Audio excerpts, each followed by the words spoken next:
Good morning, and thank you so much for waking up with us here on Live Now from Fox. I'm Jeanne Francine here with you on this Wednesday morning, halfway through the work week, and we have a lot of breaking news headlines, top stories, and of course those live events to share with you. We do begin this morning, with the very latest as it relates to a recap of day 2 of the Democratic National Convention. The second night of the DNC comes to a close with powerful messages of hope and possibilities from former President Barack Obama and former First Lady Michelle Obama. The pair very much leaning into the theme of the night, which was a bold vision for America's future. Fox News correspondent Connor Hansen joining us now with the very latest to recap night 2 from Chicago. Former President Obama stepping out on stage in Chicago to loud cheers and a standing ovation in the packed United Center. America's ready for a new chapter. America's ready for a better story. We are ready for a President Kamala Harris. Night 2 of the DNC highlighted another historic moment. The first black president passing the torch to Kamala Harris, the first woman of color to lead a major party's presidential ticket. But Obama acknowledged there's still a lot of work to be done between now and November. The torch has been passed. Now it is up to all of us to fight for the America we believe in. And make no mistake, it will be a fight. The former president was introduced by his wife, former First Lady Michelle Obama, who says the stakes are high in this election. In 77 days, we have the power to turn our country away from the fear, division, and smallness of the past. We have the power to marry our hope with our action. But the most sentimental message coming from the man who knows the vice president best, her husband, Second Gentleman Doug Emhoff. Kamala is a joyful warrior. It's doing for her country what she has always done for the people that she loves. Her passion will benefit all of us when she's our president. Former President Obama stepping out on stage And that was Connor Hansen reporting. We appreciate that recap of day and night 2 there of the DNC. Now at 6 o'clock here on the East Coast, giving you a live look inside of the United Center, the site of the 2024 DNC. You can see preparations underway for day 3, which is today. And we do kick off team coverage this morning as to what you can expect with our Fox 32 Chicago team.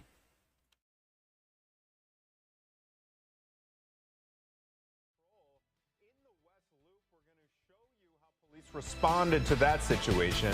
And you might be getting an early taste of fall, but don't get used to it. Mike says you'll be sweating it out soon by this weekend.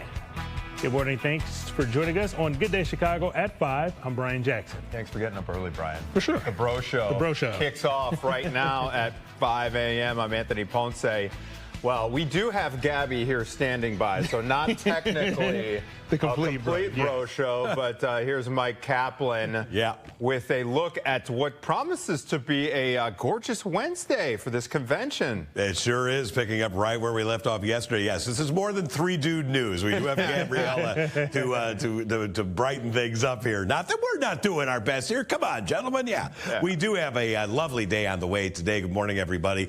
Sunshine across the board. 66 degrees at 9, delightful 74 right around noon, and you might be able to keep the AC off. I mean, we're going to max out at 76 degrees, bright sunshine at 4 o'clock, nice low humidity. At O'Hare, 57 now, north-northwest wind barely moving at 5 miles an hour. That number right there, that dew point, nice and low at 52. Let's check in with the lone female presence during this hour. Gabriella, good morning to you. Any kind of delays out there early this morning? Good morning to you. Yeah, the Lady Rooney ruining the bro show. Sorry about that, boys.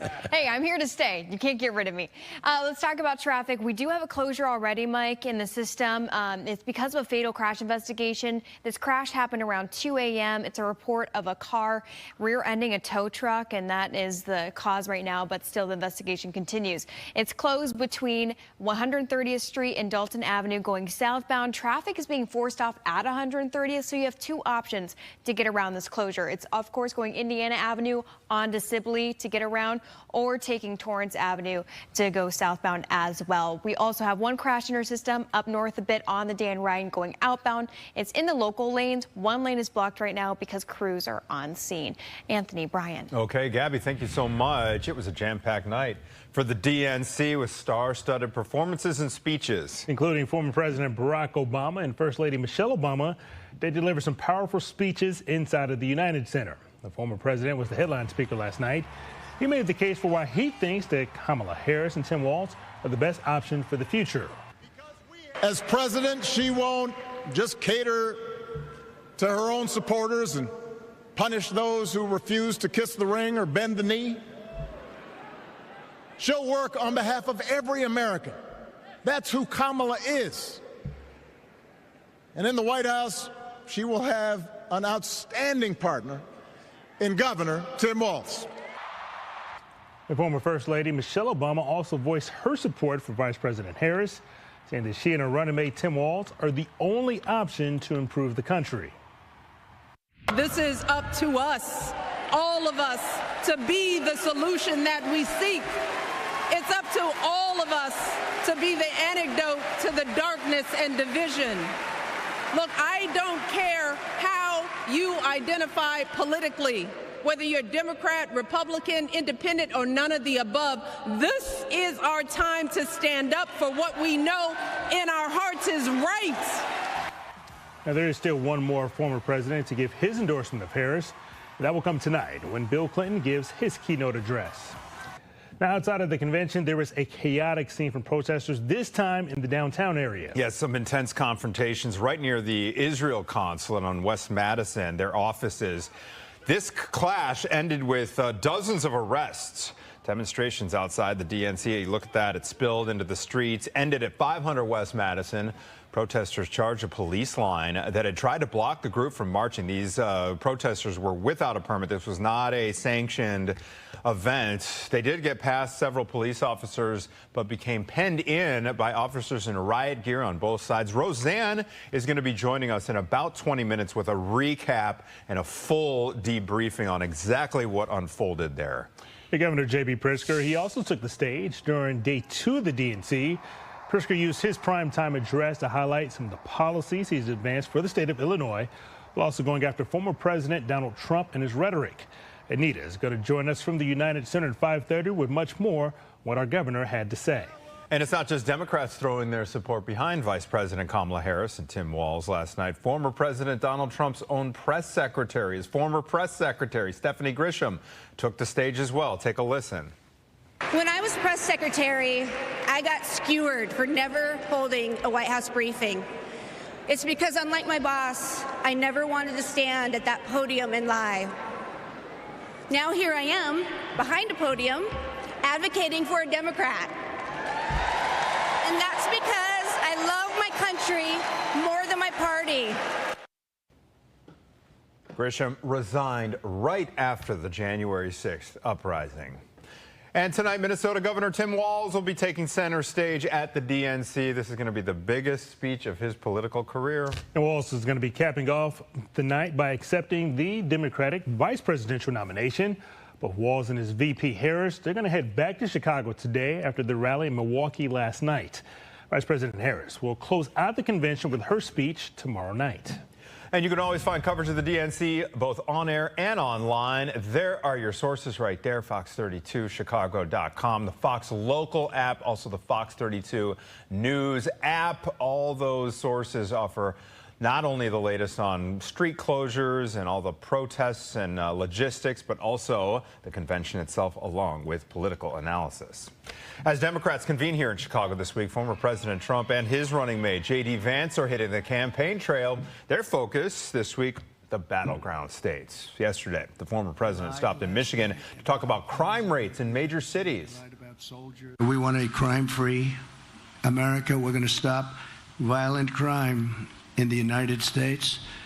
And it's people like this that can do the job better than anybody. They do the job justly and fairly, but there's nobody like these people.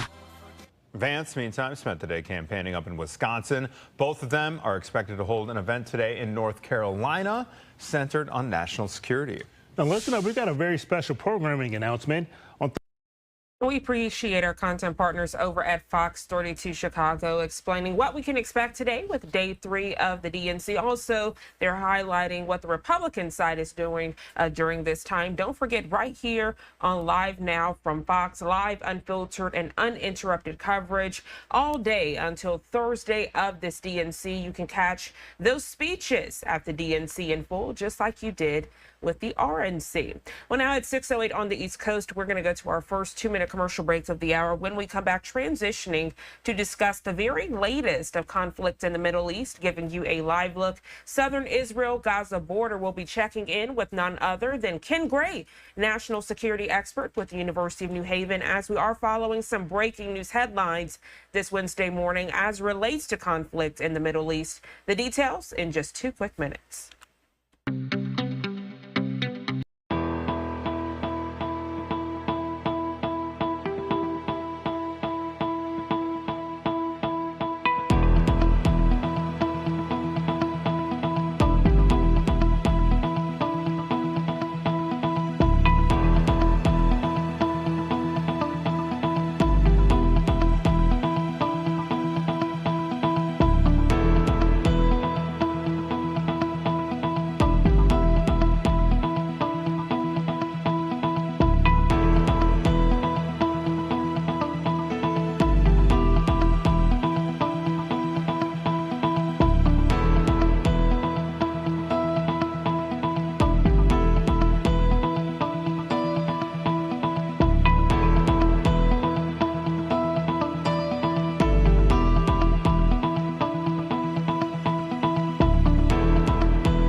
Welcome back to Live Now from Fox, giving you a live look at the Israel-Lebanon border as we are following breaking news this morning. Lebanon's Hezbollah has launched more than 50 rockets, hitting a number of private homes in the Israeli-annexed Golan Heights area. The attack Wednesday coming a day after U.S. Secretary of State Antony Blinken met with fellow mediators, Egypt and Qatar, as he pressed ahead with the latest diplomatic mission to secure a ceasefire in the war in Gaza. This even as Hamas and Israel signaled that challenges remain. Joining us live this morning to further discuss this breaking news alert, national security expert with the University of New Haven, Ken Gray. Ken, good morning to you. Thank you so much for joining us to further discuss this breaking news. Good morning, Janae. Glad to be with you. Glad to have you. So as we are looking and hopefully getting a ceasefire agreement, it seems like Israel will now have to shift their focus even more to focus on Hezbollah and these launches that are happening. Break it down for us, please. I know that maybe Hezbollah is trying to take advantage of the situation with the ceasefire talks. So you'll recall that 3 weeks ago, Israel did a strike against Fuad Shukr, who was the assistant to the General Secretary of Hezbollah, Nasrallah. Hezbollah has promised to get revenge for that attack and has been on a periodic basis has been launching missiles into Israel in response to this. But they have been waiting for Iran to carry out their attack, to join in with their attack, or at least that is what is thought that Hezbollah is doing.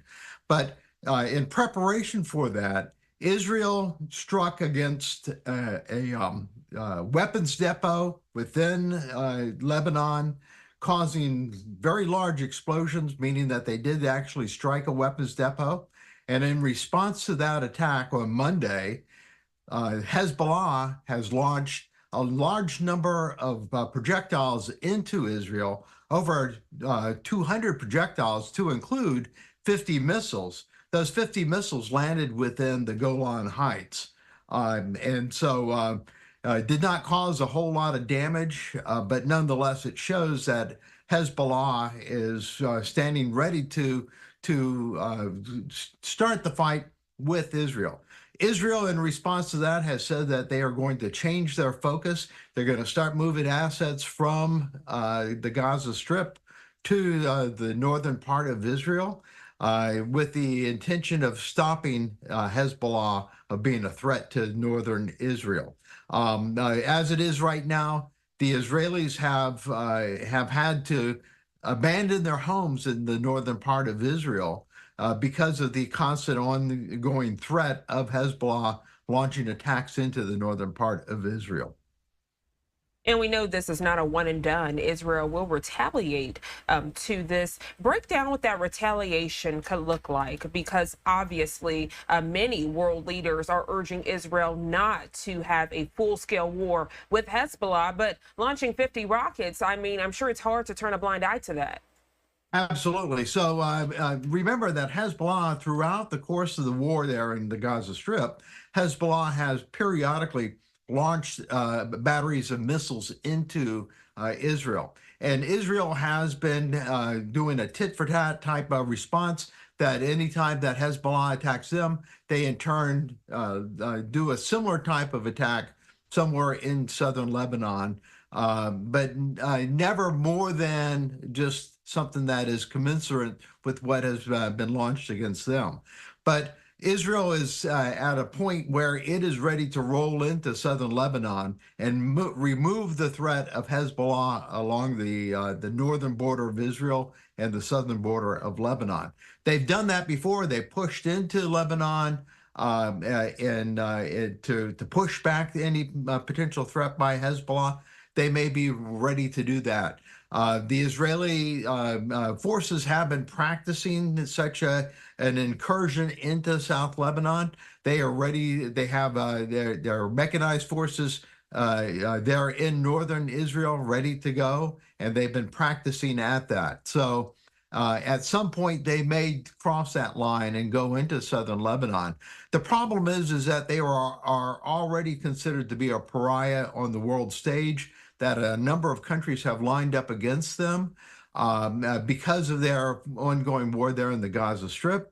And so whether or not the world will allow Israel to invade another country like this, even in response to attacks on them, will be yet to be seen. As far as the ongoing negotiations, Hamas has more or less said that the bridging proposal that the United States made is unacceptable, that it is asking for more for Israel than what had been previously agreed to by Hamas, and that Hamas refuses to make these concessions. And so in reality, this negotiation that is ongoing with Hamas, it's not going to happen. It is not in Hamas's interest to sign off on this agreement. It's also not in Netanyahu's interest to sign off on this agreement. They both have very opposing viewpoints as to how this war should progress. Hamas wants Israel out of the Gaza Strip and a permanent ceasefire in place. Israel wants to do away with Hamas and to maintain a presence in part of the Gaza Strip to ensure that another attack will not occur. And so they are very far apart, and I don't see a negotiated ceasefire coming out of this present proposal.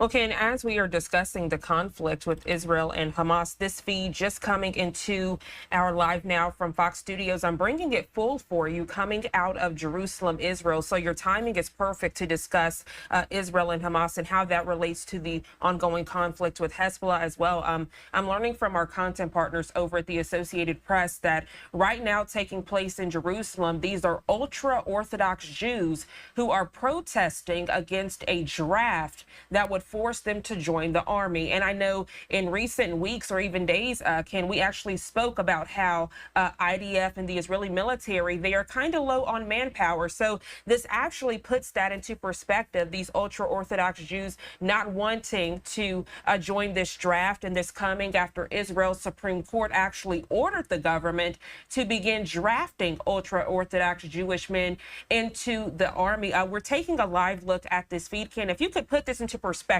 because it just shows how even though people are hoping for ceasefire agreements, that this war is ongoing. Yeah, the Israeli IDF, the Israeli Defense Force, is a citizen soldier type situation. Their force is people who normally work in businesses, go to school. They, at time of war, get activated, and then they put on their uniforms and go to defend Israel.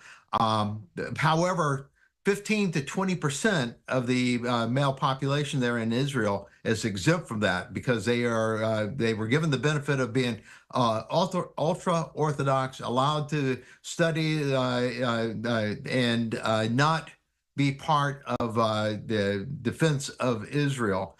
It was one thing when it was 5%, but this number has grown to where it's somewhere upwards of 15%. And that 15% is too large a body to be exempt from defending their country. And so because Israel is desperate for relief for some of the IDF members, they finally are looking at drafting the ultra-Orthodox. They are being pushed back against. They do not want to be drafted into the IDF, but this is where Israel is at this point. Additionally, there is ongoing complications there in the West Bank, and that may be an additional problem for Israel here in the near future, in that there are members of the ultra-Orthodox who also want to continue building settlements within the West Bank, and that is being pushed back against by the Palestinians who occupy the West Bank. Ken, I'm keeping this feed full just because I can tell it's about to get hectic, for lack of better words. You can see some of the protesters waving their hats at the horses, and then the people on the horses, the authorities of the area, kind of charging at them. So I kind of have a feeling this might turn violent in this area. But you even see little kids out there in the street. You see this little boy with this white shirt, this little boy here with the striped shirt, all ages, and now they're joined hand in hand in a circle chanting. I'm going to bring up the audio to see if we can hear anything on this feed really quickly, Ken.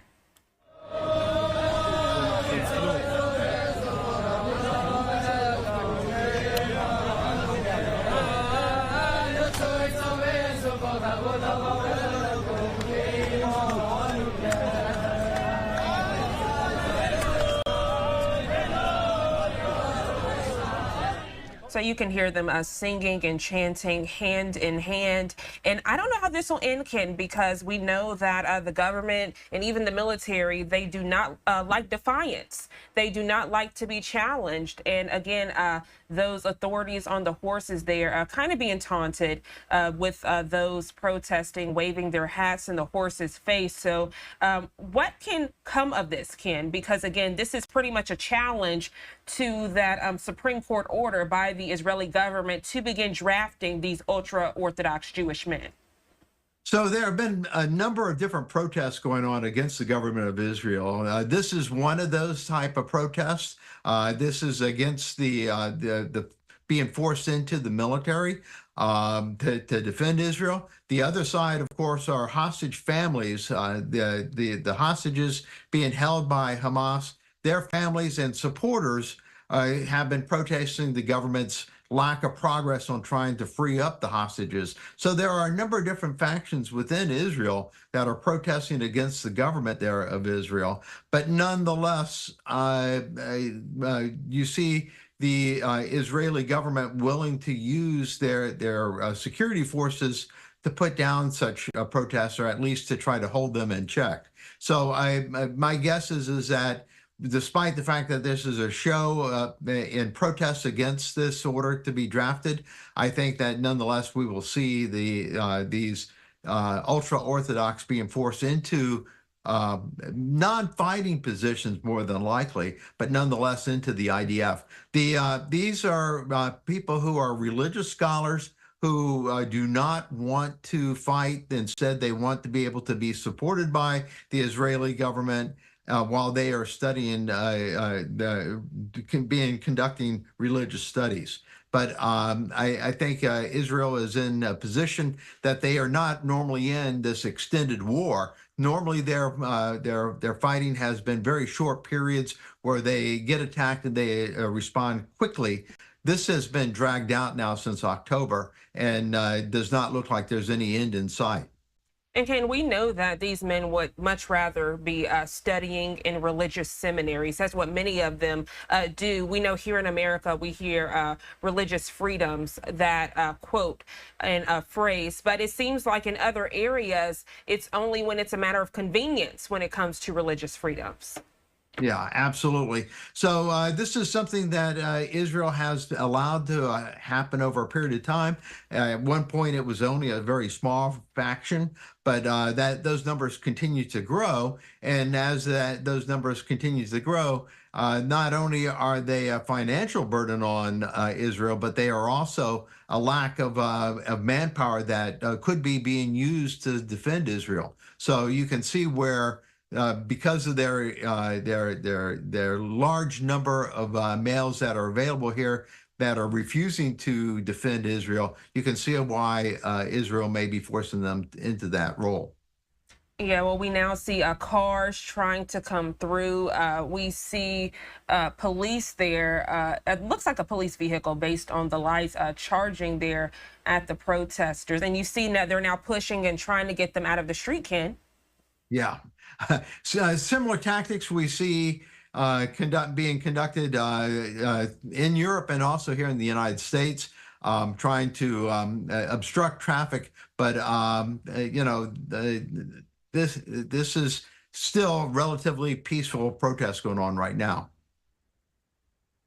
Now we see them going up on the police vehicle, literally, as you said that. So again, I'm hoping that it stays peaceful. I know many of the viewers hoping it stays peaceful, but this seems like a very fluid situation. We know how with many of these protests, batons can be withdrawn and some people can even be beaten for a defiance. Absolutely.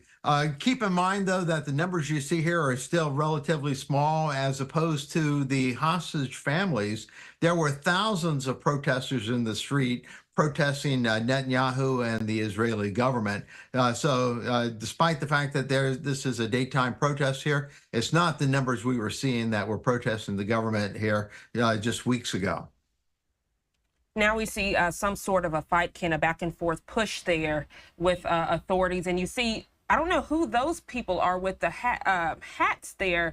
I don't know if they are police. I see his handcuffs on his the back of his pants. I don't know if those are police that are kind of getting rough or if those are individuals that just don't agree with what these ultra-Orthodox Jews are doing. Kind of hard to see, like what we see here in America in the midst of protests, right? You know, you never really know who's in the midst of these crowds.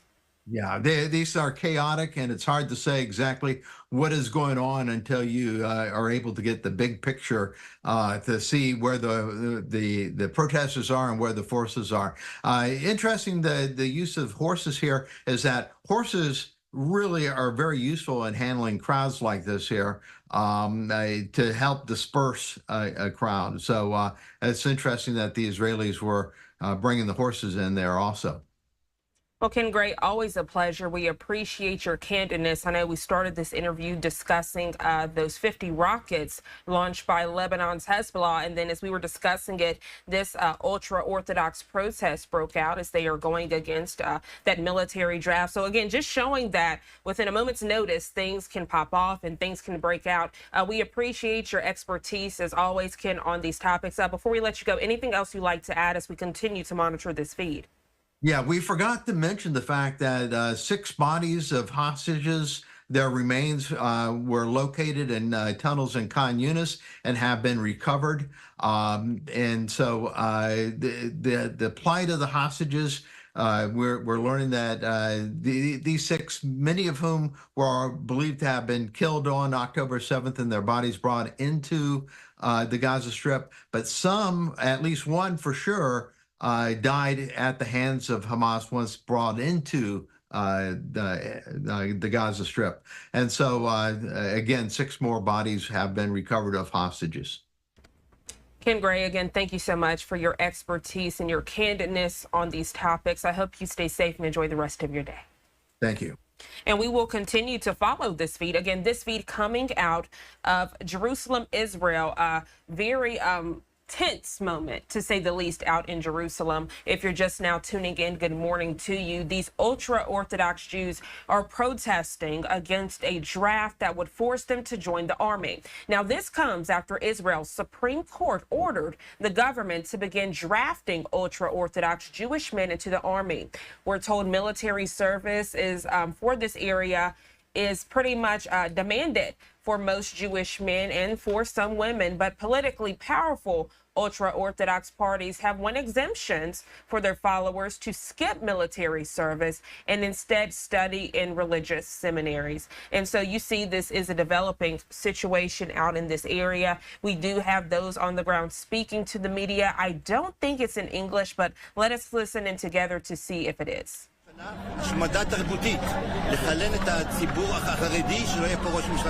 Yeah, so speaking in Hebrew there on the ground, but again, you can see behind him young and older Jews, ultra-Orthodox Jews, and then you see this bus trying to come through, pretty much blocked off. And we have seen how authorities in the area have pretty much laid hands on these protesters, removing them from the area. We saw batons being taken out, just a lot going on. So we will continue to monitor this feed and follow this breaking news alert with you right here on Live Now from Fox. The time now 6:30 here on the East Coast. Good morning to you if you're just now tuning in. I'm Jeanne Francine. We're going to take our second 2-minute commercial break of the hour. When we come back, we do have more breaking news updates, transitioning to the very latest of the Ukraine-Russia war. We'll be right back in just 2 quick minutes.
Welcome back to Live Now from Fox. Now it's 6:32 here on the East Coast. I want to transition to some other breaking news headlines we're following this Wednesday morning here on Live Now. This now relating to the Russia-Ukraine war. We're learning this morning Ukrainian troops, they continue their offensive in Russia's Kursk region. It comes as President Volodymyr Zelensky is asking the West for more weapons to help in their fight. From London, Fox News correspondent Madison Scarpino joins us to explain. Ukrainian troops are advancing further into Russia, taking nearly 500 square miles of territory in the Kursk region. President Volodymyr Zelensky says they have also captured a significant number of Russian prisoners in hopes of exchanging them for captured Ukrainians. Our defensive actions across the border, as well as Putin's inability to defend his territory from such actions, are very telling. Russian President Vladimir Putin vowed to push the Ukrainians back, but so far, his forces haven't been successful. And now, Zelensky is asking Western allies to loosen restrictions on long-range weapons to allow troops to strike deep into Russian territory. The White House says while Ukraine's offensive in Russia is necessary, the U.S. won't change its approach. The bottom line is this war can end if Mr. Putin would stop. He's the aggressor here. He's the one that went into Ukraine, a sovereign territory. Meanwhile, Ukrainian officials say the restrictions are also preventing their military from fighting off Russian advances in eastern Ukraine. Moscow's forces are also closing in on a key defensive stronghold in the Donbas region. The fighting is forcing more civilians to evacuate their homes. When we were leaving, there were hits and interceptions in the air. It was terrifying. We barely got out.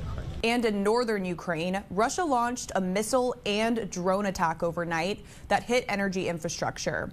In London, Madison Scarpino, Fox News. Madison, thank you so much for that detailed report. And as we continue your breaking news headlines this morning, this one takes us out to Italy. We are learning this morning one person is dead. 6 people remain missing this Wednesday off the coast of Sicily. This after a powerful sudden storm brought down a 180-foot sailing yacht that was carrying 22 people. You can see with the video on your screen that the rescue missions do continue this morning. The Italian Coast Guard continuing their search for the missing passengers and crew, but they're having some trouble even reaching the wreck. We're learning the voyage was supposed to be a celebration, but has since turned into a nightmare. Among the missing is a tech tycoon. Sometimes he's referred to as the British Bill Gates. From New York, Fox News correspondent Alexis McAdams joins us now to share the very latest on this breaking news situation.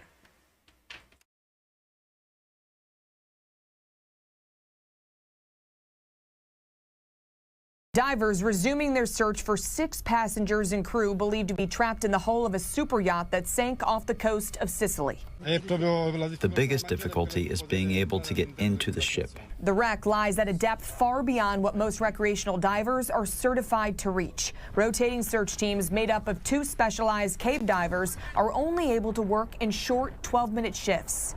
Now the rescuers trying to access below-deck cabins where they think the missing are. Authorities believe the water tornado sunk the ship when most would have been sleeping. Once inside, we can begin searching room by room.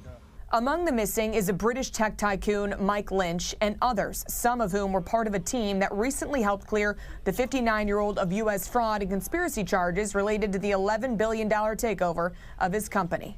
In fact, according to a member of Lynch's defense team who was not on the yacht, the outing was intended, at least in part, as a celebration of that acquittal. The captain of a nearby ship recalls that yacht vanishing. And we had the other yacht behind us, and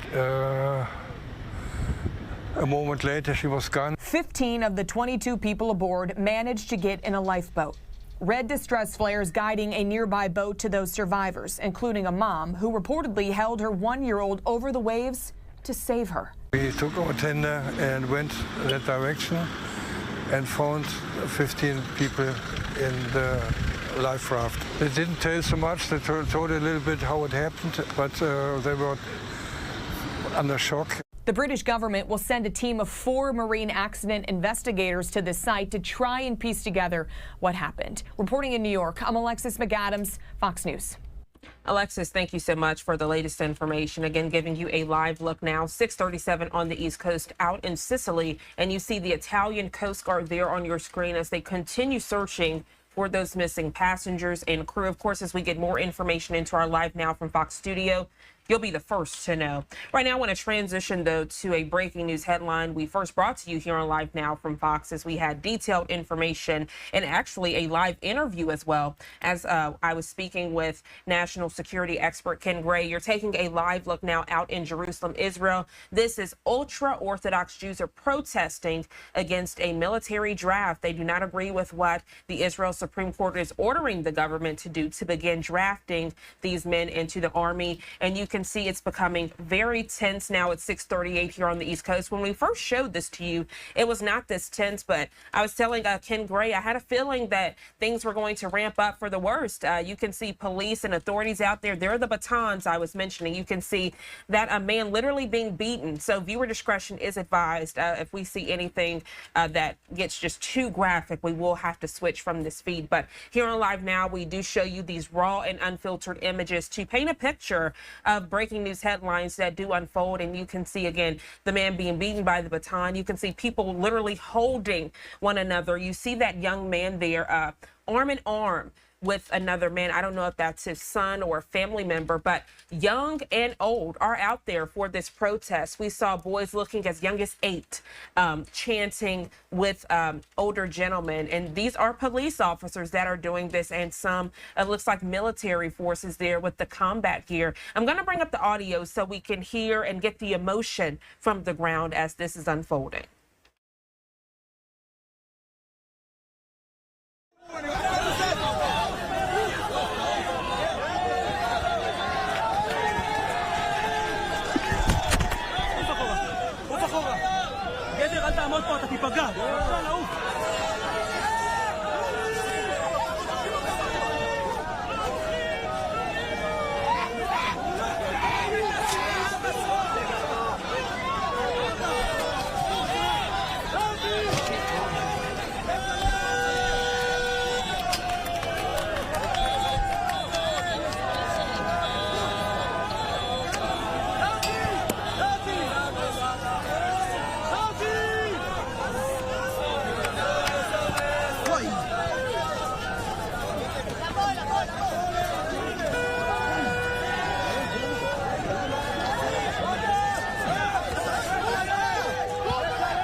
Okay, so you all can see and hear the chaos of it all. Car horns, people being dragged, beaten with batons, back and forth.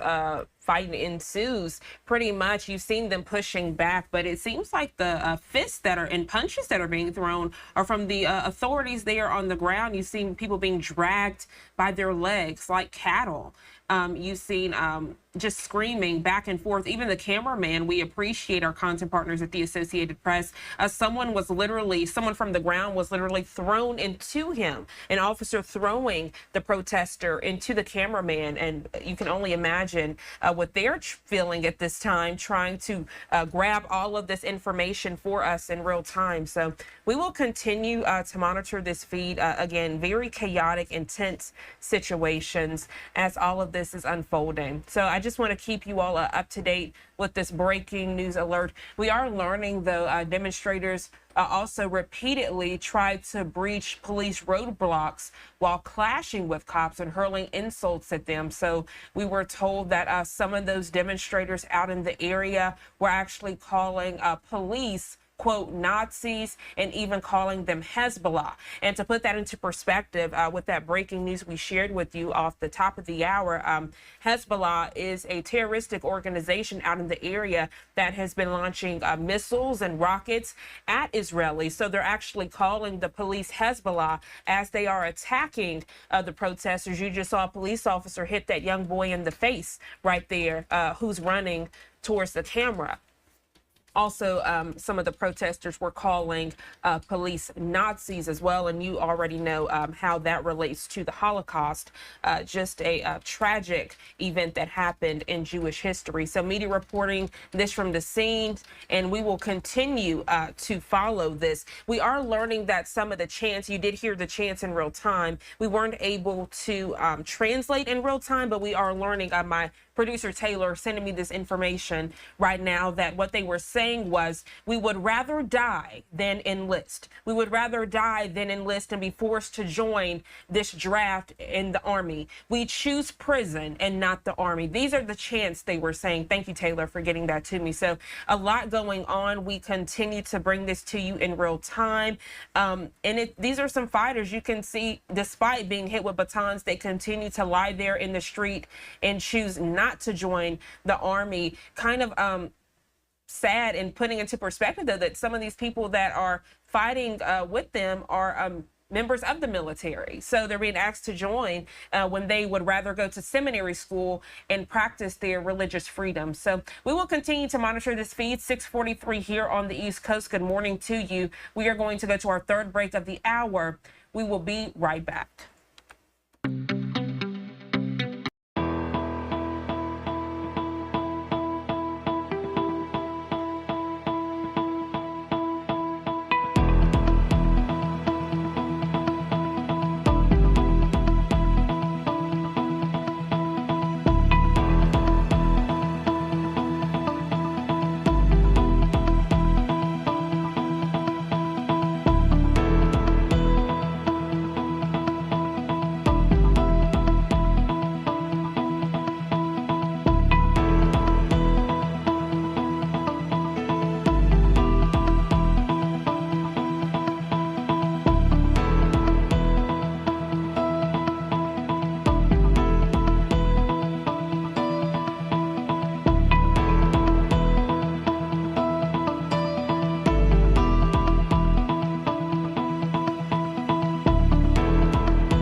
Staying on this feed this morning as we continue to follow this protest coming out of Jerusalem, Israel, you can see how local authorities are trying to put up a roadblock or barricade, if you will, to keep the protesters out. We did learn that the initial barricade that they put up, the protesters took down, and they started calling local police and authorities, quote, Nazis and Hezbollah. And they also started chanting, we would rather die than enlist, and we choose prison and not the Army. So just a very chaotic and hectic and a violent situation as well that we continue to follow here with you on this Wednesday morning, August 21st.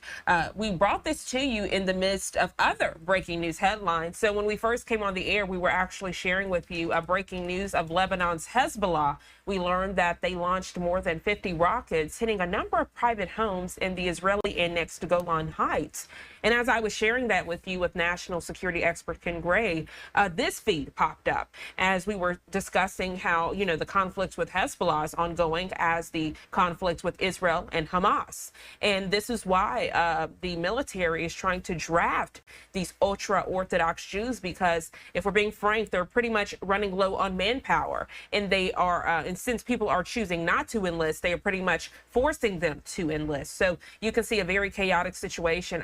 This is a public transportation that is trying to go through, but at one point they couldn't because the road was being blocked off as those protesters were arm in arm, chanting, sitting on the ground. Others, they formed a circle, like a ring around the rosy type circle, if you will, going around a circle and saying these chants. So you can see how now they have gone to the other side of the street, but more and more people coming out in full force, and fights ensuing, people being hit with batons. I'll bring up the audio so you can get the mood and the feel of what's going on in this area.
חשבתי אותי.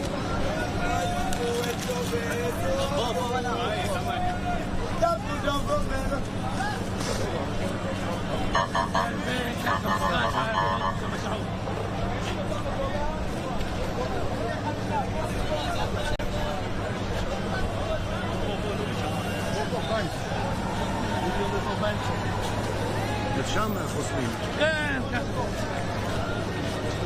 טוב, אז ניקח את החיילים. כן.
Now it's out.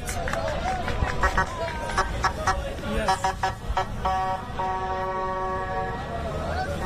Okay, what are you near end? Okay, Moshe is saying that battery is near end. Oh, if you want me to... Moshe is saying that his battery is, it's near It's ending. End. So if we need more, we need to change. If you're just now tuning in, now it's 6:52 here on the East Coast. Good morning to you. I'm Jeanne Francine. We're bringing you breaking news out of Jerusalem, Israel. You could hear in the background sirens as more police presence comes out to this area. This as ultra-Orthodox Jews are protesting against a draft that would have forced them to join the army. This comes after Israel's Supreme Court ordered the government to begin drafting ultra-Orthodox Jewish men into the army. And we know that this is happening despite their exemptions for their followers to actually skip military service and instead study in religious seminaries. And because they feel their religious beliefs are not being adhered to, they are now protesting this Wednesday morning out in Jerusalem, Israel. Young boys looking as young as 8 years old and older men out arm in arm chanting. We've been told they've called the police presence out there, quote, Nazis, and even Hezbollah, one of the terroristic organizations in the area that has been fighting against the Jewish people. And this happening as some of the police members and those out there in combat gear have gotten batons and beat those protesters, dragged them by their arms and feet.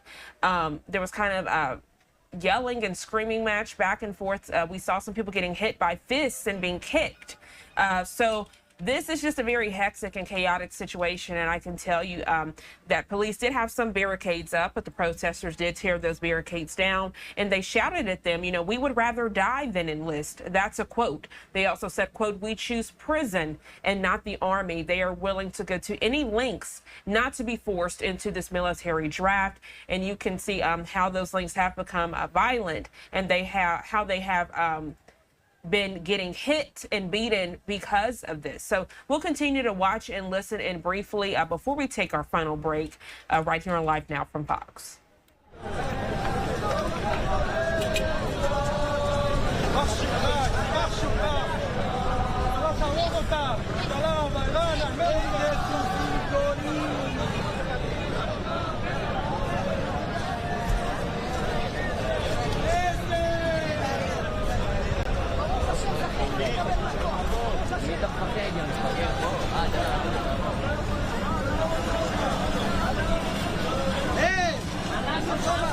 שי, מה העניינים? וואלה, פה בהפגנות מאוד אלימות של הפלג הירושלמי. אז אני מצלם כבר איזה 5 שעות.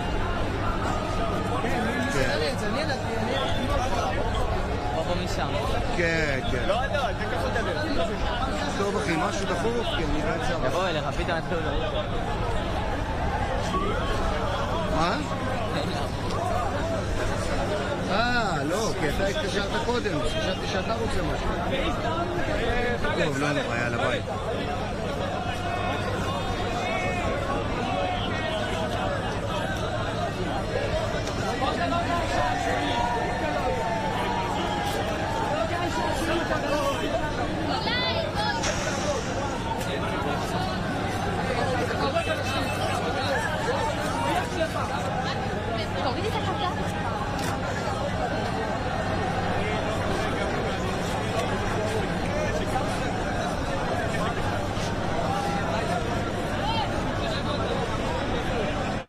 So it seems briefly and momentarily things have died down a little bit. Still a very tense situation, but not as chaotic as we saw when people were getting hit and fists were being thrown. So we will continue to follow this feed out of Jerusalem, Israel. This is ultra-Orthodox Jews are protesting against a military draft. The time now 6:56 on the East Coast. We have to take our final 2-minute commercial break of the hour. We'll be right back.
Welcome back to Live Now from Fox, and good morning to you if you're just now tuning in. I'm Jeanette Francine. We continue with your breaking news headlines, top stories, and live events this Wednesday morning. We do continue to follow this feed. If you're just now tuning in, I do want to bring it to you.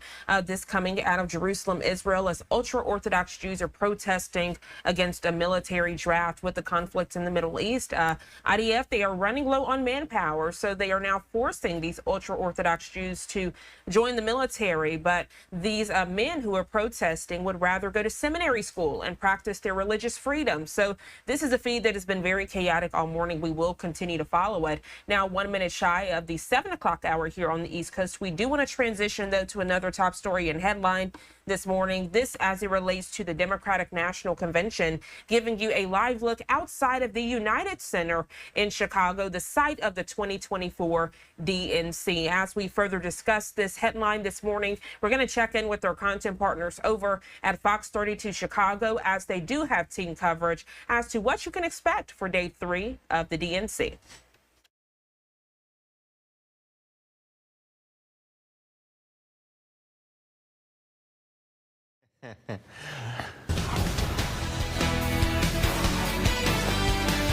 Right now on Good Day Chicago, an escaped inmate is barricaded inside a Chicago restaurant. Joni is live on how a murder suspect from Mississippi ended up here this morning. America's ready for a new chapter. America's ready for a better story. We are ready for a President Kamala Harris. The Obamas come home. The messages the former president and former first lady delivered on day 2 of the DNC. But it is time for day 3 of the Democratic National Convention, and oh, what a big night it will be for Governor Tim Walz. Oh, and by the way, we'll hear from another former president who is very familiar with this space. I'm Anita Blanton here live in the United Center with more on the celebratory mood in here last night and what's still ahead. Thank you, Anita. Look forward to your report. And good morning here from the studio. I'm Natalie Bomke in for Anita, who is live again this morning at the Democratic National Convention. And I'm Anthony Ponce. We've got all your DNC coverage right ahead. But first, let's check in with Mike on this weather. Sounds like we got a great hump day in store. Indeed we do. Beautiful weather on the way, but it is a chilly morning. Wait till you see the current temperatures. Sunny start, 9 o'clock, 66 degrees. Should be in the mid-70s at lunchtime, getting up to a high right around 76. Give the AC the day off. Low humidity, bright sunshine, absolutely spectacular. But it is downright chilly in some spots. Look at these 40s. 46 in Michigan City, 2 degrees less chilly at Valparaiso, 48 at Aurora, 49 at DeKalb, barely 50 plus at Joliet. Not quite as chilly in the city, 57 at Midway, 57 at O'Hare. Almost 6:02. Time to check in with Gabriella Primus to see where you might encounter a little extra brake light action. We have a few spots in our map here, Mike, to talk about here around Chicagoland. Let's talk first about I-55 going northbound near Veterans Parkway. We have a crash in that area. I believe it's blocking a lane. Also, looks like one that just popped up as I'm walking over on I-80 and one on I-80-94 in Indiana near Calumet Avenue, a crash there. Of course, we have to talk about this closure that's on the Bishop Ford going southbound. There's a closure between 130th Street and Dalton Avenue. Traffic is being forced off at 130th. That's why you see your traffic building up here. So you can either take Indiana Avenue or Torrance Avenue to go south and back onto the expressway. Natalie, Anthony. Okay, thank you, Gabby. We continue to cover breaking news this morning. This is unrelated to the convention. An escaped murder suspect is here in Chicago this morning. They are barricaded inside of a restaurant on the city's near west side at this hour. Joni Lum is live with the developments. Joni.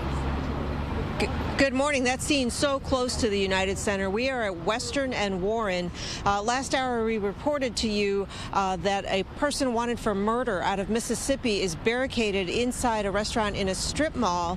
All the activities of police were on full view. Chicago police asked us to move farther away, and so now we are at Western Avenue and Warren, and the scene is down the street where there's police cars with their blue lights are on right now. That entire parking lot is taped off with police tape. There's a Pete's Fresh Market at the corner, but at the strip mall, that's where the activity is taking place. And they asked us to move farther away just as police could be seen putting on gas masks.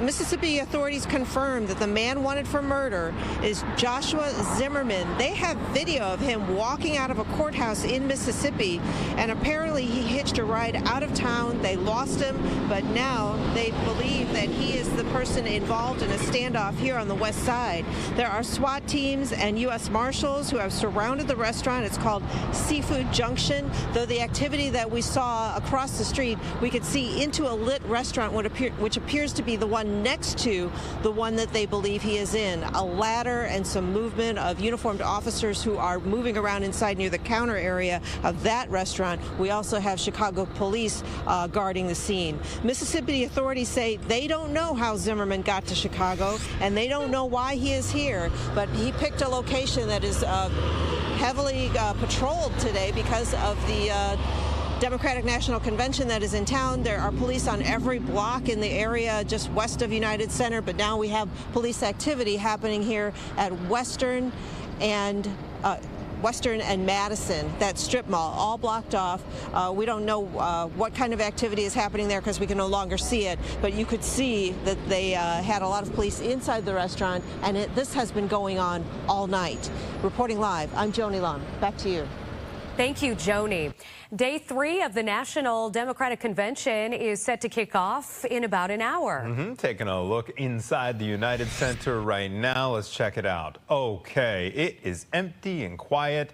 That was not the case last night. It comes after former President Barack Obama took the stage, his wife as well, Michelle, to support Vice President Kamala Harris. Anita Blanton joins us live from the United Center. And Anita, what was his message to everyone last night? I'm sure they were really excited to see him back home here.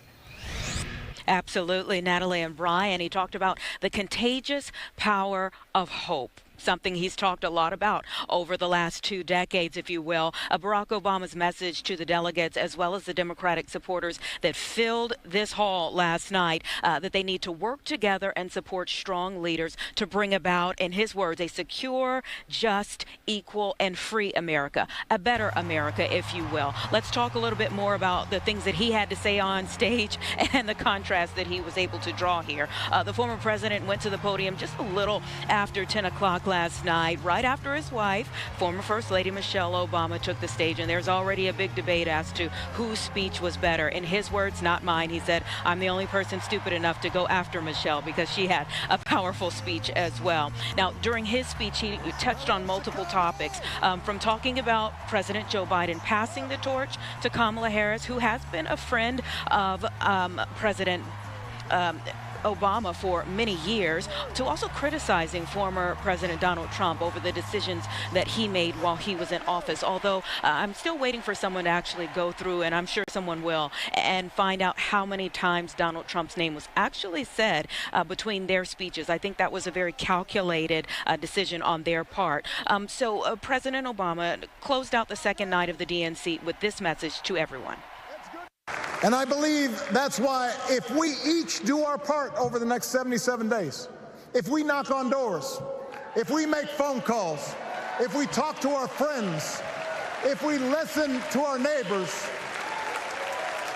if we work like we've never worked before, if we hold firm to our convictions,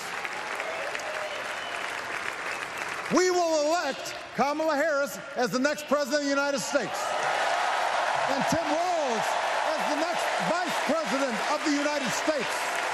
We will elect leaders up and down the ballot who will fight for the hopeful, forward-looking America we all believe in, and together we too will build a country that is more secure and more just, more equal, and more free. So there it is right there. You could hear the applause that he got at the end of the night. If there's one thing, regardless of which side of the aisle you're on, that you probably don't debate, it's the Obama's oratorical skills there. So he talked about listening and how much that matters, and also for the Democratic Party to work like their lives depend on it. Now, you heard him talk about Tim Walz. He mentioned Tim Walz at the end, and it is a big monumental moment for Tim Walz tonight. So coming up in the 6:30 half hour, I'm going to talk more about Vice President Kamala Harris and Governor Tim Walz. Of course, they were on the campaign trail during those speeches last night, hitting some of the states that are key to seeing if they can actually make it to the White House as a team. Thank you, Anita. She had mentioned the count, the word count. I know that's something that Fox News has been tracking closely. They reported after day one of the convention, former President Trump's name was mentioned 150 times. That compared to mentions of the economy and immigration, which were only mentioned 5 or 6 times. Republicans taking issue with that, saying those are the things that voters want to hear about, your plan for those issues specifically. Indeed. We'll see if that changes as these last couple of nights of the convention. Well, you know, it was a busy day inside and outside of the convention for day 2. This time, protesters targeted the downtown area. Demonstrations outside the DNC spilled into the streets and ended at 500 West Madison. Protesters charged at police. They were attempting to block the group from marching. They got past the police, that group, but became pinned in by officers in riot gear. The National Lawyers Guild, who's defending many of those protesters, says 72 people in all were arrested. Roseanne will have more on these protests later in the hour. As of right now, no reports of any injuries, though. All right, several other local leaders made their DNC debuts on night 2 of the DNC. That included Governor Pritzker and Senator Tammy Duckworth. Duckworth took her time on the stage to address her fight for in vitro fertilization protections. IVF. Duckworth, a veteran, had 2 daughters using IVF. During her speech, she called out Republicans, former President Trump and his running mate, J.D. Vance, telling Trump to, quote, stay out of our doctor's offices and out of the Oval Office as well. My struggle with infertility was more painful than any wound I earned on the battlefield. So how dare a convicted felon like Donald Trump treat women seeking health care like they're the ones breaking the law? Second gentleman Doug Emhoff also spoke last night when talking about his wife, who is stepmom to Emhoff's 2 children, says she is the type of person who steps up when needed. I'm so proud of how you're stepping up for all of us. But that's who she is. Wherever she's needed, however she's needed, Kamala rises to the occasion. And she did it for me and our family. And now that the country needs her, she's showing you what we already know. She's ready to lead. And check out this picture. This is new this morning, if we can put that up. It shows Vice President Harris watching her husband's speech as he spoke last night. Not sure we have the image, but I will tell you it's on board Air Force 2, and we are told that Air Force 2 kept circling over Chicago in a holding pattern just so she could watch the entire speech. Hopefully we'll get you that image. All right, you can always find coverage of the DNC on air and online. We're streaming all the important updates on security as well as closures and political analysis as well on this historic event held right here in Chicago. Meanwhile, former President Trump and his run. So we appreciate our Fox 32 Chicago team. Very detailed coverage, giving you a live look outside of the United Center for day 3 of the DNC, taking place out in the Windy City. The time now 7:12 on the East Coast. Let's go ahead and take our first 2-minute commercial break of the hour. But when we come back, checking in with Fox News correspondent Rebecca Castor, who's going to set the stage for day 3 and what you can expect. And then great analysis, as always, from political analyst Rich Rubino, who's going to further dissect what you can expect for day 3. We'll be right back in just 2 quick minutes.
Welcome back to Live Now from Fox as we further discuss your political headlines this morning, giving you a live look out in Chicago, 7:14 on the East Coast. And the energy is contagious out in the Windy City as day 3 of the Democratic National Convention gets underway. Following star-studded speeches from both Obamas last night, Democrats now focusing on how they plan to fight for Americans' freedoms. Fox News correspondent Rebecca Castor joining us from Chicago to explain.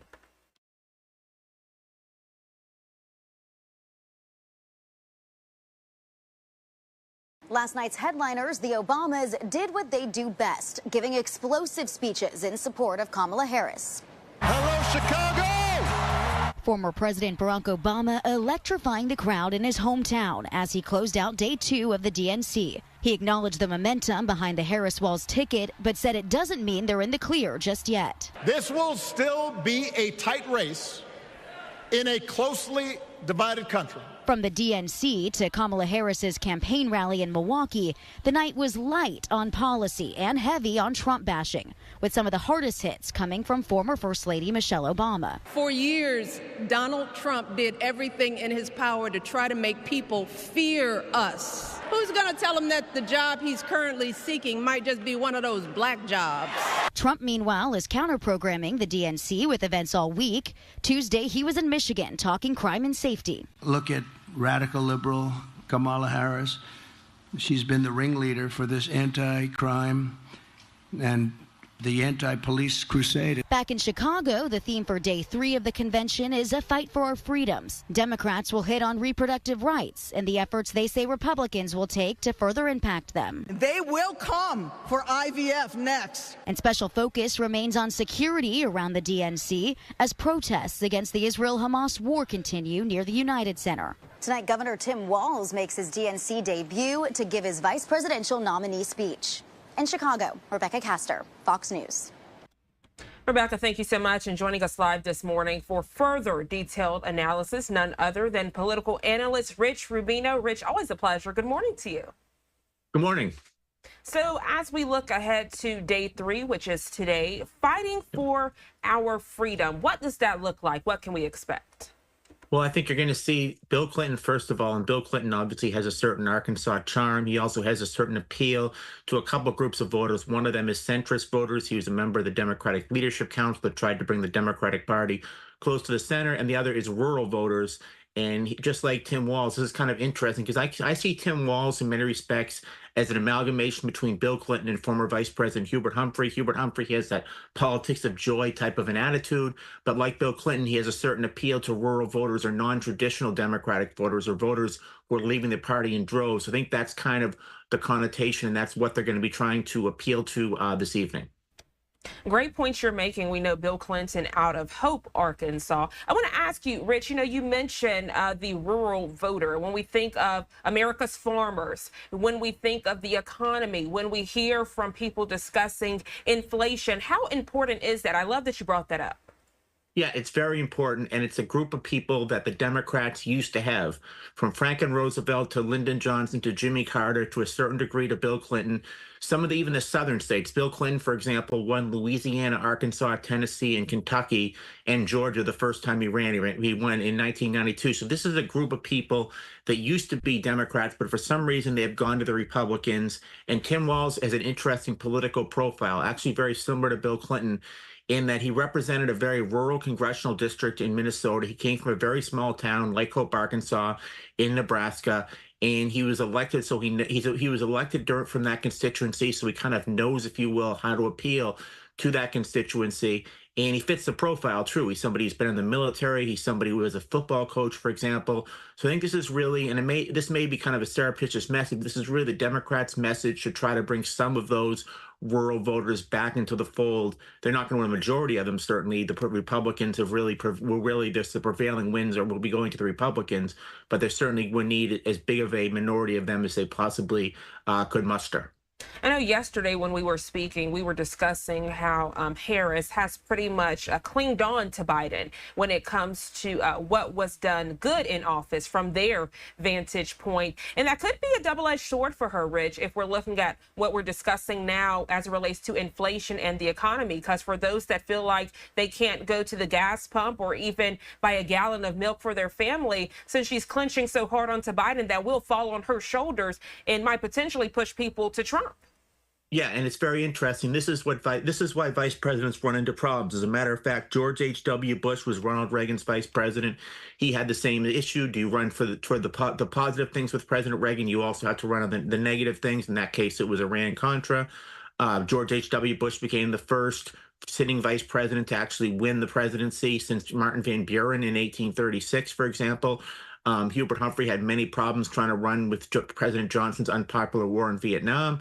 But the other side of that, there were many Great Society programs that were popular in that administration. So you kind of have to pick and choose to a certain degree. I think in the case of Vice President Harris, she's kind of, in some respects, she would own the Biden administration. She would talk about the rescue plan and the $1.9 trillion that were invested all over the country. She can certainly run on that. She can run about certain parts of the Inflation Reduction Act, but contrary-wise, there's certainly the actual inflation and the fact that Americans still do not feel at ease, if you will, with the American economy. So it's really kind of a pick and choose. My guess in her address tomorrow is that she will address President Biden. She will certainly give a very short tribute to him. And then she will go on and talk about certain programs that Biden has supported without necessarily mentioning Joe Biden's name, because he still is a president who has a job approval rating under 50% in the country. Rich, the way you just spit out those facts, those dates and names, truly amazing. A true political historian as well. Always a pleasure, Rich. Thank you so much. As we look ahead, anything we need to be keeping a close eye on? I know you mentioned a waltz and that speech. Yes, and thank you for that. I think you really have to watch, and you really have to see. This is really the introduction to the American people outside of Minnesota. Really do not know who Tim Walz is. Very interesting. A lot of people did not think that Vice President Harris would pick him as a running mate. He's really a very obscure governor. This is going to be very similar, I guess, in the past to somebody like, for example, when George H.W. Bush chose Dan Quayle. Dan Quayle had very little name recognition nationally. Or just somebody, generally speaking, who has not run for president himself, probably really never had much interest in the job. So I think it'd be very interesting. This is really the introduction. This is American people. This is him saying to the American people, this is who I am. This is what I've done in my life. This is what I've done as governor of Minnesota. And I think he has a certain personality. And this is where I think he reminds me of that other Minnesotan, Hubert Humphrey, who has a certain personality of the politics of joy that makes him very likable, not only to the Democratic crowd, but I think to the voters writ large. Rich Rubino, always a pleasure. Thank you so much for taking out the time of your busy schedule to join us here on Live Now from Fox. I hope you enjoy the rest of your day. Thank you. You as well. Thank you so much. And as we further discuss your political headlines right here on Live Now from Fox, live, unfiltered, and uninterrupted coverage throughout the week, just as we did for the RNC, we're doing it this week for the DNC taking place out in Chicago, giving you a live look now at the Windy City, 722 here on the East Coast. We're going to go to a brief 2-minute commercial break. When we come back, I'll be coming through the live feeds. Also, many of you early risers like myself, maybe you didn't get to see some of those highlight speeches from last night. I got you covered when we come back in just 2 quick minutes.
Welcome back to Live Now from Fox. A new feed coming into our Live Now from Fox studio now at 7:25 here on the East Coast. You're taking a live look out in Romania, a live look outside of Andrew Tate's home. We're learning that police just raided his home as new allegations have emerged this morning involving minors. According to our content partners over at the Associated Press, masked police officers in Romania carried out fresh raids early Wednesday morning at the home of divisive internet influencer Andrew Tate. He's awaiting trial currently on charges of human trafficking, rape, and forming a criminal gang to sexually exploit women. So those are the charges he faces this morning. Romania's anti-organized crime agency saying they were searching 4 homes in the area of Romania, investigating allegations of human trafficking, the trafficking of minors, sexual intercourse with a minor, influencing statements, and money laundering. The agency adding that hearings will later be held at their headquarters. Now, Tate's spokesperson responding to these allegations saying, quote, although the charges in the search warrant are not yet fully clarified, they do include suspicions of human trafficking and money laundering. The spokesperson adds that his legal team is present. They did not, though, address the allegations that involve minors this morning. We're learning that dozens of police officers and forensic personnel, they were scouring Tate's large property on the edge of the Capitol there. We're told during the entire criminal process, the investigated persons benefit from the procedural rights and guarantees provided by the Code of Criminal Procedure, as well as the presumption of innocence. So this coming there from those that are out there on the scene. 37-year-old Andrew Tate and his brother Tristan, who is 36, both former kickboxers and dual British-U.S. citizens who have amassed millions of social media followers. They were arrested back in 2022 out in Romania, along with 2 Romanian women.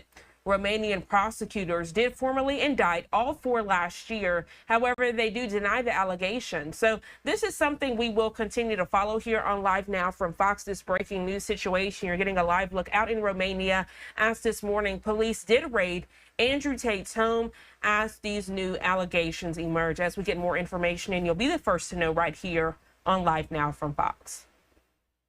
We do want to get back to another breaking news situation. Well, not breaking news situation. It's the top story we're following here on Live Now from Fox. Before we do, though, I was correct the first time. Another breaking news situation that we are following, this one coming out of Jerusalem, Israel. This is something we've been following since we first came on the air here on Live Now. Ultra-Orthodox Jews protesting against the military draft in the area. This scene is much calmer than when we first saw it at 6 o'clock this morning here on the East Coast. We're learning that ultra-Orthodox Jews, they are protesting against a draft that would force them to join the army. This coming after Israel's Supreme Court ordered the government to begin drafting ultra-Orthodox Jewish men into the army. And all of this happening, you know, a lot of conflicts with Israel at this hour. We have Israel Hamas, Israel Hezbollah, those Yemen Houthi rebels out there along the Red Sea. A lot of conflicts at this hour. And if we're being frank, the manpower with Israeli Defense Forces is dwindling. So one of the many reasons they are wanting to have this draft take place. However, these ultra-Orthodox Jews, they thought they would be able to skip military service and instead study in religious seminaries. So they were out there protesting, and fights have ensued. We've seen blows thrown. We've seen people getting kicked and dragged by their arms and legs. We even saw batons being taken out by police there on the ground, beating them because they would not get out of the roadways, and they did not like what they were saying to them. Quote, Nazis and Hezbollah. Those were some of the names that some of the protesters were calling police there on the ground. Also getting reports that some of the chants that these ultra-Orthodox Jews were chanting out there, they were saying, we would rather die than enlist, and we choose prison and not the army. So just a lot going on this morning in this area. This is a feed that we do continue to follow. I was actually speaking with national security expert Ken Gray about a different breaking news situation. We had learned that Lebanon, they launched more than 50 rockets this morning attacking an Israeli annexed Golan Heights. And while I was speaking with him about that situation, that's when we got this feed. And that's when we saw the chaos in Jerusalem unfolding, just further showing all of the chaos that is happening as relates to conflict in the Middle East. So we are awaiting more information. We don't know if any arrests were made, but we definitely saw police presence out there, and it was very violent. It's time now, 7:30, and now transitioning to a headline we continue to follow. I want to take you out to the windy city of Chicago, giving you a live look there at the United Center, the site of the 2024 Democratic National Convention. We continue to follow this headline just as we did for the RNC. We had live, raw, and unfiltered coverage for the Republican National Convention. We brought you all those speeches uninterrupted, and we're doing the same with the DNC right here on Live Now from Fox. We know our content partners over at Fox 32 Chicago, great team coverage this morning as they work to set the stage for day 3, also recapping day 2. I'm going to check in with them now so you can get that full live analysis.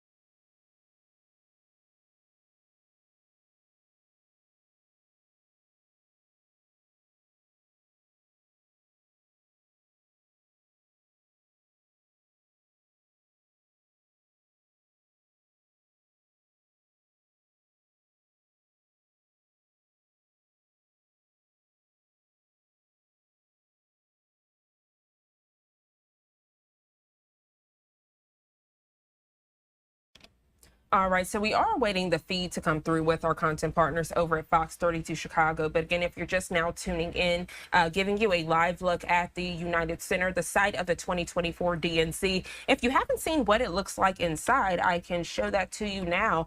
Very quiet and not as packed as it was last night for all of the speeches that took place. But, you know, preparations are underway. The cleaning crew out there getting everything together. So, again, if you're just now tuning in, good morning to you. 7:32 here on the East Coast. I'm Jeanne Francine, and I was sharing with you all that our content partners over at Fox 32 Chicago, they are just doing stellar coverage this morning. We have anchors who are actually inside of the DNC doing full analysis.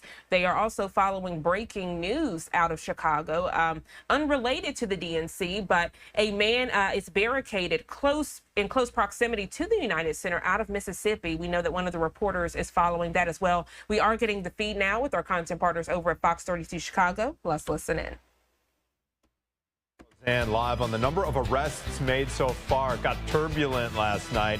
What police are doing to add any more officers to intervene in the situation. And the seats may be empty now. They will be filled tonight.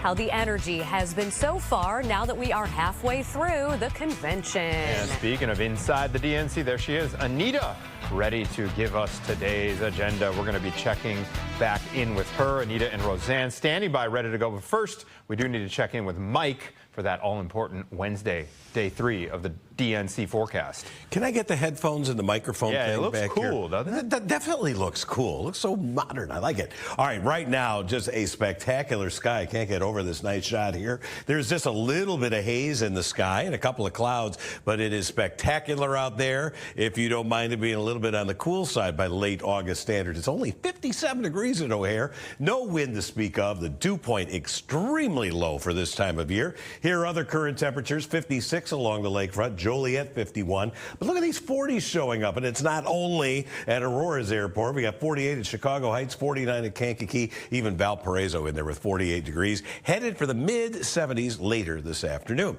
Let's check back in with Gabriella to see if you've got any slowdowns. Looks like the chopper's up this morning. We have Skyfox, over Chicagoland, it looks like right now. I know that they're on their way to this incident over on the Bishop Ford going southbound because we still have this closure in place. Between 130th and Dalton Avenue, traffic is being forced off at 130th, so you could take Indiana or you could take Torrance South. I know that we want to see if we can get an aerial view to see where ISP is at in the mix with doing this fatal crash investigation near Dalton Avenue. So hopefully we can have some more information information on that very soon. Taking a look at some drive times if you're taking your trip into the city this morning. 30 minutes on the Kennedy, Eisenhower, and Stevenson. A little backed up on the Stevenson because, of course, we have that crash on I-55 going northbound. That's near the Romeoville area, and then your normal slowdowns on your morning commute. Finally, 20 minutes on the Dan Ryan from 95th to the Burn Interchange. Thanks, Gabby. It's going to be another big night at the Democratic National Convention here in Chicago. Minnesota Governor Tim Walz, it's his big night. He's expected to address the crowd as he prepares to accept the nomination for Democratic Vice President. And there's a live look at the United Center right now at 6:35 on your Wednesday morning. We imagine the cleanup is in full effect going on after such a late night of speakers once again last night. And Anita Blanton has been covering it all for us all week long. She's joining us from the convention floor. And Anita, Governor Walz is going to make his case for becoming the next vice president of the United States. That's right. If he could just channel Lil Jon from last night, he said, turn down for what? This is the biggest moment of Tim Walz's life, certainly of his career, and he needs to meet the moment. Of course, it's only been a couple of weeks that he has even been on this ticket. Tuesday, making it officially 2 weeks that he has been on this Democratic ticket. So you talk about a whirlwind experience for someone's life. This is going to be a rare opportunity for everyone, not just the DNC, but really the whole country, to get a better idea of what type of person Governor Walz is. For him to introduce himself instead of hearing other people's introductions of him or their version of him that's been put out. Some things to know about Governor Walz. He's actually originally from Nebraska, where he went to high school and college. He moved to Minnesota with his wife Gwen in 1996. We've actually heard from Gwen Walz this week as well at one of the earlier events. He eventually ran for Congress after teaching in Mankato, and he also served as in the National Guard for 24 years. Now, yes, what exactly he did in the National Guard has been debated, but I stay on the side of, well, none of us have put on the uniform, so I'm not going to parse with what he did. He was in Nebraska, both in Minnesota. This is a speech he made while addressing supporters at a rally last night. You run a campaign based on fear like them, you're going to run into a little trouble when you run into a campaign that's based on joy.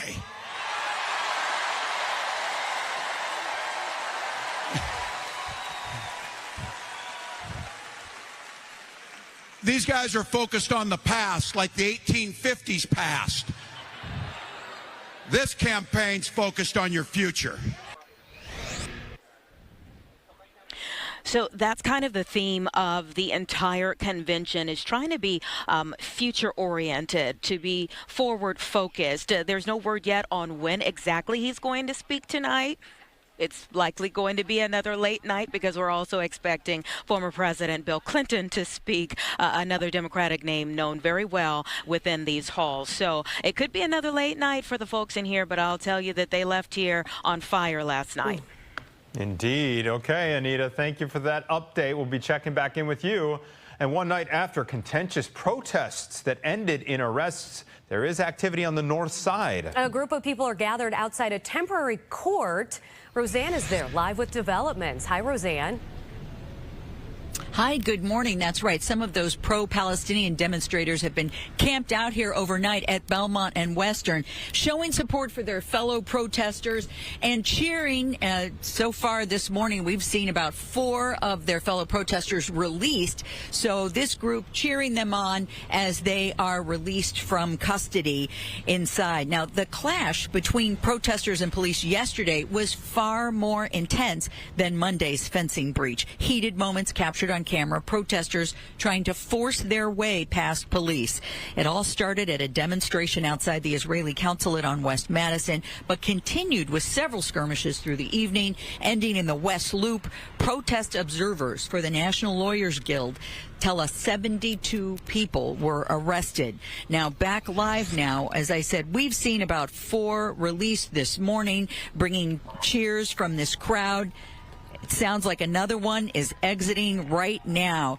Now, none of these protesters wanted to talk to us this morning, but we know that they have been talking with attorneys, and they are being processed and going before a judge, all here at Belmont and Western. You'll remember this is a temporary setup. It's an old courthouse being put into use to handle the number of protesters. They expected a large number. Yesterday, there were only 4 arrests as of the morning. I think it was 14 by the end of the day, I should say Monday. But yesterday, far more. We're hearing 72, and they are being processed this morning with their supporters outside. Back to you. Thank you, Roseanne. Boy, a really chilly start to the day today. I had a sweatshirt on yesterday playing with my son at the sandbox, and I was completely comfortable. And you know me, I run hot, so that speaks how cool it was. Usually you go without the sleeves. That's right. But you had the extra sleeves. Exactly. Well, it feels more like, late September than it does late August out there. But this is going to change gradually. We've got about a 4-degree per day warm up on the way starting today. Yesterday's high was 72, so we go to 76 tomorrow. All right, so as they transition to their weather-related headlines, we're going to stay on top of politics, giving you a live look inside of the United Center, the site of the DNC for 2024. We appreciate Fox 32 Chicago for their detailed coverage of the DNC. We're going to go ahead and take our third 2-minute commercial break of the hour here at 7:41 on the East Coast. When we come back, checking in with Fox 35 Orlando's Amanda McKenzie out in the Sunshine State. They're dealing with their own election woes this morning as it relates to people not being able to access election results. We'll be checking in with her in just 2 quick minutes for the details.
Welcome back to Live Now from Fox. Now at 7:43 on the East Coast. Staying on your political headlines this morning, you decide 2024 Election Day web issues should now be resolved. A software company based out of Tallahassee saying a surge in online traffic prevented voters from accessing election results.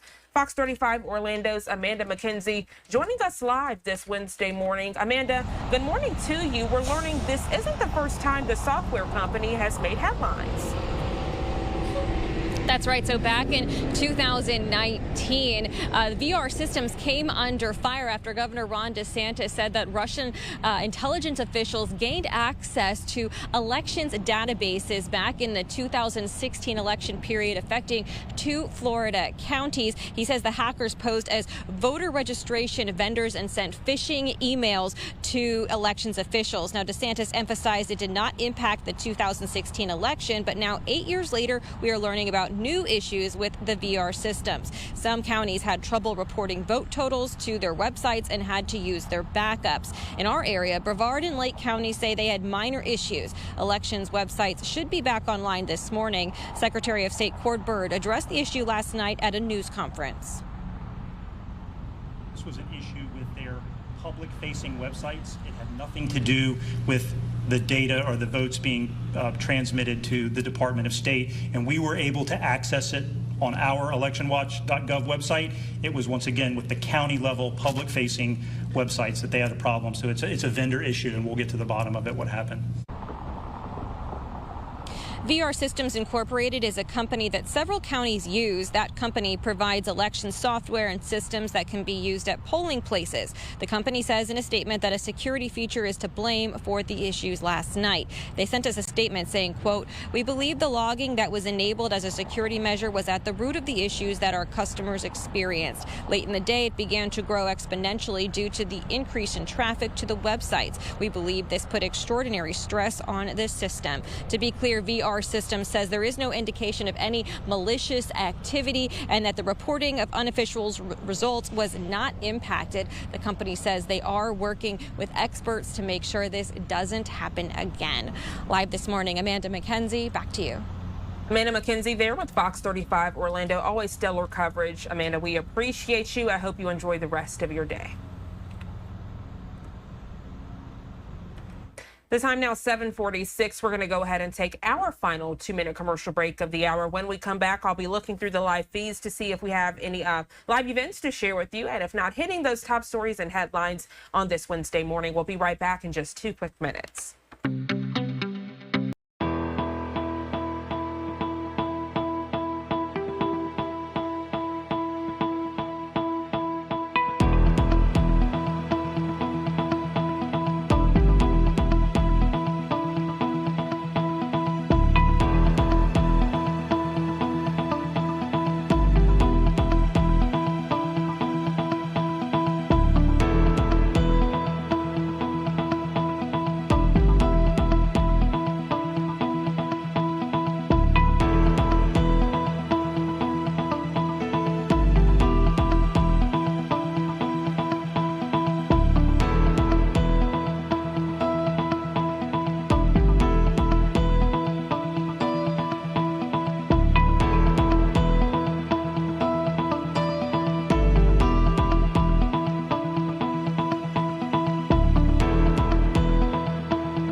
Welcome back to Live Now from Fox, and good morning to you. If you're just now tuning in, I'm Jeanne Francine. We continue with your breaking news headlines this morning. I want to give you a live look out in Jerusalem, Israel. Here is 7:49 on the East Coast. And it's been a very hectic morning out in that area, to say the least. This morning, I was speaking with national security expert Ken Gray about some breaking news related to Hezbollah, and some conflict broke out with some ultra-Orthodox Jews. I want to play that interview out for you now.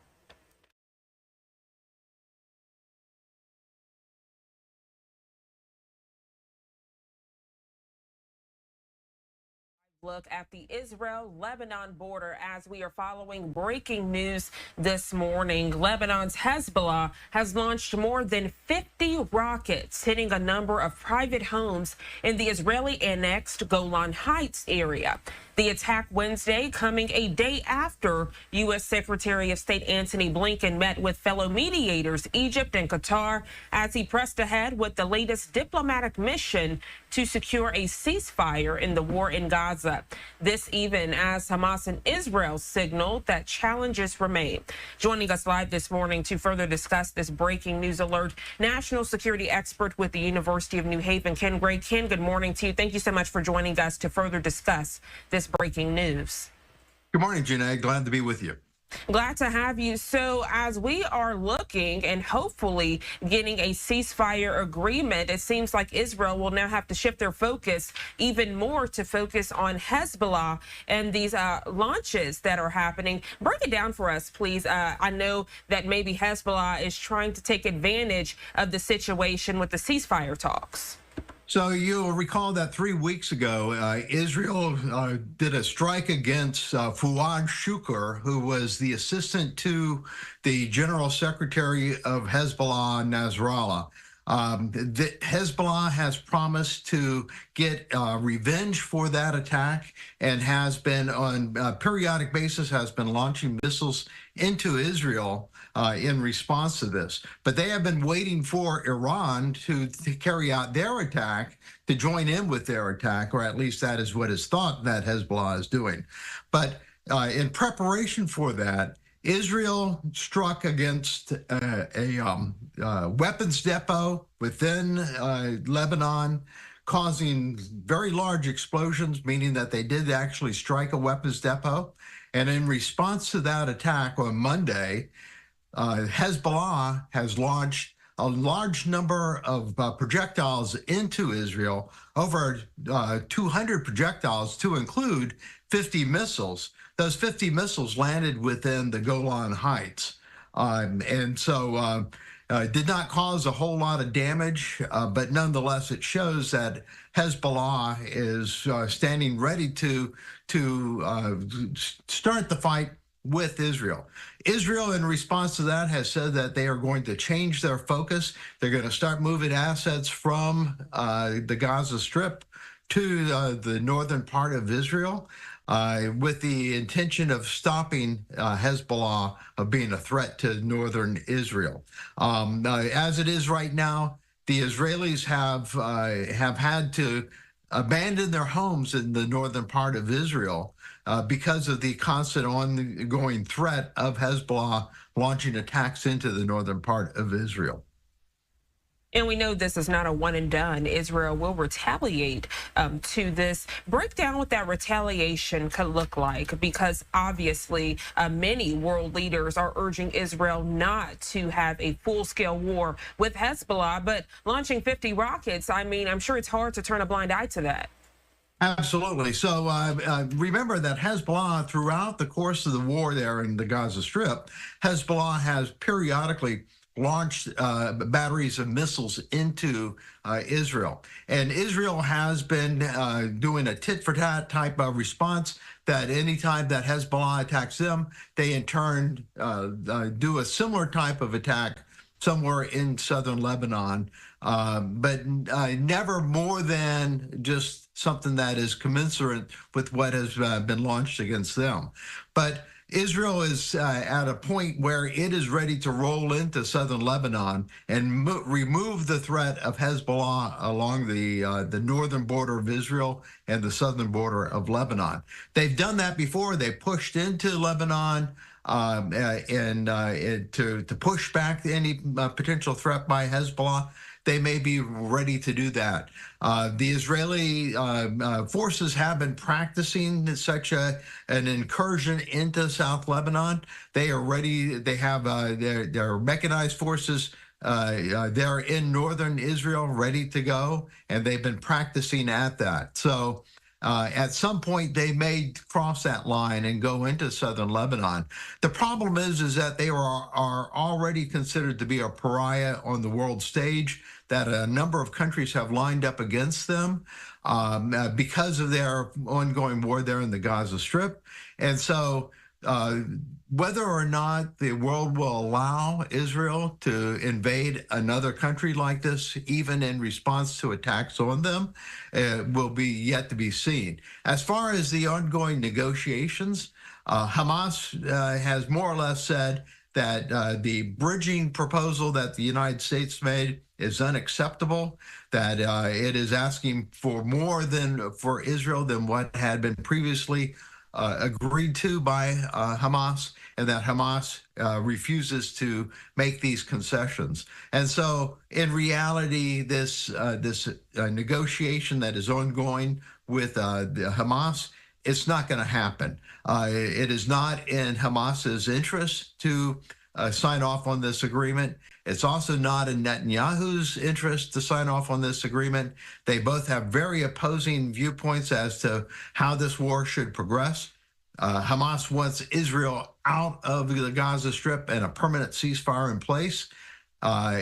Israel wants to do away with Hamas and to maintain a presence in part of the Gaza Strip to ensure that another attack will not occur.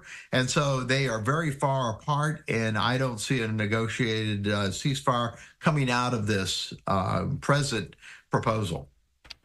Okay, and as we are discussing the conflict with Israel and Hamas, this feed just coming into our Live Now from Fox Studios, I'm bringing it full for you, coming out of Jerusalem, Israel. So your timing is perfect to discuss Israel and Hamas and how that relates to the ongoing conflict with Hezbollah as well. I'm learning from our content partners over at the Associated Press that right now taking place in Jerusalem, these are ultra-Orthodox Jews who are protesting against a draft that would force them to join the army. And I know in recent weeks or even days, Ken, we actually spoke about how IDF and the Israeli military, they are kind of low on manpower. So this actually puts that into perspective, these ultra-Orthodox Jews not wanting to join this draft, and this coming after Israel's Supreme Court actually ordered the government to begin drafting ultra-Orthodox Jewish men into the army. We're taking a live look at this feed, Ken. If you could put this into perspective, because it just shows how even though people are hoping for ceasefire agreements, that this war is ongoing.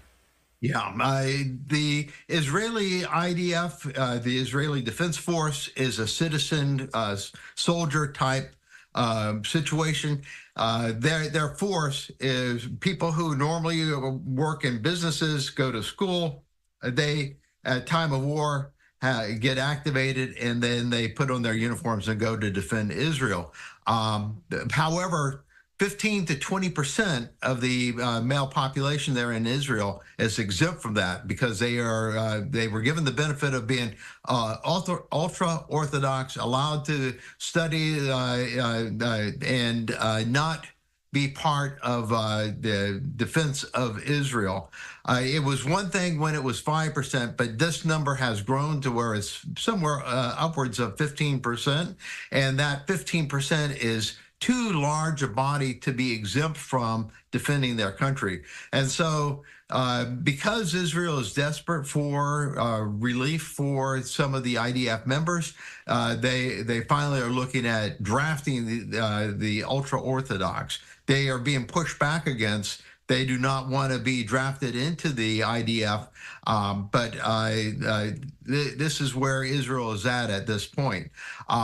Additionally, there is ongoing complications there in the West Bank, and that may be an additional problem for Israel here in the near future, in that there are members of the ultra-Orthodox who also want to continue building settlements within the West Bank, and that is being pushed back against by the Palestinians who occupy the West Bank.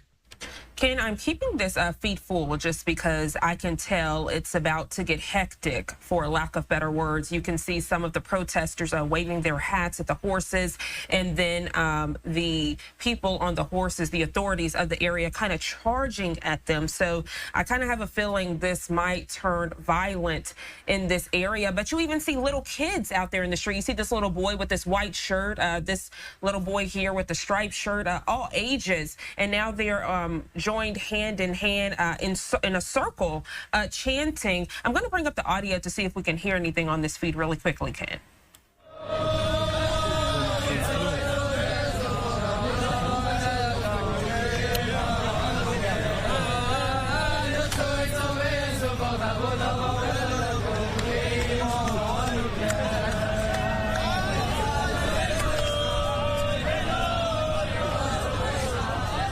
So you can hear them singing and chanting hand in hand. And I don't know how this will end, Ken, because we know that the government and even the military, they do not like defiance. They do not like to be challenged. And again, those authorities on the horses there kind of being taunted with those protesting, waving their hats in the horse's face. So what can come of this, Ken? Because again, this is pretty much a challenge to that Supreme Court order by the Israeli government to begin drafting these ultra-Orthodox Jewish men. So there have been a number of different protests going on against the government of Israel. This is one of those type of protests.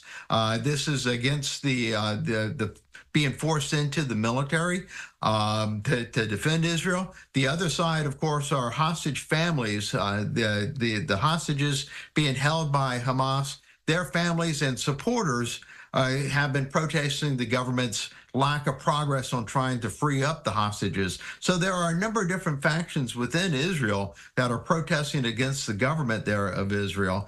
But nonetheless, you see the Israeli government willing to use their security forces to put down such protests, or at least to try to hold them in check. So my guess is that despite the fact that this is a show in protest against this order to be drafted, I think that nonetheless we will see these ultra-Orthodox being forced into non-fighting positions more than likely, but nonetheless into the IDF. These are people who are religious scholars who do not want to fight. Instead, they want to be able to be supported by the Israeli government while they are studying, conducting religious studies. But I think Israel is in a position that they are not normally in this extended war. Normally, their fighting has been very short periods where they get attacked and they respond quickly. This has been dragged out now since October, and does not look like there's any end in sight. And Ken, we know that these men would much rather be studying in religious seminaries. That's what many of them do. We know here in America, we hear religious freedoms, that quote and phrase, but it seems like in other areas, it's only when it's a matter of convenience when it comes to religious freedoms. Yeah, absolutely. So this is something that Israel has allowed to happen over a period of time. At one point, it was only a very small faction, but those numbers continue to grow. And as those numbers continue to grow, not only are they a financial burden on Israel, but they are also a lack of manpower that could be being used to defend Israel. So you can see where because of their large number of males that are available here that are refusing to defend Israel, you can see why Israel may be forcing them into that role. Yeah, well, we now see cars trying to come through. We see police there. It looks like a police vehicle based on the lights charging there at the protesters. And you see that they're now pushing and trying to get them out of the street, Ken. Yeah. Similar tactics we see being conducted in Europe and also here in the United States, trying to obstruct traffic. But this is still relatively peaceful protests going on right now. Now we see them going up on the police vehicle, literally, as you said that. So, again, I'm hoping that it stays peaceful. I know many of the viewers hoping it stays peaceful, but this seems like a very fluid situation. We know how with many of these protests, batons can be withdrawn, and some people can even be beaten for a defiance. Absolutely. Keep in mind, though, that the numbers you see here are still relatively small as opposed to the hostage families. There were thousands of protesters in the street protesting Netanyahu and the Israeli government. So despite the fact that this is a daytime protest here, it's not the numbers we were seeing that were protesting the government here just weeks ago. Now we see some sort of a fight, Ken, a back and forth push there with authorities. And you see, I don't know who those people are with the hats there. I don't know if they are police. I see his handcuffs on his the back of his pants. I don't know if those are police that are kind of getting rough or if those are individuals that just don't agree with what these ultra-Orthodox Jews are doing. Kind of hard to see, like what we see here in America in the midst of protests, right? You know, you never really know who's in the midst of these crowds. Yeah, these are chaotic, and it's hard to say exactly what is going on until you are able to get the big picture to see where the protesters are and where the forces are. Interesting, the use of horses here is that horses really are very useful in handling crowds like this here to help disperse a crowd. So it's interesting that the Israelis were bringing the horses in there also. Well, Ken Gray, always a pleasure. We appreciate your candidness. I know we started this interview discussing those 50 rockets launched by Lebanon's Hezbollah. And then as we were discussing it, this ultra-Orthodox protest broke out as they are going against that military draft. So, again, just showing that within a moment's notice, things can pop off and things can break out. We appreciate your expertise, as always, Ken, on these topics. Before we let you go, anything else you'd like to add as we continue to monitor this feed? Yeah, we forgot to mention the fact that 6 bodies of hostages, their remains were located in tunnels in Khan Yunis and have been recovered. And so the plight of the hostages, we're learning that these 6, many of whom were believed to have been killed on October 7th and their bodies brought into the Gaza Strip, but some, at least one for sure, died at the hands of Hamas once brought into the Gaza Strip. And so, again, 6 more bodies have been recovered of hostages. Ken Gray, again, thank you so much for your expertise and your candidness on these topics. I hope you stay safe and enjoy the rest of your day. Thank you.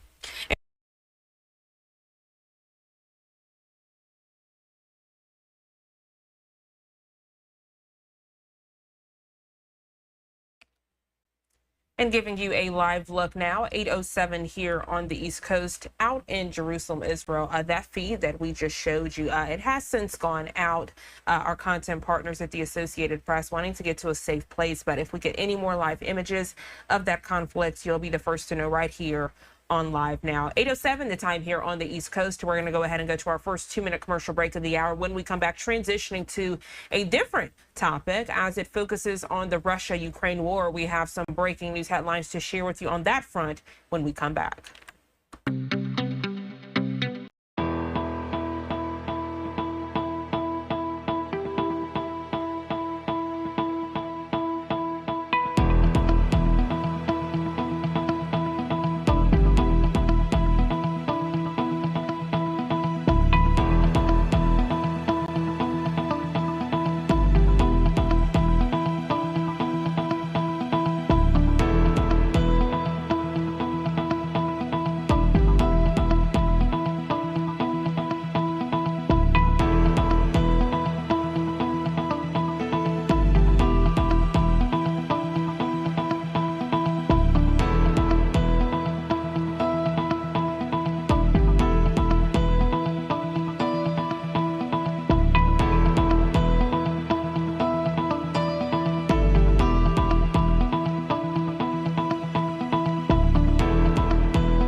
Welcome back to Live Now from Fox, and now transitioning to a different breaking news headline we are discussing this morning. This relating to the Russia-Ukraine war. Ukrainian troops continue their offensive this morning in Russia's Kursk region.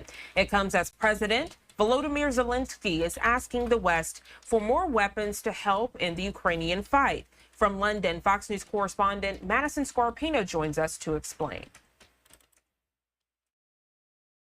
Ukrainian troops are advancing further into Russia, taking nearly 500 square miles of territory in the Kursk region. President Volodymyr Zelensky says they have also captured a significant number of Russian prisoners in hopes of exchanging them for captured Ukrainians. Our defensive actions across the border, as well as Putin's inability to defend his territory from such actions, are very telling. Russian President Vladimir Putin vowed to push the Ukrainians back, but so far, his forces haven't been successful. And now, Zelensky is asking Western allies to loosen restrictions on long-range weapons to allow troops to strike deep into Russian territory. The White House says while Ukraine's offensive in Russia is necessary, the U.S. won't change its approach. The bottom line is this war can end if Mr. Putin would stop. He's the aggressor here. He's the one that went into Ukraine, a sovereign territory. Meanwhile, Ukrainian officials say the restrictions are also preventing their military from fighting off Russian advances in eastern Ukraine. Moscow's forces are also closing in on a key defensive stronghold in the Donbas region. The fighting is forcing more civilians to evacuate their homes. When we were leaving, there were hits and interceptions in the air. It was terrifying. We barely got out. And in northern Ukraine, Russia launched a missile and drone attack overnight that hit energy infrastructure. In London, Madison Scarpino, Fox News. Madison, thank you so much. Following another headline now as it relates to our international headlines, you're getting a live look out in Italy. This as one person is dead. 6 people remain missing this morning off the coast of Sicily. This after a powerful sudden storm brought down a 180-foot sailing yacht carrying 22 people. The Italian Coast Guard continues their search this morning for the missing passengers. You see them out there along the water at this hour here at 8:12 on the East Coast. But we're learning they are having some trouble this morning reaching the wreck. The voyage was supposed to be a celebration, but has since turned into a nightmare. From New York, Fox News correspondent Alexis McAdams joins us to share the latest on this search.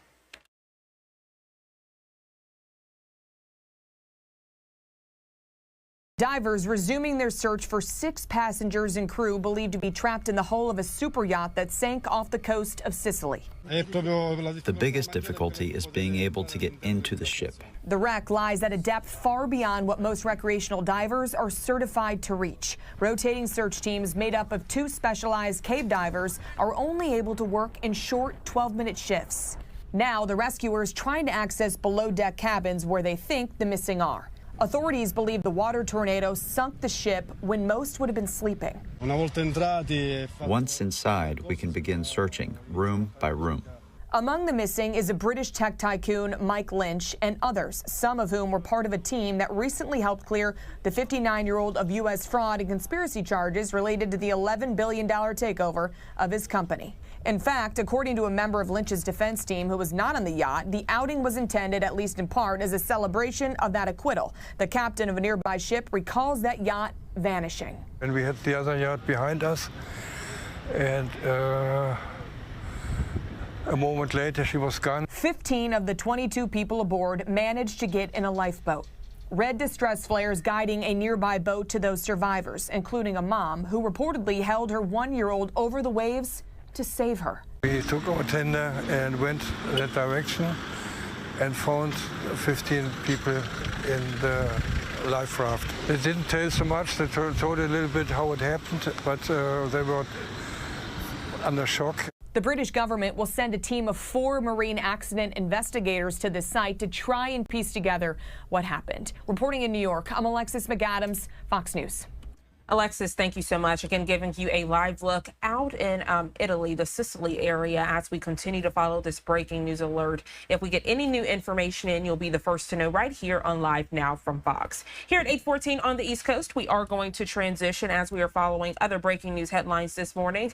I want to take you out to the windy city of Chicago. You're getting a live look outside of the United Center, the site of the 2024 Democratic National Convention. We have some updates to share with you on the other side of the aisle, though, as it relates to the Republican Party. We'll be joined by Fox News congressional correspondent Aisha Hasney, who's reporting from Michigan this morning. Also, you're in for a special treat. The president of Winning Republican Strategies, Aaron Evans, joining us, giving you a live look inside of the DNC as they changed that shot. We're going to go to a quick 2-minute commercial break. We'll be right back.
Welcome back to Live Now from Fox here at 8:17 on the East Coast, transitioning to your top political headlines. And we know it's customary for the nominee from one party to stay out of the spotlight during the other party's convention week.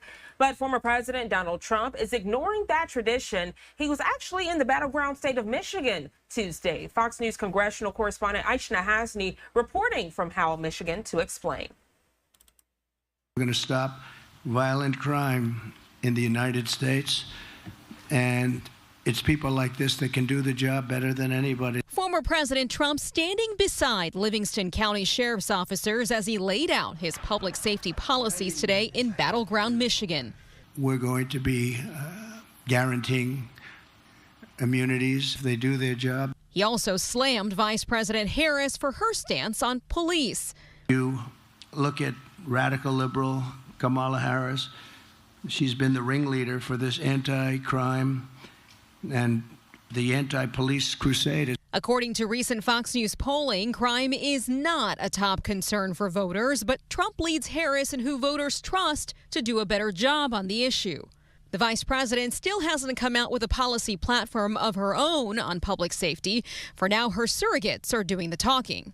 90% of Americans, more than 80% of Republicans, think we ought to at least be doing universal background checks. But Donald Trump says no. The Republican Party says no. But the Harris campaign did blast Trump for today's event location, a town where about a dozen white supremacists rallied for him last month, chanting Heil Hitler. Folks who live here tell Fox that's not what this community is about. I was disgusted because we have a good town, good people. How condemned it to you? Who was here in 2021? Joe Biden. Thank you. And that is a reference to President Biden visiting this town in 2021 when he wanted to talk up his Build Back Better plan. In Howell, Michigan, I'm Aisha Hasney, Fox News. Aisha, thank you so much. And joining us live this morning to further discuss this news alert as we continue with your Wednesday morning headlines, none other than the president of Winning Republican Strategies, Aaron Evans. Aaron, good morning to you. Thank you so much for joining us here on this Wednesday morning on Live Now from Fox. Good morning. It's a pleasure being here. Thank you. So a lot to discuss. We know that former President Donald Trump is not letting the spotlight of the DNC take him away from the campaign trail, with you being the president of Winning Republican Strategies. Is he doing the right thing for his campaign? Absolutely. I mean, look, and Vice President Harris is not even attending the DNC convention 100%. You know, she's out campaigning and did a virtual visit yesterday. So, I mean, I think time is very limited. This is also a very late convention. You know, conventions normally occur sooner than now. And so, you know, I mean, we're really literally within the next 30 days, there will be multiple swing states that will already be voting with early voting. And so, you know, time's of the essence. And I think, you know, look, the whole tone of this election, it's been, you know, I mean, it's been intense from the start on both sides of the aisle.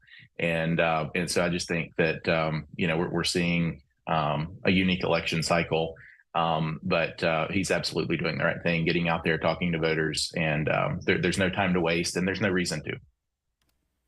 We know the former president in Michigan discussing crime and what needs to be done to keep Americans safe. Very ironic, though, that happening on the heels of today, day 3 of the convention, where the topic is protecting Americans' freedoms. What does freedom look like in so many areas where we know crime is just taking over?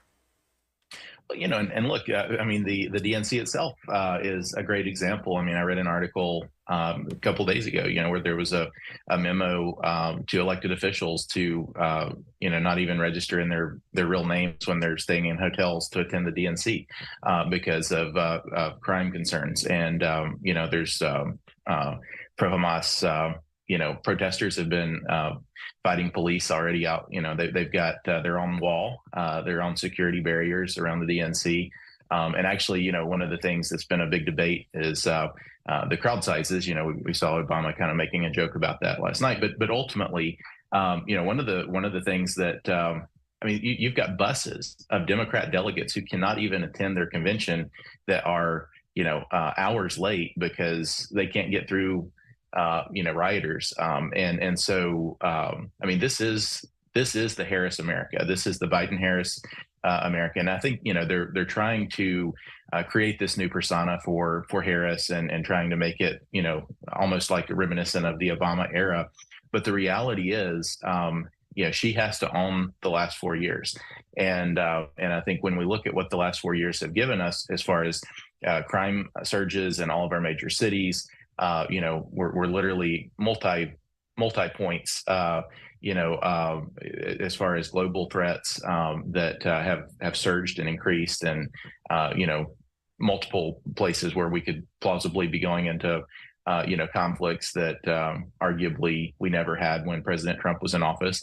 And so, you know, I think that, and then we're also looking at, I mean, she picked for her vice president, her vice presidential pick, literally the only governor that's actually surrendered a police precinct to rioters when we go back, you know, into 2000. And so, you know, I think this is certainly a, it's going to be a very troublesome topic. I mean, they can say what they want to say, but the record is the record.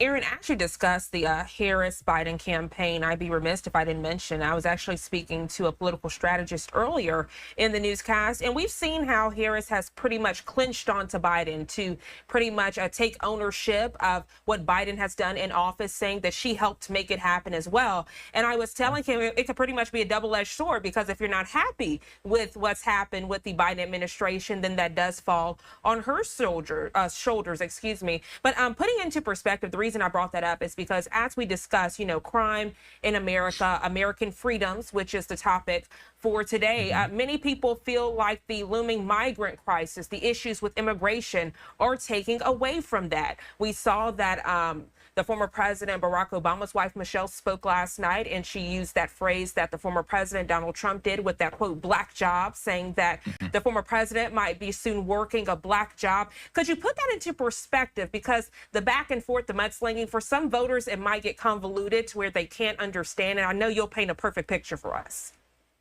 No, absolutely. Yeah. And thank you. Look, I think every town in America has become a border town under the Biden administration.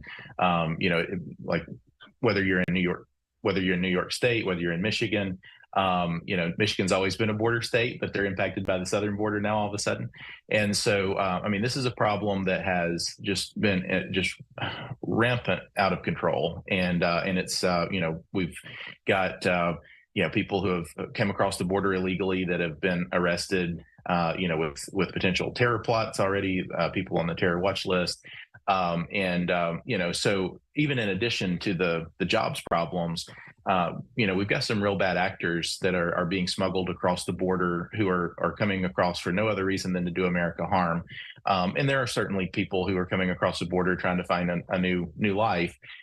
But there is a legal process for that. And I think that's the one thing that, when we talk about law and order, it's America's always been a nation of immigrants. We've got a process, we've got a system for that, and we welcome people, but they need to follow that system. And right now, just the absolute utter chaos on the southern border that's impacting every state, here in the continental U.S. at least. It must stop, and it's something that Harris must own. And so, again, words are cheap when we have 4 years of absolute failure, on the border, and not only failure, but then gaslighting when the problems are highlighted. I actually remember Speaker McCarthy was shouting about some of the people on the terror watch list being caught in Southern California coming across the border. How did the Biden administration handle it? They basically quit publishing the reports of who they were catching. And so, you have gaslighting, lies, deceit, and now they're going to try to run on law and order. So it's actually laughable. But, I think that's a really big concern. Well, Aaron, I definitely appreciate your candidness on the topic. We know that the DNC is going on now, as you did express at the beginning of this interview, and we are showing those speeches in full here on Live Now, as we did with the RNC, just so that the voters can see both sides of the conversation. But for those that don't really care about the DNC, I've heard many say, you know what, I'm just ready to see Trump and Harris debate. Paint that picture for us. What will it look like? We know that former President Trump does not bite his tongue. We saw him do that with the court proceedings out in New York, right before he would enter the courtroom. Despite the gag order, he says, look, I want Americans to know how I truly feel. Right. What would that debate look like? I feel like many Americans are wanting to see that, so that people are put on the spot and don't really have a rehearsed answer, as we've heard the former president say that Harris does. Yeah, I think, look, Trump's one of Trump's greatest strengths is his authenticity of just being Donald J. Trump, and he's unique, and there's no other like him. I think that's exactly what we're going to see on that debate stage. But I think you're going to see him really focus in on two or three things. One, you're going to see him focus on his record versus her record. And again, she's going to have to own the last 4 years. And when we look at the Trump years, we have record economy, we have securing our borders, we have no wars, the most peaceful, prosperous 4 years in modern history. And then literally, the moment that he's gone, you have chaos occurring in Afghanistan, you have American troops being killed, you have global conflicts across the from Ukraine to the Hamas attacks on October 7th. And then on top of that, our economy's going, just absolutely tanking, the borders being overran. And so, and then you have this radical, super left agenda on, any social issue you can imagine that's just, blatantly pushing a radical agenda that makes even most Democrats feel uncomfortable. And so, that's where I think that's where the Biden-Harris administration has taken America. And I think President Trump's going to lean into what his 4 years was like, and paint that contrast and show that, in a world that's getting ready to light on fire, we're all concerned about what's going on around the globe. Do we want Donald J. Trump negotiating for America, or do we want Kamala Harris? And I think that is a very stark contrast when it comes to the economy. Do we think that Donald J. Trump, who has vast business experience, who already has proven that he can lead America to prosperity, guiding the economy, or do we want Kamala Harris, who has zero experience in any of that? Comes to securing the border, when it comes to standing with Israel, I mean, she's been extremely weak on Israel, and you've got the pro-Hamas protesters out there now, but what's going to happen even on that front? And so I think there's multiple things that are very relevant contrasts, and I'm very confident President Trump's going to drive those home. Aaron, a pleasure speaking with you bright and early this Wednesday morning. Thank you again for showing us the Republican side as we are discussing the DNC, but we know there are two sides to the conversation, right? We appreciate your candidness. Hopefully this isn't the last time you join me here on Live Now. I hope you enjoy the rest of your day. Likewise, it's been a pleasure. Have a great day. Thank you. Thank you so much. Giving you a live look out in the Windy City, 8:30 here on the East Coast, a live look there at the Chicago skyline. And we continue to show both sides of the conversation here on Live Now. As we know, it is DNC week, the 2024 Democratic National Convention, and we will continue with our coverage. We're going to go ahead and take a brief break, but when we come back, checking in with our content partners over at Fox 32 Chicago, as they do have team coverage this morning. A lot of stories going on out in that area, obviously the DNC, and I'm actually going to show you a look inside at this hour. You can see preparations underway to get the stage set for tonight for those speeches that will be underway, but they're also following some breaking news out in this area. You're getting a live look there. We're learning a man who escaped from a Mississippi courthouse and is wanted on murder and armed robbery charges, currently in a standoff with authorities there at a restaurant on the near west side. And this is just blocks away from the site of the United Center where the Democratic National Convention is taking place. And I know, as I said that, many of you all were thinking, well, okay, Mississippi, Chicago, how do you get that far? Well, we don't really know, but we're working to find out for you. All right, 8:31 here on the East Coast, going to our third 2-minute commercial break of the hour. We'll be right back.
Welcome back to Live Now from Fox. I'm taking you back out to Chicago, the Windy City, as we continue to discuss the 2024 DNC. You're getting a live look there inside of the United Center, the site of where this year's Democratic National Convention is taking place. Again, I did mention that we did have team coverage this morning with our content partners over at Fox 32 Chicago. We're going to head that way now and listen. And also, they are following some breaking news as well.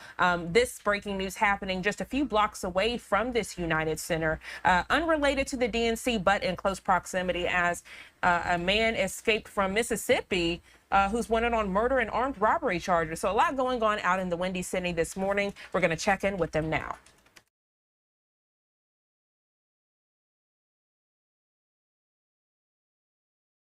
For the ride, and we continue our coverage of the Democratic National Convention, where day 3 kicks off today. Each day has had a different theme that also serves as a message to voters. Anita Blanton is live once again from the United Center, and she's joining us to explain today's theme. Hi, Anita. Hello to you both, Natalie and Brian. Yes, tonight the theme is Fight for Our Freedom. And you're correct that each night of this week has been meant to really expand the overall message from Democratic Party leaders to the folks who are here, the delegates, and also the visitors and guests and the voters who are outside of these walls about the things that they are finding very important for this election cycle. Let's rewind a bit, if you will, now that we're on day 3. Back to night 1. Back on Monday, the opening day for the DNC, the theme that night was looking forward to the future. You know, at that point in time, they were looking for the organizers to really set the theme and set the tone. They talked about for the people. And then yesterday, it was a bold vision for America's future. And then to wrap up the DNC, the final theme for this week is going to be for our future. So not much variation there. Again, for the people, a bold vision for America's future, and then for our future. But Democratic leaders also feel every theme for this week is something that they want to get across again to folks who are out there, who are watching, who are listening, who might be streaming in each night.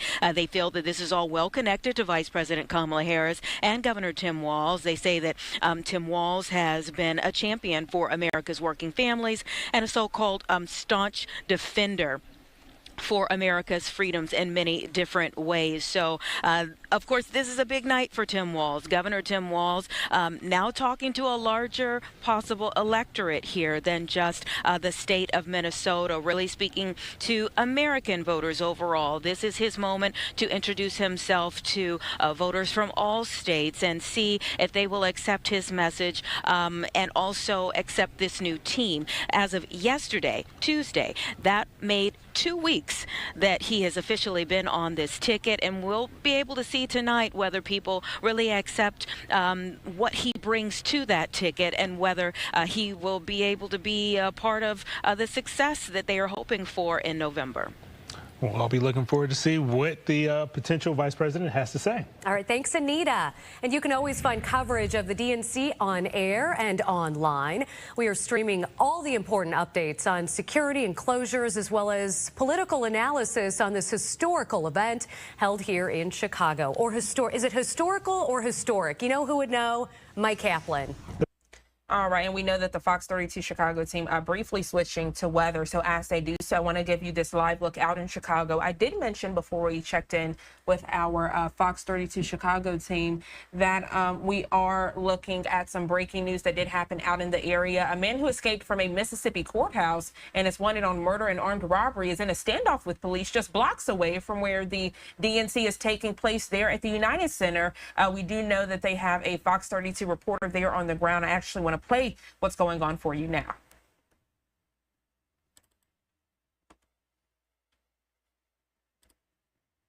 Expressway to head southbound again. Hopefully we can get more information soon on when this will reopen. Natalie, Brian, luckily drive times are looking good. If you're going inbound into the city right now, still under 40 minutes for all your drives. Thank you, Gabby. We got some breaking news on the city's near West Side. An escaped murder suspect is barricaded inside of a restaurant. I mean, as if there isn't enough going on in the city this week, Joni is live with the latest on this situation. Good morning. The scene is still locked down here at Madison and Western. It's a restaurant where it's believed that the escaped murder suspect is holed up inside. A fire truck and an ambulance did just arrive on the scene, which might signal a development, but traffic is still flowing through this area except for those regular DNC closures that are happening just east of us. But here's what that scene looked like this morning. SWAT teams, U.S. Marshals, Chicago police, they surrounded Seafood Junction on Madison at Western. Mississippi authorities confirmed that Joshua Zimmerman, accused of carjacking and murder, escaped custody in DeSoto County, walked out of a courthouse months ago, and somehow made his way to Chicago. Now, police got on this scene in Chicago at 4 o'clock yesterday. It was an active scene all night, and it remains blocked off today.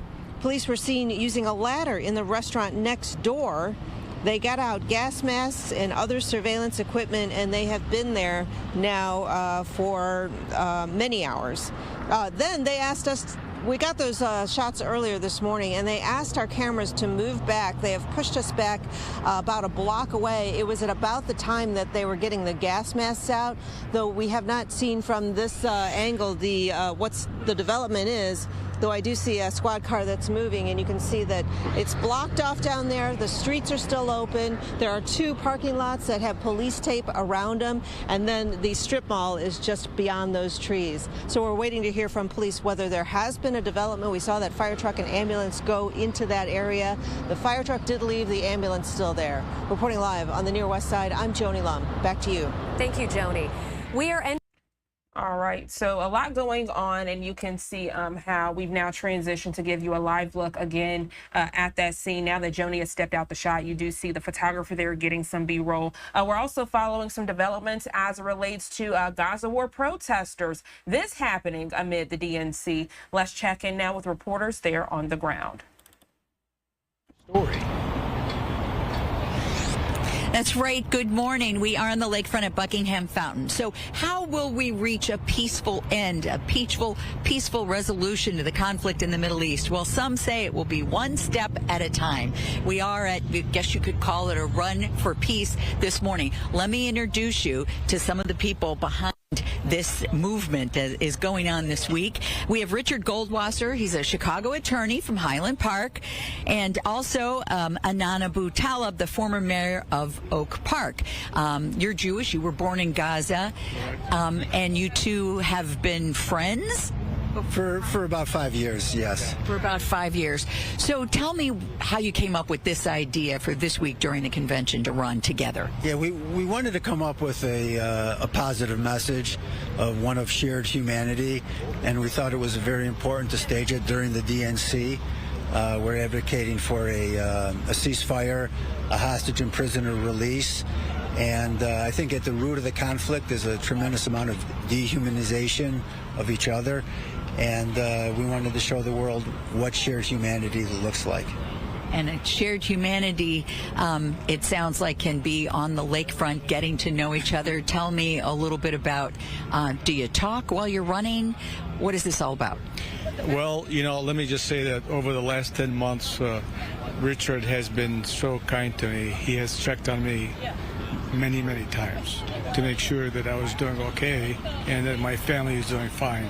And that meant so much to me. And I think, yes, we talk about so many different issues, and we believe that enough is enough. This war, this 10-month war, this destruction, devastation, and human suffering on both sides really has not brought freedom to the Palestinians, and it definitely has not made the Israelis more secure.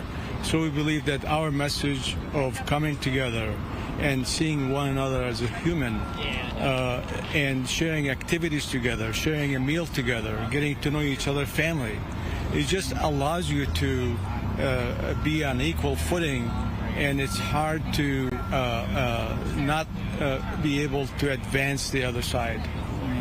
Well, thank you so much for talking to us this morning. I know you're going to be out here again tomorrow, right? Yes, 7:30 tomorrow. 7:30. I see it's spreading a little. You've got a group going. And how can people find out more? Do you have an email if they're interested in reaching out? It's dncceasefire@gmail.com. Okay, well, we wish you the best out on the path this morning, and always thank you so much. And we'll let this crowd get together, and they're going to hit the lakefront path right now. And I'll toss it back to you in the studio.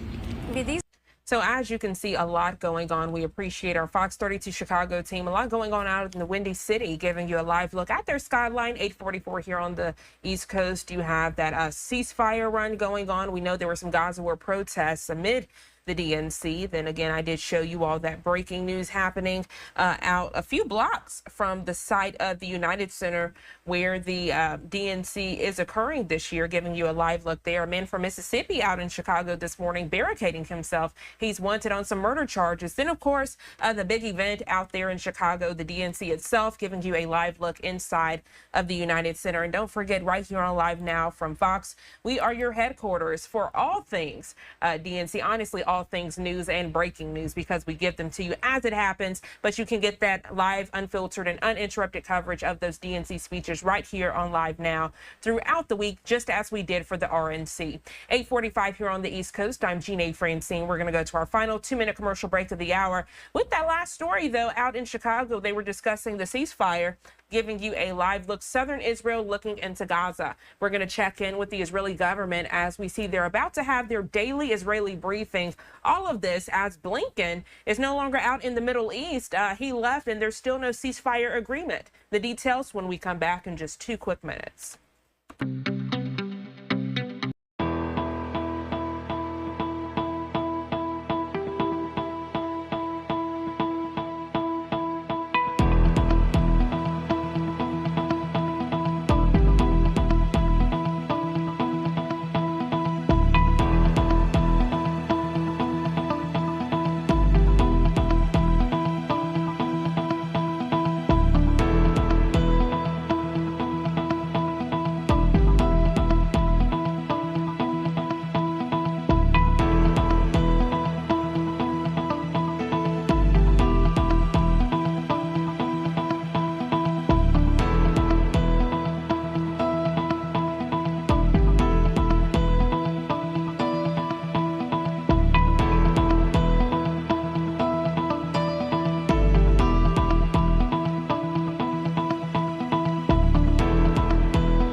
Welcome back to Live Now from Fox. Good morning to you if you're just now tuning in. I'm Jeanne Francine. Before the break, we were out in the Windy City of Chicago discussing the 2024 DNC, and we know many protests are underway as the DNC is happening in that area, one of which is related to the Gaza war. Protesters coming out in full force, unhappy that the DNC is happening amid conflict going on in the Middle East. And this is what they're concerned about, giving you a live look. Southern Israel looking into Gaza, where we know that fighting continues with Israel and Hamas. The Israeli government holding a briefing right now to discuss those looming hostage situations, as several people are still in Hamas captivity, also discussing the latest of ceasefire talks. Let's listen in.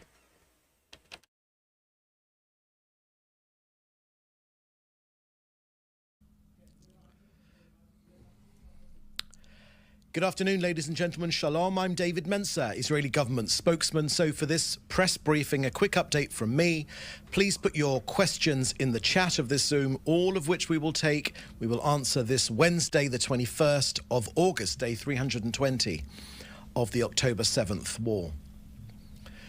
To start with, the Prime Minister met yesterday at his office in Jerusalem with the Gvura and Tikva forums. The full statement is available on the Prime Minister's website. We were asked about it yesterday in the Q&A, so let me share with you a couple of the points that the Prime Minister made. The Prime Minister said that we are using all necessary force to dismantle Hamas's rule and its military capability. And this is moving forward. At the same time, we are making every effort, diplomatically and militarily, to return our dear 109 hostages still cruelly held in Hamas captivity for more than 10 months now. The living and the deceased, women, men, children, and the elderly. The Prime Minister told these families of fallen soldiers that their loved ones have not fallen in vain and that Israel will continue to fight until victory is achieved over Hamas. The Prime Minister said that many had tried to dissuade Israel from pushing forward into Rafah and the Philadelphia corridor to directly cut off at the source Hamas's deadly weapons and terrorists smuggled into Gaza. Israel is using all necessary force to dismantle Hamas's rule and its military capability.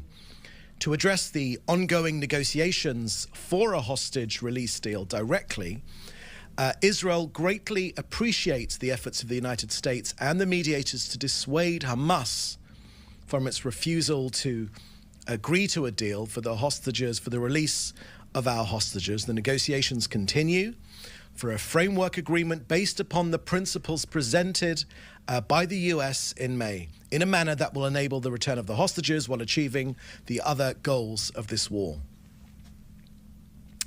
Next, allow me to give you an update on the latest military activity in Gaza to dismantle Hamas. In the last hour or so, IDF have released details of troops continuing precise intelligence-based operational activity in the area of Tel al-Sultan in Rafah.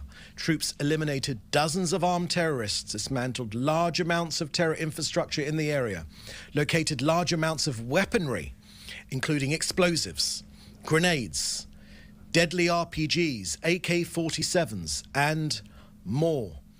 Also, I can share that the continued operational activity in Khan Yunis, eliminating dozens of terrorists, those firing rockets at southern Israel, targeted raids on terror targets, and locating and dismantling military compounds.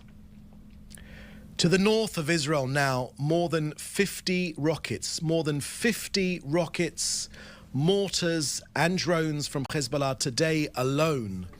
Many were intercepted by the IDF aerial defense array, but the town of Katzrin was hit. Now, this is not a sustainable reality. Let me be clear. The Prime Minister said that we will use all necessary means to restore security on our northern border and to safely return our citizens to their homes. Israel will respond with force to Hezbollah's incessant and unprovoked aggression. We faced their rockets, UAVs from Lebanese territory since October 2023. Our people have been killed. Many have been injured, and there is much damage. Lebanon will be held responsible for the terrorism originating from its own territory, whether it controls Hezbollah or not. Our advice would be to rid themselves of Hezbollah.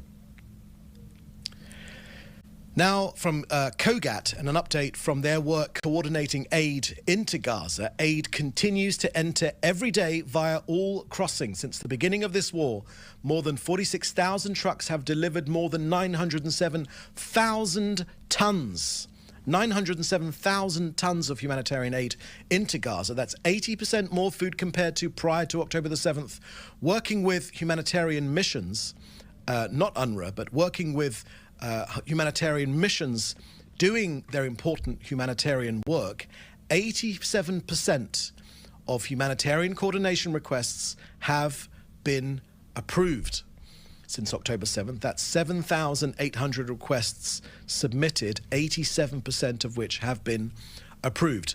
Now, COGAT will continue supporting the vital work of humanitarians genuine humanitarians across Gaza.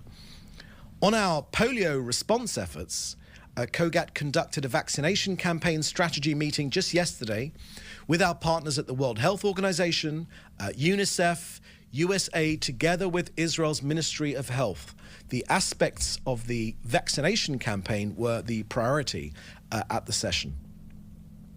So that's the end of our briefing here today. We'll now take your questions, which you should put in the chat with your news outlet.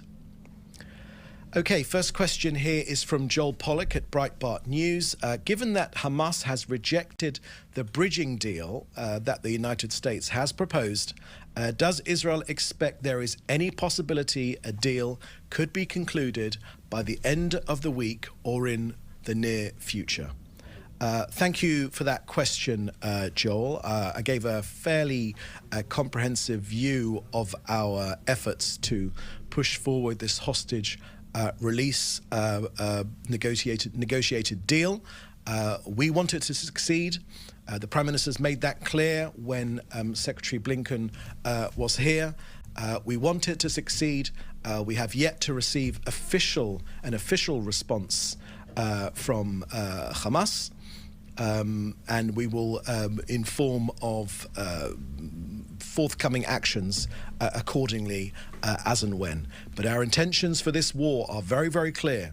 We want to get our hostages out, whether through military means or diplomatically. We want to get our hostages out.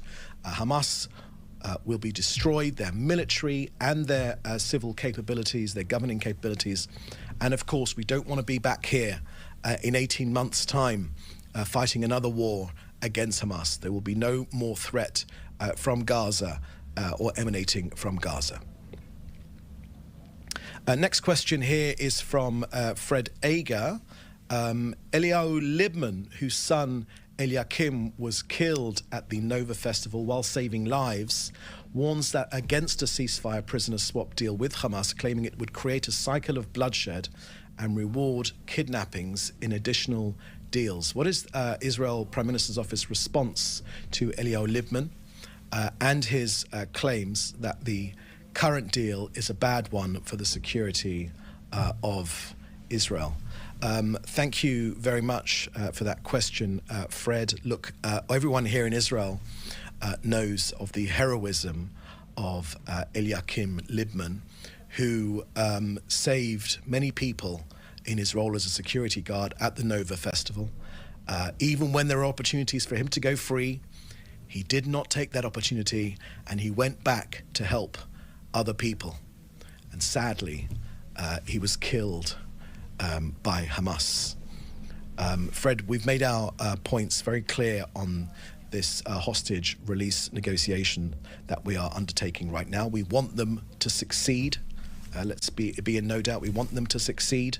But we have a duty to defend this country, we have a duty to return our hostages, and we have a duty to ensure that Gaza can never be a threat to this country again.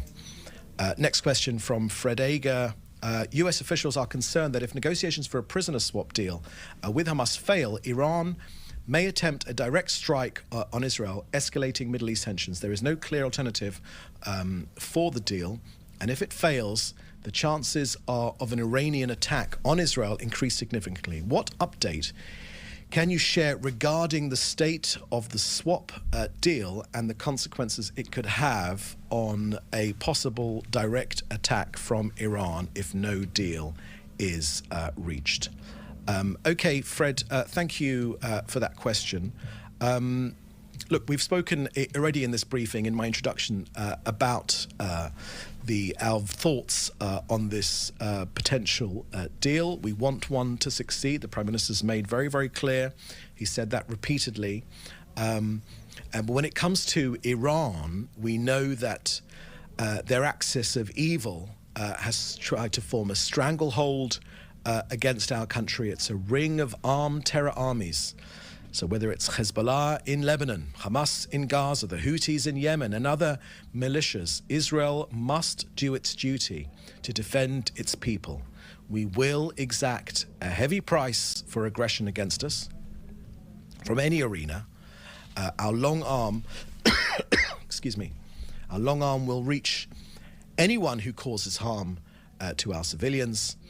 And the elimination of the commanders of the military wings of both Hamas and Hezbollah send a very clear message to anyone who threatens this country.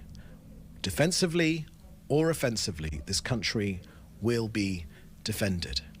And now, in common with the Prime Minister, and I think all Israelis, and our security services remain on high alert. The government has expressed its appreciation and thanks to our allies, standing united with us in the face of the hate-filled threats of the Iranian regime and its terrorist proxies. In particular, the government expresses its gratitude to President Biden and the American people for their steadfast commitment in words and in deeds, and to other countries as well, to the safety and security of our country. I think that's about as much as I want to say on that particular subject. There is another question here from Fred Ager. A senior official from the Palestinian Fatah movement claims that Israel killed a fellow party member in southern Lebanon in order to start a regional war. The assassination of Fatah official is further proof that Israel wants to ignite a full-scale war in the region. Tawfiq Tirawi, a member of Fatah's Central Committee, tells AFP, referring to the killing of Khalil Makda. What is the Israel's Prime Minister's office response to Tawfiq Tirawi? Thank you for that question, Fred. The IDF this morning has released a comprehensive breakdown of precisely who this terrorist, Khalil Makda, and his brother were. We released a precise breakdown of exactly who this man was, working in partnership with the IRGC, the Iranian's Islamic Revolutionary Guard, trying to push deadly arms into the Judea and Samaria, working with Hezbollah. We've produced a comprehensive list of his crimes and why we targeted him and why we successfully targeted him. They're on the IDF Telegram feed, and you can see them there, and I would encourage you to take a look at them there to see exactly who this terrorist was. Okay, any other questions? Yeah, it's another question. Okay, keep going down. Is that... There are no more questions? Okay, just go up a bit. Just go up for a second. Let me just make sure. Okay, you've put them in there twice. Okay, so that's the last question we have received today. Thank you for joining us. We'll have another briefing at the same time tomorrow. So in the meantime, please do stay safe, and thank you for joining us. Thank you. Bye-bye.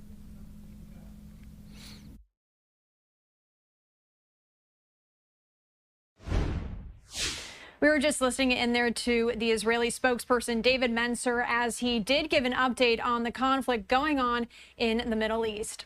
Thanks for joining us here on Live Now from Fox. My name's Christy Matino. Your time now is 9:02 on the East Coast, 6:02 on the West Coast. We did want to continue our coverage here of the Democratic National Convention as night 3 is set to kick off there. Last night, former President Barack Obama took the stage where he praised President Biden. He also shared the message that the work is not done yet, warning the crowd that the race between Vice President Kamala Harris and former President Donald Trump will be a close one. Looking ahead to tonight, Vice Presidential nominee Tim Walz and former President Bill Clinton will headline tonight's events, with Walz said to formally accept that vice presidential nomination tonight. Today's theme is a fight for our freedoms. We do have a Fox News correspondent, Rebecca Castor, who is going to break this down just a bit more for us on what we can expect tonight. Last night's headliners, the Obamas, did what they do best, giving explosive speeches in support of Kamala Harris. Hello, Chicago! Former President Barack Obama electrifying the crowd in his hometown as he closed out day 2 of the DNC. He acknowledged the momentum behind the Harris-Walz ticket, but said it doesn't mean they're in the clear just yet. This will still be a tight race, in a closely divided country. From the DNC to Kamala Harris's campaign rally in Milwaukee, the night was light on policy and heavy on Trump bashing, with some of the hardest hits coming from former First Lady Michelle Obama. For years, Donald Trump did everything in his power to try to make people fear us. Who's going to tell him that the job he's currently seeking might just be one of those black jobs? Trump, meanwhile, is counter-programming the DNC with events all week. Tuesday, he was in Michigan talking crime and safety. Look at radical liberal Kamala Harris. She's been the ringleader for this anti-crime and the anti-police crusade. Back in Chicago, the theme for day 3 of the convention is a fight for our freedoms. Democrats will hit on reproductive rights and the efforts they say Republicans will take to further impact them. They will come for IVF next. And special focus remains on security around the DNC as protests against the Israel-Hamas war continue near the United Center. Tonight, Governor Tim Walz makes his DNC debut to give his vice presidential nominee speech. In Chicago, Rebecca Castor, Fox News. Thank you to Rebecca Castor there. We are going to continue our coverage of the DNC. We do have to step away for a quick 2-minute break. However, when we come back, lots of live interviews as well as some briefings going on as day 3 does kick off. We'll be right back.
Welcome back here on Live Now from Fox as we do continue our coverage of the Democratic National Convention, which does kick off for night 3 tonight.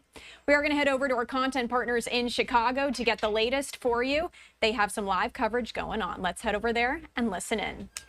Good day, Chicago. Time is now 7:31. I'm Brian Jackson. I'm Natalie Bumke. Glad you're with us along for the ride, and we continue our coverage of the Democratic National Convention, where day 3 kicks off today. Each day has had a different theme that also serves as a message to voters. Anita Blanton is live once again from the United Center, and she's joining us to explain today's theme. Hi, Anita.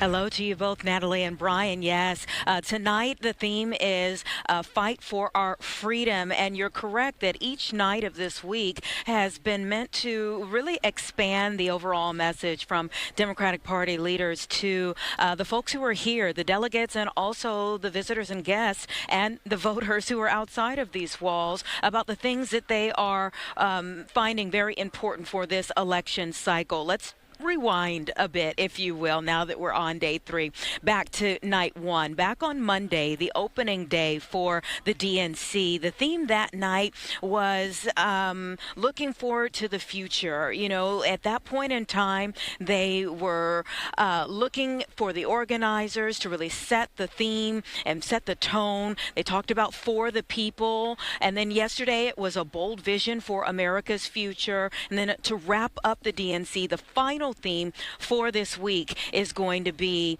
for our future. So not much variation there. Again, for the people, a bold vision for America's future, and then for our future. But Democratic leaders also feel every theme for this week is something that they want to get across again to folks who are out there, who are watching, who are listening, who might be streaming in each night. They feel that this is all well connected to Vice President Kamala Harris and Governor Tim Walz. They say that Tim Walz has been a champion for America's working families and a so-called staunch defender for America's freedoms in many different ways. So, of course, this is a big night for Tim Walz. Governor Tim Walz now talking to a larger possible electorate here than just the state of Minnesota, really speaking to American voters overall. This is his moment to introduce himself to voters from all states and see if they will accept his message and also accept this new team. As of yesterday, Tuesday, that made 2 weeks that he has officially been on this ticket, and we'll be able to see tonight whether people really accept what he brings to that ticket and whether he will be able to be a part of the success that they are hoping for in November. Well, I'll be looking forward to see what the potential vice president has to say. All right, thanks, Anita. And you can always find coverage of the DNC on air and online. We are streaming all the important updates on security and closures, as well as political analysis on this historical event held here in Chicago. Or is it historical or historic? You know who would know? Mike Kaplan. The man who knows everything. Drop the AL on that one. That's Just go what I'm historic. thinking. You know what? It always ends up being somewhat confusing is it an historic or a historic? And I think that despite the fact we typically do with an and, I think the correct way is a historic. But I'm not 100% sure of that one. Hopefully you won't be hysterical about today's weather. It's too chilly out there this morning. My goodness, saw some 40s out there. But this is going to be a nice afternoon. We'll hit 76 for the high, plenty of sunshine, low humidity. The lake isn't choppy anymore, so if you're so inclined to go swimming, obviously do so safely. But all right, thank you to Fox 32 Chicago for that coverage. You can see they started to go into weather there, so we are going to dip out of that. We are going to head to our second break of the hour. When we come back, we'll be speaking with Heather Pierre live. She is a DNC delegate. That's just 2 minutes away. Stay with us.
Welcome back here on Live Now from Fox. My name is Christy Matino. Thanks for being here with us. We do continue our coverage of the Democratic National Convention as day 3 set to start there in the United Center. Former President Barack Obama took the stage last night where he praised President Biden.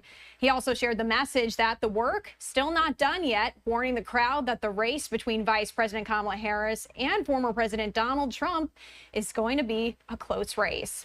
We are looking ahead to tonight now. Vice presidential nominee Tim Walz and former President Bill Clinton will headline tonight's events, with Walz set to formally accept that vice presidential nomination tonight.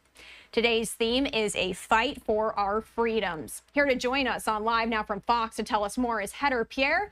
She's a DNC delegate who has been at the DNC all week. She's giving us an inside look. Thank you so much for joining us here on Live Now from Fox. Good morning. Thank you for having me. Good morning. Okay, so night 2. Tell us a bit about it. You were there. What was that like for you? I can't fathom the words. It was simply amazing.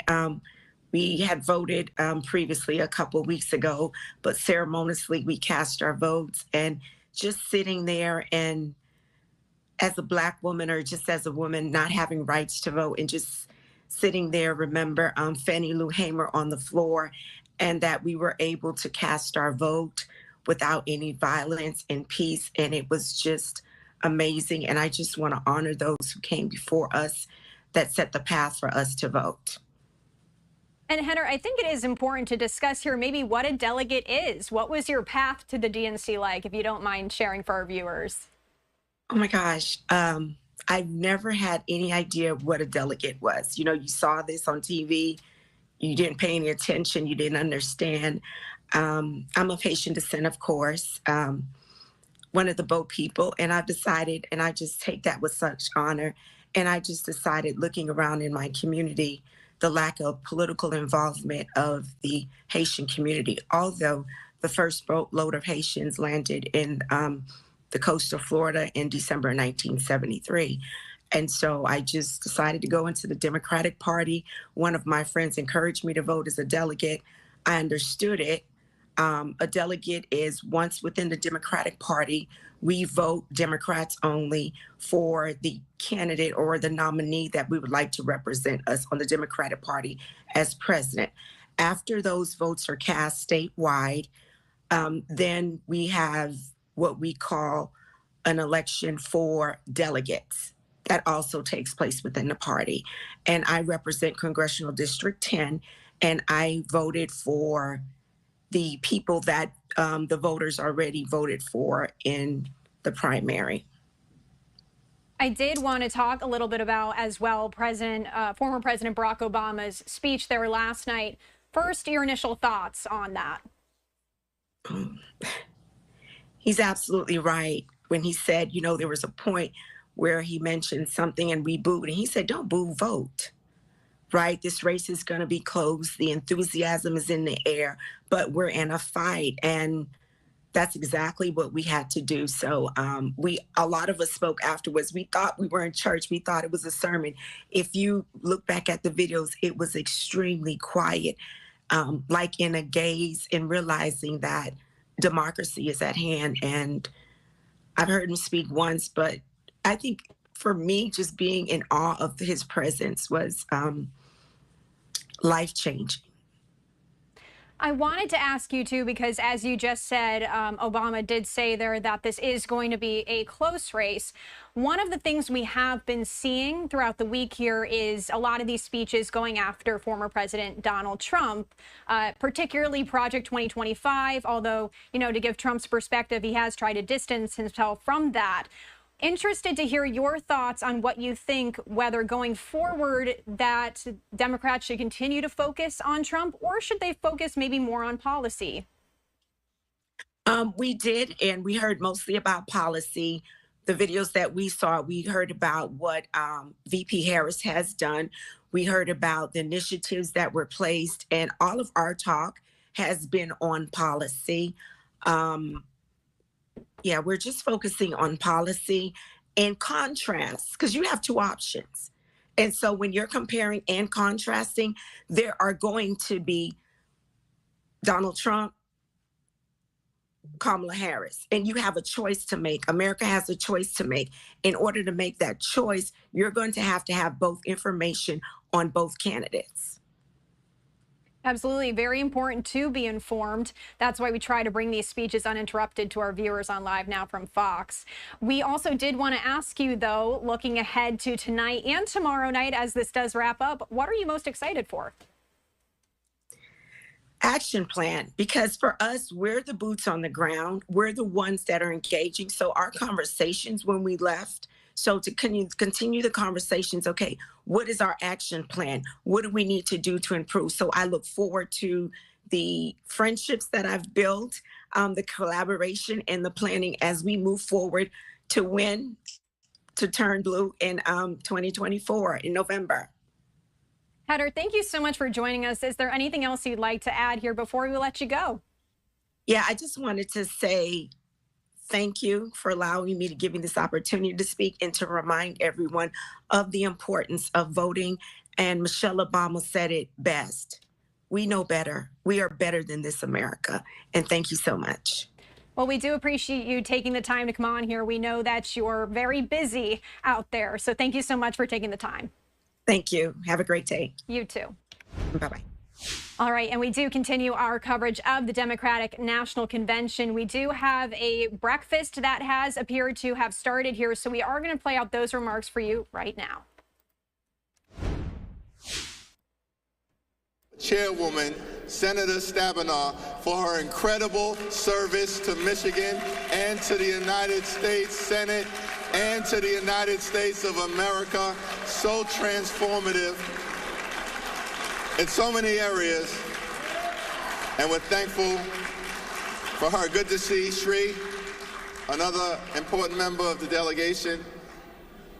Thankful for your governor and your lieutenant governor and all of your statewide elected officials. Let me simply say that I also, of course, wanted to acknowledge and celebrate someone who is really a treasure in the United States House of Representatives. Someone who's been a great member of Congress, someone who has been a friend, a colleague, an ally, someone who I came into Congress with, someone who has really become a good friend almost from the very beginning of my journey. And let me tell you, I use that phrase about Dan Kildee, my good friend, in the real sense of the word, not the congressional sense of the word. Because you know, from time to time, you'll see members of Congress on the House floor, and we often say, my good friend, the distinguished gentleman from the great state of California, or my good friend, the distinguished gentlelady from the great state of Florida. I'm amongst some important people, so let me let y'all in on a secret. Most of the time, you hear members of Congress use the phrase, my good friend. We don't mean it, y'all. But when it comes to Dan Kildee, I absolutely mean it. He's a good friend, not just to me, to the House Democratic Caucus, to the communities he's privileged to represent in the great state of Michigan, to the Congress, to the country, to the Constitution. We're thankful for the incredible leadership of Dan Kildee, who has made a difference year after year throughout his career, in the Congress, before the Congress, on the ground, in Washington, for the people in Flint and Saginaw, and those who has been privileged to serve. We're going to miss Dan Kildee, but he's made a difference with his intellect and his heart and his soul and his compassion and his desire to do what is necessary to improve the quality of life of the people that he has been privileged to serve. So I just wanted to drop by. Thank you for sending Dan Kildee to us. You know, I had the opportunity to campaign with Dan when his district was changed and he was put into a hyper-competitive district, but he approached it with the joy that we're also seeing now from the top of our ticket, didn't lament the fact that after 10 years, things changed on him, just dove right in. Because Dan Kildee cares about the people, cares about the work. So I said, Dan, where are you taking me when I come into your district? He said, well, you've been to Flint before, so I'm going to take you to Saginaw. I said, okay. I said, that's great. I'm looking forward to going to Saginaw. It was on a Sunday. Went to a few churches. But I get to Saginaw, first thing I see is the home of Stevie Wonder. I'm like, wow, Stevie Wonder's from Saginaw? And then I pass something else, and it says Saginaw, where Serena Williams was born. And I'm like, whoa, Saginaw? And then I walk into a church. We did about 3 church services, and there was a very distinguished woman who was seated in the front row, and she saw me. She said, oh, Hakeem Jeffries is here. I was very surprised that she knew who I was. I said, Dan, who's that? They said, well, that's Mayor Ham, the mother of Darvin Ham, who's the coach of the Lakers. I said, wait, Darvin Ham's from Saginaw as well? And so I'm just impressed. I'm just impressed, not just with Saginaw, though I was very impressed that day, but with what the people of Michigan represent. True-blooded Americans who care about our country in the heartland, represent the American dream. And let me end by just simply saying I saw it when I was in the district, saw it when I was with Alyssa Slotkin and campaigned for her, and she's going to be a great member of the United States Senate. Saw it when I came in for Hillary and others with Debbie leading the great event, and Haley when we were in Detroit. Shree was there. That we believe, and this is what this room represents, that in America, our democracy, our country, our diversity is a strength. It is not a weakness. We truly are a nation of immigrants, a gorgeous mosaic of people from throughout the world. Thankful for Sean Fain, of course, and the UAW. A gorgeous mosaic of people from throughout the world. We are white, we are black, we are Latino, we are Asian, we are Native American. We are Christian, we are Jewish, we are Muslim, we are Hindu, we are religious, we are secular, we are gay, we are straight, we are women, we are men, we are young, we are older, we are citizens, we are dreamers. Out of many, we are one. That's what makes America a great country. And no matter what kind of xenophobic behavior is taking place on the other side of the aisle, we're not going to let them take that away from us. Not now, not ever. One nation, under God, indivisible, with liberty and justice for all.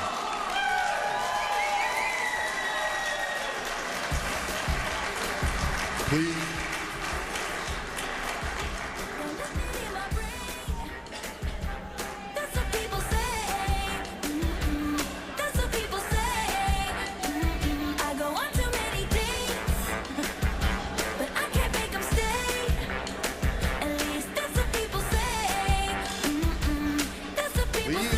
Please welcome to the stage members of the Michigan Congressional Delegation, Representatives Debbie Dingell, Hillary Scholten, Alyssa Slotkin, Haley Stevens, and Shree Tanadar.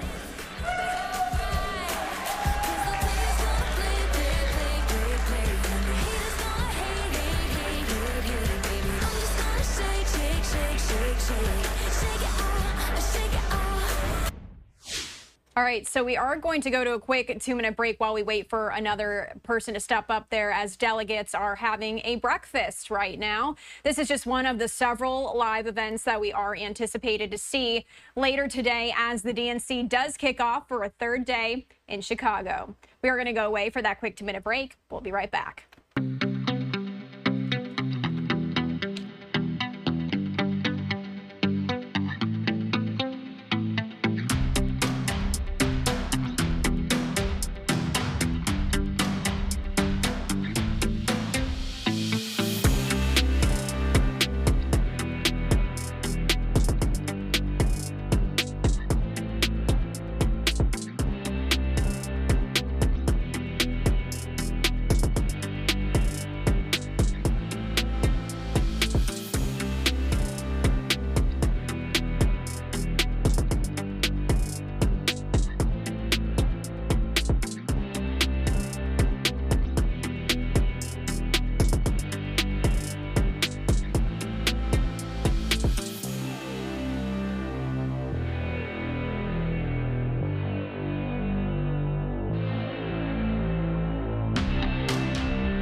Welcome back here on Live Now from Fox. It's about 9:30 here on the East Coast. We're so glad you're with us on this Wednesday. We do have a live event going on. Delegates are holding a breakfast ahead of the third day of the Democratic National Convention that is kicking off in Chicago for night 3. We are going to turn back to that live event and listen in. Democrats! I think it feels good to be a Democrat from Michigan. Look, we don't need our caffeine because we're working. We're rolling up our sleeves and we're in the Midwest doing the people's business. It's so nice to see all of you, and it is incredibly nice to stand here with our Michigan delegation as we salute 2 of our finest, Senator Debbie Stabenow and our colleague in the House, Congressman Dan Kildee.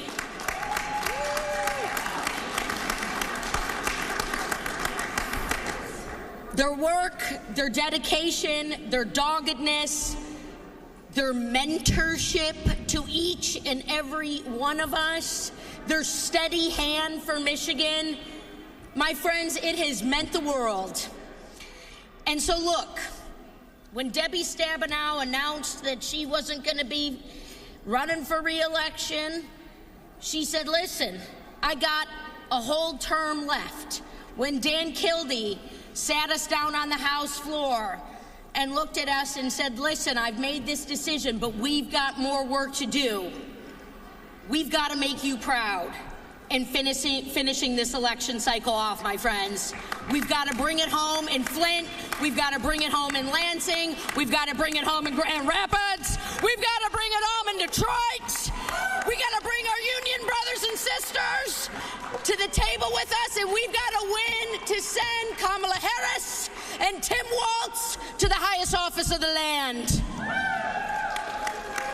And last time I checked, Coach Walz is a pretty good friend of Dan Kildee's.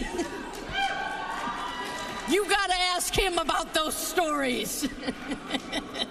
But look, we're up here with our remarkable delegation, people who I am so privileged to go to Washington with each and every week as we cast the votes, as we stand up to that Republican failed leadership.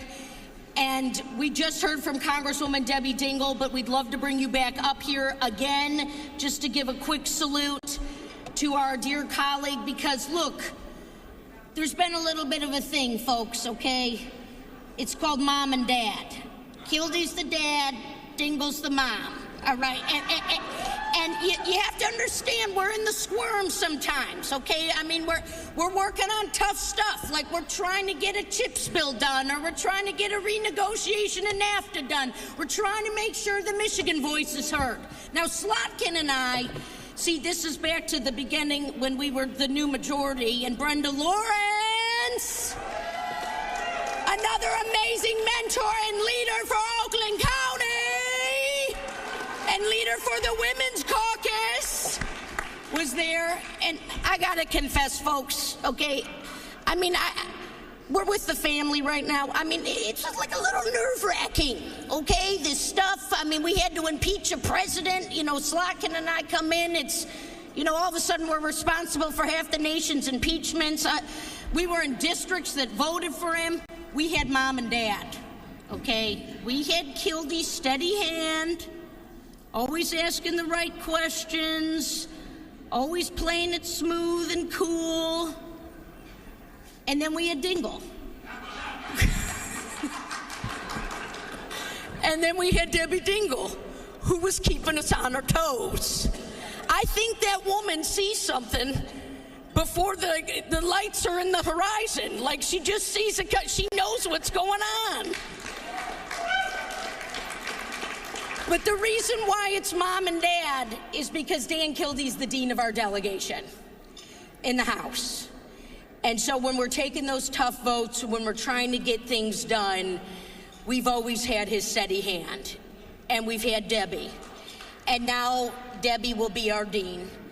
And of course, when we're getting ready, State of the Unions, and we're working on big bills, and I'll never forget this for the rest of my life. We're managing COVID. Stabenow is right there on the floor of the House with us. We got to pass a mental health bill. We got to get a mental health bill done. We got to make sure these tax credits are right for the working Americans.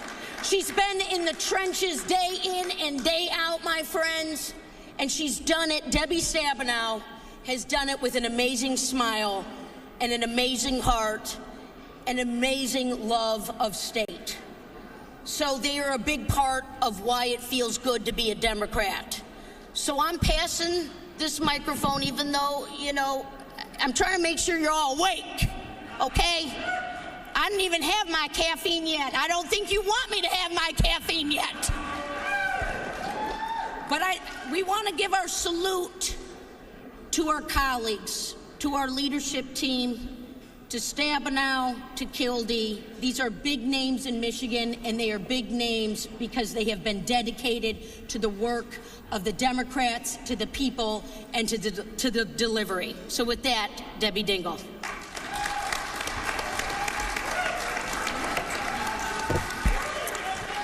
Morning, everybody, again. So we're here to salute two rocks of the Michigan delegation that have done so much. They've both been great partners on so many different issues. Dan Kildee, I went in and looked it up. But, I'm just going to say the Kildee name and the Debbie names, and maybe the Dingell name, have a long history and tradition.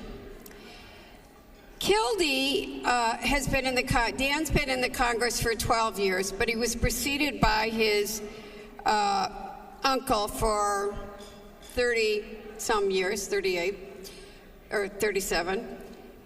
And I bet Dan would be rich for every dollar he got when someone called him Dale.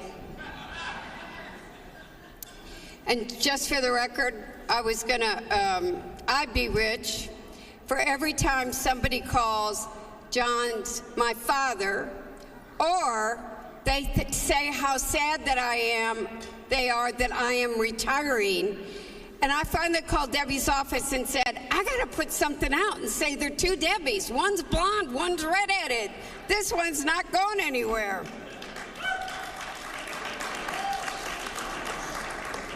Hey, people voted for me last week and were still telling me they were sorry I was retiring. But we really, we have a good delegation. And we have worked very hard to get things done in the Congress for Michigan, for the Midwest, the Great Lakes, and for this country. I actually more thought about this for Dan, but it's the truth for others can talk about Debbie's ag work, and you need to remember that the work that Debbie's done in agriculture is also, whether kids have food in their belly when they're going to school. Been one of the fiercest advocates for that. And now we've got seniors that are also worried. 75% of the seniors in Michigan don't know that they are eligible for food aid. All of this is available because of what Debbie did. Dan has gotten so much done. He led the country. Okay, you guys in the back. We are celebrating two great people, and if you want to talk, go outside.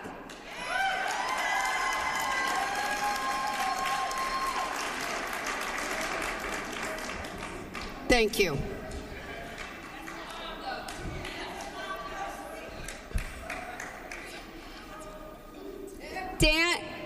Dan was a leader on Flint water, showed the country about what it means that every American's got a right to clean water. Debbie and Dan have been partners on autos, PFAS, getting it out, protecting our Great Lakes, bringing manufacturing back home, creating those new jobs, bringing our supply chains back here. These have all been critical issues that they've gotten something done on. Oh, it's Arizona making the noise. I can't tell Arizona to be quiet. I'd like to. Dan's been the dean of the Democrats, as Haley said, for some time. And he tries to keep us from screwing up. So if we did, blame him. If we didn't, we listened.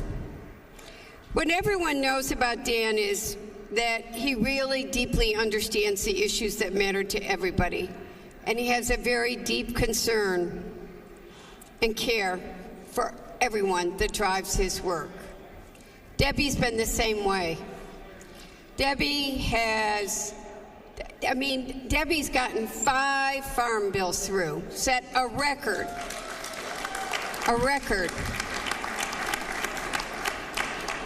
She is the person that reminds us Michigan makes things and grows things. We're still hoping you can somehow miraculously get a farm bill so you get a 6th one before you leave. You're both going to be missed, but you're not really going anywhere. Your spirit's going to be in our hearts and our souls. We love you, and we're going to have lots more goodbyes, and we got a lot of work and asses to kick before either of you go anywhere, so we love you.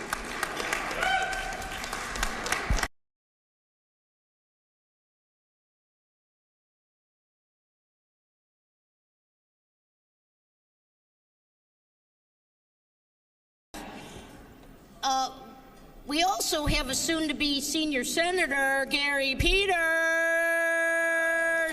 who just walked in the room. Nice to see you, sir. Thank you for everything you're doing to keep the Senate blue.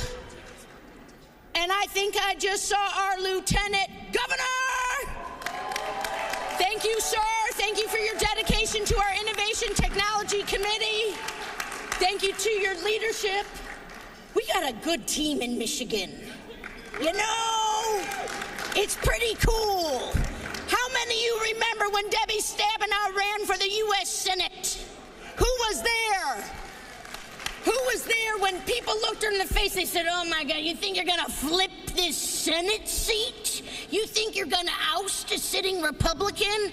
I think the man sitting next to her remembers when she made that call. Gary Torgo, it's really nice to see you this morning as well. And thank you for your lifetime of dedication to the state of Michigan and to our dear friend, Senator Stabenow. But we got another senator that we're looking to elect here in Michigan, our Democratic nominee for the U.S. Senate, one of the hardest working, most dedicated, brilliant individuals. I am so pleased to call a friend, Alyssa Slotkin. Howdy, guys. Howdy, guys. Howdy, howdy.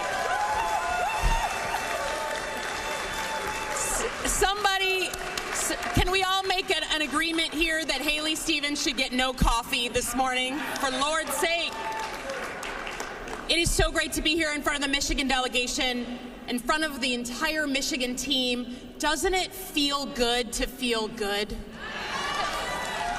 It feels good to feel good. And this convention is just icing on the cake of all the things that have happened in our state in the past month, all the energy that has changed.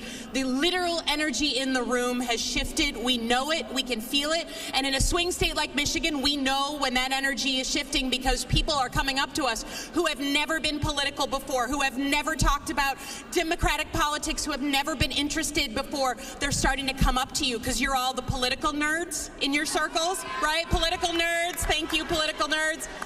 And they're coming up to you and they're saying, like, tell me about this and how do I get involved and how do I do things? So it's been a profound month in the state of Michigan. I am so, so proud to be your nominee for the U.S. Senate in the state of Michigan. I'm so proud. Thank you, guys. I'm so proud. But what I want to do right now is talk about the people who helped me get to this place. And there are no two people who did more to mentor me and educate me than Dan Kildee and Debbie Stabenow. No two people. Dan Kildee, as you heard, was the dean of our delegation. So when Haley Stevens and I came in, when Shri and Hillary came in, when the majority of our delegation, Rashida, when everyone came in, Dan was the leader of our delegation. So every single day, from where the heck do I find out where the bathroom is to how do I understand how to navigate this process, Dan Kildee was our touchstone. And not every delegation has a serious, thoughtful, decent person as the head of delegation. Dan Kildee is that guy when you're sitting in an office meeting or when you're sitting on the shop floor and someone is doing something crazy, you look across at that person, you lock eyes, you're like, are we seeing this right now? That is Dan Kildee on the House floor. He is the person I look for, like, is Marjorie Taylor Greene doing what right now? Is Lauren Boebert doing what right now? Are the two of them doing what right now? So Dan Kildee is the person that I look to. There is no one more decent. There is no one more dedicated to his community. There is no one more funny. I do think it's perfect. I'd never heard the mom and dad analogy, but my God, the dad jokes from this guy are so on brand. And it couldn't be a more perfect time to celebrate him because the Midwest is on display and no one is more Midwestern than Dan Kildee. No one is more Michigan than Dan Kildee. And we know, right, because right now we have a Midwesterner as in Tim Walz. We have a Midwesterner in J.D. Vance, right? We see that the Midwest is being recognized. They represent, we all know guys like Tim Walz, right? Don't we? And we all know guys like J.D. Vance. We all know both, right? Tim Walz, the coach, the teacher, the guy who makes you keep jumper cables in the back of your car, right? J.D. Vance, the guy who's splitting us apart, who's angry, who doesn't have hope and positivity to share with other people. Dan Kildee is cut from the first vision, right? The guy who will teach your kid how to drive on the highway, the guy who will mow your lawn if you break your leg, that's Dan Kildee. And there's no one who set the tone for the House delegation more than Dan. We're going to desperately miss him in the House. Now, it is quite literal to say that I wouldn't be here without Debbie Stabenow, right? Can we all recognize the first woman ever elected from Michigan to represent us at the state level, from the federal level?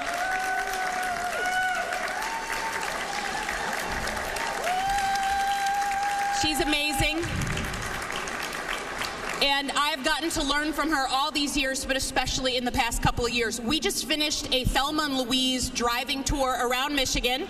We put some GoPro cameras in the car. I drove her around. It's not going to end like Thelma and Louise. We all know that that's a bad ending. But two gals driving around the state and her telling me stories of what it was like to run for the first time. Right, where the slogan for her opponent in her first race was basically, I'm not going to be beat by some broad. That was the slogan for her opponent. So the things she put up with, we are standing here as women in Michigan because she stepped forward first.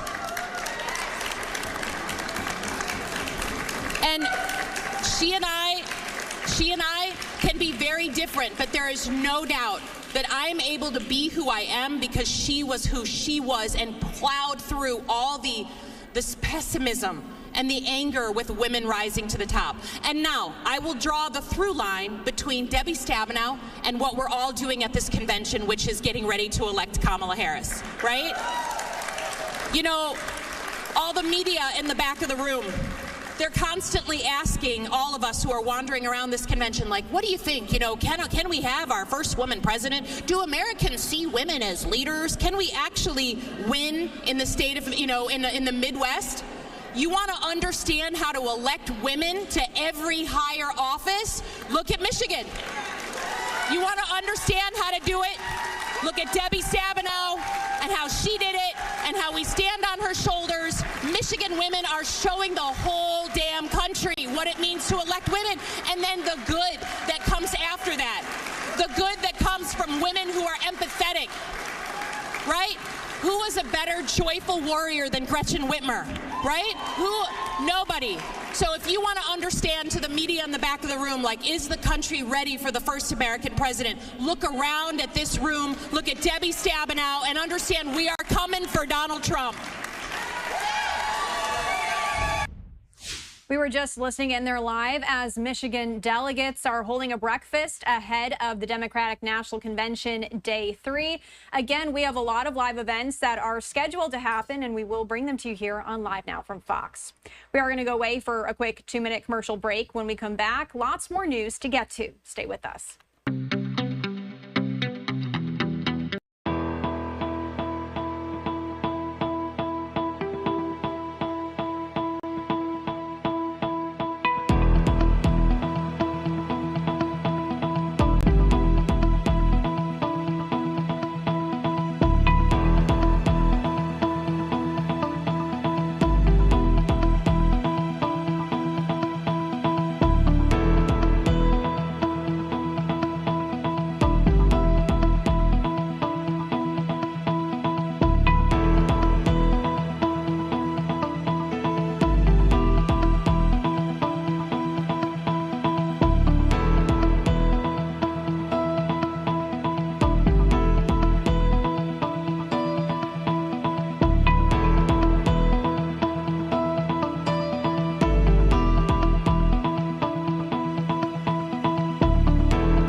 Welcome back here on Live Now from Fox. We do want to turn to some other news quickly here that happened on Monday, actually. House Republicans have released their initial impeachment inquiry report on President Joe Biden, alleging an abuse of power and obstruction of justice in the financial dealings of his son, Hunter Biden, and family associates. This was released Monday morning ahead of the first day of the Democratic National Convention. It's a 300-page report, and it alleges the Biden family traded on its brand and business ventures in corrupt ways that could be at the Constitution's high bar for impeachment. The White House has dismissed the impeachment inquiry as a stunt, saying House Republicans need to move on. We're going to bring Ashley Smith-Thomas. She is a political strategist, and she's going to help break this down for us a little bit more. Thank you so much for joining us here on Live Now from Fox this morning. Thank you for having me. I appreciate it. All right, so this has been nearly a year-long inquiry from Republicans. Can you just break down for us what this report is detailing? Absolutely. So this has been an inquiry that's been going on for 1.5 years. On Monday, they finally released the report from the Judiciary Oversight and Ways and Means Committee. They've been investigating Biden and his family, particularly with concerns that he was using his position both as vice president and president to basically profit and cause his family to profit from his positions. So right now, the report shows it's a 292-page document, and it shows right now that the Biden family as a whole had $8 million worth of loans from Democrat benefactors, which those loans have not been paid back. And also that they have profited over $20 million in foreign business deals with either foreign individuals or foreign entities, including those that are tied to China, as well as Ukraine, which if we recall, going back, Hunter Biden was under investigation pertaining to Burisma and his position sitting on the board and trying to buy the position with his dad being at vice president at the time. So all of that is coming to light. Really what this is showing is that The Biden family was profiting off of Joe's position. However, the concern is that some legal experts say that this is just circumstantial evidence. Doesn't mean that there's actual proof that a high crime was committed. So that's why the Biden family and President Biden in the White House is saying that the Republicans need to move on. There's no there, so to speak. But really the ones that are at the center of this investigation in particular is Hunter Biden, which is Joe Biden's son, and James Biden, who is Joe Biden's brother. Those are the two really that had profited off of Joe's position. So to really link Joe to committing crimes in terms of using his position, it's been a little hard to prove, according to legal experts. And it is kind of unclear what comes next, right? I mean, President Biden is no longer in the race. He's only going to be in office for a few more months. Do we know what the next steps are here? That's such a great question. So right now, the House Republicans, you had Speaker Mike Johnson. He came out talking about the report, thanked everyone for their investigation, and encouraged people to go read the report themselves. But he stayed really short of saying that they're going to move forward in terms of impeaching President Biden. There have been some House Republicans that have been asking and wanting to move forward with the impeachment. You had Congressman Byron Donalds from Florida. He believes that President Biden needs to be held accountable. However, he understands that some of his colleagues are hesitant in calling for an impeachment because they're up for re-election. So it's really unclear if the Republicans are going to move forward, given that we're so close to November. And to your point, Joe's not on the ballot. At the same time, there are those that believe that he needs to be held accountable because the American people are starting to lose faith in the governmental system, the justice system, because it seems like those that commit crime that are in positions of power are never held accountable. But then the question comes down to is, did Joe actually commit a crime? Because right now it just appears and gives the appearance that there's some discrepancies, but did he actually commit the crime is what's been hard to actually prove. Was it strategic to release this on the first day of the Democratic National Convention, or was it a coincidence? That's another great question. I would say that probably to some Republicans, it was strategic, that they wanted to use this as a strategy to really push forward that the current administration, because Kamala's tied to the current administration, to really try and overshadow the DNC. However, I think in some cases it's also coincidental, meaning that I think just the timing of them releasing it happens to be the week of the DNC, because again, they've been working on this for a year and a half. And so finally, that this 292-page document came out. Now the American people can go read it themselves and read what the Republicans have been investigating for so long. I think, when you look at what's going forward, in terms of this report coming out, it really, in my opinion, has not overshadowed the DNC this week. It has not overshadowed the enthusiasm and support surrounding Kamala Harris. When you watch what happened Monday night when Joe and Jill Biden gave their last speeches, so to speak, there was such enthusiasm, electricity, excitement surrounding Joe and Jill that I just think that pertaining to this report, it really made no difference. I think what's going to end up happening, though, is that it's going to have more pressure on the Republicans because they released this report. We're coming into elections, and then it's going to come down to, well, what are the Republicans are going to do? Because for so long we had congressional leaders such as Congresswoman Marjorie Taylor Greene touting that it's time for Joe to be impeached, that she was going to push forward impeachment. But again, if some of her colleagues are not ready to do that, is that going to hurt them come November? And so the Republicans are going to have to look at this from a strategic standpoint. Is this going to impact them come election day? Are they going to lose the House and the Senate? And is it worth it? Yeah, that is the question. Ashley Smith-Thomas, thank you so much for joining us. Is there anything else you'd like to add here before I let you go? I think, just kind of going back to what I was saying, I think I would encourage the American people who are watching to go read the report themselves. I mean, there's so much information at hand. So go ahead, go read it yourself and draw your own conclusion. But again, it's are we going to see Republicans hold President Biden accountable? Right now, the White House is saying that this is just a stunt and that Republicans need to come together and actually work with President Biden to deal with the issues that are impacting Americans every day. So we'll see what happens moving forward and if this will play a key role in the November election. But those who are watching, I'd encourage them to go read the report themselves.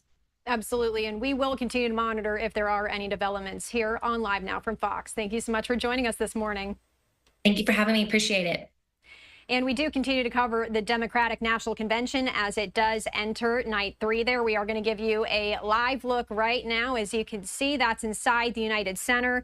We were just hearing from some Michigan delegates. They're currently holding a breakfast that is still ongoing. We played some of those remarks for you there a little bit just a minute ago. Let's head back there and listen in. Sorry, that's me. Let's head back there and listen in.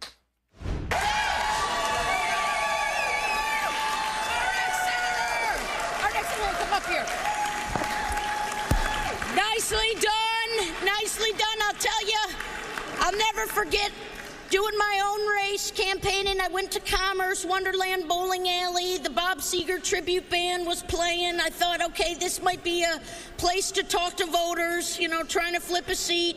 I'm in there. I start gabbing with some ladies, and they said, we used to go bowling with Debbie Stabenow when she was first running for U.S. Senate. I thought, okay, I guess I'm doing something right. And by the way, it's so nice to see Detroit in the House this morning. Mayor Mike Duggan, Warren Evans, thank you so much. Some of our Oakland County leadership, Dave Coulter, Jim Blanchard. But you know what? We got some good stuff. And this, am I squinting right? Am I seeing Jocelyn Benson? A defender of democracy over there. You know, we got some good things going on in the state of Michigan. But we flipped a seat in 2022 out on the west side. And that was in Grand Rapids. We have a kick-ass congresswoman in Hillary Scolton. I can't believe it's only your first term, my friend. Come on up here.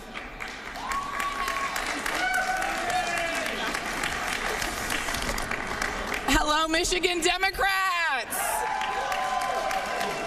West Michigan is in the House. Have you heard about what is happening on the west side of the state? We are starting a movement that will not stop. We are ready to go. We flipped this seat in 2022, and we're going to hold it in 2024 and keep going. The work that we are doing here would not be possible without Senator Stabenow and Dan Kildee. We owe them a debt of gratitude for the work that they have done. I'm the first woman and mother in West Michigan history, you cut a line down the state, include the Upper Peninsula, to represent this conservative bastion in the United States Congress. And I need to echo some of the sentiments of my colleague, Alyssa, because, you know, we know a thing or two about bringing some badass women into leadership in West Michigan and in Michigan. We know about those women from Michigan, right? Our incredible governor, who's going to be here in a minute, our attorney general, who I saw walk in, Jocelyn Benson, our secretary of state. But before those women, even before Governor Granholm, Senator Stabenow was out there paving the way for what it looks like to be a woman in leadership. 8 years before Governor Granholm ran, she ran for governor, showing us what it looks like to run, what it looks like to put yourself out there, to hear people say, a woman can't do it. Call her broad. I'll never vote for someone in a skirt. Batting down those stereotypes. I was about 10 years old at the time that she was running. And already she was instilling in our collective conscience that this is something that a woman can and should do. For so many reasons, and I'll try not to get emotional, I would not be here without your leadership, without your work, without your courage. Thank you. The people of West Michigan, thank you. The people of Michigan, thank you. The people of our country, thank you for your incredible leadership. I'd also be remiss if I did not mention one small point, not small at all, but Senator Stabenow's tireless work on mental health, making sure that the health care we receive above the neck is the same as the health care we receive below the neck is changing lives. Changing lives.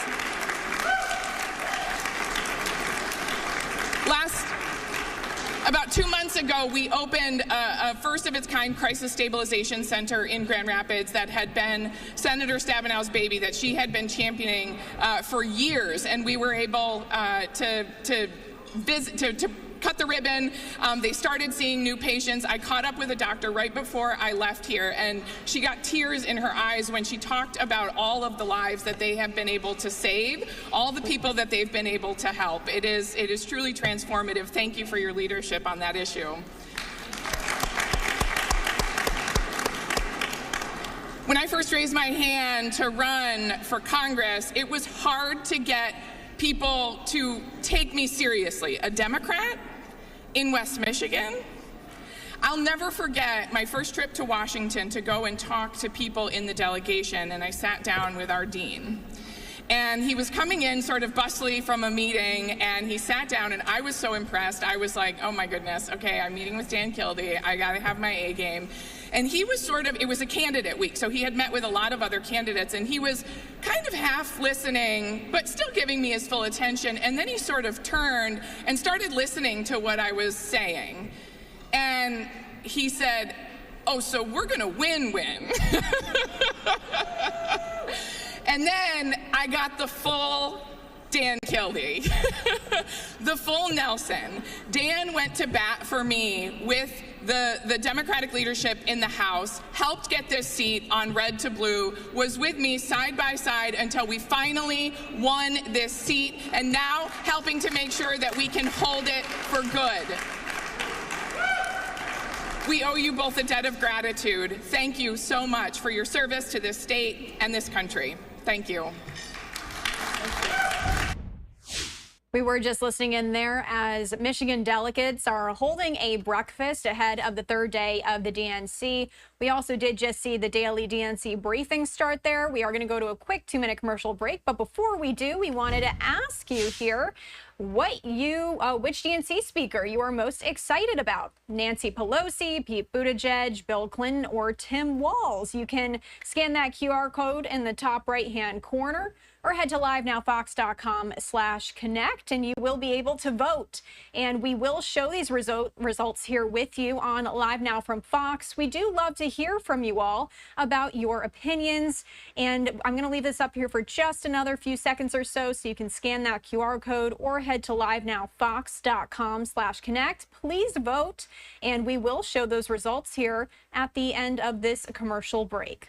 We are going to step away for that break. When we come back, we do have the live daily DNC briefing. Stay with us.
Welcome back here on Live Now from Fox. Thanks for being with us here on this Wednesday. We hope it's a good one. All right, so we did ask you before the break to weigh in and vote for who you are most excited to see at the DNC to speak. And those results did change. I was watching them change while we were in the break. So thank you to those of you who did vote. You can still vote if you want to, if you head to livenowfox.com/connect or scan that QR code. As you can see, we are seeing that change in real time here. And it looks like right now, Bill Clinton and Tim Walz, it's a tie. So that'll be interesting to see. We will keep this poll up, and we love that you guys are weighing in. So thank you for your participation.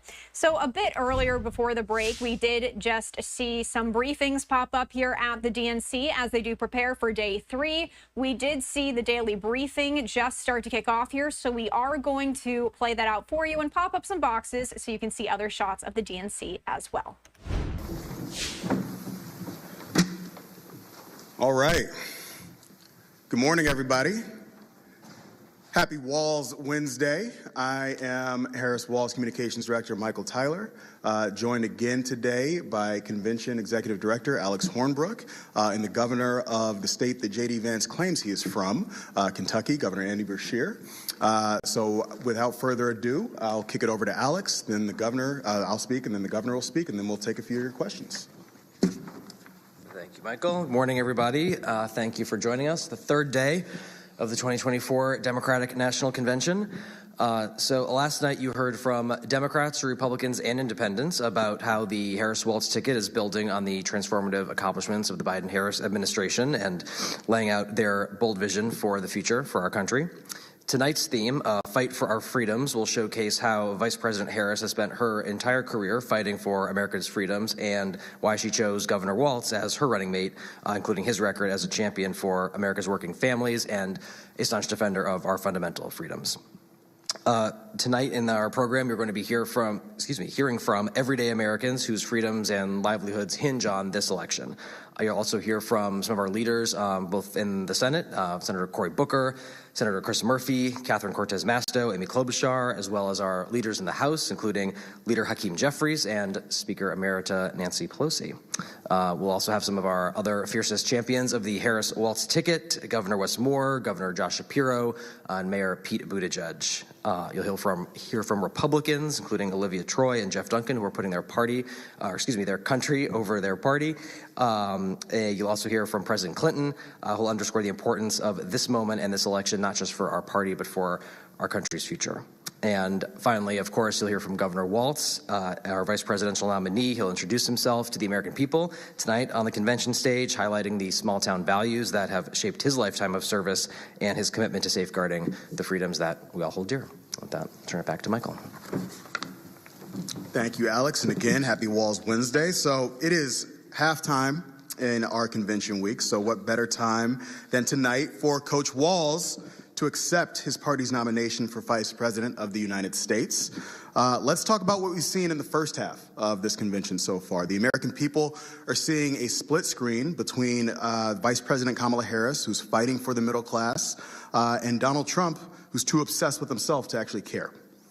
Throughout the convention, we're hearing about Kamala Harris's vision for a new way forward that includes economic opportunity, lower costs, and more freedoms, while Trump is making a mess of his return to the campaign trail, talking about ripping away our freedoms, jacking up taxes and costs on the middle class, and dragging us backwards. Yesterday, voters saw Trump refuse to condemn white supremacists who marched in his name. He lied about his support for defunding the police. He ignored the lives that were lost on January 6th. As the vice president called out in her remarks last night, on Monday, Trump told CBS News that he had no regrets about overturning Roe. Meanwhile, on our convention stage, Amanda and Josh Zarowski, Caitlin Joshua, and Hadley Duvall shared their powerful stories and the real-life consequences of Trump's actions with audiences across the country. But this convention isn't just about the speeches. It's another way we're cementing the choice that the American people will face this November. Every day this week, Americans are seeing that stark choice before them. Trump's dangerous Project 2025 agenda versus Kamala Harris's optimistic, future-focused vision. And while Trump sows chaos and division, doubling down on his greatest losing hits, I cannot emphasize this enough.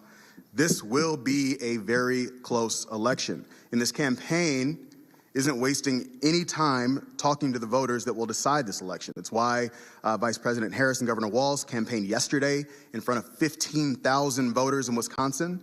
And while we're using the convention as an opportunity to engage and reach new voters, look no further than what we've done the past few days. We told you yesterday about the work that we did leading up to the convention. Team Harris-Walz held a weekend of action, over 2,800 events in the battleground states, 10,000 volunteers, making 900,000 phone calls, knocking on almost 150,000 doors for a grand total of over 1 million voter contacts the weekend leading into the convention.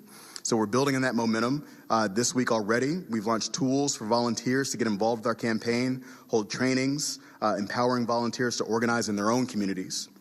Today, we will hold the biggest night of phone banking for the entire campaign. We're going to be hosting 400 phone banks across the battlegrounds with over 4,000 volunteers who are making calls as our next Vice President, Tim Walz, takes the stage tonight.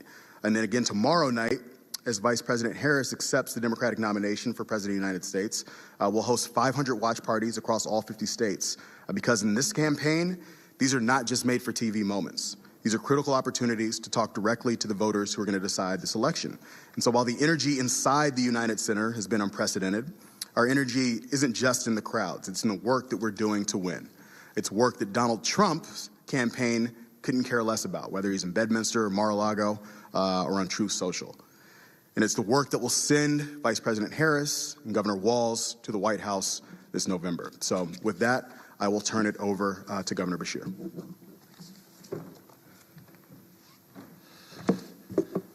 I guess belongs up here. Well, good morning, everybody. I couldn't be more excited to be in Chicago. We are seeing more momentum on the ground and across the country than I have ever seen in politics, than I have ever seen in my life. Not just here, but in the states that will decide this election, but even in states that might not be competitive, you are seeing more people come out, more people give money, more people volunteer, more people get on board with this campaign. It is really exciting to feel it all over this country. The energy is unprecedented. From the volunteers to the grassroots donations pouring in to the stories that we hear directly from voters themselves. As Americans are tuning in, they are hearing straight from Democrats and Democratic governors about the issues that matter most to them. That's why I'm excited for my good friend, Tim Walz, and he's going to become our next vice president. He is a teacher, a coach, and a lifelong hunter. Tim won his very first state in something that I know, a deep red district, by fighting for farmers and for rural communities. Tim understands that we don't govern to move a country or a state to the right or the left. Tim won his first race by recognizing that our job is to move our people forward, no matter how hard Donald Trump tries to drag us backwards. When people wake up in the morning, they are not thinking about the most recent rant by Donald Trump on Truth Social. They're thinking about their job and whether they make enough to support their families. They're thinking about the next doctor's appointment for themselves, their parents, or their kids. They're thinking about the roads and bridges they're going to drive that day. They're thinking about the public safety in their community and the public school they're going to drop their kids off that day. That is how Tim Walz has governed in Minnesota, addressing people's everyday needs, and it's why he has done such a good job for everyone, Democrat, Republican, Independent, lifting all of his citizens up. When you look at Tim, you see a Democratic governor delivering results in every community, from the cities to the suburbs to rural towns. Like Vice President Harris, he has worked around the clock to help middle-class families get ahead. He brought Minnesota to the lowest unemployment rate of any state in recorded history. He signed the largest tax cut in state history to put money back in families' pockets. Under his leadership, Minnesota, along with Kentucky, is now one of the top states to do business. He increased funding for law enforcement to keep Minnesotans safe. He took action to protect reproductive freedoms when Donald Trump's Supreme Court stripped them away. That's what leadership looks like. So I couldn't be more excited for the Harris-Walz ticket because I know that they'll keep fighting tooth and nail for all of us Americans. They'll lower costs for middle-class families. They will protect our freedoms. They will expand access to affordable health care. They'll make sure our country moves forward and not backward. President Biden said that picking Kamala Harris as his vice president was the first and the best decision he made as nominee for president. I know that we will look back and say the same thing about President Harris's selection of Coach Walz. And maybe hearing that from me is something. But I love Tim Walz. He's a good man. He's been there for me. He's going to be a great vice president. He's going to be a great role model for all Americans. I'm proud that my kids are going to get to watch him give that speech tonight. And I couldn't be more excited for his family to share in this moment with him. So with Vice President Harris and Tim Walz leading the way, we will bring joy back to our country. We will fight every day. And as Tim Walz says, we'll sleep when we're dead. And we will win this election this November. Thank you all. Thank you, Governor. Thank you, Alex. With that, we have a microphone. We will go around and take a few questions. Let's come over here real quick.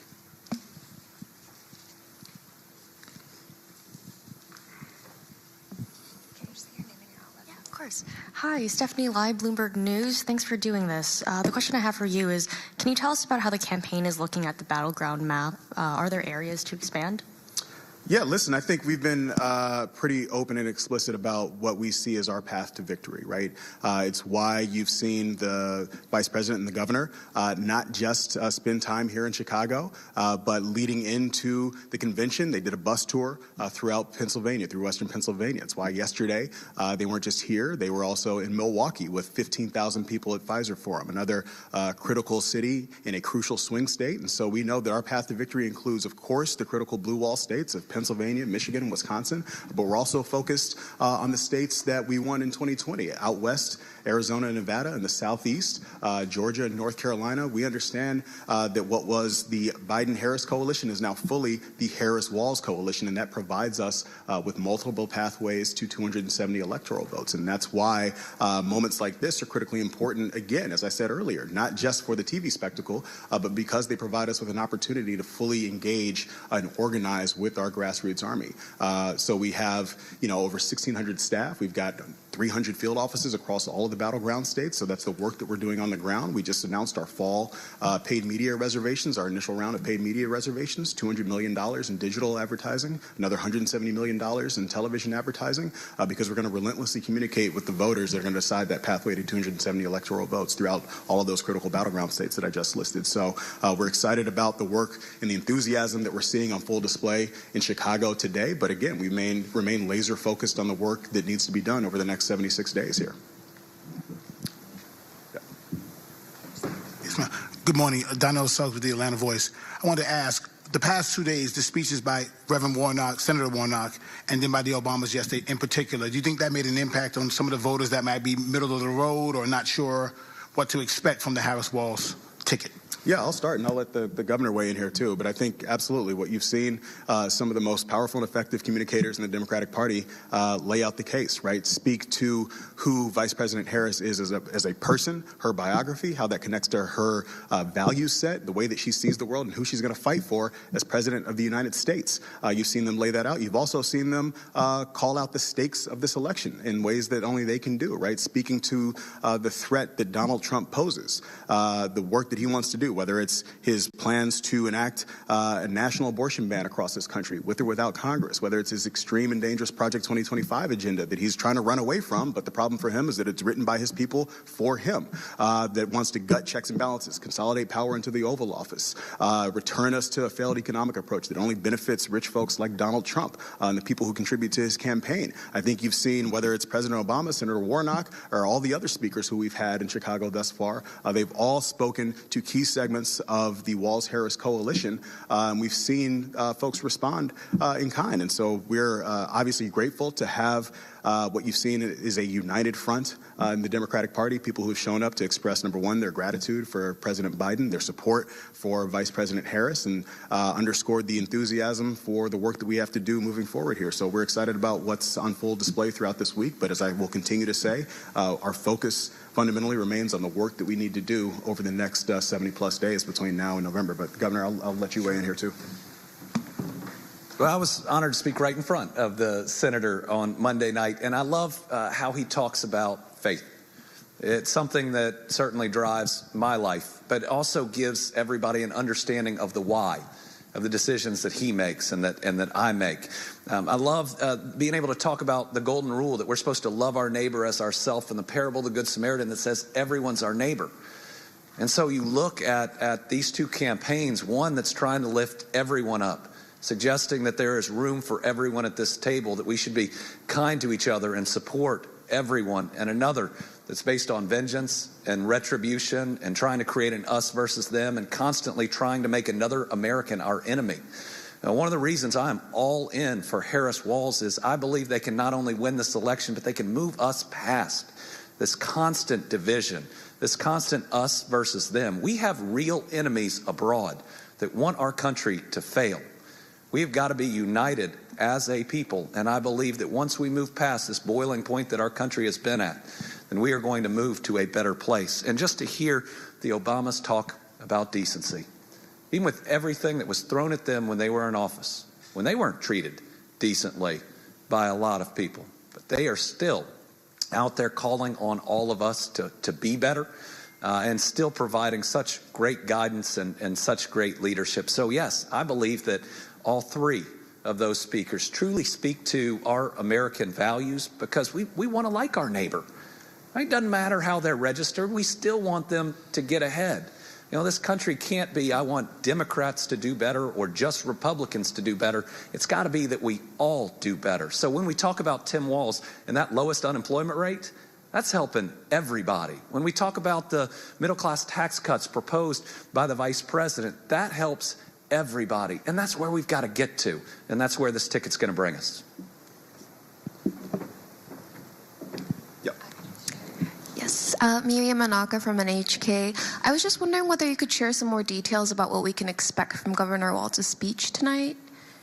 Yeah, listen, I'm not going to get ahead of the governor's speech tonight, but I think what you can expect writ large is sort of a cementing of this introductory frame, right? He's been on the stump for about 2 weeks so far since the vice president announced him as her running mate, and they've obviously gotten busy crisscrossing the country, going to all the battleground states. Again, you've seen the enthusiasm from the crowds from places like Eau Claire, Wisconsin, Detroit, Phoenix, Nevada, Phoenix, Las Vegas, and then, of course, even last night in right up the road in Milwaukee. And again, as I'll say, we're even more excited about the fact that we're turning that energy and enthusiasm into volunteer action right now. But he's only been on the stump for 2 months, or 2 weeks. And so the vast majority of the American people on a wider swath of the electorate is going to have the opportunity to fully understand and get to know who Governor Walz is, right? As somebody who was a school teacher, a football coach, and then obviously has been a congressman and a governor for some time now. The through line there is going to be that Governor Walz has always been somebody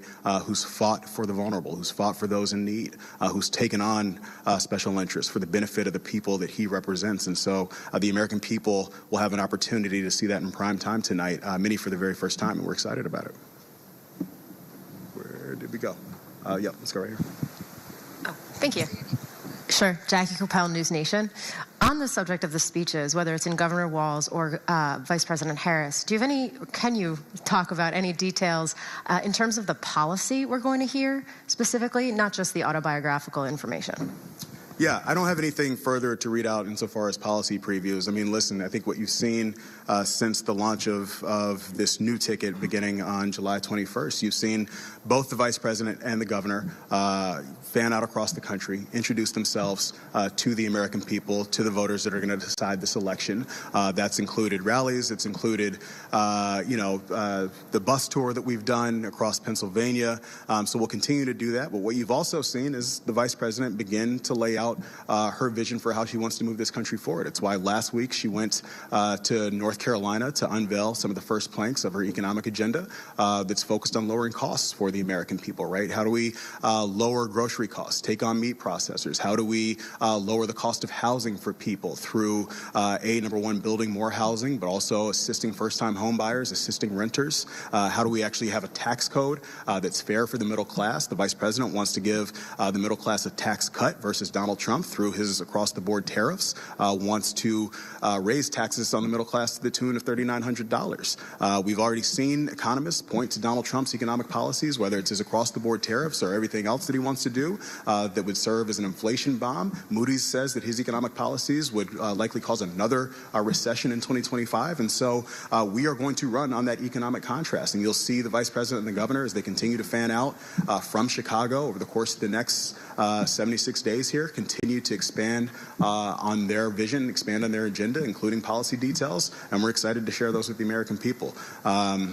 But it's going to be, whether it's on the economy, whether it's on our fundamental rights and freedoms, I think the contrast is going to be very stark and very clear for the American people to see, no matter whether it's your economic interests, whether it's standing up for the rights of Americans, including the rights of women, whether it's standing up for our democracy and our fundamental rights in this country. There's only one ticket that is fighting for the American people on all those issues, and it's Kamala Harris and Governor Walz, certainly not Donald Trump.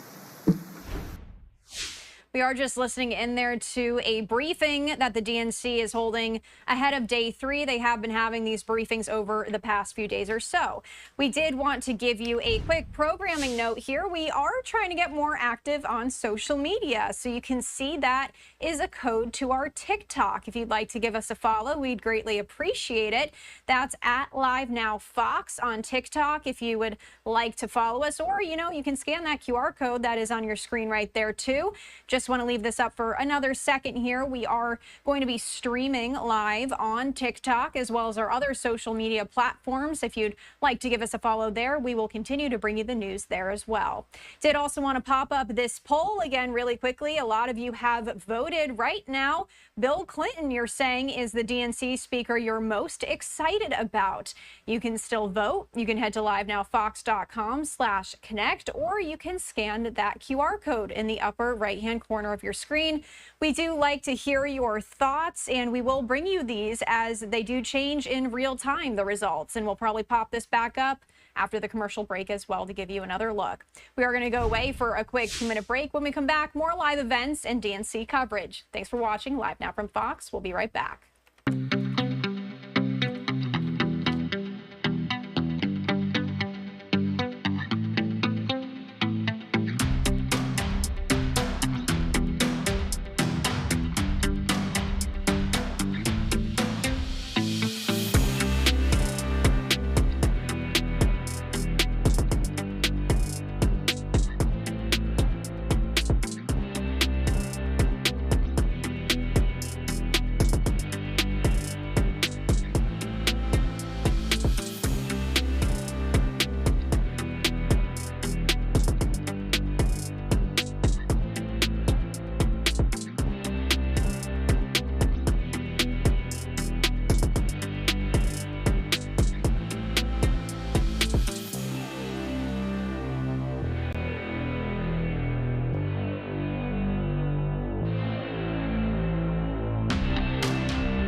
Welcome back here on Live Now from Fox. Thanks for being with us here on your Wednesday. It is 10:34 on the East Coast, 7:34 on the West Coast.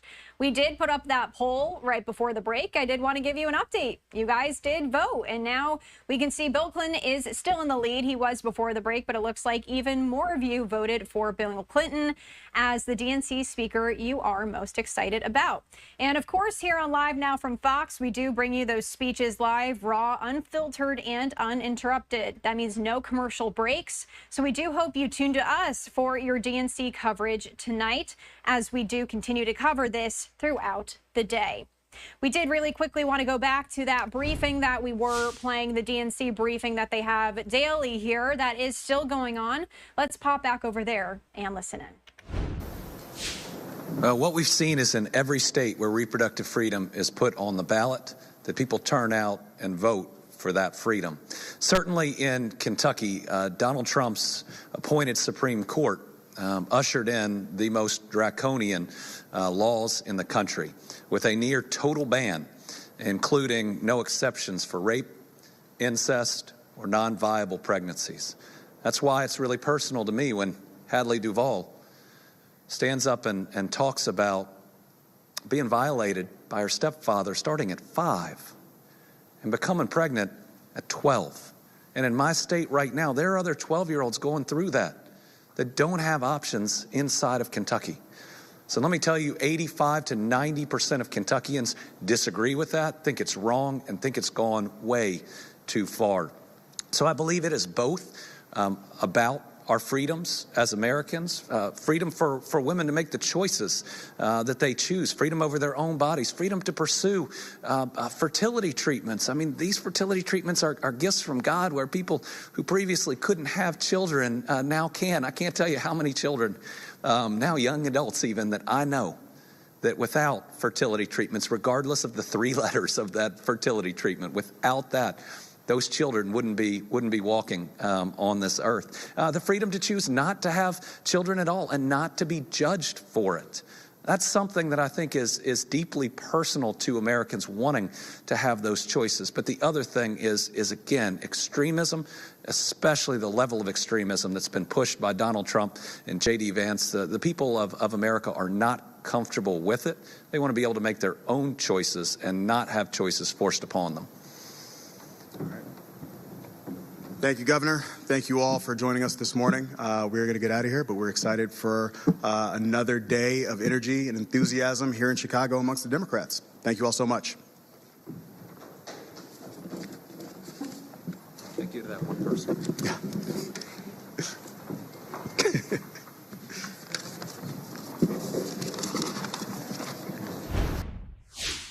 All right, so we were just listening in there as the DNC held a briefing. They have been holding these the past few days or so ahead of night 3 of the Democratic National Convention.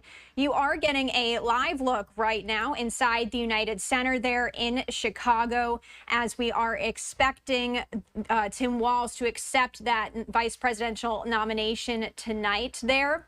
We are going to have those speeches live, raw, and unfiltered for you if you do choose to tune into us, and we hope you do. We do want to give you a preview of Day 3. Our Doug Luzader with Fox News is going to give us a preview as what to expect tonight. Democrats are hoping to build enthusiasm with each night of this convention. Tonight, we're going to hear from vice presidential nominee Tim Walz, but last night was turned over to one of the most popular Democrats in the country. We are ready for a President Kamala Harris. Returning to his hometown of Chicago, former President Barack Obama drew big applause and closed out night 2 of the Democratic National Convention, urging America to elect Kamala Harris while taking aim at former President Trump. There's the childish nicknames, the crazy conspiracy theories, this weird obsession with crowd sizes. For her part, former First Lady Michelle Obama also praised Harris and also made digs at Trump, who had once referenced losses in what he called black jobs. I want to know, who's going to tell him that the job he's currently seeking might just be one of those black jobs? If Harris does win the job she wants, her husband, Second Gentleman Doug Emhoff, would become America's first ever First Gentleman. And he spoke last night about first spending time with Harris and the laugh that her critics often mock. We talked for an hour and we laughed. Well, you know that laugh. I love that laugh. Harris actually watched that while aboard Air Force Two after a campaign stop in Milwaukee. This is a people-powered campaign, and together we will chart a new way forward. And there are more Democratic heavyweights ahead. We mentioned VP nominee Tim Walz speaking tonight. We will also hear from former President Bill Clinton. In Chicago, Doug Luzader, Fox News. Thank you to Doug Luzader there for that preview. We are going to go away for a quick 2-minute break. When we come back, we have live coverage of the Democratic National Convention.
Welcome back here on Live Now from Fox. We actually do have a live event. Florida Governor Ron DeSantis is speaking, so we are going to pivot over there, listen in, and see what that's about. Thanks so much. Oh, no. Sit down. Thank you. Thanks. Great to be back in Sarasota. We're joined by our state's First Lady, my wife, Casey. We also have our Secretary, Department of Children and Families, Siobhan Harris, our DEM, Emergency Management Director, Kevin Guthrie, and then we've got Sandra Tapfume, Emergency Management Chief here in Sarasota County, and then our really carrying a lot of clout legislative leaders, Senator Jim Boyd and Representatives McFarland and Robinson. So I want to thank them for all their work and thank them for being here. So we've recently, of course, had Hurricane Debbie, and when you have these storms, there's a lot of different things that can happen. We've had storms like Hurricane Michael, which hit the Panhandle in 2018, that was almost like a tornado going through, Category 5 winds, and could obliterate things. We also have storms like Debbie that just leave a lot of water. And so it's not that the winds are knocking over all the buildings, but it's just areas are taking a lot of water. And we saw that from Sarasota, Bradenton, all the way up to north central Florida. where we saw the water get really, really high. So we prepare for whatever may come down the pike. And so for this storm, we had 17,000 linemen and utility crews ready to assist as soon as the storm passed. We activated the Florida National Guard and State Guard, and we had 2,400 guardsmen ready to go. We had 7 urban search and rescue teams. We had tarps, meals, bottles of water stationed, ready to go. We've distributed a number of the meals and bottles of water and some of the tarps immediately after the storm. But you're doing this, Florida Department of Transportation, clear the streets, make sure the bridges can be open. All these things happen, and we had, because of the linemen there, we had 675,000 accounts power restored within like 48 hours. And compare that, Houston got a storm similar to Debbie, and they had millions of people without power for a long time. So this is not something that is the norm in terms of how these responses work. So we appreciate that. But basically, our view is we'd rather be prepared, over-prepared, and on this storm we were over-prepared. There were things that we did not need to deploy that we had ready, but we'd rather do that and be able to meet the needs. And then when things happen, we improvise. I mean, when they had the bridges that were knocked out in Ian, those weren't our bridges at the state level. They asked for help. We went in, we got those back up and running and connected people to their homes again.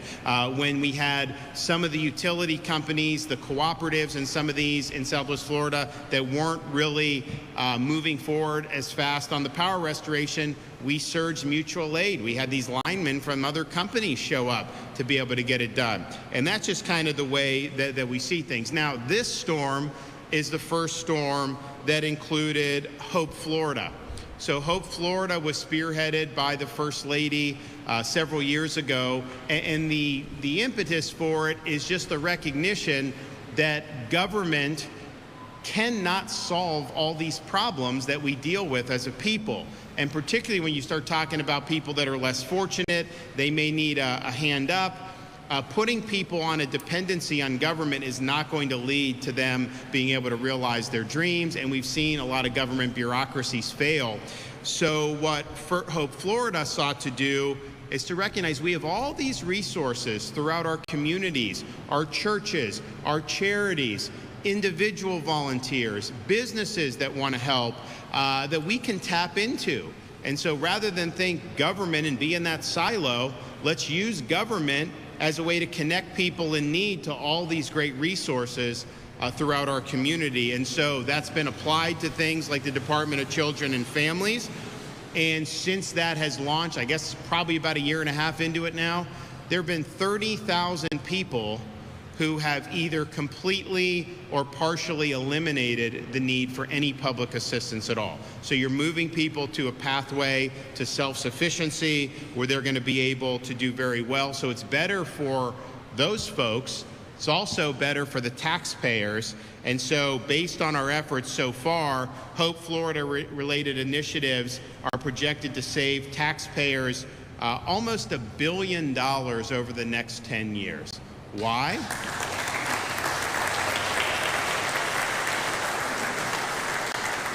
Why? Because you have needs. Those needs are being met by all these great resources we have. So first of all, that's less government tax money needs to go, but then you're also getting people on a road to self-sufficiency, so they're not going to be back in a year or 18 months, most likely, needing taxpayer assistance. So it's a great model. So it started with the Department of Children and Families. It's now in a lot of our other agencies, Department of Elder Affairs, Veterans Affairs, we're working to integrate it there, and this is something that's really meaningful. And just as a veteran, one of the observations I had, I remember when I left active duty, I got like a packet, transition packet. Look, I didn't need anything, I was fine, but I couldn't even understand. It was all bureaucracy. And so you have a VA, it's a massive bureaucracy. You have problems with connecting veterans to benefits or even help. But yet I look in Florida, we've got so many different groups that are designed to help veterans. We've got businesses that want to contribute to help veterans. We have all this. So why not use that as a way to link the veteran with all these great resources? And it may be mental health resources which are there in these groups. It may be things involving job placement. So this is something that's really, really significant. I think it's been a home run. We have other states that have come down here, studied what we're doing with Hope Florida, and then they're implementing it in their states, respectively. I mean, that's I think a telltale sign that this has been successful. So we're here today on the heels of Hurricane Debbie to announce that Hope Florida will now become a permanent component of the Florida Division of Emergency Management and our responses to natural disasters. This expansion is going to be called Activate Hope. This will travel. Activate Hope will go directly to the communities impacted by the disaster to help connect Floridians with outside resources to provide food, household goods, home repairs, as more. And first of all, just those resources that will be connected are important, because what we've seen is there's a lot of resources out there. When disaster strikes, we have groups that their sole mission is to respond to disasters, some affiliated with the church, some of them other types of private initiatives, and they want to help. But one of the things that happens when disaster strikes is a lot of times people just don't know where to turn. It's confusing, it's very stressful, and so Hope Florida can really serve as a way that if you go to the Hope bus, they're going to be able to point you in the right direction. They're going to have these resources that they're going to be linked with. And I think it's going to be really, really significant. Now, we do have what's called, so one of the First Lady's insights was you had bureaucrats in like the Department of Children and Families talking about some type of maybe a TANF grant or something. We've transformed that into what's called Hope Navigators. So the job of the person working in the Department of Children and Family is to navigate the person in need through all the available resources apart from government, and to help actively link them with those resources that are there. So we are going to have Hope Navigators as part of this. We are also going to use state employees who volunteer to help with the disaster. And it's like, you know, disasters come and go. I mean, we prepare for them. We don't always have them.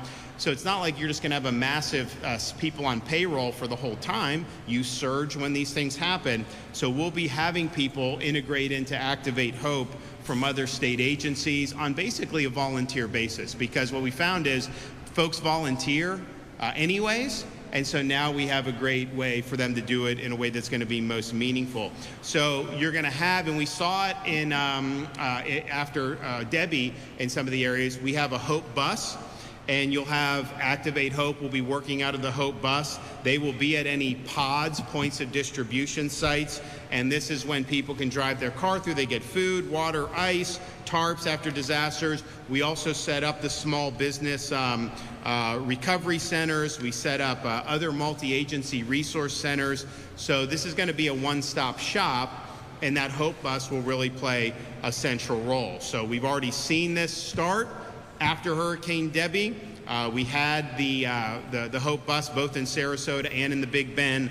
Hope Navigators and volunteers have provided service to over 300 people just in the aftermath of Debbie, which, while it did leave significant water in pockets compared to like a Hurricane Ian, what was a storm that was less strong in that respect and had less impacts across our state than some of the other ones that we know about. So 300, that's pretty significant for the first time out of the gate, and I think you're going to see that only grow as we go forward. So I'm excited about this. I think it's going to be really, really good to be able to have this.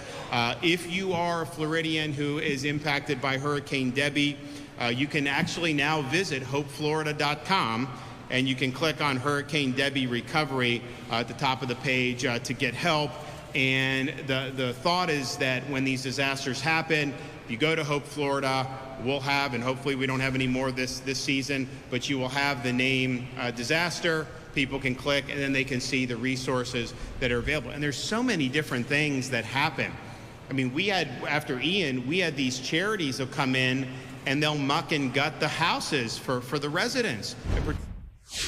All right, we are listening in there to Florida Governor Ron DeSantis as he is announcing hurricane recovery efforts after we saw Debbie there hit Florida. We are going to step away for a quick 2-minute break. When we come back, we do have more live events to take you out to. Stay with us.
Welcome back here on Live Now from Fox.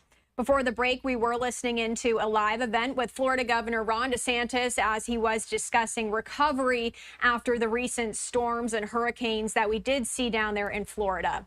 We are going to pivot back to that, but on the other side will be my colleague Stephanie Quinue. Thanks so much for watching. My name is Christy Matino. Let's head over.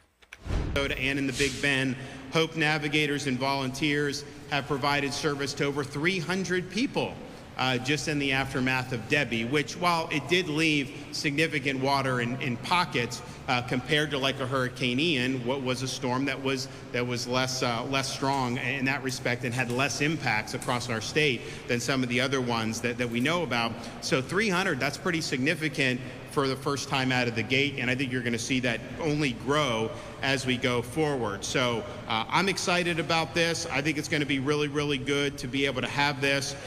If you are a Floridian who is impacted by Hurricane Debbie, you can actually now visit hopeflorida.com, and you can click on Hurricane Debbie Recovery at the top of the page to get help. And the thought is that when these disasters happen, you go to Hope Florida, we'll have, and hopefully we don't have any more this season, but you will have the name disaster. People can click, and then they can see the resources that are available. And there's so many different things that happen. I mean, we had, after Ian, we had these charities that come in and they'll muck and gut the houses for the residents, and particularly for elderly. It's a big positive. And then they'll help restore the people's homes, fix their roofs, do all kinds of things. A lot of people have no idea that that's something that can be available. Even little things like Chick-fil-A setting up a site. You know, if you don't have power in a given community to be able to get a hot meal, you have Chick-fil-A goes, other different food vendors go. That makes a huge, huge difference for people. So this is all going to be on the website, and I think that's going to help folks a lot. Additionally, we're also happy to announce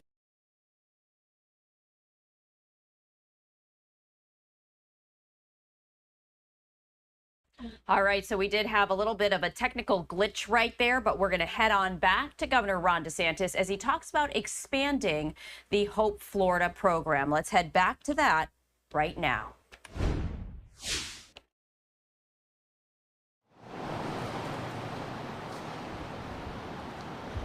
Can you repeat your question? She said, she said there's a lot of people that should have coverage that are losing it in the unwinding. I'm not sure that's true. Thank you.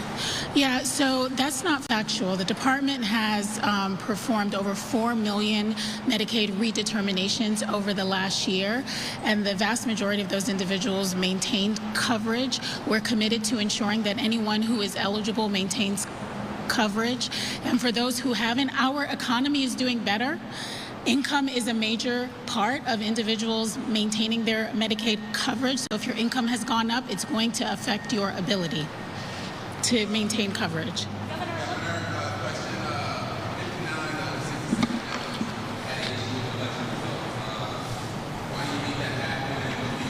Well, I'm not familiar with what kind of issues.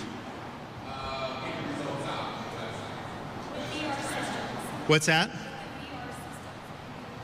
Okay, yeah, you know, I would ask Cord Bird that. I mean, I wasn't necessarily aware of that. I mean, we've obviously done very well in the last couple of elections. You know, if they're not getting it out, then that's something that they need to remedy that. I don't know if it was a website issue or whatever. I think that at least what I saw the results, but, you know, we have 67 counties, and it may have been different. So we'll get an answer for that for you. And I know Cord will press the issue, because one of the things that Florida stands apart from in the rest of this country is you actually have the results, I mean, usually by like 9 o'clock on election night. And that's good. That's confidence inspiring. There's not time for tomfoolery. You just have, you know how many people voted, you produce the results, everyone moves on and they accept the outcome. When it takes a long time, when you have votes coming in late, that is not the way to do business. And so hopefully it was just a website thing. Sometimes that happens, but we want to make sure that for the general election it's good. So Cord will certainly look at that as Secretary of State. He's done a really good job, and we do take pride in having quick results, because I think that California takes weeks to be able to determine who won an election, and that's just unacceptable. That's not inspiring. Oh, right here. There you go. Ahead.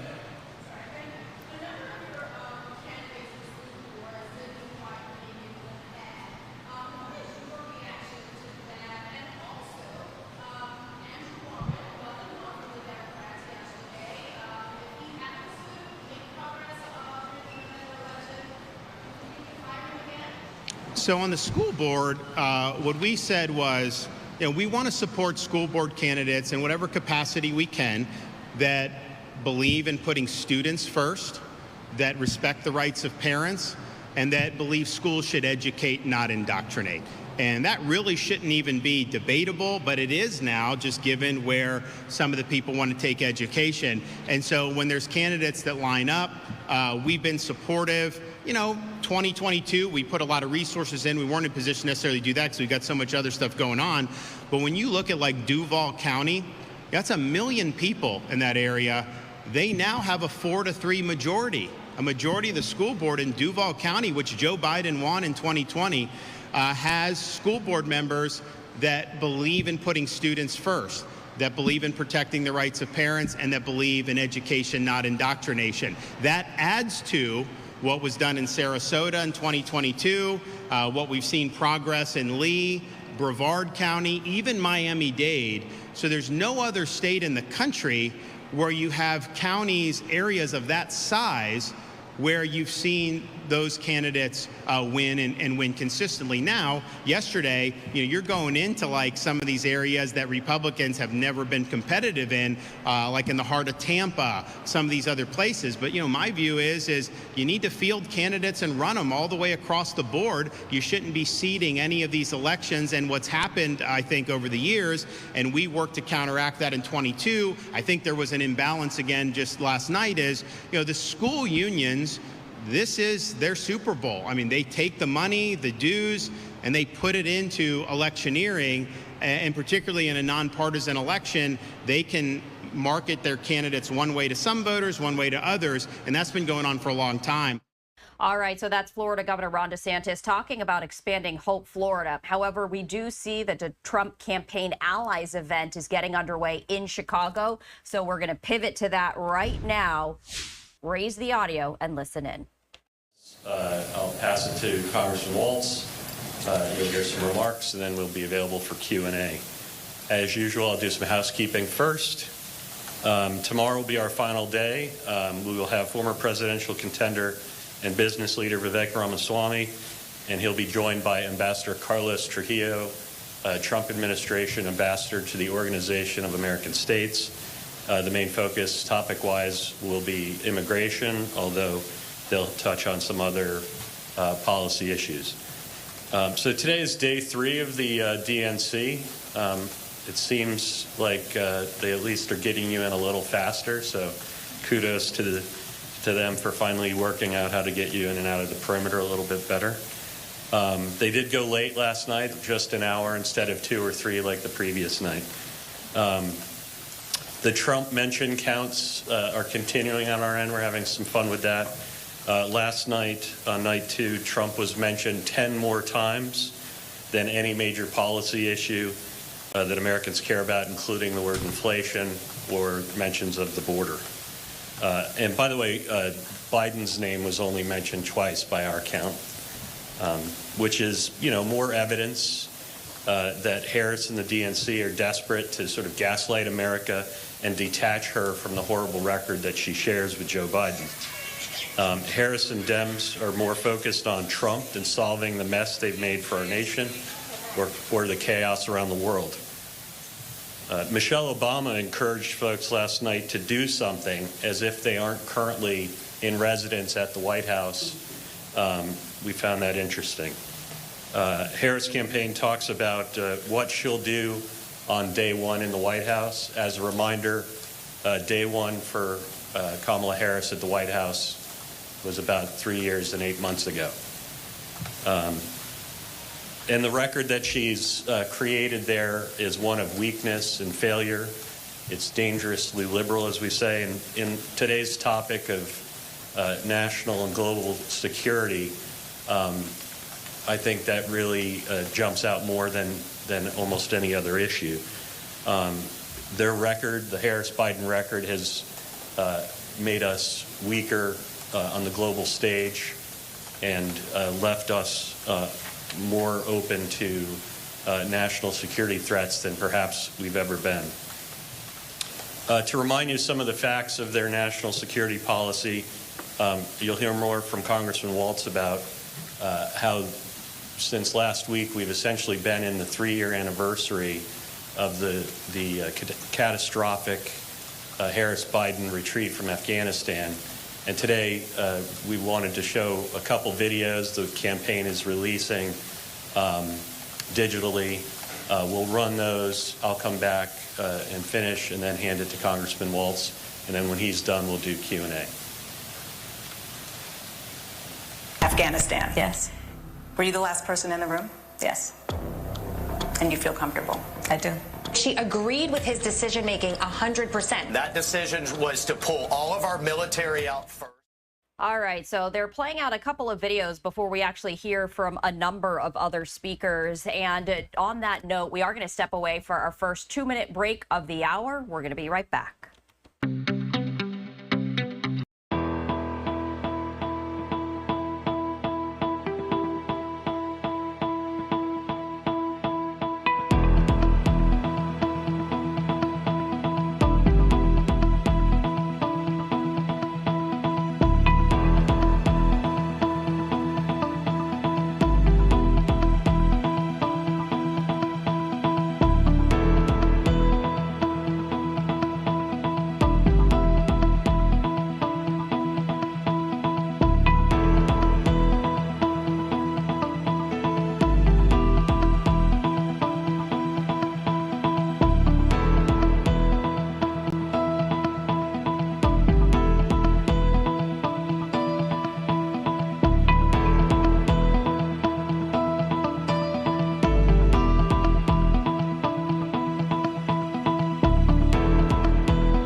Welcome back to Live Now from Fox. I'm Stephanie Quinu. Time right now is 11:09 Eastern, 8:09 Pacific, and we do want to get back to an event happening right now in Chicago, Illinois, as the Trump campaign allies are holding a press conference. We're going to pivot to that right now. Raise the audio and listen in. America and run this halo effect campaign that tries to reinvent her as distanced from the terrible failures like what we just saw. So to talk more about these issues, I welcome Congressman Mike Waltz. Well, good morning. And just to add to what Brian was saying, this is 3 years ago this week that all of that was going on in Afghanistan, that disgrace, that debacle, that stain on our national conscience and I think on American history. Steve Nakui, who really just got so emotional, so angry, and so frustrated, he yelled out in the middle of the State of the Union because not only has Biden gone through now 4 years and not said the word Afghanistan, he's never said his son's name, he's never said any of the 13 service members' names. Steve's other son, so distraught at the loss of his brother, killed himself at his son's graveside. The moral injury, not only to those families, but to every veteran, to all of us who sacrifice so much time, treasure, our lives, my Green Berets that I think about every day. It's one thing to lose your men or women in combat. That happens. but to lose it due to incompetence and to literally idiotic and asinine decision-making out of that White House is something we as the veterans community, and certainly me, as long as I'm in this position and I have a breath, will never let them forget. And she owns it. She owns it. She was proud of it. She bragged about it. And now to try to pretend it didn't happen, to not even acknowledge it so far this week, and we won't hear the term Afghanistan. You'll hear Trump hundreds of times, but you won't hear any ownership of that debacle out of any one of the speakers this week. And so what was happening 3 years ago? Well, with Harris standing by Biden's side, he was saying, what do you mean? This was an outstanding success.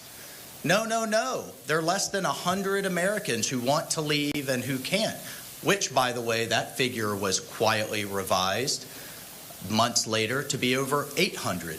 And we still don't know even how many of those that we've gotten out. Over 150,000 of our allies left behind. And at the current rate that they're still doddering along and trying to get them out, it'll take 12 years to get our people out. And the Taliban are hunting them down right now as we speak, torturing, arresting, kidnapping. There are 3 Americans hostage right now in Afghanistan, held by the Taliban. At the same time, Biden and Harris provide billions of dollars in aid. These two wouldn't know leverage if it smacked them upside the head in terms of how to deal with a terrorist organization. How do you give an organization billions of dollars in aid while they're taking our own citizens hostage? I wish one of you could ask them that. That would be nice. I think that's fair for the American people to have asked. Look, I could go on, but the other thing that is happening right now as we speak in Afghanistan is terrorism is making a roaring comeback. Al-Qaeda is resurgent. They are developing training camps. ISIS is resurgent.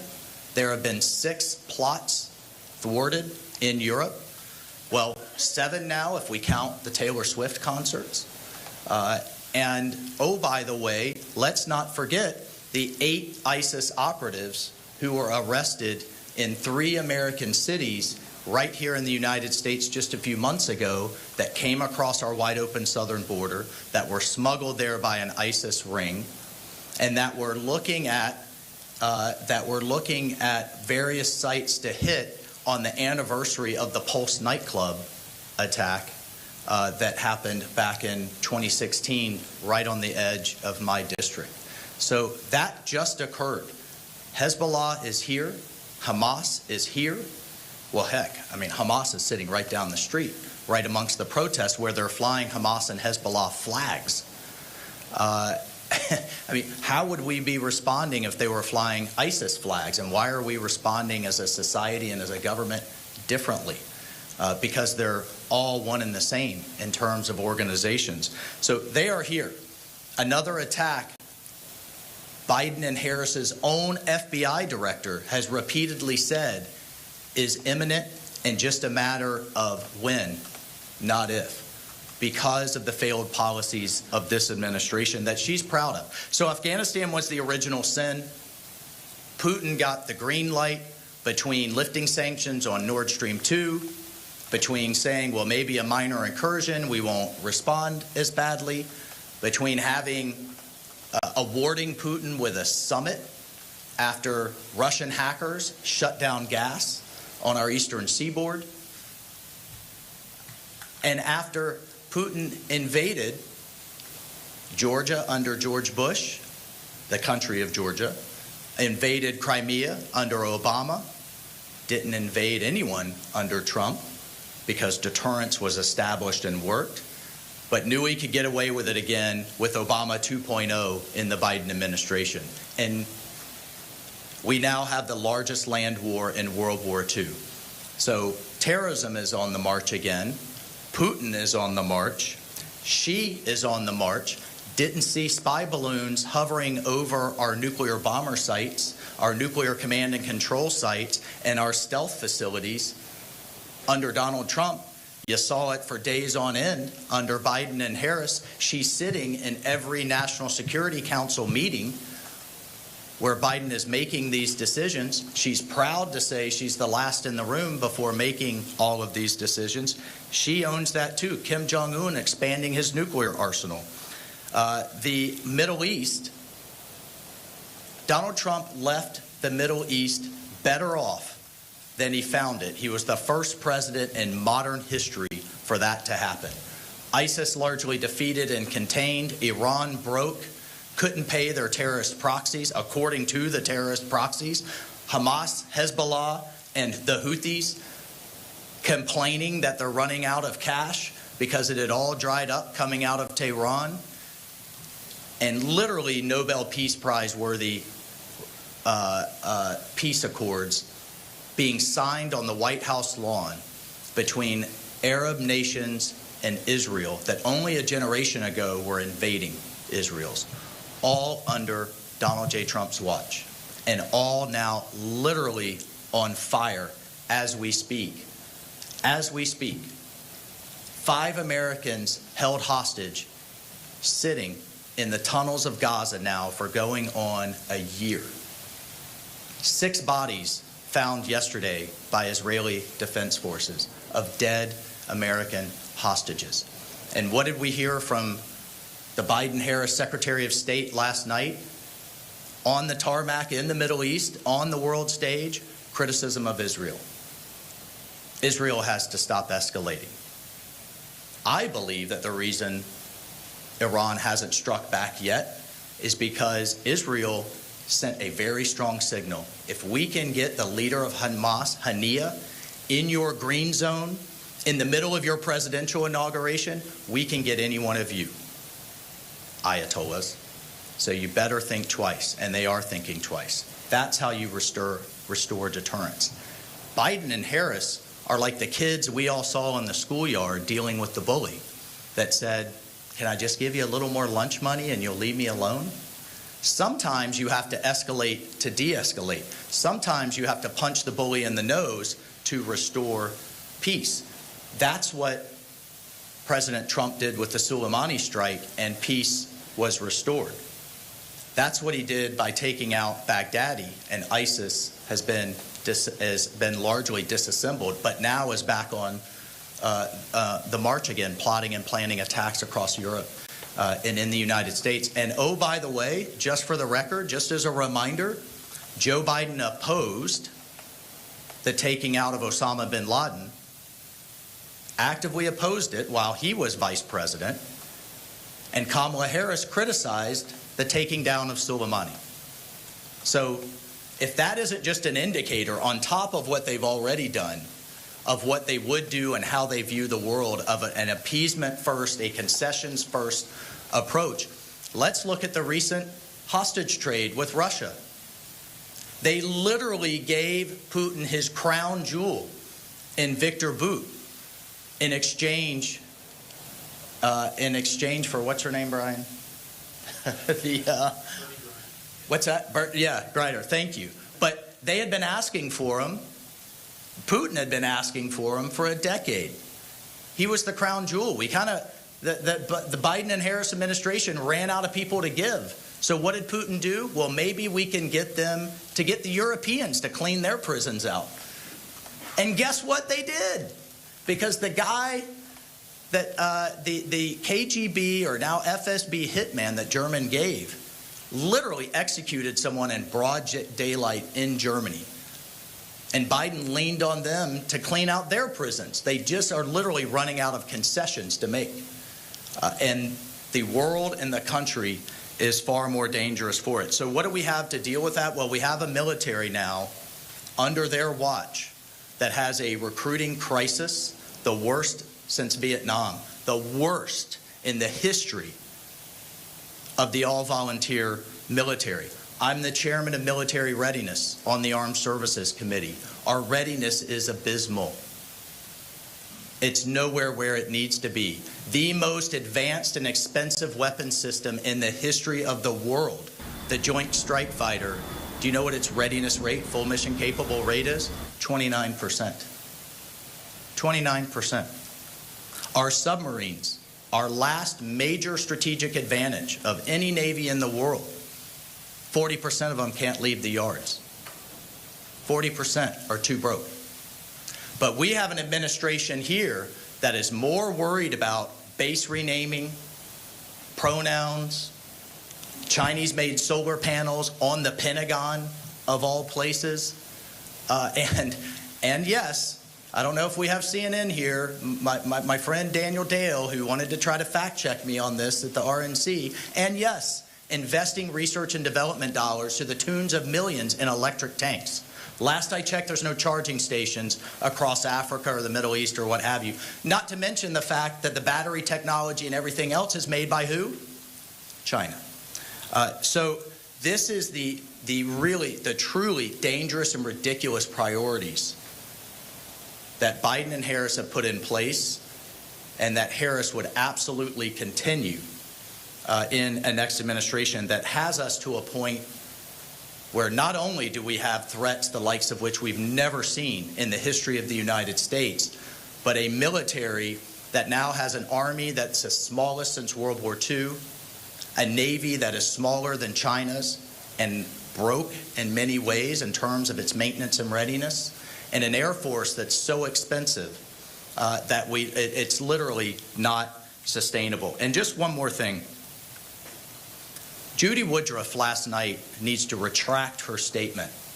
If she has any, integrity as a journalist, that Donald Trump is actively working with Bibi Netanyahu to somehow delay or tank a hostage deal for political reasons. That is false.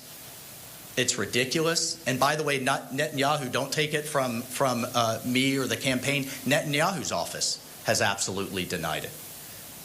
So before some journalists just start repeating that as fact and gospel, not that that ever happens, but it does, then she needs to retract that statement or come with the goods. Because it is absolutely and patently false. Just one other thing on Harris's first major decision as the anointed candidate, and that's the pick of Walz as her vice president. I signed a letter today with 50 other House veterans denouncing his lies about his service. I want to be very clear.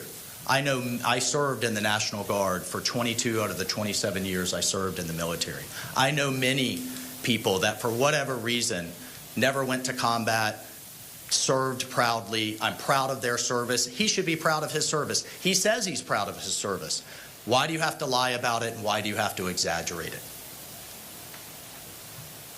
I don't know. I wish, again, he would sit down with you, all the media, and answer those questions. But here's the thing.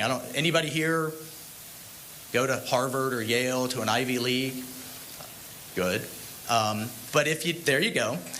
Let me ask you this. If you attend for a few years, maybe you were there on the Yale campus, you took some classes, you can say, I went to Yale for a few years, but you don't get to say, I graduated from there. You didn't do what it took to graduate from there. Well, yeah, he was a sergeant major for a few months, but he didn't do what you have to sign on the dotted line in terms of the schooling and the time and service to retire at that rank. I retired as a colonel. I'm proud of that. I'm not pretending I retired as a general. Why is he exaggerating his record? He did not retire as a command sergeant major. And for those of you, this rank, that rank, it is a very big deal in the enlisted ranks. It is a seminal and big difference between master sergeant to command sergeant major, just as it is from colonel to general. So we have a person that is a heartbeat away, that is probably the only person who would have military experience in the room with the commander-in-chief, that right out the gate lied about his service for political gain. Number one. Number two, he repeatedly and on the record implied and certainly did not correct hundreds of reports that he served in combat. Of course, Operation Enduring Freedom was broader than Afghanistan. But most people assume you served in Afghanistan when they say Operation Enduring Freedom, and in many cases said he served there. and said he served in Iraq, and he did nothing to correct it for years and years and years, and is doing nothing now to correct it. And then finally, I was a commander of a unit in the National Guard of Green Berets in the reserve component. When we were called, of course, we had, I've had in my time soldiers that had issues that maybe couldn't go, whether they were professional, personal, or what have you. But as the commander and the command sergeant major, when you take that command, you're going when called. You lead your men and women in combat, and you certainly don't shirk away for political gain. So for those who are saying he didn't know, I have never seen anyone in less than a year not know they were going. The official orders may not come until a few months out, but you have to know. You need the training, you need the ranges, you need the ammunition, you need to get your people ready. Many of these units are undermanned, and they transfer people in, and your employers need to know. Nobody gets a snap notice and goes in just a few months. It's not how it works, and he knows that. And his commanding officer knows that and has said it on the record, and the command sergeant major that replaced him knows and said it on the record. So he needs to come clean is the bottom line. And one other thing that I think is incredibly important to point out, he was the ranking member of the Veterans Affairs Committee. One of the seminal and most important things Donald Trump did for the veterans community was give them choice in their health care. It's called the VA Mission Act. So if you have to travel too far to a VA hospital, they don't have the care that you need or the specialty that you need, or the wait list is too long, you now, thanks to the bill signed by President Trump, you now can just go to your local provider. Veterans have been asking for it for decades. It's common sense. It makes sense. It's still billed to the VA, but they can go get the health care that they need. It was the most important legislation for the veterans community in decades. You know who voted against it? Walz did. Hold them accountable for it. Ask them why. I'd love to know. I think the veterans community would love to know, and we're not going to let them get away with it. So the bottom line is the world is in chaos. This is not day one for Kamala Harris. This is year 4. And she owns every one of the bad decisions that has the Middle East on fire, that has China on the march in South China Sea, threatening our allies like the Philippines, floating spy balloons over the United States, the largest land war in Europe since World War II. I don't know what they have to be proud of in terms of foreign policy, any one thing. Providing weapons to an ally after whole cities have been devastated isn't something to be proud of. How about you stop the war through deterrence in the first place, and it should have been in terms of Ukraine. And God help us, and God help our military who will be fed into this buzzsaw if we have another 4 years. We must restore our strength.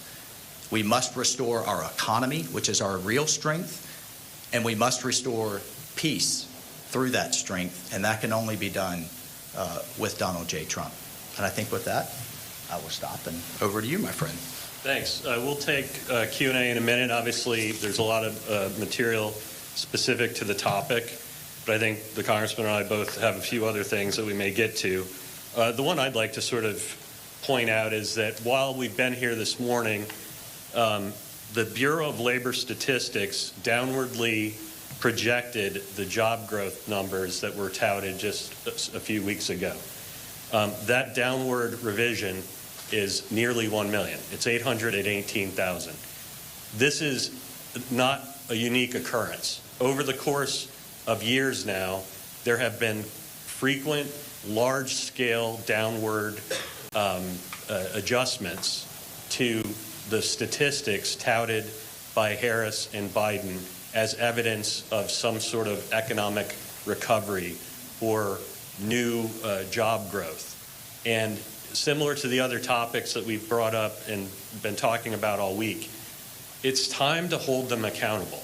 When you inflate a number by nearly 1 million and then just a few weeks later quietly revise it and still walk around the political environment touting the number that has just been dramatically reduced behind you, that is a time for questions and answers.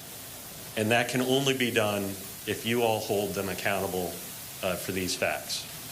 With that, the Congressman and I are both available for questions. Again, if you would just direct the question and tell who you are and where you're representing. All right, so the Trump campaign allies right now is starting their Q&A period. We are going to step away for a 2-minute break here on Live Now from Fox. After that, we're going to head back to Chicago for that live event. Stay with us.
Welcome back to Live Now from Fox. I'm Stephanie Quidue. Time right now is 11:34 Eastern, 8:34 Pacific. And we do want to head back live to Chicago, Illinois, as the Trump campaign allies is holding a press conference on this day 3 of the Democratic National Convention. We're going to pivot to that live event right now and listen in. In terms of, look at how he dealt with Iran. He said, you know what? He dealt with Iran by dealing with China.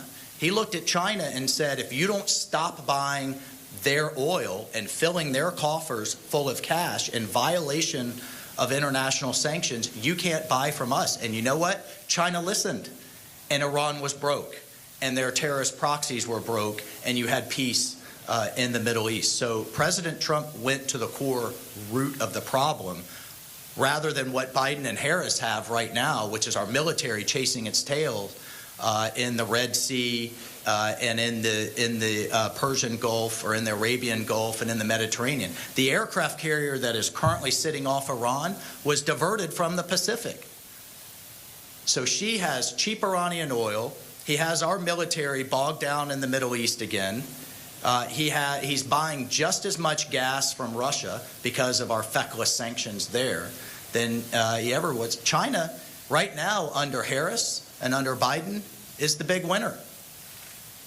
We literally can't afford, nor can we, I think, our national security sustain another, God help us, another 4 years of this. I see it every day as a member of the Intelligence Committee. Our adversaries right now are licking their chops. I'm worried about the next couple of months, much less the next 4 years. Yeah, sure. From Real American Voice News.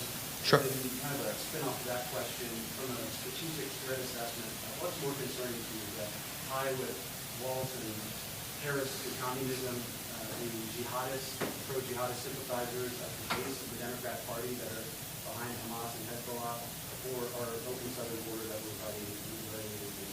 Yes, yes, and yes. Right? One, I do believe the Chinese Communist Party has the intent, the economic size, and are developing the military capability to literally change our way of life. That's the long-term existential threat.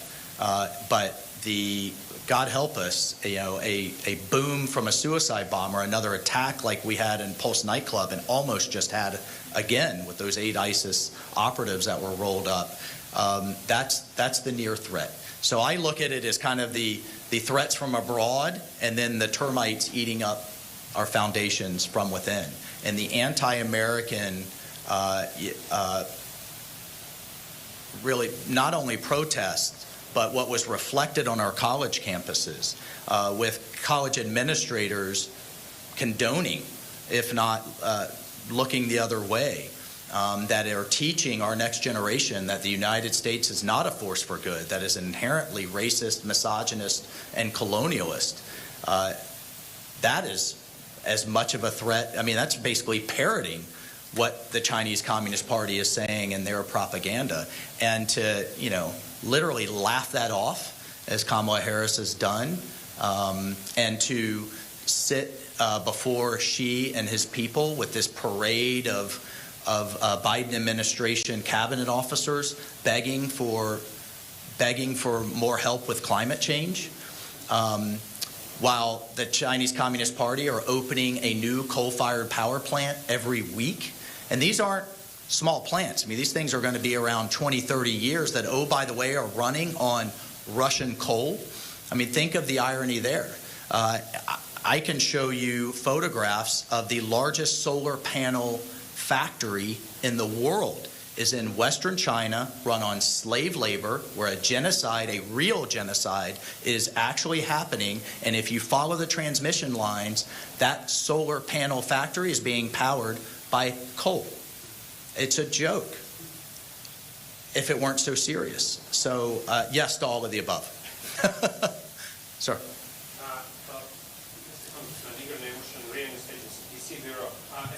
With who, I'm sorry? RIA News Agency, DC Bureau. Okay. So as a member of House Armed Services Committee, what is your perspective on the U.S. strategic deterrence capabilities under the Harris administration, possible Harris administration? And shall we consider any kind of escalation on multiple domains? I mean, escalation between the United States and Russia, China, under Harris administration. Well, I think you're going to see an escalation from our adversaries because they're going to continue to see an appeasement-first approach, a concessions-first approach, underinvestment in our military, a lack of accountability for things that have gone wrong in the Pentagon. Heck, Harris and Biden had a Secretary of Defense who literally disappeared for a week, went under general anesthesia, didn't tell his deputy, who the heck didn't tell the president. And you have a real issue in this administration, and you certainly do under their leadership, with responsibility versus accountability. Everybody's fine to say, oh, I'm responsible. Nobody's ever held accountable. Not a single person held accountable for the withdrawal from Afghanistan. No one held accountable for a Secretary of Defense who didn't tell his boss. I mean, my teenage daughter has to tell her supervisor if she's not going to work, much less the Secretary of Defense with the President of the United States. So I am worried about escalation on every domain, but I think most dangerous will be in the cyber domain under a Harris. I can't even say it out loud, under Harris. Yeah, sure. I would just add, you asked about the bigger three, but to the point that the Congressman was making, this morning I saw that a Harris spokesperson had talked about that Trump, as president, had somehow emboldened Iran by walking away from Obama's nuclear deal. The idea that got spoken out loud by someone as a serious policy response to the difference between these two campaigns is remarkable. The President Trump's ability to hold Iran accountable for its misdeeds and to walk away from a bad deal as part of an overall strategy to force Iran to take us seriously again is what led to record unprecedented levels of peace and stability in the Middle East. You have in the last month alone had the FBI tell you that an Iranian-linked assassin, Pakistani, arrested on U.S. soil, actively plotting to commit political assassination of President Trump and perhaps others. You have seen evidence from the FBI that Iran has hackers and cyber forces trying to infiltrate and disrupt this election. If President Trump were president when foreign agents and foreign nations were doing those things, you would have a more serious response from a candidate at the top of the ticket than looking back to an insane deal that Obama cut in 2017 and saying that is why Iran is emboldened. We are continuing to listen in to the Trump campaign allies as they are holding a press event now, responding to questions from the media. We're going to step away for a 2-minute break here on Live Now from Fox, continuing our live coverage from Chicago, Illinois, as today is day 3 of the Democratic National Convention. I'm Stephanie Quinue. You're watching Live Now from Fox. We'll be right back.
Welcome back to Live Now from Fox, and you are taking a live look inside the United Center as today does mark day 3 of the Democratic National Convention. The theme for today, a fight for our freedoms.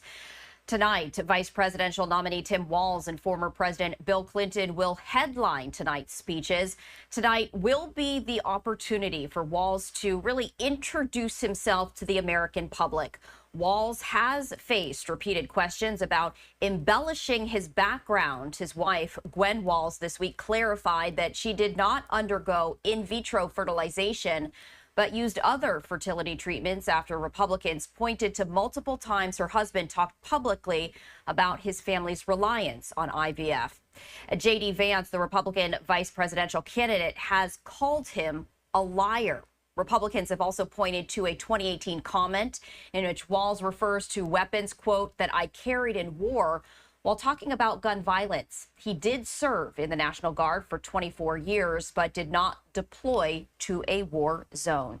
To talk more on what we can expect on day 3, I do want to bring in Richard Gordon, who is a Democratic Governor's Board member. Richard, thank you so much for taking the time to speak with us today. My pleasure. Thank you very much. It's a pleasure being on. Absolutely. I want to look ahead to tonight because tonight really is going to be Minnesota Governor Tim Walz's opportunity to introduce himself, perhaps yet again, to the American public. And from what I understand is you actually know him personally. What can you share with us?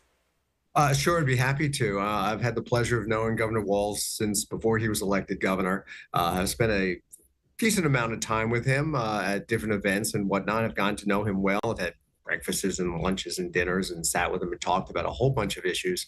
You know, I have to tell you, I've done this for quite some time, and I've gotten to know, boy, just about every governor, Democrat and Republican, since the 80s. He's unusual in such a positive way. When you talk to Tim Walz, it's about you. I mean, he's very interested in you. He's very interested in asking you questions about you and your life and your background and what you've done, and is truly interested, not in the way, you know, some politicians try to make you feel. It's more in a way of, I really want to know you as a person. And he goes out of his way to do things like that. I've always been amused by that. The last time I spoke with him, or the last time I saw him, I don't know, 6-7 weeks ago, maybe a little longer, something like that. And I'm standing someplace, he comes up to me and he goes, "There's this movie, you got to see this movie." And he starts giving me a movie review. And I mean, that's just the type of guy he is. He's unusual in politics. He really is. I think he's in this for all the right reasons. I think he truly cares about people. I've never had a conversation with him that didn't ultimately get to his time being like the faculty monitor in the school cafeteria. And you know, if he was going to write a book, I think it would be What I Learned in the School Cafeteria, because I think a lot of his philosophy on life is to be a teacher, and what it means to be a teacher, and what it means to help people achieve their goals, and some of the goals they don't even know they have, that he sees in people. A really decent, wonderful person. Let's just, if I may, forget politics for a minute. This is just a good person, just a darn good person. Richard, I do want to ask you, because of course this is a political arena, the Republicans and the Republican Party really focusing on several comments from Governor Walz, specifically, you know, IVF, and that his wife went through IVF treatments. She has since clarified those comments, saying she did go through fertility treatments, but not specifically IVF. And there's been a lot of discussion about his comments about carrying a gun during war. He did serve on the National Guard for 24 years, but never was in combat or deployed to a war zone. There's been a lot of criticism on those two specific comments. What can you share with us about those comments and the pushback, the backlash that he has received? Well, let's start with the fertility one first and then do the military. I think for most Americans who haven't gone through what the Walzes have gone through, they don't really understand the technicalities of all this. I know I don't, for example. I think IVF is something we all kind of sort of think we know. And I think he used that as a shorthand to talk about fertility treatment. And I think that's really what that was.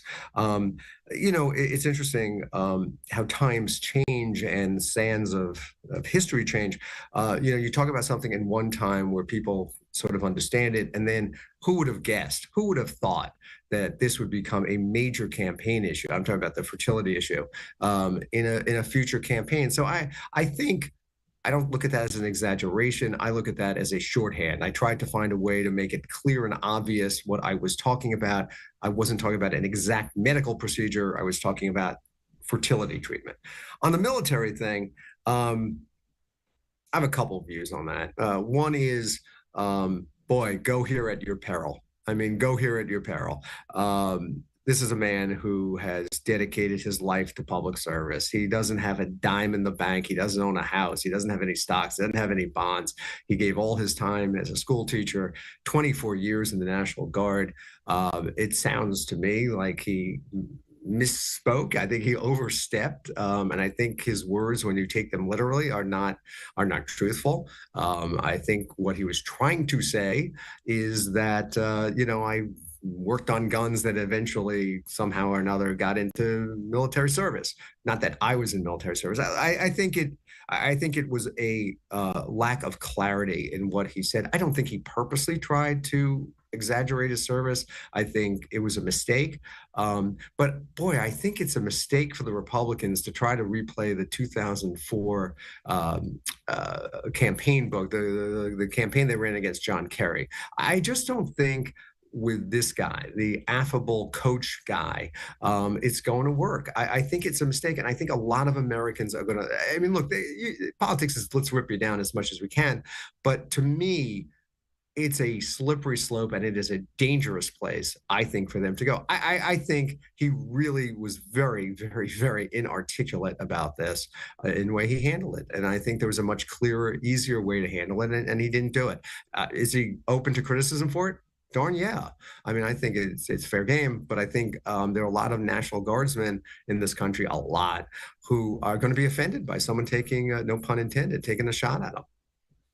And Richard, I want to continue our conversation, especially as it relates to what we can expect tonight. I do have to take a 2-minute break right here, but on the other end, I'd love to continue our conversation looking ahead to Vice Presidential candidate Tim Walz's speech tonight, what we can expect and what you're looking for specifically, if we could continue that conversation after the break. I look forward to it.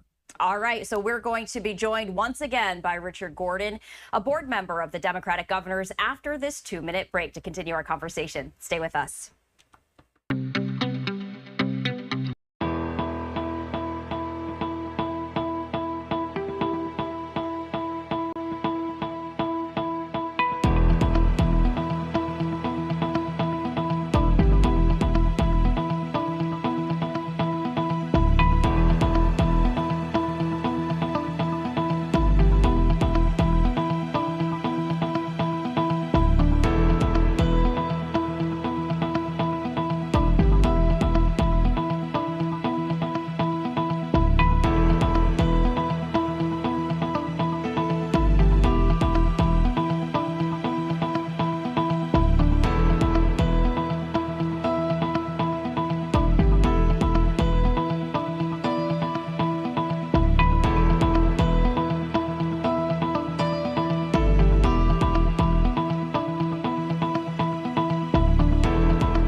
Welcome back to Live Now from Fox. I'm Stephanie Quinu, and I do want to continue our conversation of day 3 of the Democratic National Convention. And I do want to once again bring in Richard Gordon, who is a board member with the Democratic Governors. Richard, thank you once again for hopping on. Of course. Thank you.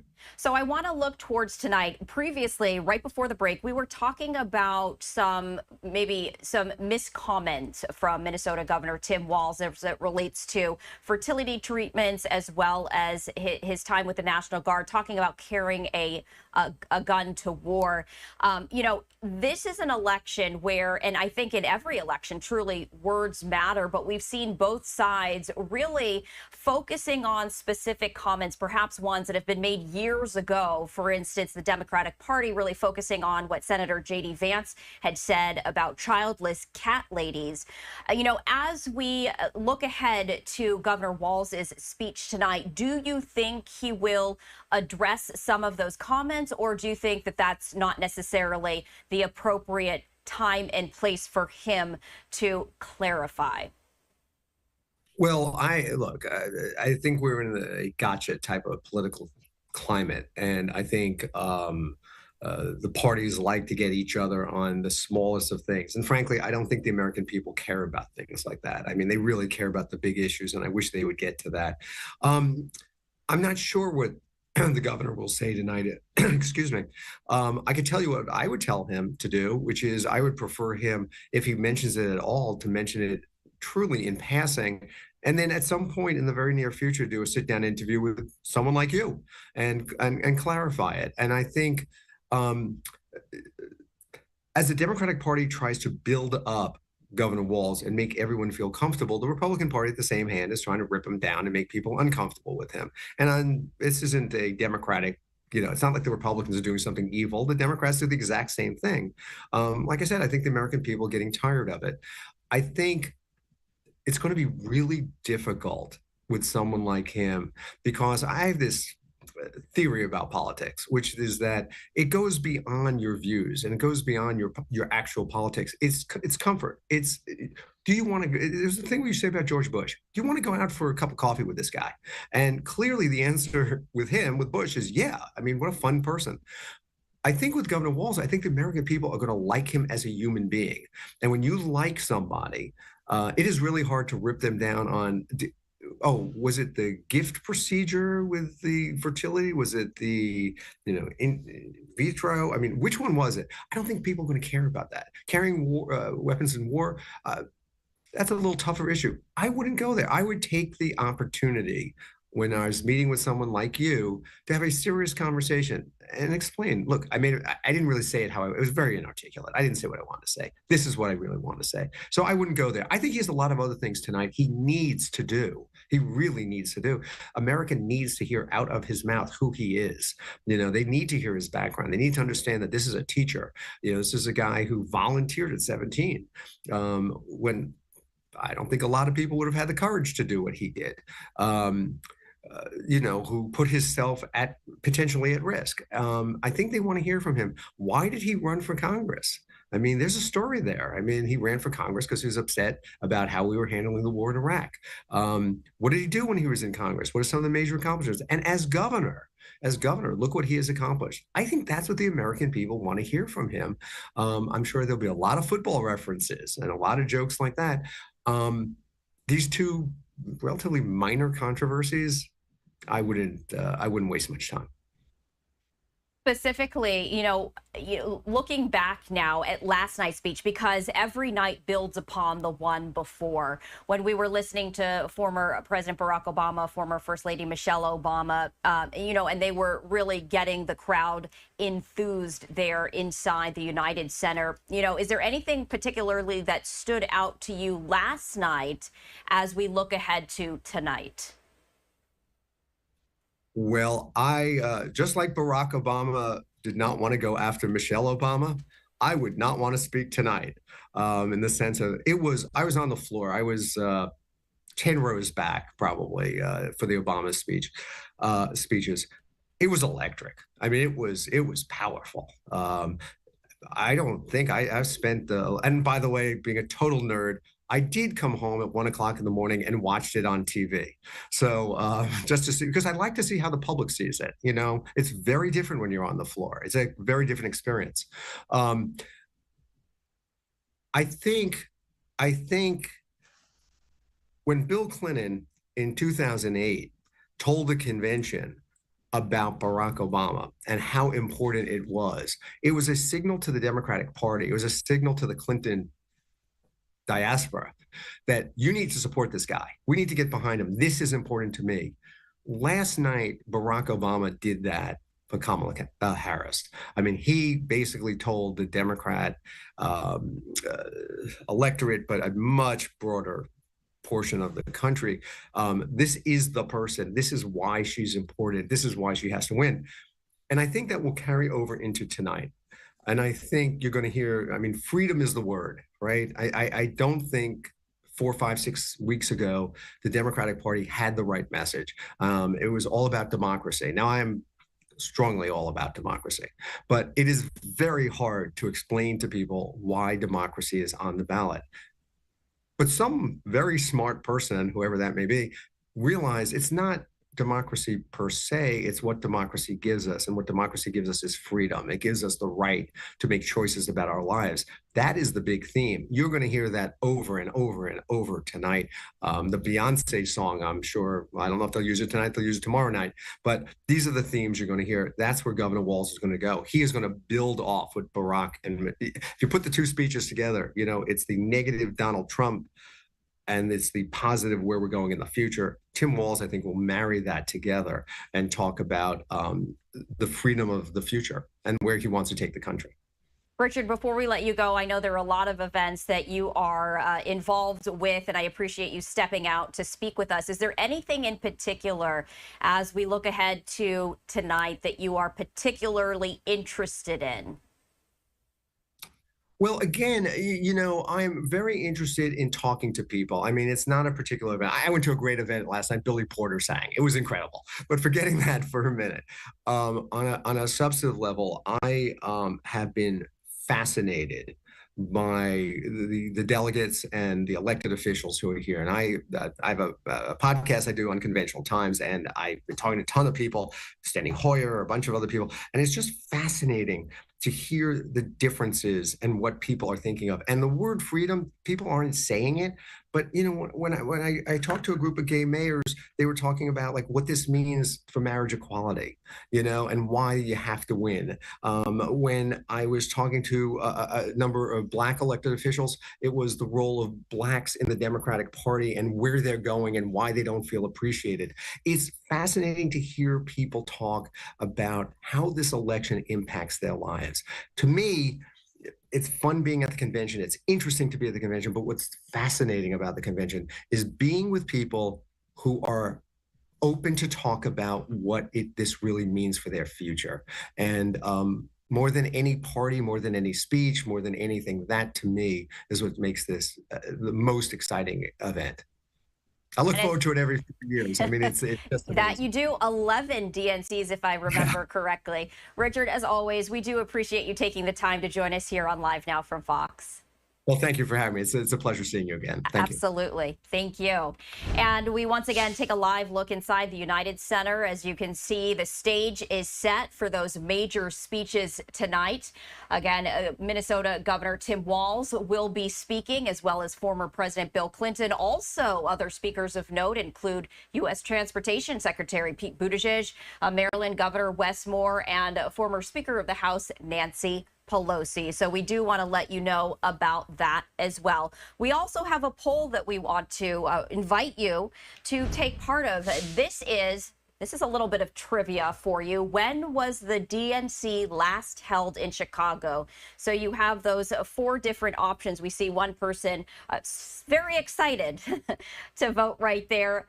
2008, 1968, 1976, and 1996. So there is that QR code on the upper right-hand side of your screen right there, testing your political historical knowledge right there. You can also log on to livenowfox.com/connect. And so we can see the live poll right there as folks are voting right now, and we appreciate that participation. Right now, it's a tie between 2008, 1968, 1996. I do know the answer. I'm not going to share it with you, but there you go. So we're going to leave that on the screen just for a little bit. We're going to keep this going. We're going to share it with you in just a little bit. But right now, we're going to step away for our first 2-minute break of the hour. On the other end, there is a DNC Secret Service and law enforcement security briefing that has just gotten underway. We're going to head there live after this 2-minute break. Stay with us.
Welcome back to Live Now from Fox. I'm Stephanie Quinu. Before the break, we were sharing a poll that we have invited our Live Now from Fox viewers to participate in. So if you did not have your phone handy, if you wanted to take part and take vote in this political historical trivia question right there, we invite you to do so. There is a QR code on the upper right-hand side of your screen. You can just click on that and it will take you to this live poll underway right now. So everyone who has voted, we thank you for taking the time. We love this interaction and this participation. So the question is, when was the DNC last held in Chicago? 2008, 1968, 1976, and 1996. We're going to keep this poll open.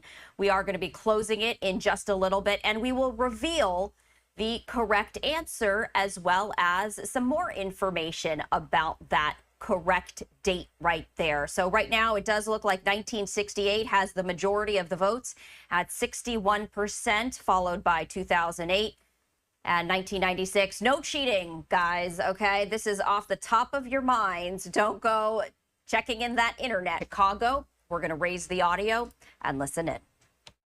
What our officers are responding to and the risks that they're dealing with. I just need to say this for our officers, especially our female officers. The vicious, nasty, sexually explicit things that were said to those women, absolutely disgusting.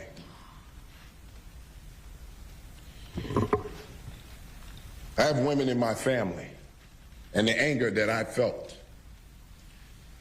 But let me tell you, the pride that I have in those women who dealt with that, took it, did not lose their cool, and the officers who didn't lose theirs. Understand, these are human beings. Somebody's mother, someone's daughter, sister, aunt, niece, being spoken to in that way. But they stood their ground and they did what they had to do. They didn't overreact. Our male officers who were standing there didn't take the bait. They continued to fight through in the way that they were trained to respond. And in an incident like that, where that number of people showed up to fight with the police, and we were able to take nearly 60 people into custody, minimal injuries, tells you that what's happening with the Chicago Police Department is transformative. The leadership and the leadership team that you see right here, this is a transformation of what you're seeing. Please report that. It was enough of you out there. We will not allow people to come to this city, disrespect it, and destroy it. We expect the rest of the week to be better. That's what we're hoping for. We're hoping that people see that the Chicago Police Department is prepared, ready, willing, and able to defend this city. It's time to get a handle on anyone who wants to wreak havoc on this city, people who are committing violent acts throughout the city. It is time to bring Chicago back to where we know it can be. But that's going to take all of us. So it wasn't just the Chicago Police Department last night. As you see, we have the fire department here with us, our federal partners. We have the COO, John Robertson. We have Deputy Mayor Gatewood standing here with us. There are so many people behind the scenes from other agencies who are working to make sure that this city is safe and to make sure that we're successful throughout this DNC. I cannot say enough about my leadership team, boots on the ground, making sure that this operation works the way it needs to work.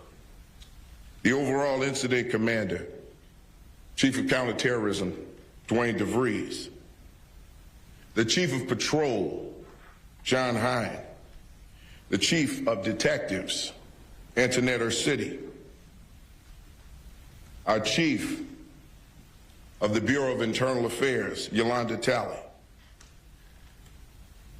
and the Chief of Constitutional Policing, Angel Navallis. Behind them, I'm sure you all know, Director, Community Policing, Glenn Brooks. This collaboration has been excellent. The leadership of Executive Director Jose Tirado, making sure that the communication is working, is why we're successful. Lastly, I'd like to thank the men and women of the greatest police department in the world, our Chicago police officers, our sergeants, our lieutenants, our captains, commanders, our deputy chiefs who are out there making sure that we keep this city safe during this time. I saw something in their eyes last night that I haven't seen in years, a level of pride knowing that they kept this city safe from those who came here to burn things, to burn flags, to fight with the police, to cause destruction, mayhem. Make it great like 68. That was what they brought here to Chicago. It's 2024. And the Chicago Police Department proved that. So let's get off of 1968. Let's stop talking about 1968. This is 2024. And the Chicago Police Department is proving that every single day. I cannot be more proud of the work that the men and the women of this department are doing right now to keep this city safe. With that, I'm going to turn it over to Deputy Mayor Gary Gateway.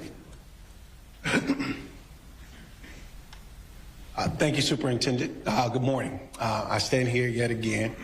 As I said yesterday, the city is ready. The city has always been ready. The collaboration that we have across the board has been phenomenal. Last night wasn't a protest. To call last night a protest would be disrespectful to people who have actually processed it for things that have moved societies forward across the country. That wasn't what we had last night. What we had is we had people who came down to the city to cause harm, to wreak havoc, and they were met with the best trained police department in the country.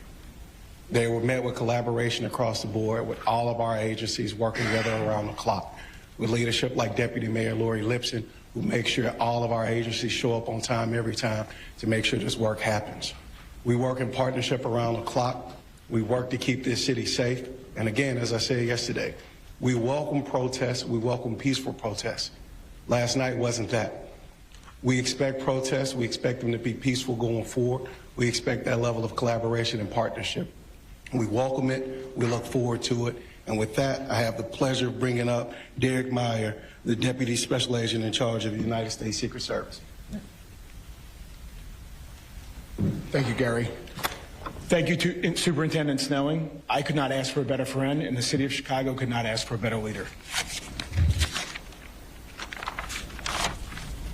Good morning. I'm Derek Meyer, the Deputy Special Agent in charge of the United States Secret Service's Chicago Field Office.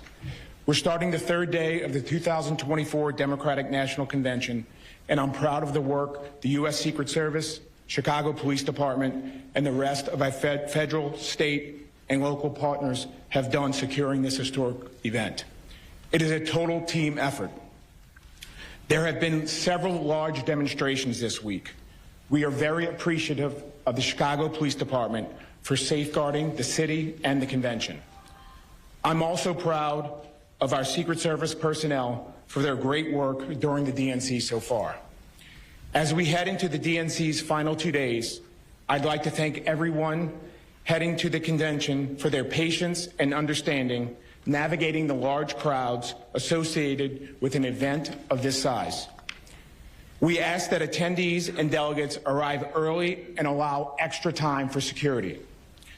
Also, I have a very important message for all drone operators. I would like to remind everyone that the FAA has temporary flight restrictions in place for the DNC through Thursday. That means that this restricted airspace is a no drone zone. The restrictions cover a large area, so drone pilots need to check the FAA's before you fly service ahead of flying. That app can be downloaded from your device's app store. If a drone pilot enters FAA TFRs without permission, their drone could be confiscated. They could also be fined up to $75,000 and could also be criminally prosecuted. Notices and TFRs are updated and changed frequently. There is a complete list of notices and TFRs at www.faa.gov. Thank you. We'll be open for questions. We'll begin questioning here. Mac Lederman with Block Club Chicago. Were journalists amongst those arrested last night? Yes, there were 3 journalists who were arrested last night. Look, you know, as I said before, and I said this yesterday at the presser, we have journalists. We won't allow you to do your jobs. We really do. But there are times when we're calling a mass arrest or we're attempting to move in, we need you guys to step to the side. If you don't do that, it's obstructing us, and it makes it harder for us to take the people into custody that we're attempting to take into custody. And what we don't want is for you to get caught in the middle of it and get injured and hurt. So if you're not moving, if you're not complying with our orders at that time, you may be breaking the law yourselves. So we need you to cooperate with us so that we can help you. We help each other in this way. There were multiple times where we attempted to get in, but there were so many journalists around and they were so close that it created a problem for us moving in. The other thing is I need everyone to understand this, because this is something that has been problematic for years when it comes to protesting. We've allowed people to walk right up into an officer's face. It goes against everything an officer is trained to do. There's something called a reactionary gap. Actions are quicker than reactions. When you get that close to an officer, you need to be at least 2 arms length distance away from that officer. Because if you walk up to that officer, you're hostile, you're angry. The next step is violence. And now, if someone decides to act violently toward that officer, and this officer's actionary gap has been shortened, that officer has to recognize the possibility of that attack, and then come up with a plan to defend himself against it. That 2 arms length distance gives the officer the ability to do that. So what we would like is when you're out there, please try to stay at least 2 arms length away from those officers, because it's a safety issue for every officer on the scene. Good morning, Superintendent. Sam from the Tribune. How are you, Sam? Well, thank you. How are you? So last night, obviously, there was no permitted march after the rally outside the Israeli consulate. And after the group began to go south on Clinton and then return back to Canal, it appeared that officers assigned to monitor the group not necessarily corralled them, but sort of surrounded them. And as that happened, the group dissipated with each pause in the march.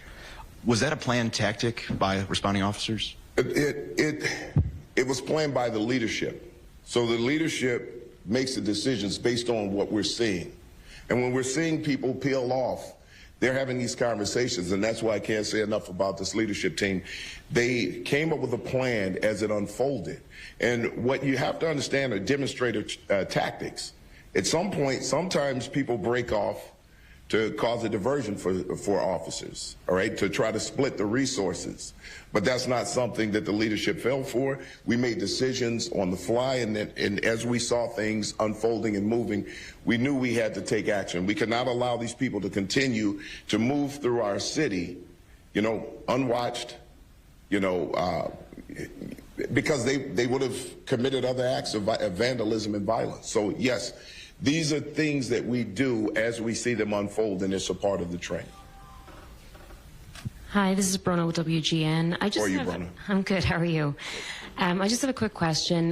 We were talking to people last night, and they said that, you know, people that were protesting, they said that they felt that the response, the police response, was overwhelming. That's their word, not mine. Is there anything that you would have done differently last night, given what you know now? And then could you just clarify the arrest number for us as well, because we heard another number from a different agency of 72 this morning, and I just want to get a handle on that. Well, first off, the word overwhelming, if that's the word they used, then we were 100% successful, because that's what we wanted to do. We wanted to overwhelm them. We wanted to overwhelm those people who decided to come to our city and destroy it. Now, overwhelming doesn't mean that we were excessive. The response was proportional. And in some instances, officers use less force. In most instances, officers use less force than they could have used. So when we look at something that could have been so much more chaotic, to lock up that number of people, to have that number of people taken into custody with 2 minor injuries, it tells you that the officers are doing a great job. They remembered that training. They're not overreacting, and they're responding the way that they're supposed to respond. But when there's criminal activity, when we take people into custody, it's never going to look pretty, ever. It's not going to look pretty. They yell and scream, they yell obscenities, and they'll say, we're not doing anything. We're just peacefully protesting. Just because you say that doesn't mean that's what's happening. Alex Tabbitt, NBC News. Thus far, your team has managed to control the activity without the use of tear gas or rubber bullets. Are you reserving that tactic as an option, and what line needs to be crossed? Well, here, we can't say what line needs to be crossed. That's a game time decision. It's what we're seeing. And if we know that it's absolutely necessary, then we'll utilize the tools that we have to, and those tools that we have at our disposal. However, if it's not necessary, because our officers are responding to this quickly, and I want everybody to understand this, when we recognize that someone is going to act out violently and we respond quickly, immediately, but not rush in, we put an end to the possibility of that violence growing. And then now we have to resort to the use of those types of tactics. So we can reduce that by putting an end to any types of violence or vandalism as quickly as possible. Hi, Dave Strew at Sun-Times. You've talked about the extensive training that your officers have gone through for dealing with protests. Was there no other way last night could have ended than with 55 arrests? No. When you have people who show up with the intent on fighting with the police, destroying things, burning flags, and I can tell you right now, I'm looking at a leadership team who tried to talk to them, tried to negotiate, tried to get them to leave, gave them a reasonable amount of time, even though this was unpermitted, to speak and then leave. They refused to do that. And at some point, we have to take action. Look, I know everyone wants to believe that we can de-escalate every single situation and we can walk away and everybody's going to be fine. There are those people who are out there right now, it's a non-starter for them. They don't want to talk. They don't want to negotiate. They don't want to cooperate.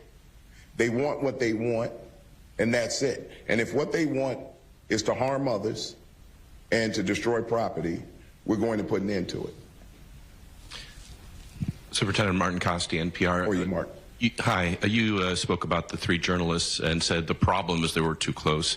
Legally speaking, what's the charge that they're facing?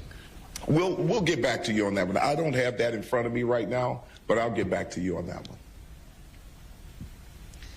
Good morning, Superintendent Michelle Gallardo with ABC7. How are you, Michelle? All right, so we're listening in to the security briefing in Chicago after police there arrested 72 protesters. These protesters, pro-Palestinian protesters demonstrating outside Chicago's Israeli consulate. That is what police are talking about. We do need to step away for a 2-minute break. After that, we continue this live event. Stay with us.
Welcome back to Live Now from Fox. I'm Stephanie Quinu, and we are going to head back to the law enforcement security briefing out of Chicago, Illinois, as police are talking about the 72 protesters who were arrested yesterday as they demonstrated outside Chicago's Israeli consulate. But as promised, I also wanted to share this with you. This is a poll that we've been sharing with you just for a bit of trivia as it relates to the DNC. When was the DNC last held in Chicago?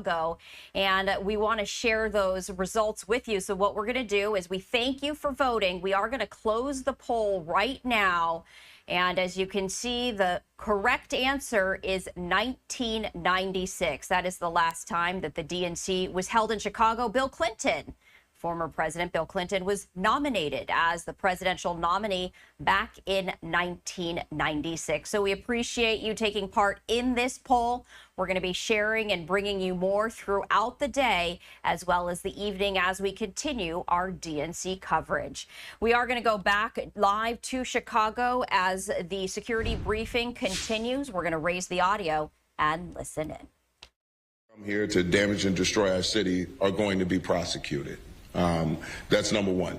Is our approach going to be the same with the group today as yesterday? Absolutely not.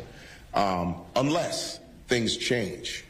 Our approach yesterday initially was the same approach that we approach every group with.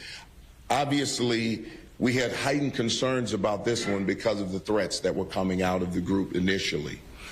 The group that's protesting today, we're going to treat them the same way we would treat anyone who wants to exercise their First Amendment rights. And that's how it starts. It's always going to start that way. It's going to start with respect. It's going to start with respect for people's First Amendment rights. If things change and we make an assessment that we need to do something different, we will do that. but we will respect people's rights to protest. Hi, Mills Hayes with News Nation. How are you? Hi. So we obviously saw an unruly protest last night, and we know that this is day 3 and there's more protests planned. Do you guys expect these other protests to look similar? Is this a glimpse of what we're going to see, these mass arrests over the next few days? No, we never know what to expect. And, you know, and I never want to put that out in the universe that we're going to make mass arrests.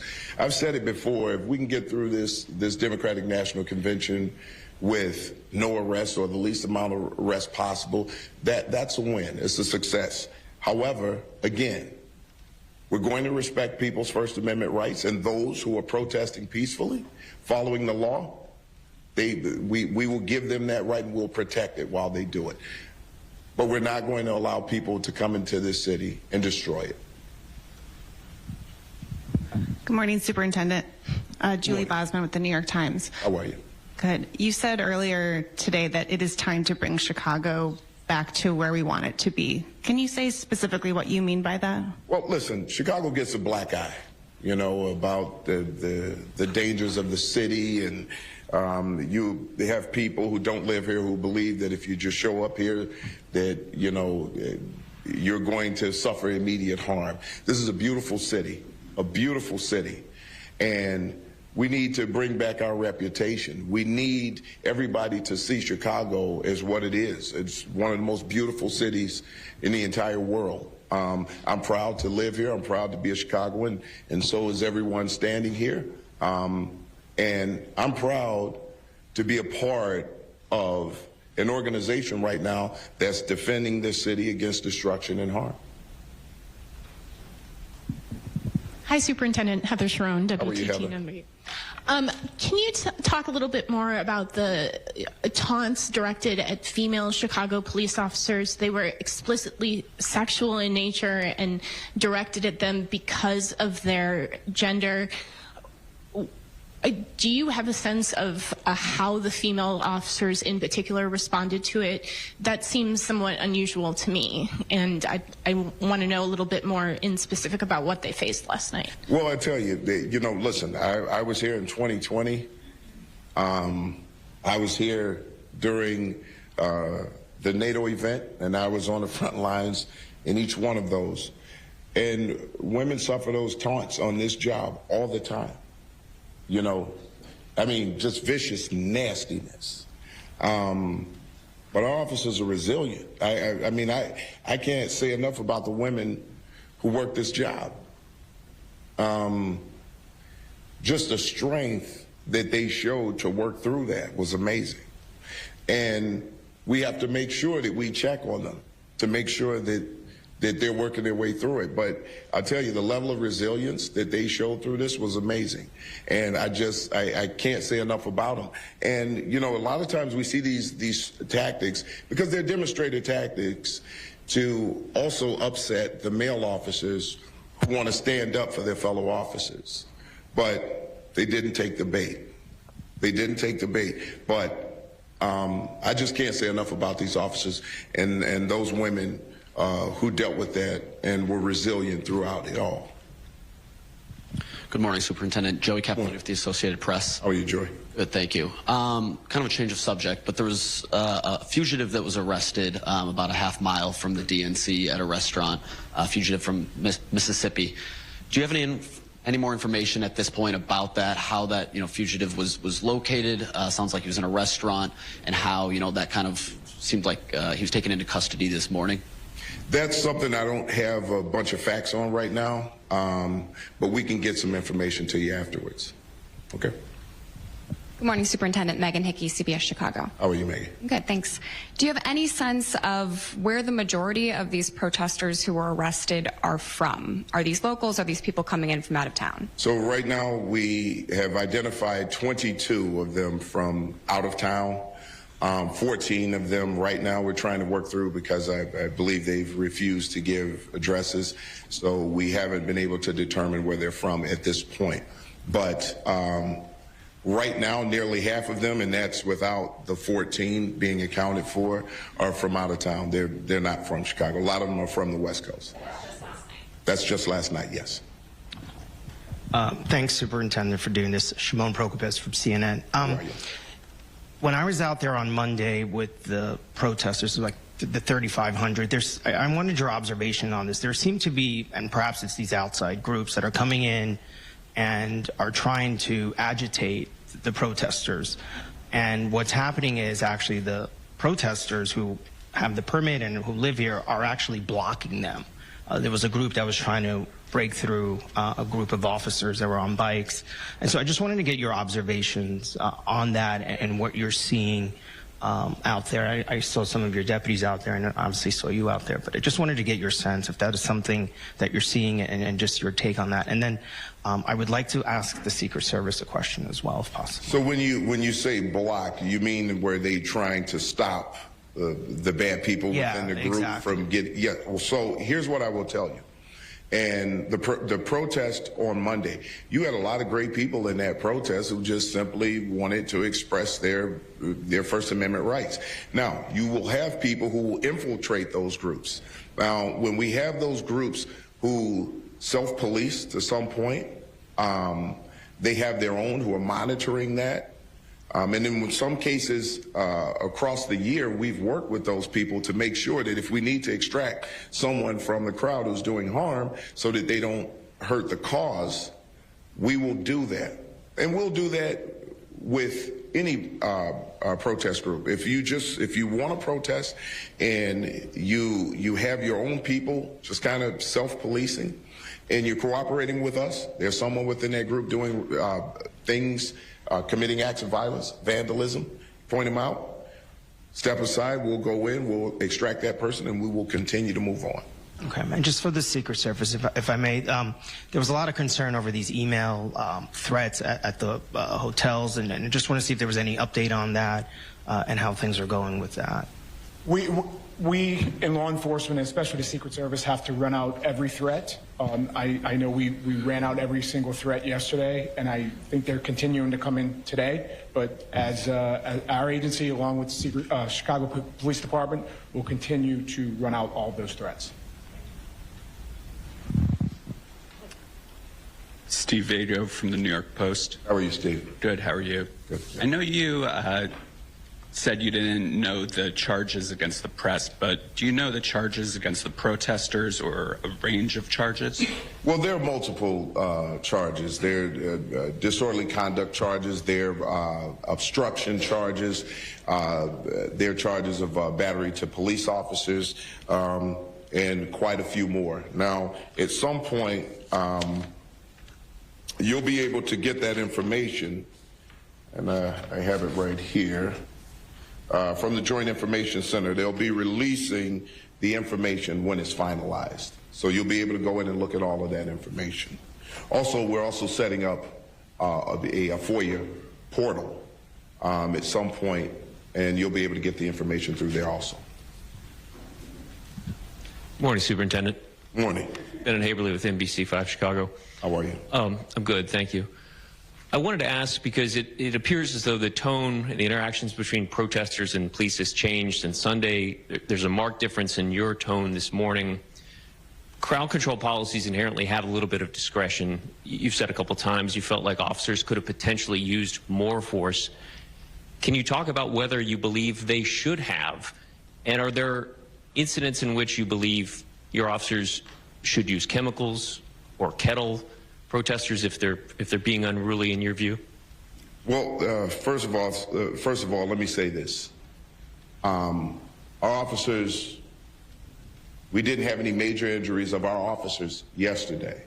Now, in the protest Monday, we had an officer who was pushed over at a different protest from the one at the fence and suffered a concussion as a result of that.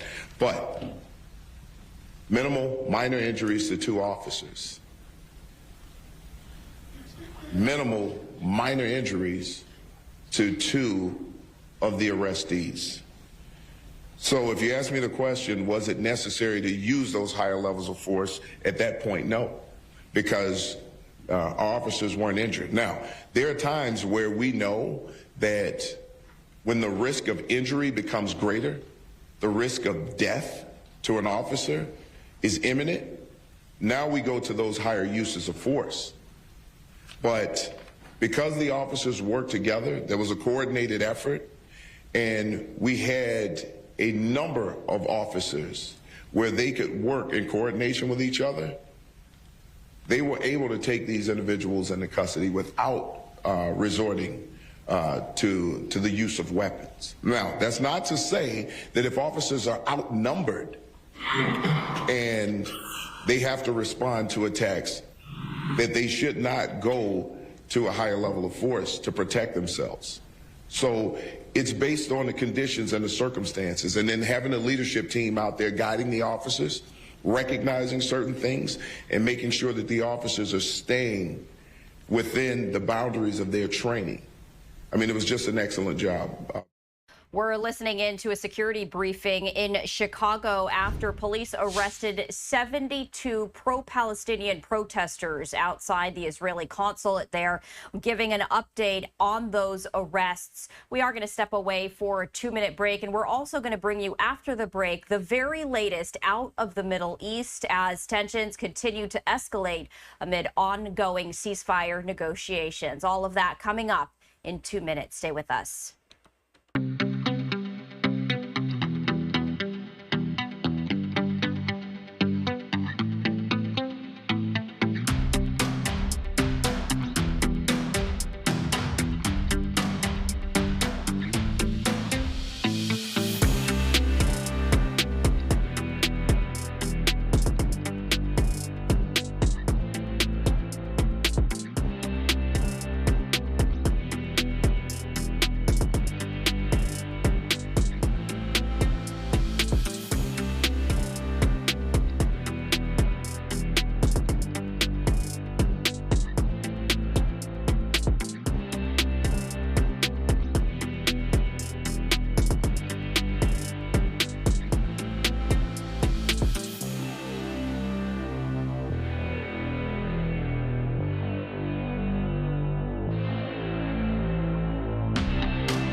Welcome back to Live Now from Fox, and you are taking a live look at the border between Lebanon and Israel, and we do want to get to the very latest information as Lebanon's Hezbollah has launched more than 50 rockets hitting a number of private homes in the Golan Heights.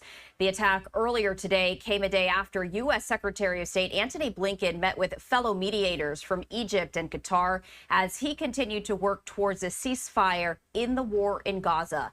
Hezbollah said earlier today that the attack was in response to an Israeli strike deep into Lebanon on Tuesday night that killed 1 and injured 19. On Tuesday, Hezbollah launched more than 200 projectiles towards Israel after Israel targeted a Hezbollah weapons depot. To talk more about this, I do want to bring in Michael Makovsky, who is the president and CEO of JINSA. Michael, thank you for taking the time to speak with us today. We appreciate it. Thanks for having me again. So I do want to get to the very latest in regards to the rocket launches from Hezbollah, 50 rockets in all in the latest round. You know, what can you share about this attack? Yeah, so I think what we've seen is, first of all, the juxtaposition of what you just said, I think is important about Gaza and Lebanon first of all, just on the broader, I think the Biden-Harris administration would like to see that if they get a ceasefire in the South with Gaza, that then it could help lead to also a cessation of this war of attrition between Israel and Hezbollah that has gone on since October 8th.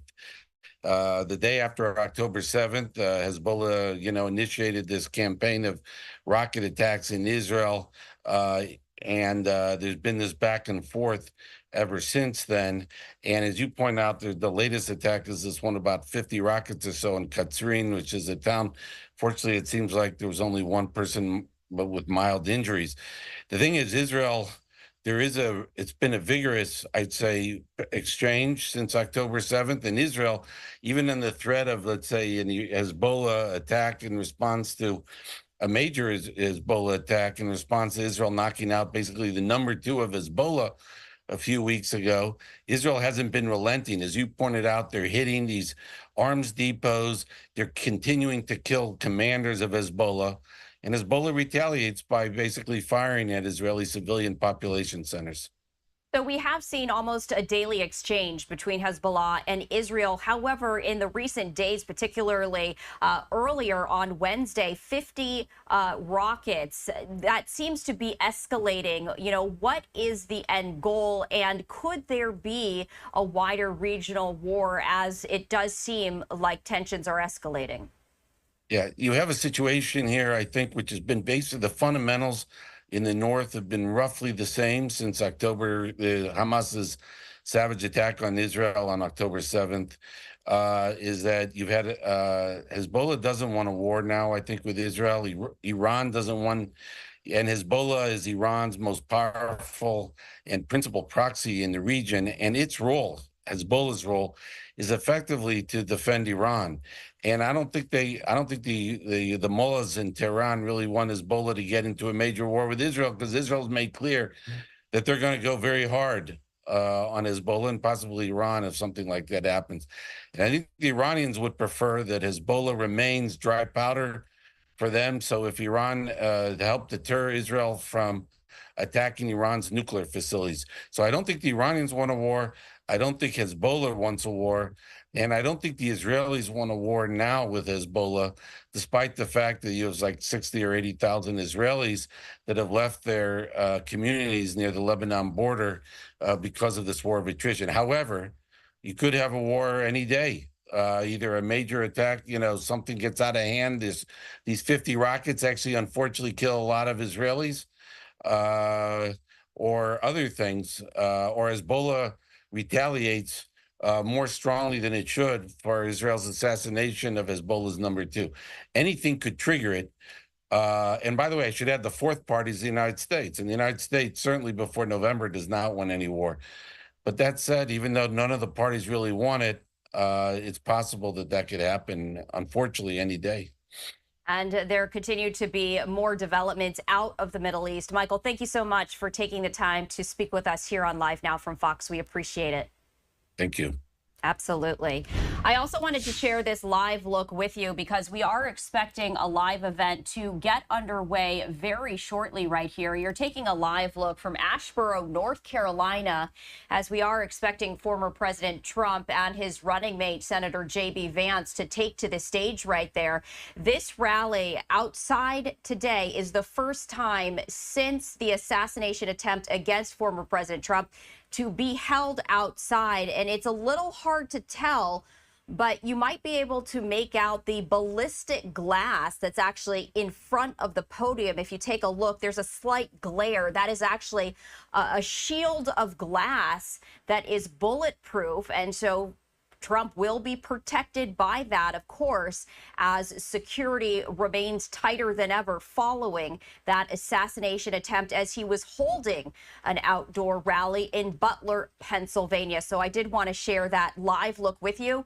As soon as either Vance or Trump take to the stage, and we are hearing that J.D. Vance will be speaking likely as soon as 10 minutes from now, we, of course, will bring that to you live without interruption, no commercial breaks for the duration of this rally, as this is the first outdoor rally for former President Trump since the assassination attempt in Butler, Pennsylvania. And as you can see, perhaps a little difficult, but the podium is being protected by ballistic glass.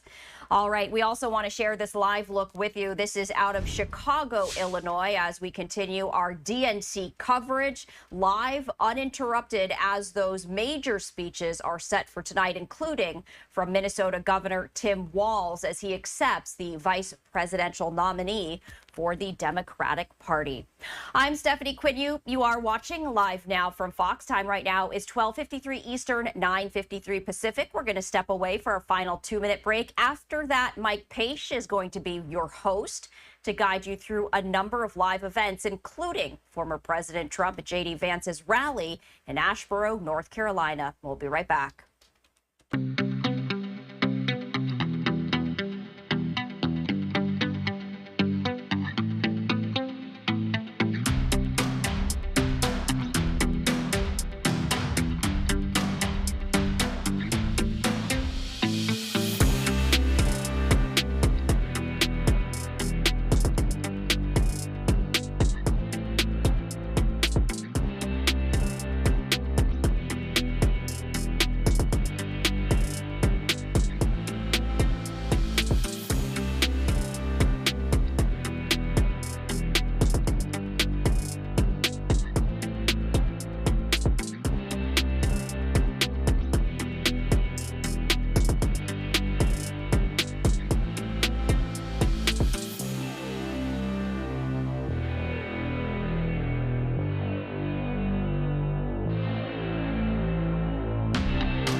Welcome back, everyone, here to Live Now from Fox. We are worldwide for you as always. It is day 3 for the DNC. I'm your host, Mike Page. We'll have coverage for you leading up to tonight.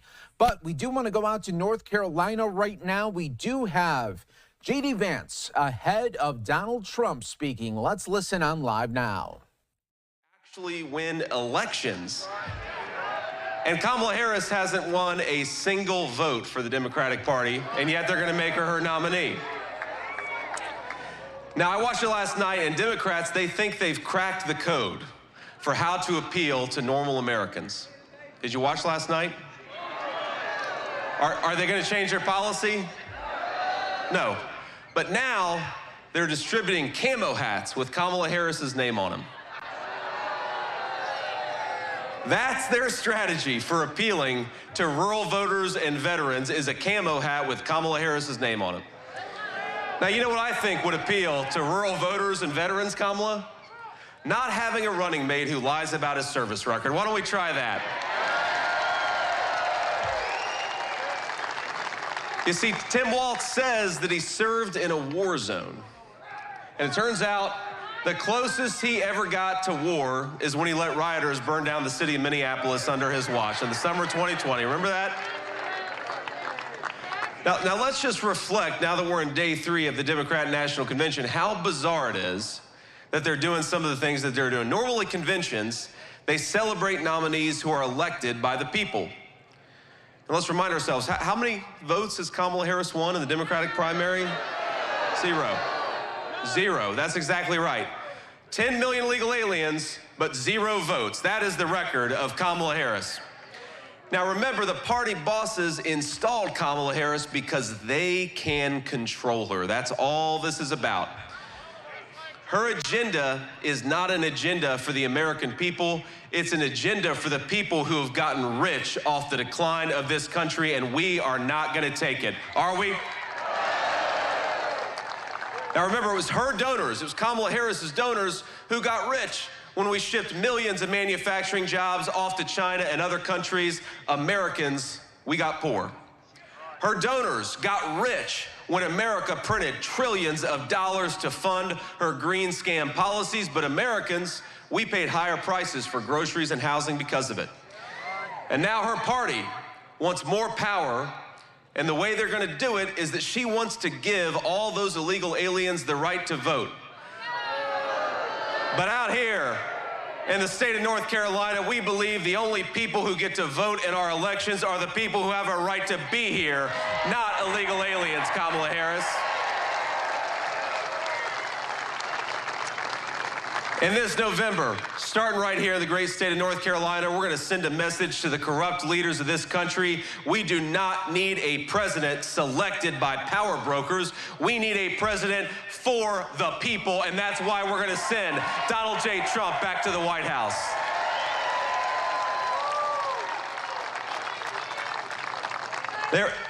There is so much at stake in this election. Think of everything that this country has endured over the last 4 years of Kamala Harris's broken leadership. Prices are up and wages down.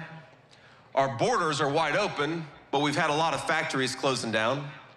Fentanyl is available on every street corner from North Carolina to Wisconsin, but it is impossible for young Americans to find an affordable home to raise their families in. Now, Donald J. Trump represents something that so many in this country need right now, and I think it's important to recognize it. We need hope in the United States of America. Hope that we can reignite this economy and bring back prosperity to American citizens.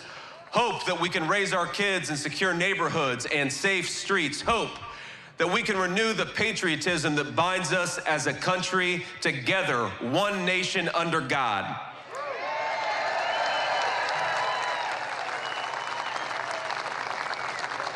My friends, for a lot of us, for a lot of the people that we fight for, the American dream seems out of reach today, the most out of reach it's been in a generation.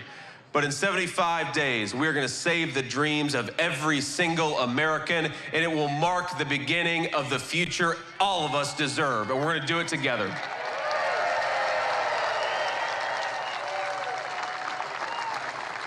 Now, we're here to talk about national security today, and saving the American dream, let's be honest, it starts with peace. Peace in our neighborhoods, peace in our cities, and peace at the southern border. Lord willing, we bring back the leadership of Donald J. Trump. We're going to have peace all over the entire world. He did it once before, and I think he's going to do it again. Now, if we don't have safety for our families, if we don't have security for our country, we don't have anything. And I'm a firm believer that when we talk about national security starts right here at home, right here in the great state of North Carolina.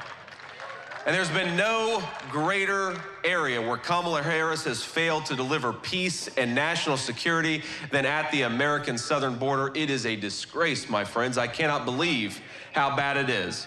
Now, the media will lie to you and tell you that she was never the border czar. You heard that? Even though they all said she was the border czar for 3.5 years.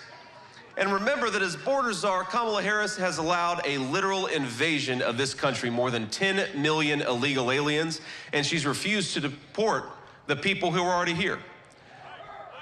So that makes about 25 million illegal aliens that are in this country right now. Now, our brave Border Patrol officers, they plead, they beg for her support. I was down there at the southern border and I saw it. Giant sections of President Trump's border wall sit right there, rusting waiting to be installed, but she refuses to do her job. And you think it's bad now? If we give Kamala Harris a promotion and make her the president of the United States, the southern border is going to look like Walmart on Black Friday, ladies and gentlemen. It's going to be no good. No fun at all. Now, while she offers amnesty for the people who've broken our laws, we have a different message. President Trump and I have a different message to all the criminal illegals who flooded across Kamala's wide open southern border. Pack your bags, because in 6 months, you are going home.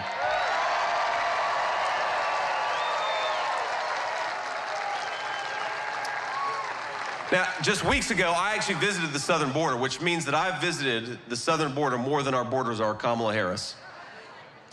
I saw where little girls are trafficked by the drug cartels, some of the most vile people in the world taking advantage of innocent little children and making money off of them. I met a rancher who endured violent criminals raiding his land. Just a rancher in Arizona trying to get by.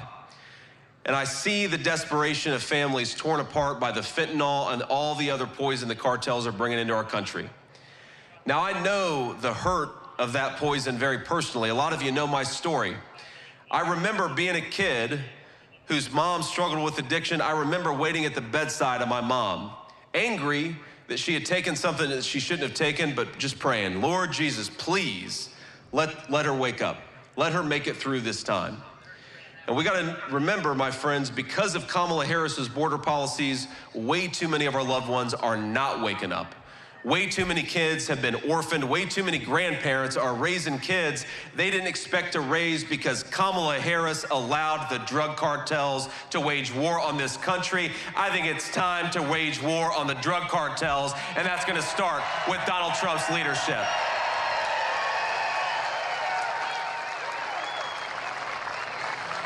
Now, the president's going to be here in just a few minutes, but I almost feel bad for him, because this is not the first time that Donald Trump is going to have to clean up somebody else's mess. Now, remember, in 2016, he took over from Barack Obama, who let ISIS spread mayhem all over the world. Then Trump came along, and in a couple weeks did what the media said could not be done. He wiped him off the face of the earth.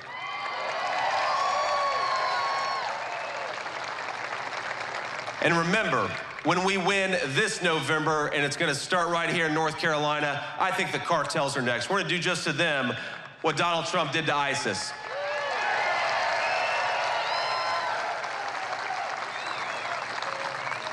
Now, I will admit it is hard to make sense of Kamala Harris's foreign policy, especially when she explains it like a third grader who didn't study for a class presentation. Have you ever seen Kamala talk about the Ukraine-Russia war?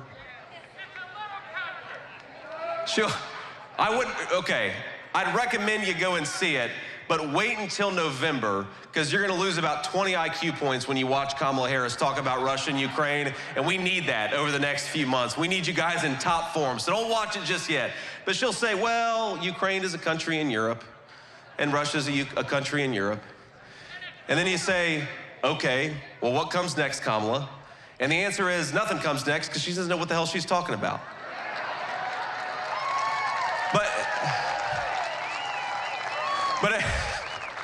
But if you want to give her the benefit of the doubt and understand her foreign policy, remember that she bragged on CNN about playing a key role in the disastrous withdrawal from Afghanistan. Now, that was before 13 innocent service members died at the Kabul airport. That was about 3 years ago to the day. That was before the world witnessed panicked civilians cling to the sides of retreating American airplanes. And that was before they gave the Taliban billions of dollars paid for by you, billions of dollars of helicopters, planes, Humvees, and artillery. It was the worst humiliation this country has endured since the fall of Saigon, and Kamala Harris says she's proud of what she did. It was treason, and is it any wonder that Putin then invaded Ukraine on her watch?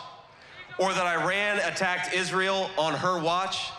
Or that this very moment China is ramping up its aggression against Taiwan on her watch? When Kamala Harris walks in the room, America's enemies sense weakness. And that's why we have got to fire Kamala Harris, not give her a promotion.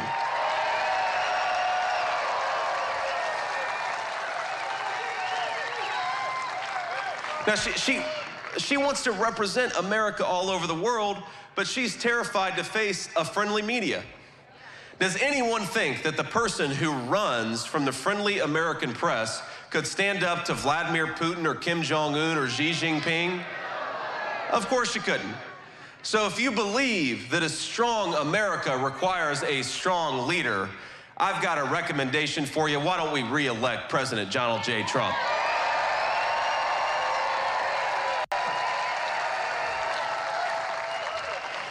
And while we're on the topic, don't send her stolen valor sidekick. Send a former Marine. Send J.D. Vance to be vice president.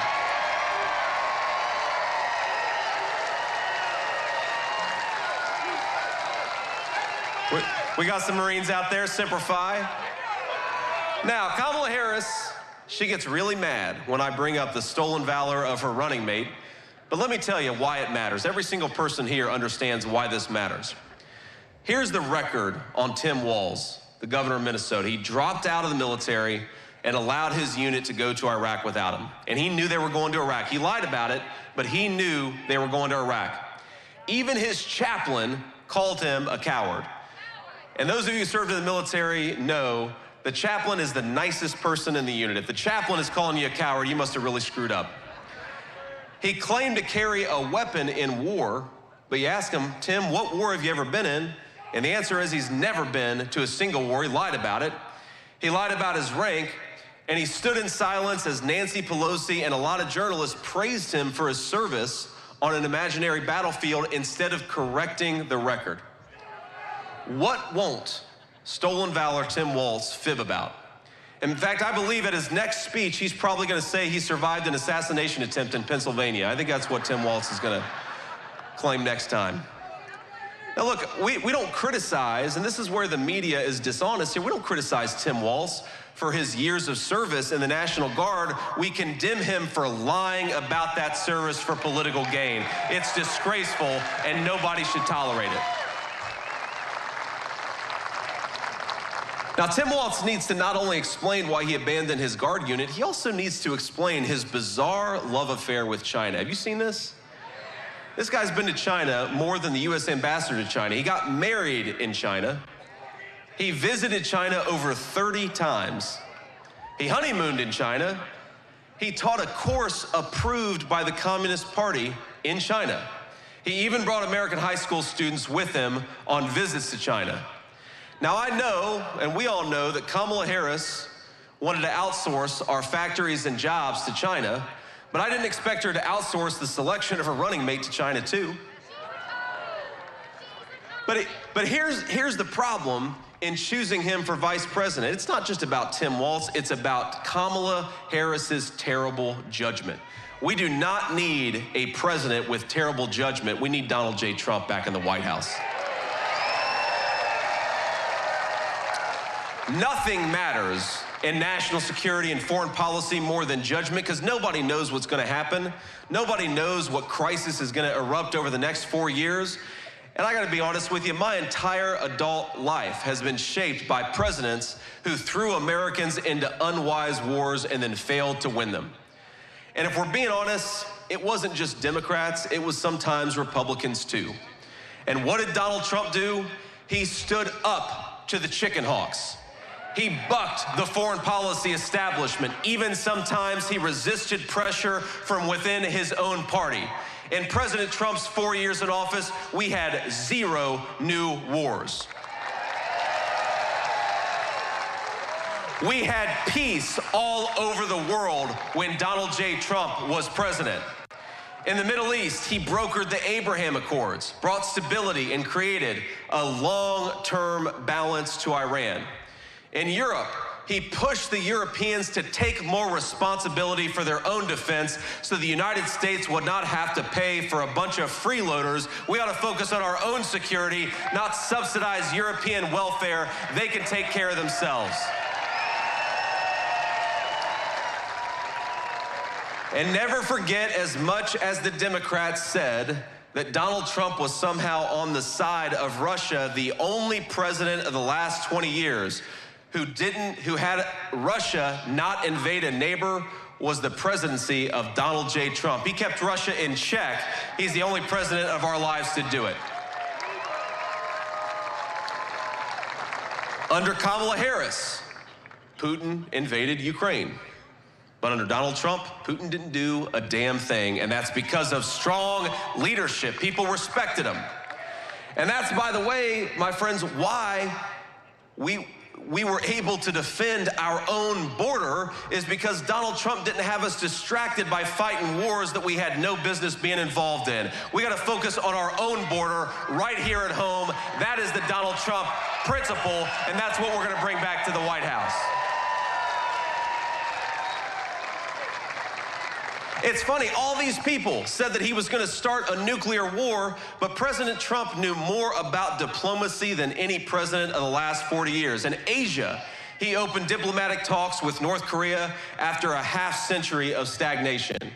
And you remember when he went to North Korea, he met with Kim Jong-un, the leader of that country. And if you know anything about Kim Jong-un, well, how do I say this politely? Kim Jong-un doesn't miss a whole lot of meals, okay, my friends? And Trump stands there with the media and Kim Jong-un. You remember this? I'd encourage you to go look it up. And he brings the media in and he says, all right, everybody, take some photos of us, make us look nice, make us look skinny. And Kim Jong-un sat up like that. It means something to have a president who's not afraid to go into hostile territories, tell a few jokes, and actually engage in diplomacy. That preserves peace. While all these Democrats lied about Donald Trump being the candidate of nuclear war, Donald Trump is the person who prevented nuclear war. And if we're not careful, Kamala Harris is going to walk us right into nuclear war. We got to kick her out and not give her a promotion to President of the United States.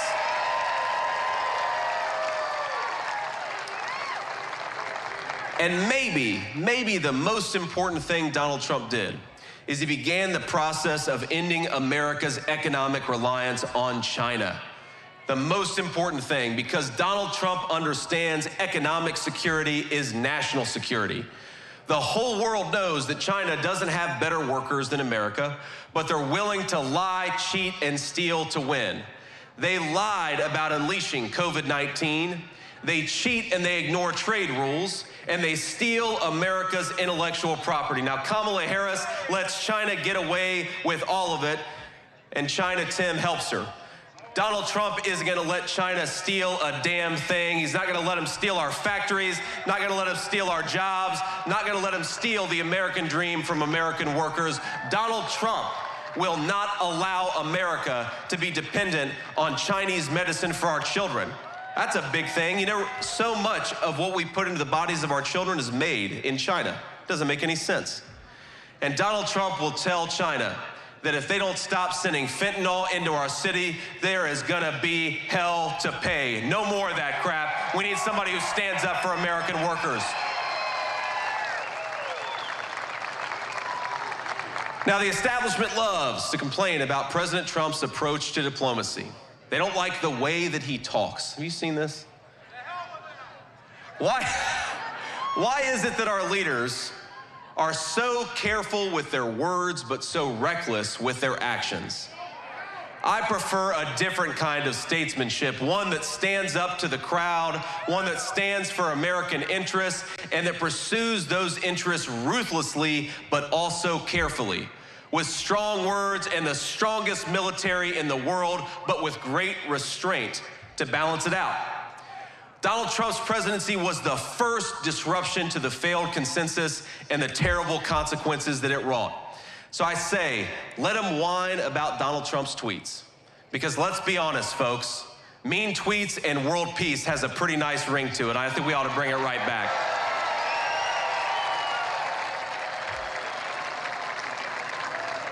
We have got a once-in-a-lifetime opportunity to re-elect a man who's proven he's too big for the deep state bureaucracy. He's too tough for the tyrants all over the world. He was too strong even for an assassin's bullet. Ladies and gentlemen, let's return to a time when the bravest man leads this nation with strength. That man is Donald J. Trump. He was the once president of the United States, and we in North Carolina, we're going to make him the future president of the United States. God bless you, North Carolina. Thank you. Let's win this race. Let's do it together. God bless you all. All right, so J.D. Vance wrapping up there in Asheboro, North Carolina, ahead of Donald Trump. He is slated for 2 p.m. Eastern here, so about 45 minutes. We'll see if there's other speakers coming up as well. Also, we'll be keeping an eye. We know that Donald Trump already is on the ground in North Carolina, so we'll see if maybe he could be coming out a little bit earlier as well. Special note here, of course, it is outside rally, and you're seeing the special security plexiglass that is around the podium, and you're seeing a lot more Secret Service around that stage as well, everyone. So let's take this opportunity to take a 2-minute break. Stay right here with us. More to come in just moments on Live Now from Fox.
Welcome back, everyone, here to Live Now from Fox. Thanks again for joining us, as always. We appreciate you being here. I'm your host, Mike Page. Thanks again. All right, so here's what we have coming up here. In just moments, Donald Trump out in North Carolina will be holding a rally. And special note, it's outside, as you can see. Special security plexiglass is around the podium, given everything that happened back in June with the attempted assassination. So as soon as we see Donald Trump come to the podium, we will bring it to your attention and then show it to you from the beginning all the way until the end here. So once that happens, we just did see Senator J.D. Vance speaking ahead of Trump. So again, when Trump does come out, we'll bring it to you here on Live Now from Fox. In the meantime, do you want to go out to Chicago right now? This is a live look here at the DNC stage. Night 3 will be happening hours away, and I want to go out to some of the coverage from Fox 32 Chicago, as they're doing such a great job bringing the coverage from their own backyard. Let's listen on Live Now from Fox. We had Lil Jon, yeah, one of my favorites, and then John Legend giving a great performance courtesy of Governor Pritzker, but there's more to come. Certainly more to come, and I can tell you right now, I'm not certain on this, but think that Sheila E. might be popping up too. And I'll tell you how I got to that conclusion. She posted that she is here in Chicago and she's getting ready for a special surprise tonight. Where else would she be giving a surprise? So maybe we'll hear more on that as the day goes on. But let's talk about the things that we do know about tonight. So we know that former President Bill Clinton is going to be speaking tonight. We also know that the big moment for Governor Tim Walz has arrived. This day will be a day that he remembers for sure. Obviously, he's hoping positively. But this is the biggest moment in his career, the speech that he has to give tonight to really introduce himself to the American public. Obviously, he is wildly popular in Minnesota, but beyond that, he's relatively unknown. So this is a moment where he gets to speak about himself and not have other people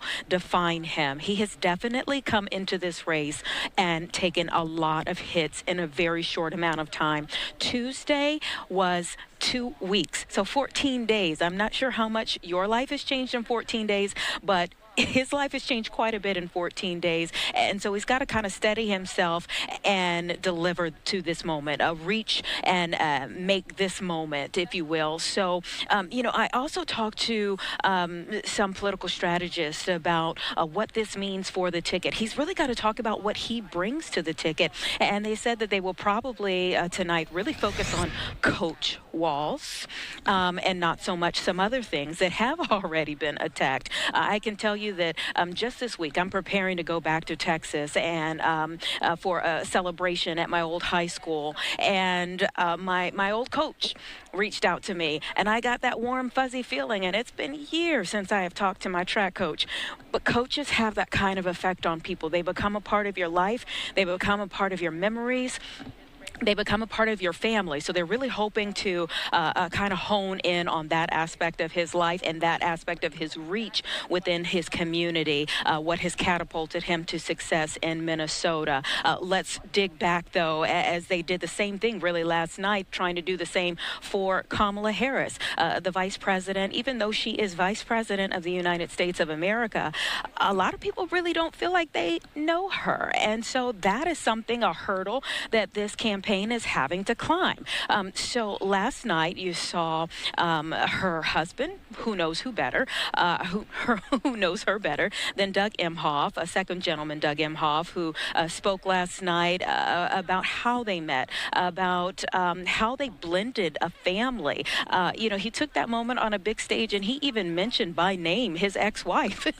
So he talked about how the three of them have co-parented their children, and how there was a moment just a few weeks ago when he thought that the vice president was taking a phone call for a national matter or an international matter.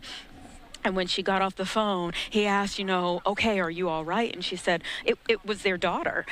So, just to think about that and how he's trying to make her relatable, how you could have so much going on in your life, but you take this moment in this fast-paced world and the campaign of your lifetime and your career to have a serious moment about what a child or what a young adult needs in their moment, because that moment mattered. And he talked about how that's how she would be for children across this country, that their children, just as much as they matter to them, would matter. Your children would matter to them just as well. So we heard from Doug Emhoff on several different levels, really trying to make their family and the things that they have gone through that have been attacked more relatable, the things that so many other people have gone through, divorce, blended families, things of those nature. But you also heard from former President Barack Obama and former First Lady Michelle. They closed out the night. Former President Barack Obama saying he's not sure if anyone is stupid enough to follow Michelle, but he gave it his best shot. So the two of them, no strangers to Chicago, no strangers to politics, definitely no strangers to the Democratic Party. In fact, they are superstars in this party, and they proved yet again last night why that is. They came through, they delivered. Now, whether you agree or not with their message, it can be argued. But one thing that's usually not argued or even debated is their fierce oratorical skills. So you heard Michelle Obama really come from the standpoint of a woman here in the country, a woman who came from the south side of Chicago, a woman who is in a grieving season in her life. She talked about how she wasn't even sure if she was going to be able to stand and deliver the message that she needed to deliver, because the last time she was in Chicago was for the death of her mother, Mrs. Marianne Robinson, and that this was the next time since then that she had been in Chicago. So it almost seemed in part a bit of a eulogy, but she also talked about how you don't want to squander the sacrifices of your elders and those who came before you. And I think that was a moment that really hit home for a lot of people. What has come before you, what people fought about or for before you, and what this moment means for so many people. She talked about having a sense of humor about things, but then also being very serious about this moment and what it means. Both she and Barack Obama talked about this contagious power of hope. Hope being a running theme that they have talked so much about over the last 2 decades. So she was honoring her mother's memory, also talking about Kamala Harris's qualities and her repertoire over the last several years. One thing that I don't think a lot of people realize was just how close their family is to Kamala Harris and Doug Emhoff, and how their lives have kind of weaved together over the years.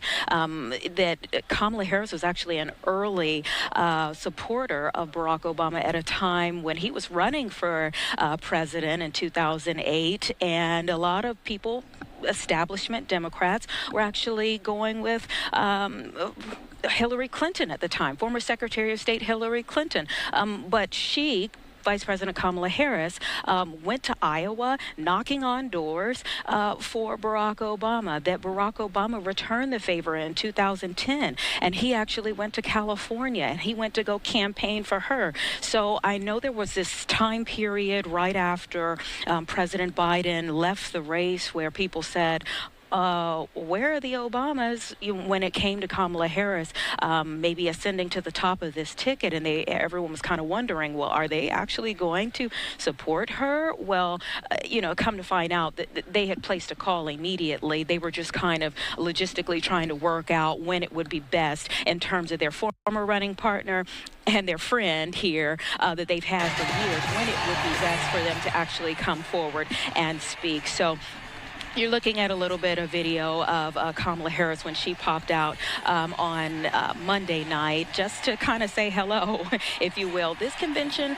that up until last month was supposed to be all about Joe Biden, is now about Kamala Harris and trying to reintroduce her to the American public. And so you're seeing each person that comes forward try to do a little bit of that from a different vantage point. Of course, she is on the campaign trail in the midst of this. So she was actually, there's a photo that her team posted of her watching Doug Emhoff's speech last night from the plane. She was in Wisconsin, in the very same arena that Donald Trump was in, trying to gauge the interest of Democrats there. So there's a lot of campaigning going on even in the midst of this DNC, and it just tells you how important this moment is. It's important for the Democrats. It's important for Republicans. If you think about it, Donald Trump and his running mate, J.D. Vance, are out on the campaign trail trying to do some counter-programming, if you will, during this week of the DNC.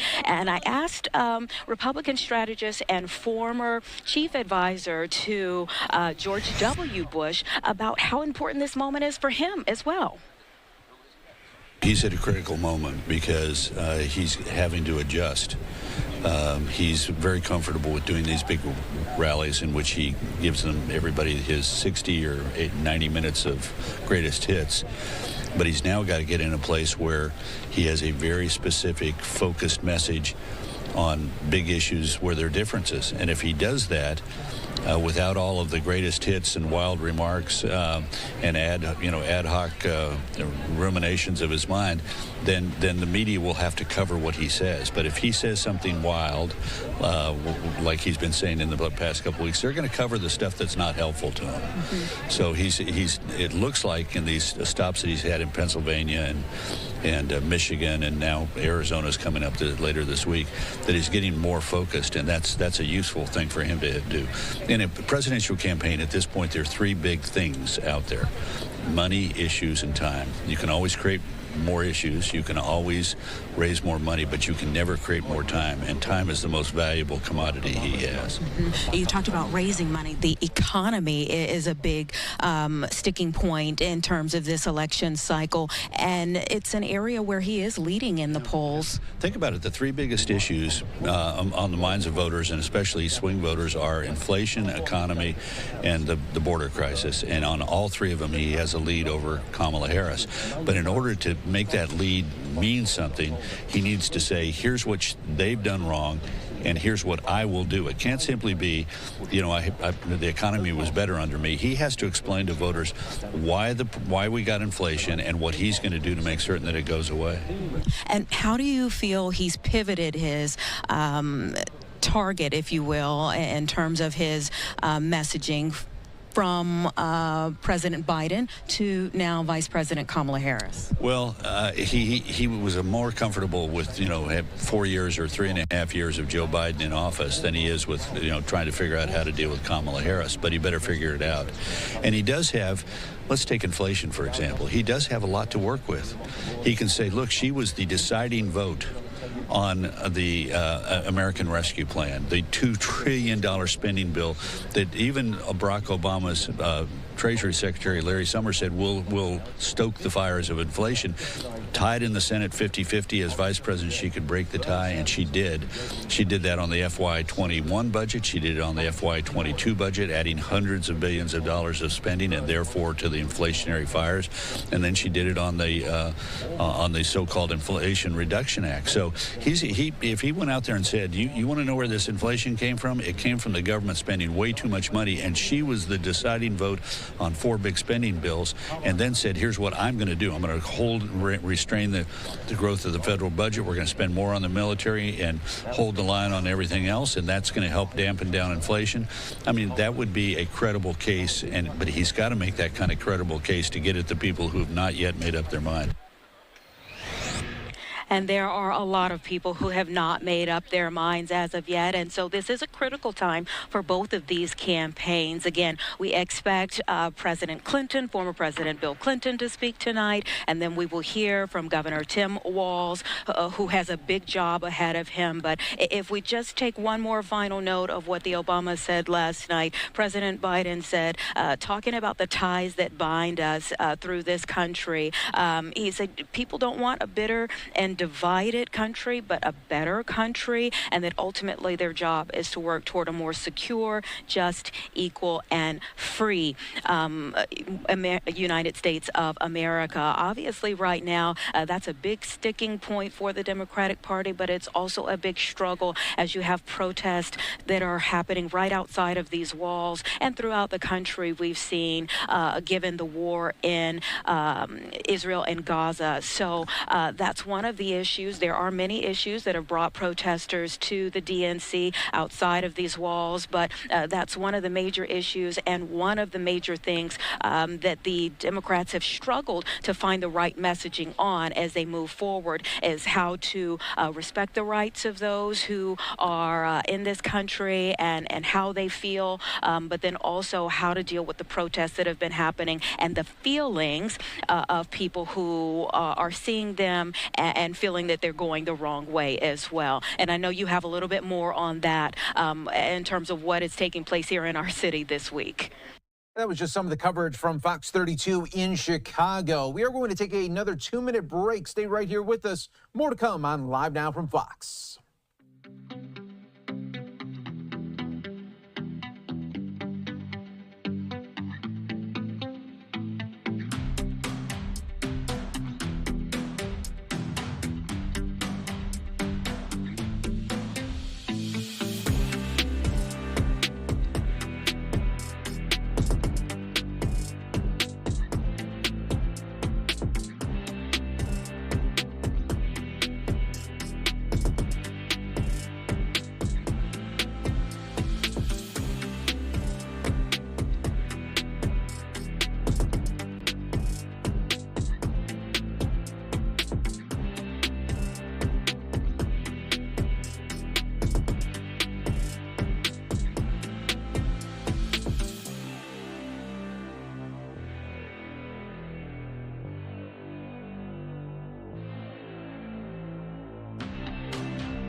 Welcome back to Live Now from Fox. A live look in North Carolina, awaiting Donald Trump to be making remarks at his rally. As soon as it happens, we'll bring it to you from the beginning all the way to the end, all right here on Live Now from Fox. Hi, everyone. Mike Pace here. Thanks again for joining us as always. We do want to continue our coverage, though, of the DNC, getting you ready for night 3. Let's go back out to some of the coverage from Fox 32 Chicago right now. Yes, we have seen clashes between protesters and police. It was quiet the first couple of days, then last night things kind of popped a little bit. I understand there were, what, 72 arrests is what is being reported this morning, as well as a breach of the perimeter around the United Center. That happened during the day before. Now, joining us to talk about it is former Chicago Police Superintendent Mr. Eddie Johnson in studio. Eddie, thank you for being here. We really appreciate it. Good to see you. Long time no see. Yeah. So let's start off just by getting your thoughts. Here we are, day 3. Give us your assessment here, kind of midway point through the convention, how Chicago is doing, how your department and all your former brothers and sisters on the Chicago Police Department are performing thus far. So from what I've seen so far, it got a little frisky last night. Yeah. But I would give them an A+ right now. They are doing an exceptional job. Those officers on the front line, let's remember, they're taking a lot of taunting, a lot of rhetoric, being pushed, shoved, and all kinds of things that we're not really picking up on TV. But trust me when I tell you, they are. And they're showing great restraint. They're utilizing their training. One of the great things that I saw last night happen outside the Israeli consulate is when Superintendent Snelling showed up on the scene. Because that gives those officers the confidence that he'll have their back if something should go south. And let's face it, sometimes being the police and what the police have to do is not a pretty thing. So they did a great job last night. I'll tell you another thing that I noticed last night. So myself and my career, I've been a part of the '96 DNC, the World Cup, the NATO conference when it came in 2012, and then the Laquan McDonald protests and demonstrations. And we learned some lessons. So if you paid attention to how the police were lining up last night, you saw the soft look first, then the rhetoric in the crowd and the temperature started to prickle up. Then you saw the BDU officers, that's battle dress uniforms, those guys with the riot helmets and the black uniforms. But they stood behind the soft-closed officers until it was time to go up there. Remember, they started burning the American flag, right? Years ago, we would have rushed right in there, even though that flag, there was no imminent danger to anyone. But that was just how the police responded. Now we know not to let the police become the problem, not the problem part of the solution. The other thing that we learned from the Laquan McDonald protest, we typically lined up curb to curb in the traffic lanes to stop protesters from coming down the street. Because protesters always utilize the street, because one of their goals is to clog up traffic, right? We learned a lesson from Laquan McDonald. So what happens now is instead of lining up curb to curb, we don't go flush to the building, but we have officers lined up far enough so we can cut off that traffic. Because what was happening is that the protesters, or maybe just tourists or citizens that's just being nosy, would leak past our line. And the officers are trained not to let them breach that line. So you'll see them lock arms sometimes. But what we discovered was because we left that little crack, they would leak in one or two at a time, very unnoticeable, but then they would get behind us. And that caused a problem. We also learned once we cut those streets off, we then have to go to the adjacent alleys and cut those off too, because they would sneak around through the alleys to get behind us also. So over the years, we become very proficient in handling demonstrators and protesters. And remember, there's a protest, and then there's riot, okay? And that can turn like that quickly. As long as they're protesting peacefully like you saw when they burned the flag last night. CPD didn't respond at all because there was no reason to. But once they become prickly and become a little physical and violent, then we start locking people up. Do you think, I know that we were just talking about the arrests, about 72, according to the National Lawyers Guild, I think is the organization yes, that's what they told us sometimes, supporting those protesters. Do you think there's enough of a deterrent for these people not to get prickly and kick things up? I know that they're being held overnight and then released the next day. Not quite sure what the charges are, but is there enough of a deterrent? That's a great question. And my police answer is no. It's just not. And see, there has to be a distinct consequence if you want to change somebody's behavior. In my time as, I was a cop for 31 years in this city, and I've been through a lot of protests, a lot of demonstrations. And unless the consequence meets what they're doing out there, then they're going to continue to do it. If we charge them, arrest them, and they're out in less than 8 hours, what's going to stop them from coming back doing it again? Because that's just an inconvenience. That's what that is. So I think that we should up the fines for things like that. And another thing that we learned, I believe it was in the NATO, when we did NATO. So, the lawyers' guilds are always out there protecting the protesters. Well, CPD is going to protect your First Amendment right, as long as you remain peaceful. But what we learned from that was that they were constantly videotaping us. So now we videotape them. And that helps a lot when these cases go to court. So, it's a process. It tickled me when they were saying, let's be great like '68. But what the protesters don't recognize, CPD is not like we were in 1968. Last night, if that was 1968, it would have been on all night. It would have been. So the officers, they're trained up. All right, everyone, that was just some of the coverage from Fox 32 in Chicago ahead of the DNC Night 3. A live look in the United Center as we get you ready for that coverage a little bit later. I do want to show you, though, a live look right now in North Carolina. Big moments ahead as Donald Trump will be doing a rally. And take a look. It's an outside rally, first time since the shooting. There is security plexiglass now up that is going to also protect him here during this speech here. And this comes as moments we're learning new information. There's new video now out of Thomas Crooks, the would-be assassin, just moments before the shooting at his rally. So Fox News' CB Cotton has been covering this and joins us now with the latest with this new video release. CB.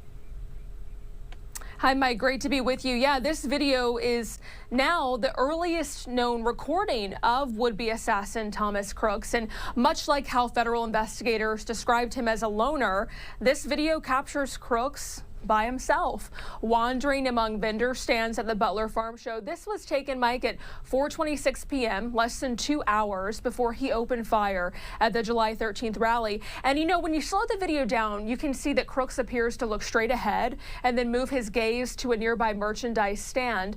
The business owner who captured it, Joe Tomko, telling the Daily Mail the vendor area had no security and anyone could walk in. Tomko said he's unsure of where Crooks went after passing by him, but the business owner said the gunman was walking towards a rally checkpoint. And Tomko, he also added to the outlet that he has spoken with investigators and shared this video with the FBI. Mike, I want to mention that this video was taken at the same time a local sniper alerted his counterparts to Crooks' suspicious behavior. The sniper texting, quote, "Someone followed our lead and snuck in and parked by our cars, just so you know. I'm just letting you know because you see me go out with my rifle and put it in my car, so he knows you guys are up there." Mike, we know about 30 minutes before the shooting, local law enforcement were trying to track Crooks down, but the Secret Service says communication issues prevented agents from being alerted that Crooks was armed about 30 to 40 seconds before the shots rang out. Mike, we've learned from the Secret Service that it's reviewing this video and others from that day. And all this comes ahead of a bipartisan House task force visiting the rally site. They're investigating the attempted assassination, and they're expected to return to the grounds of where this all unfolded this next week. So a lot more to watch with this story. Back to you. Yeah, it truly is. And when you mentioned there, when we see that video of him just nonchalantly just coming through, and that to know that there was no security in place where anybody could came just so close to this rally. I think it's really alarming, and it's very much in line with what we have heard from other people who were there that day, who said they had concerns about security or a lack thereof as they were looking around. I spent a little more than 3 weeks on the ground in Butler, Pennsylvania, and I talked to at least 5 rally-goers who told me that it really struck them right away, the lax security in the area. I actually even talked to one security volunteer who said that the night before he was on scene, he thought some things seemed off. So much so that the next day when the rally happened on July 13th, he decided not to go in because he was really, really concerned. He said he didn't see adequate bag checks. He thought people were being screened too quickly. So what this business owner reported to the Daily Mail is very much, it's in the same vein as what we heard from other people who were there that day. Yeah, no doubt about it. And so many questions still need to be answered in that investigation. CB Cotton, thanks so much for joining us. As always, we appreciate it here on Live Now from Fox. Thanks, Mike. And we will take our final break here of this hour, everyone. We are getting you ready for the big Trump rally that will be happening in North Carolina just moments away right here on Live Now.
Welcome back, everyone, here to Live Now from Fox. We appreciate all our viewers continuing to join us in real time. Live look right now in Asheboro, North Carolina, moments away from Donald Trump taking to the podium as they are taking final preparations here for the teleprompter. And once he comes to the stage, remember, we will not be taking any breaks during that time, so you'll see it from the beginning all the way until the end. In the meantime, let's take you out to some more coverage from Fox 32 Chicago, getting ready for night 3 of the DNC.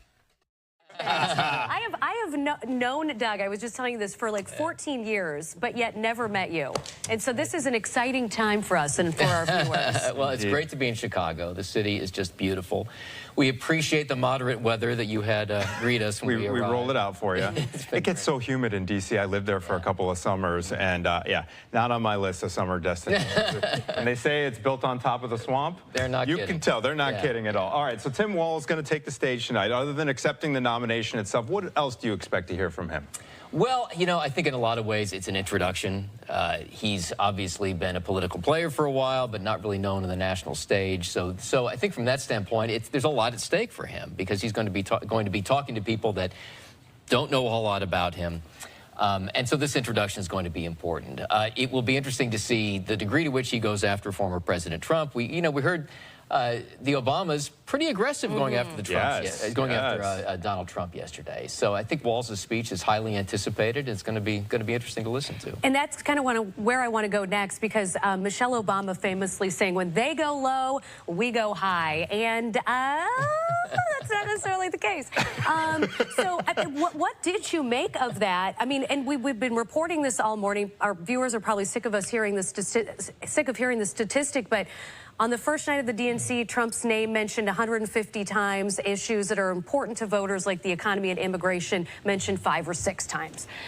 So is it surprising to you that they're taking that harder edge approach against Trump? It is interesting. And, you know, if you're a convention speaker, you really have to ride a line. On the one hand, you have to throw red meat out to the faithful. And certainly the Obamas did that. On the other hand, you also have to reach out to those moderate voters. I mean, there may be people that voted for former President Trump before who are maybe rethinking that. So you don't want to insult them in the process. And that's the tricky part. The Obama speeches were obviously very well received within the United Center. I think the question is the degree to which it will help swing independent voters over in their corner. It seemed like all the momentum was on the Republican side following, you know, Joe Biden's disastrous debate. It appears that there's been kind of a momentum shift right now. It's all in the Democrats' favor right now. I'm seeing some polls pop up where Kamala Harris appears to have a slight lead. We are how many days out now? 7? Not many. I'm not many. Math in my head here, but not many. How many, Perry? Like 74 days out. Okay. Is it just me, or is that an eternity, 74 days, in this news cycle, in this election cycle? I'm just wondering, with these momentum switches, how much stock do we even put in these polls right now in this momentum shift? Well, we look at how much time is remaining. Look at what's happened in the last, 20 days. I mean, how quickly things can change. But there may be kind of a whipsaw effect in the days ahead. It's difficult to say. But I think the Democrats are just thrilled to kind of hitch their wagon to another horse now.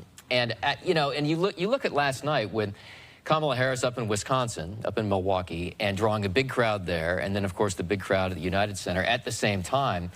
It's just hard to imagine that Joe Biden could have drawn those kinds of crowds. So when I saw the response to some of the speeches last night, and just the you could kind of feel the energy in the room, I thought to myself, at this, I just couldn't imagine Joe Biden. You don't think he and Little John would like hook arms and like, hard. It's almost hard to picture it having played out any different than it has. So, all right. So, can we talk about Natalie alluded to it, but what are the biggest weak spots on the Democratic side right now? Well, policy specifics, and this is where they're starting to get more criticism, I think. I mean, there clearly was a honeymoon period for Kamala Harris. Is it over? Is it going to continue for a while? She gets to at least Thursday, I think, and then after that, I mean, there's really going to be pressure to just outline what a Harris administration would look like, because they're painting in very broad strokes right now. At some point, they have to fill in those details. And with some of the plans, where is the money coming from for that $25,000 you're going to give first-time homeowners? I mean, it's a great idea to jumpstart people, building that legacy wealth, as people like to say. She notoriously has followed the teleprompter in the speeches she's given, and she hasn't given a lot of specifics. Do you think she's going to go a little bit off script when she speaks tomorrow night? Do you think she will give more specifics about policy? I would imagine she's going to stick very close to the script. And, in fairness to her, it's not the kind of speech where you get into specifics. So that's why I think she'll have some latitude to kind of paint in those broad strokes. But almost immediately, there are going to be questions of, to your point, how do you pay for all of this? And these are legitimate questions for the Trump campaign as well. I mean, right now, things like the debt and deficits not really in vogue as they were years ago with the Tea Party movement, that kind of thing. But there are serious questions about how we continue to pay for all of these programs. On the Republican side, okay, we have Donald Trump and J.D. Vance hitting a lot of battleground states this week. What do you feel like is going through their heads in terms of strategy as they watch the Democratic Party kind of unfold in Chicago? It is a work in progress. I think that much is clear, that they're still trying to find their footing here. It used to be that the other candidate would kind of lay low through the course of the the opponent's convention, and that's obviously not the case anymore. I mean, they're going out to these swing states, Pennsylvania, Michigan, North Carolina, I think today, and going after these votes. And I think a lot of it may just be that there is just no time left to waste. You can't afford to just kind of take a week and wait for the other guy to have their convention. Are you hearing anything new about the debates? Because we really haven't talked much about that this week because of the convention. Anything on that front? Not except the fact that we've heard they're going to happen. Okay. But I don't think we know a whole lot about format at this point. We know there's going to be a presidential debate. We know there's going to be a vice presidential debate. But I think the one thing we can safely say is that they will be very, very highly rated events. Yes, indeed. On the docket tonight, Bill Clinton, former President Clinton, is supposed to be speaking here. What do you expect out of him, and does he still carry the same kind of star power? I mean, I know Barack Obama still has a ton of star power here in Chicago. Michelle, probably even more. You could probably argue that. How about Bill Clinton? What do you expect from him? Well, if the past is any indication, probably a pretty long speech. He likes to deliver a long speech. And, the Obamas are a tough act to follow. I don't really envy his position, his speaking position here. But I think he's also, he has a well of popularity within the party. I think it'll be well received tonight. And at one point, Barack Obama yesterday talked about passing the torch, like, okay, we're kind of done talking about Joe Biden. And Obama was effusive in his praise of Biden. But I think at this point, it all becomes talking about Kamala Harris and the kind of administration she'd have. Now, were you able to go inside the Republican National Convention when you were in Milwaukee?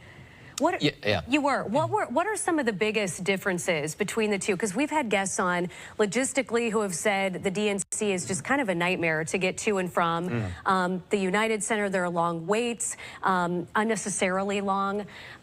What's your takeaway from the two conventions, kind of comparing and contrasting them? Well, this is, of course, we're not talking about messaging. We're just talking about how they're run. I think it is fair to say that the Republican convention was probably better run, at least up to what we've seen at this point. The lines have been pretty long getting into the United Center. and listen, the other thing is that the Secret Service, I think, has really ramped up a lot of their protections in the wake of the assassination attempt. But having said that, the city has certainly rolled out the red carpet, so this is not in any way to disparage Chicago, which is a wonderful place. We know. But, you don't have to tell us stuff. But the other thing is Democrats have really been trying to get a handle on their schedule. These speeches have run so long. And I mean, it was, almost 11 o'clock or something when Joe Biden spoke. It was very late. Even Barack Obama got a late speaking slot. And they really want to have those folks in prime time. And I would imagine by the time Kamala Harris comes here that they're going to make sure that that hits on time to get as many folks watching as possible. Doug Luzader, we're getting the wrap. It was so great to see you and have you on set. Thanks, guys. Nice to see you all in person. Hopefully you're as impressed with us as we are Absolutely, absolutely. Doug Luzader, everybody, we really appreciate it. Okay, we're going out to one of our political experts as well, Paris Schutz. Where do we find you this morning, sir? Anthony Ponce, I'm about a block or two away from you here at the Royal Sonesta Hotel. That is where Illinois Democrats have been holding court every single morning for their breakfast rallies, and there has been a steady stream of big-name speakers. This morning we heard from Chicago Mayor Brandon Johnson. We heard from U.S. Transportation Secretary Pete Buttigieg, who talked about his connection to Chicago. Remember, he was the former mayor of South Bend. He said his father took him to Chicago as the first big city he had ever seen. He met his now husband in Chicago, a graduate student at DePaul, Chaston.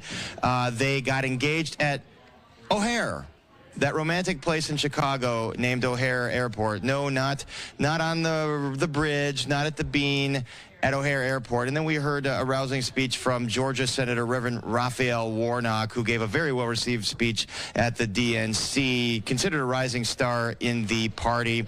We also spoke with some members of Congress, including Jan Schakowsky. Now, a little bit of history here. Governor Pritzker, this this turn as governor is not his first foray into politics. He ran back in the late 90s for Congress on the North Side. Who was he going up against? Jan Schakowsky. At the time, she thought he was a little bit arrogant, a little bit entitled, thought just because he had this family money, he was going to waltz into that office. Well, he had another thing coming. She beat him, and he was kind of outside of politics for the next 20 or so years until he ran for governor. So here's a little bit of Congresswoman Schakowsky talking about that. It was a three-way race. Howard Carroll, who was a state senator for a long time, and J.B. Pritzker were running against me. So it was a three-way race, two men, myself, and the pundits in Washington thought J.B. would win because of the money. In Chicago, they thought that Howie would win because he was part of the machine. And we just organized. We had a team of young people from across the country who came to Chicago, which was great in the winter, to knock doors. It was a real grassroots campaign, and I won. So I now often, well, not all that often, but tease JB and say, first, I love my senator. No. I say, I love my governor. But I also love him because he was responsible, in large part, for me winning for Congress of the United States, because I beat him. But he laughs and says, and I thank you because I was not the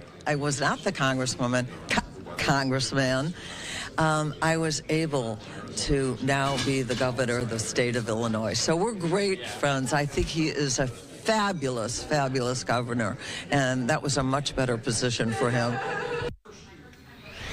So it was a lesson that Governor Pritzker had to learn. Again, he was really young back then, and he lost to Jan Schakowsky. He did not return to politics until he ran for governor again, although he was always a figure behind the scenes and a money person and an organizer and donating to pretty much every Democratic politician in Illinois, including, we should say, Governor Blagojevich, and they obviously had a falling out when Blagojevich, his career went south. So, you never know. That's a lesson in life. You don't win the first time you get knocked down, you got to stand up and try again. Where does he find himself? Last night on the stage at the Democratic National Convention, giving a primetime address as governor of Illinois, and then afterwards hosting a party at the Salt Shed featuring John Legend and Common, a party that went until about 2 a.m. And folks in this breakfast were at that party, and including myself, and a few hours later, we're back at it, and a full day of events. Sir, okay, you're going to need a little caffeine boost. It's on its way. It's on its way. There's just going to be an IV. I'm going to be walking around with an IV, basically. Directly into the forearm. Raises more questions. Thank you, All right, sir. thanks, Yeah, Paris. directly into the forearm. Yeah. Thank you all. Paris, by the way, Some Fox 32 coverage in Chicago. Live look right now inside of the United Center as we get you ready for night 3. We're also awaiting Donald Trump out in North Carolina for his rally. Let's take a 2-minute break, try to get in as many as we can before the former president comes to the podium.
Welcome back to Live Now from Fox. I'm your host, Mike Page. Thanks again for joining us, as always, getting you ready for the Trump rally out in North Carolina. We just heard from J.D. Vance a little bit ago. In the meantime, we'll keep you in a double box here so you won't miss anything. And remember, when Donald Trump starts speaking, you will watch it from the beginning all the way until the end. We will have no commercials for when Donald Trump is speaking here. So in the meantime, everybody, let's show you just some of Trump's allies speaking in Chicago at the DNC, how they took day two. Counter-programming from the Trump-Vance campaign. Good to see you, everybody. With me is Congressman Mike Waltz, distinguished veteran of the Green Berets and representative of the great state of Florida. In a few moments, I'll pass it to Congressman Waltz. You'll hear some remarks, and then we'll be available for Q&A. As usual, I'll do some housekeeping first. Tomorrow will be our final day.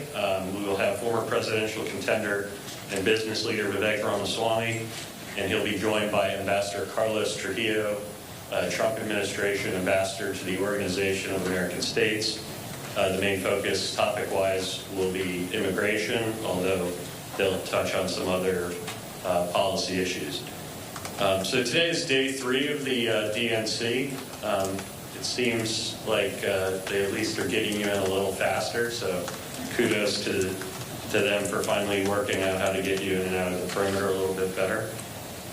They did go late last night, just an hour instead of 2 or 3 like the previous night. The Trump mention counts are continuing on our end. We're having some fun with that. Last night, on night 2, Trump was mentioned 10 more times than any major policy issue that Americans care about, including the word inflation or mentions of the border. And by the way, Biden's name was only mentioned twice by our count. Which is, more evidence that Harris and the DNC are desperate to sort of gaslight America and detach her from the horrible record that she shares with Joe Biden. Harris and Dems are more focused on Trump and solving the mess they've made for our nation or the chaos around the world. Michelle Obama encouraged folks last night to do something as if they aren't currently in residence at the White House. We found that interesting. Harris' campaign talks about what she'll do on day 1 in the White House. As a reminder, day 1 for Kamala Harris at the White House was about 3 years and 8 months ago.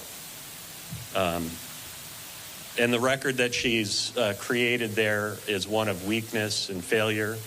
It's dangerously liberal, as we say. And in today's topic of national and global security, I think that really jumps out more than. All right, everyone, you are watching Live Now from Fox. We appreciate everyone continuing to join us as always as we get you ready for Donald Trump to be speaking out in North Carolina. We do continue to wait for him, and it looks like we could be getting very close. Now we have J.D. Vance coming back to the podium, so let's go, and of course he will be introducing Donald Trump. Let's listen.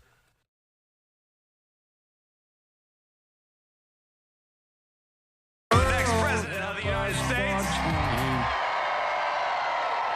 Oh, come on. I said, are you ready to hear from the next president of the United States?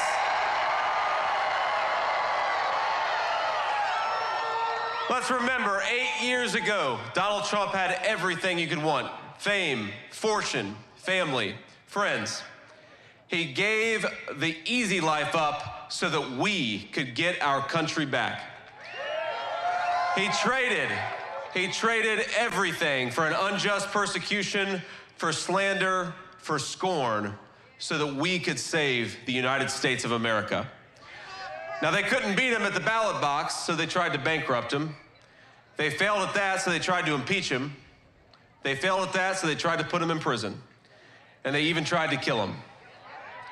But as sure as that beautiful flag still waves behind me in the American sky, Donald Trump still stands, ready to fight, ready to win, ready to make America great again. Ladies and gentlemen, please welcome my friend and our President of the United States, Donald J. Trump.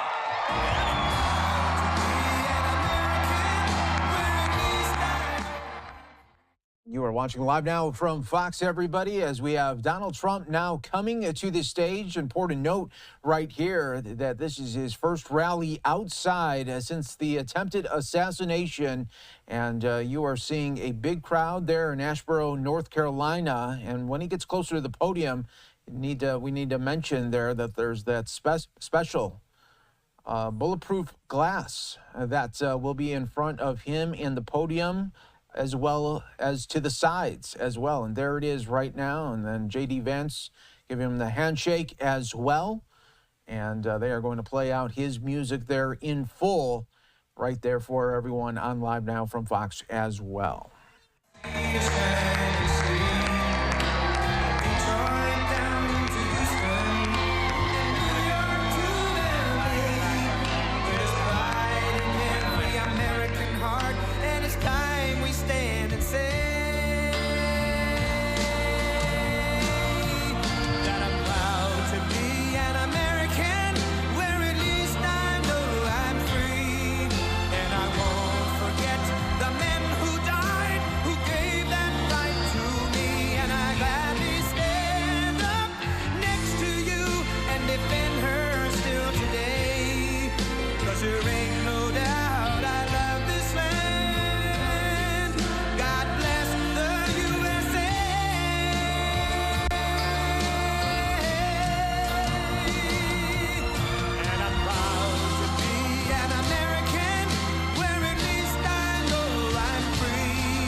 Thank you very much, everybody. It's great to be here. What a place. Did you like the flyover? That was pretty good. We were going low and fast. That was moving along. That was pretty low. Just want to thank JD. He's doing a fantastic job. And I want to thank North Carolina. I love North Carolina. I love them. 76 days from now, we're going to win this state, and we're going to win the White House, that beautiful, beautiful building. That beautiful building. I want to thank Senator Ted Budd, who's doing such a great job. Senator Ted Budd, thank you. Thank you. Great job, Ted. Mark Robinson, he's out there, he's fighting. He's fighting. He's a great one. And I think we have a lot of our sheriffs here, don't we have? Where are they? Will this stage hold them? I'd love to bring them up. Come on, sheriffs, get up here. Mark, come on. I don't know if this stage is gonna hold them, but if it doesn't, we've had bigger risks than this. Right? Come on, sheriffs. If you weigh more than 200 pounds, don't come up. I'm only kidding. Come on. Hi, fellas. Thank you. Welcome, North Carolina. Thank you, sir.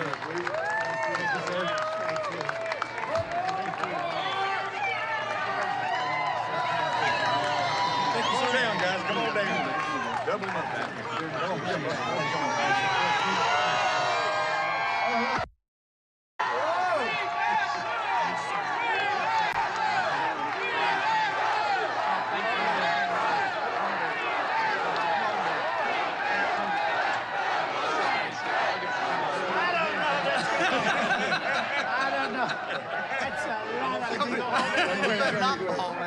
Thank you very much.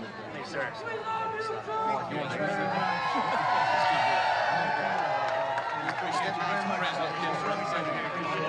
I don't know if this thing's going to hold it, but if it doesn't, we're not going to get it.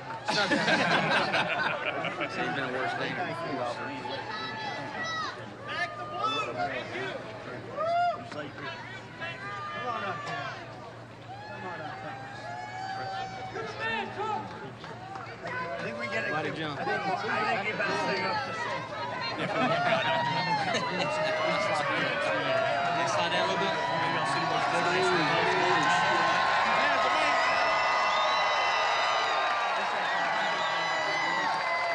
Just so you know, these are great people, but I want to get them the hell off the stage, because I guarantee they didn't have this in mind when they built this. Thank goodness Mark lost a lot of weight over the last couple of months. You did, actually. Well, I want to thank you all very much. You are the reason we're able to be here, and that you have a safe state and a great state. Thank you all very much. Thank you. That's some group of people for endorsements, too. Every group virtually in the country, law enforcement endorsed us. Thank you very much. Thanks, Mark. Good luck, Mark. Will win. Got to win. He's got to win. Got to win. He's a good man. Thank you. Oh, I feel much better. I feel very much better that they got off the stage. I had no idea what was going to happen, but it's not that far down. You know, I had no idea what was. I'm a big structural guy. But I want to thank also members of Congress, Richard Hudson and Byron Donalds, two warriors, two great people, two unbelievable. Where's Byron? Thank you very much. Thank you very much. Where's Byron? Oh, look at him over there. He knows how to get attention. Look at that guy. He's been my friend for a long time. Thank you for everything, Byron. And you have, thank you very much, congressional candidate Mark Harris. Mark? Hi, Mark. Good going, Mark. Good numbers. Good numbers. Brad Knott and Addison McDowell. They're all going to be winners very soon. Young, good-looking people. Thank you very much. Great. The State House Speaker, Tim Moore. Tim? Where is Tim? Oh, he's nice and safe back there. Oh, hello, Tim. I appreciate it, Tim. And Neil Jackson, State Rep. Neil Jackson. Thank you very much. Thank you, Neil. RNC Chairman Michael Watley. What a job he's doing. What a job he's doing. And North Carolina GOP Chairman Jason Simmons, who's been a friend of ours for a long time. Where's Jason? Nice tall character right here. Thank you very much, Jason. And somebody that's been with me from day one, he's a real general. You know, we have the real generals and we have the fake woke generals that did so poorly in Afghanistan, should have all been fired. But this is a real general, Keith Kellogg. Right, Keith? And this is a great group. It's good to see you, Keith. He's been with me from before day one, right? He said, that guy should run. We got to get him to run. I like those guys. They were here before I ran. You know, there's quite a few of them, too. We have the front row. Joe's, you know that? And very importantly, we have the most magnificent women. First time, you know, they travel all over the country to be with us for rallies. They're at close to a couple of hundred rallies. I don't know what their husbands are doing about this. This is a little crazy. Look how beautiful. And they're from North Carolina. And for a change, they don't have to travel so far, right? How far are you from here? 2 hours is nothing. It's a pretty big state, actually. Thank you very much. As always, you are special, special people, great women.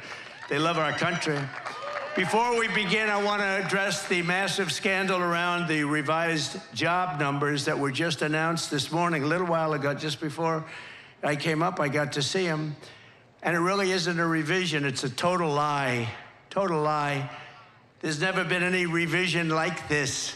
They wanted it to come out after the election, but somehow it got leaked. It got leaked. Government leaks, too.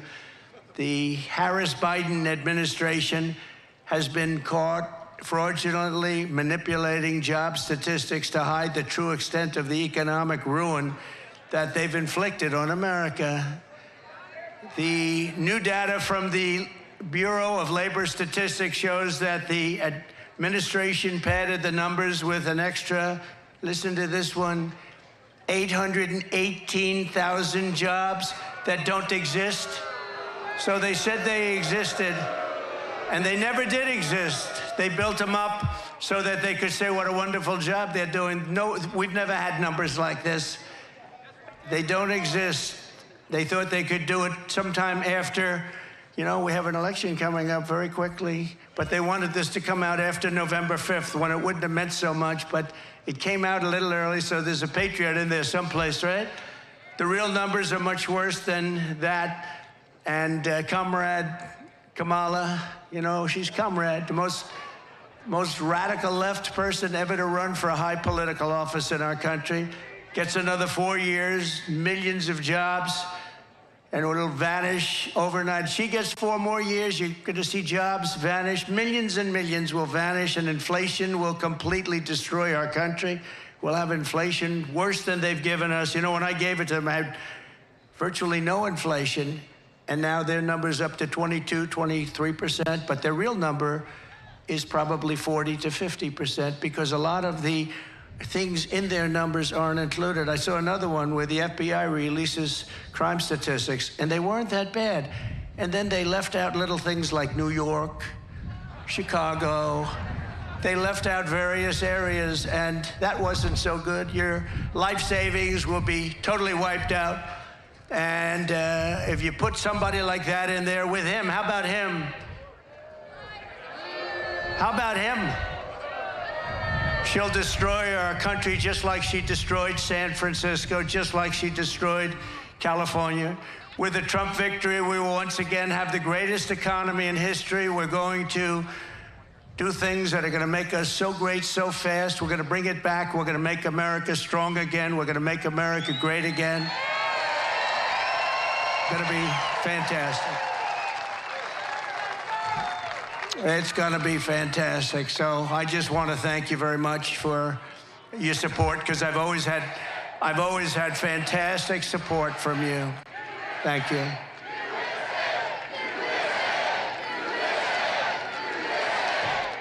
Thank you very much. We have a job to do. You know, we have a job to do. We had some very good polls this morning, despite their charade. I call it the party, the Democrats' party. Do you know 5 people in Chicago were killed in the last little while since that charade that they have going on? They mentioned my name, I think, 271 times. They mentioned the economy like 12 times. They mentioned the border, maybe none. They don't talk about the border. Our great border czar doesn't talk about the border. But they mentioned me more than any other category. I'm now a category. They had me down today as a category. That's all they talk about. Trump. We've driven them crazy. They have Trump derangement syndrome. We've driven them crazy, and they should be driven crazy. They've done a terrible job for our country in every single way. There's not a thing they've done well except cheat and lie. They lie about stats. No, they lied about the crime numbers. The crime numbers didn't look bad. Then they found out that many of the worst places weren't included in the numbers. And that was done by the FBI, which is sad. 4 years ago, our country was strong and respected like never before. Our allies admired us.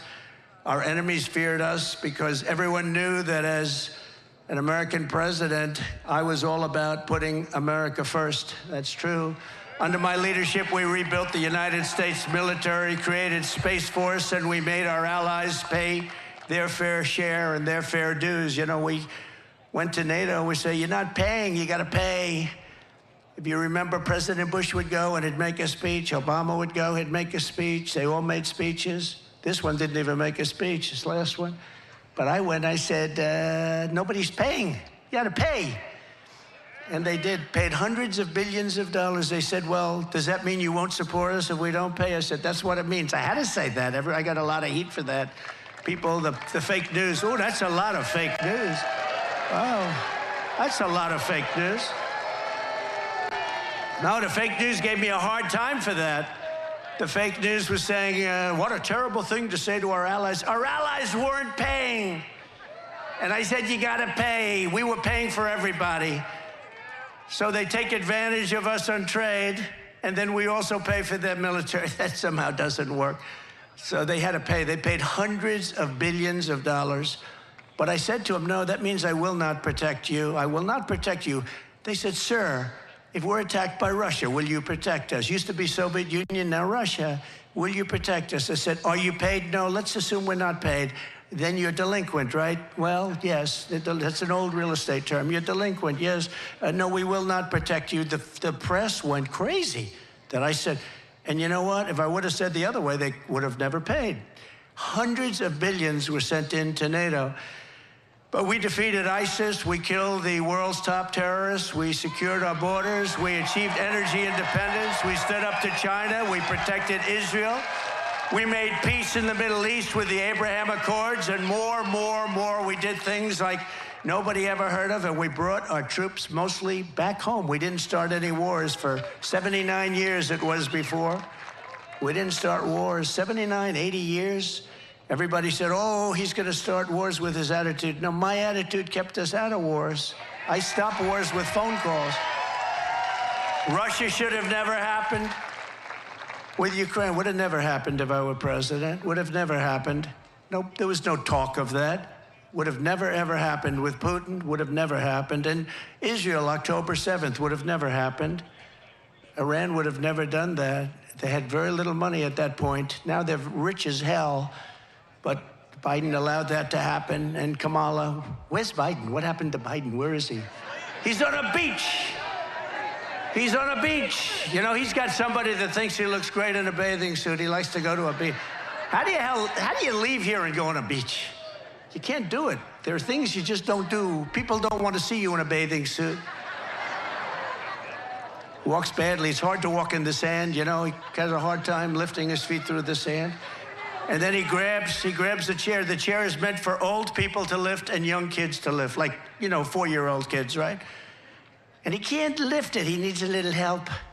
The whole thing is crazy. How we ever got that is crazy. And what happened to our country with inflation and with disrespect from all over the world, and all these wars are starting all over the place. And we're very close to a third world war, and don't kid yourself, because they are laughing, but they're not laughing too much. You're a little worried about a certain person winning the election. We had some very good polls today.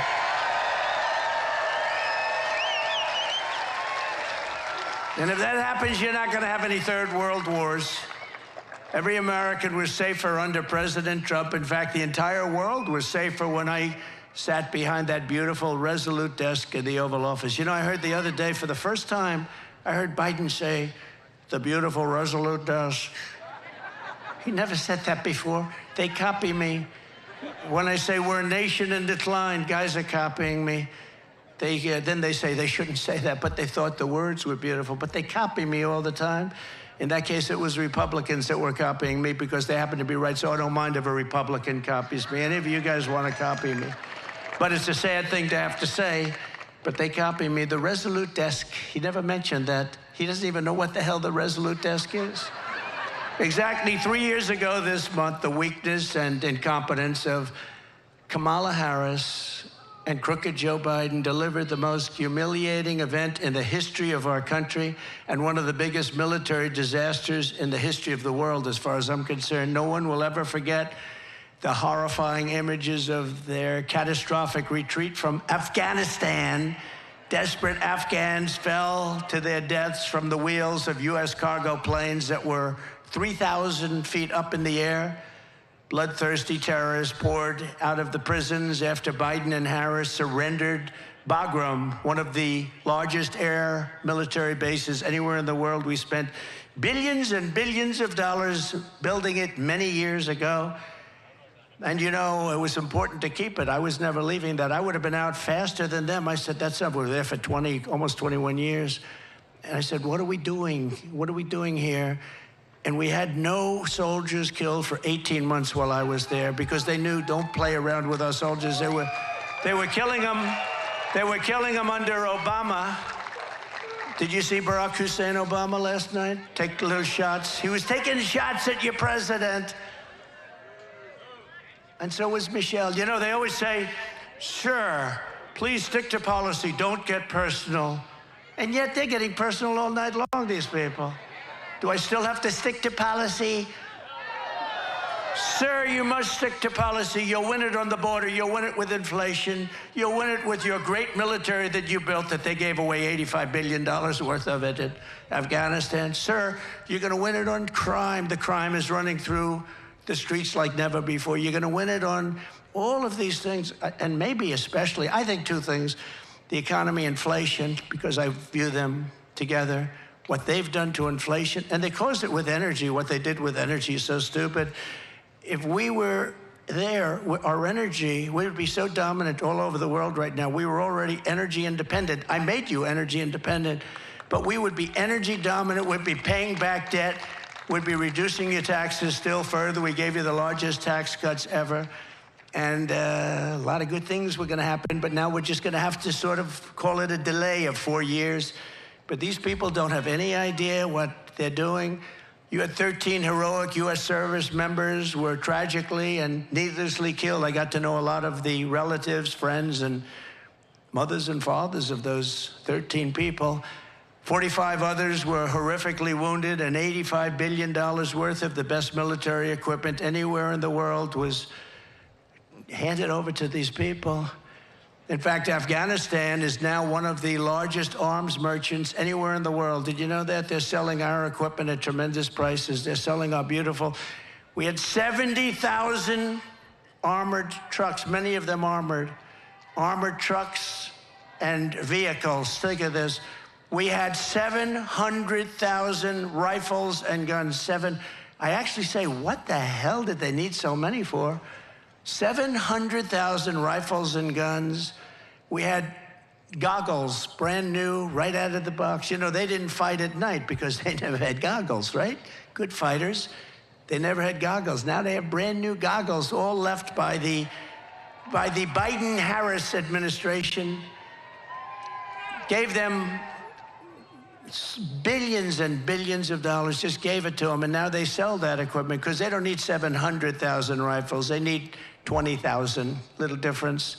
They don't need 70,000 vehicles. They need 500 vehicles. You have to ask yourself, who bought all that stuff in the first place? Who bought it all? How disgusted we're all, when we see, all of us are, when we see 3 days ago when we viewed their parade, our military equipment running down the middle of their main avenue, brand new, beautiful, armor-plated trucks, tanks, and vehicles running down the middle, and they're all celebrating because we have stupid people running our government, and she'll be worse than Biden because he wasn't really a believer, but she's a radical left believer. She ruined San Francisco. She ruined California. And if she gets in, our country doesn't have a chance. This calamity is on Comrade Kamala Harris's shoulders. I think her name will be Comrade because I think that's the most accurate name. You know, I've been looking for a name. People are saying, sir, don't do it. You know all my names. They've all worked. They've all been very successful. And I really didn't find one with her. Sir, she's a woman. I said, so is Hillary Clinton. I called her Crooked Hillary. So nobody complained about that, right? Right? Mr. Governor, nobody complained about that. No, I called her Crooked Hillary. I call people names. I call crazy Nancy Pelosi crazy because she is. She's nuts. You know, Biden is really angry. You know, he's very angry. He was so angry the other night, he's like seething. You ever see a guy make a speech? It's such anger and so uncomfortable, just shouting, yeah. But he's terrible. He's just terrible. Should have never been there. We all know that. Should have never been there. What they've done to this country is incredible.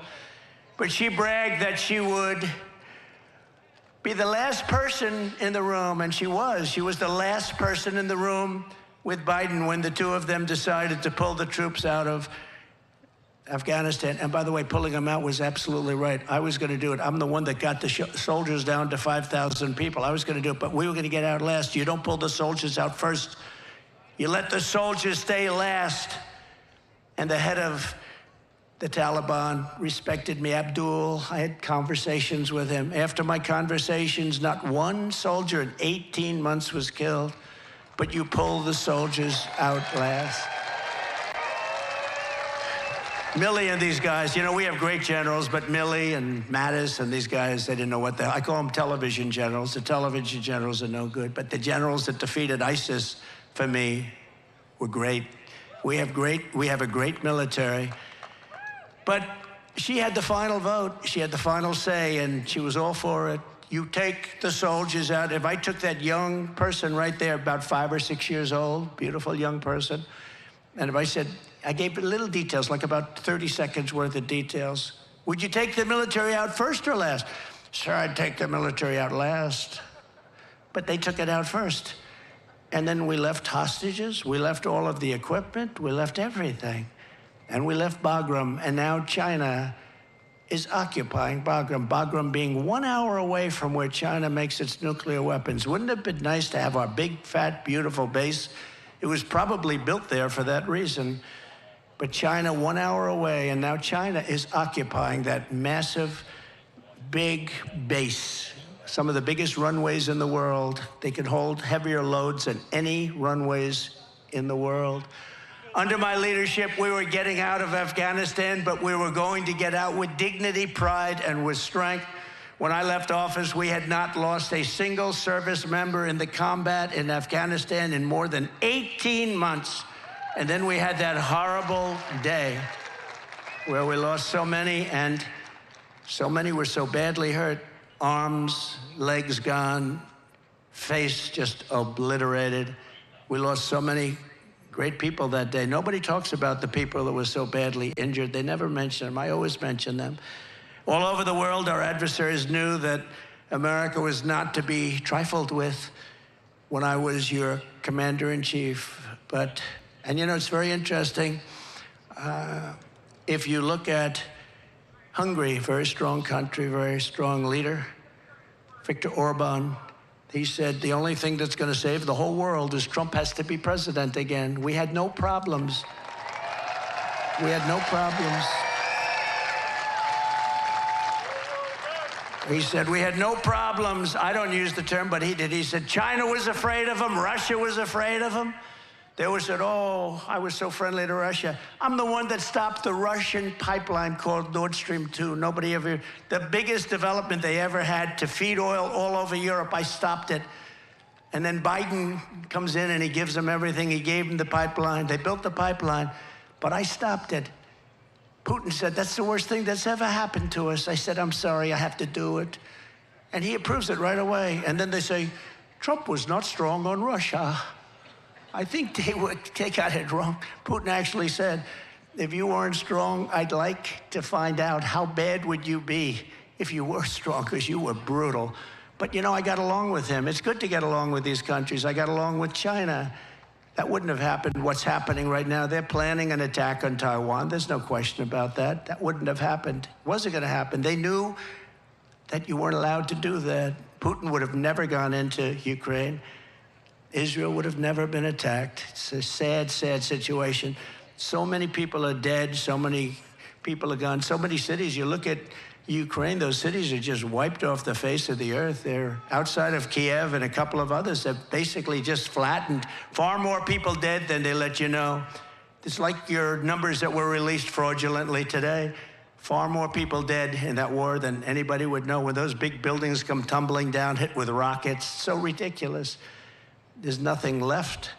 It's so ridiculous. But since the Afghanistan catastrophe, it's been open season on America and our allies. I really believe that the Afghan disaster, what happened, the stupidity and the way we pulled out and the bedlam and all of that, it would have been very smooth. We were going to get out with strength and dignity. But when Putin saw that, he said, wow, those people don't know what they're doing. They're overrated. And he went in, and the same thing happened with Iran. Iran was not going to play with us. And now Iran is a rich nation. They have $300 billion. They had no money. And in 3.5 years, they made $300 billion. $300 billion they have right now. They made it all in 3.5 years. They had none when I left. And we would have made a fair deal with them. They can't have a nuclear weapon. Very simple. You can't have a nuclear weapon. Other than that, we want you to have great lives. But I do hear they're after me, but, you know, that's the way it is. Look, I'm here for you, and I'm here even for the world. We want to stop world wars because the equipment is so devastating now. A world war is obliteration. We can't have a world war. Every dictator, tyrant, and terrorist on the planet knows that they can get away with murder under Kamala and Crooked Joe.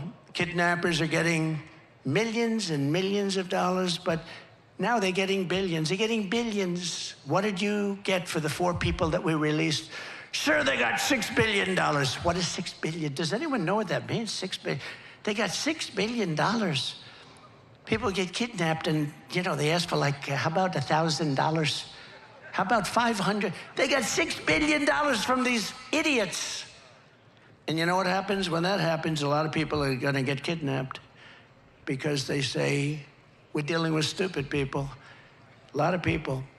We had 59 people that were hostage, some in North Korea. That's about as tough as it gets.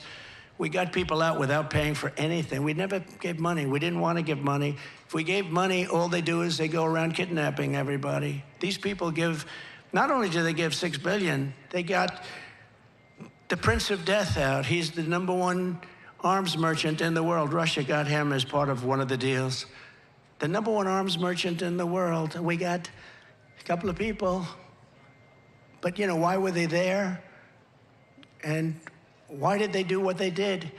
But they got some of the most criminal, the toughest, meanest criminals anywhere in the world. On top of that, we paid them billions and billions of dollars. We're run by very stupid people. I'd like to use a different word. I'd like to use a much more sophisticated word, but there's no word I can think of. Incompetent. How about incompetent? As a result, peace in Europe has been shattered by the largest European land war since the fall of Nazi Germany. This is the largest war there's been, and this war is going to escalate and escalate. When, if, but when. I have to always say if, because they cheat. I would say when if they didn't cheat, but they cheat. That's the one thing. They're great at cheating in elections. If we win, I'll get that thing settled before I take the office. I'll get it settled as president-elect. I'll get that war stopped. With Russia, yeah, we'll get that stopped. Ukraine and Russia, we're going to get it stopped and quickly. It'll be done before I get to office. It would not have happened if I was president. It wasn't going to happen. In the Middle East, the Jewish people have suffered the worst atrocities and deadliest attacks since the Holocaust. There's no question about that. The United States has been forced to abandon more embassies under Comrade Kamala than at any time in our history. We're running out. It's not like we're leaving. We're being run out of these embassies that cost us hundreds of millions of dollars to build. You got to see these embassies in the middle of nowhere in a country you've never even heard of. They spent $900 million to build an embassy. The whole thing is crazy. The world is on fire, and Kamala and Biden have marched us to the brink of World War III. That's what we're in. I think, General, you would probably agree. You're one of the experts, I would think, right? I don't even talk to you about that lately. It's so out of control, I don't even have to bother. I just say, look, take a look. But one of the great experts, and we're on the brink. That's why this November, Americans are going to tell Kamala Harris, that we've had enough. We can't take it anymore. You're doing a terrible job. Comrade Harris, you're fired. Get out of here. You're fired. You're no good.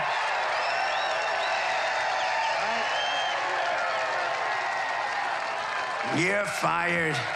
Get him out of here.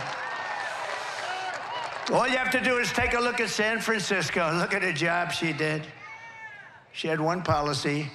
If you steal less than $1,000, basically $950 to be exact, I want to be accurate for purposes of reporters, the fake news media, they want accuracy.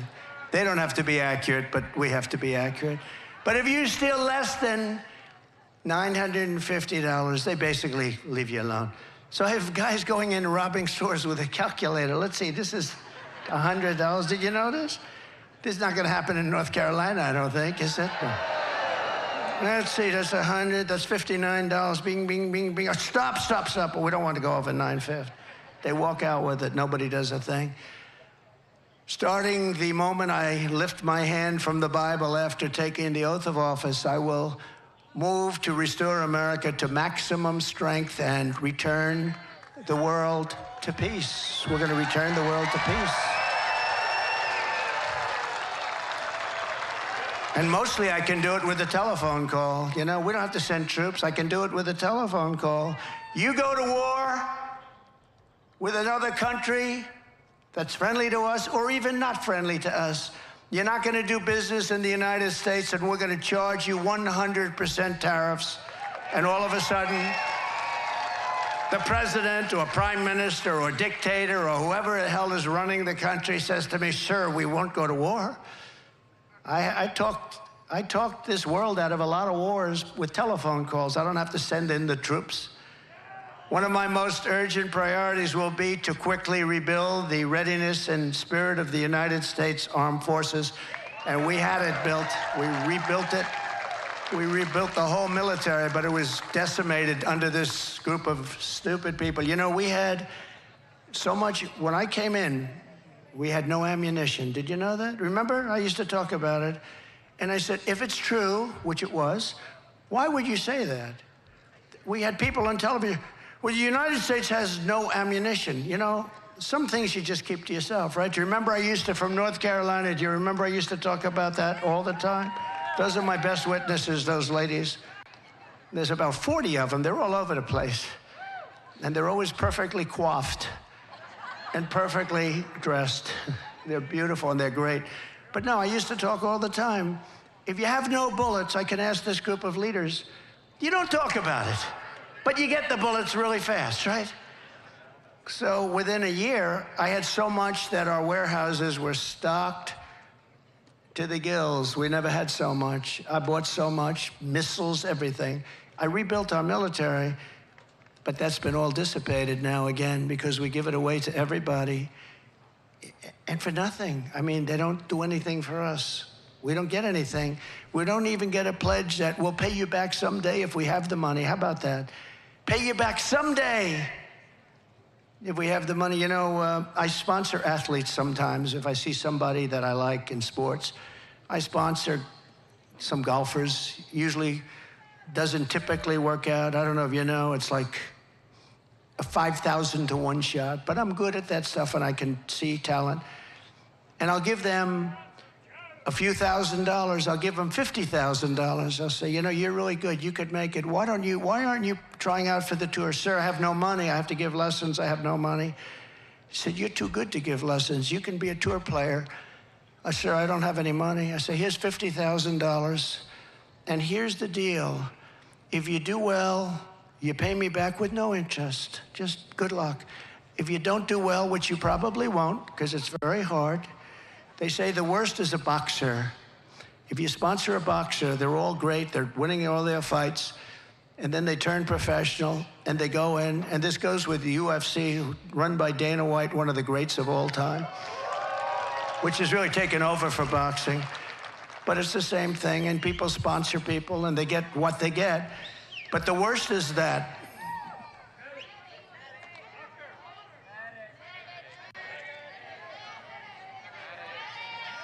what's wrong? Oh. A doctor, please.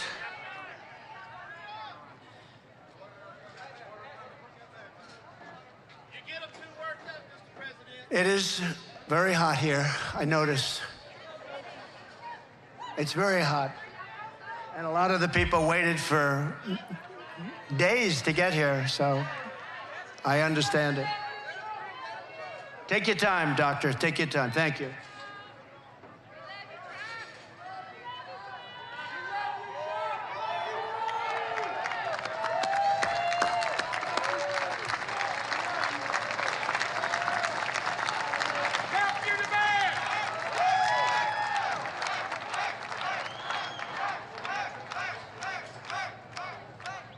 Yeah. Take your time, please.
Thank you very much. You know, they come 2 days, 3 days early, and it's a lot of stress. We lose them. The only ones we don't lose are front row Joes. I don't know what they have going. They have something going here, Governor. Thank you very much. Thanks, Doctor. But America's blessed with the greatest military in the world, but our men and women in uniform have been betrayed by radical left politicians and some generals, and at the top, they're woke. They're woke. We don't want woke generals. We want generals that know how to win, and we have them. We proved that when we wiped out ISIS, didn't we? Proved it. Sure, it'll take 5 years. We did it in three weeks. I think we did it in 3 weeks. We have the greatest military in the world, but you need the great leaders. Otherwise, your military can never be great. Everywhere I go, soldiers and veterans tell me how angry they are that not one person has been held accountable for the Afghanistan catastrophe. He never fired anybody. You know, I fire a lot of people when they don't do a good job. Then they come back and write books. You know, they hate you, but that's okay. When you don't fire people, they never write books, you know.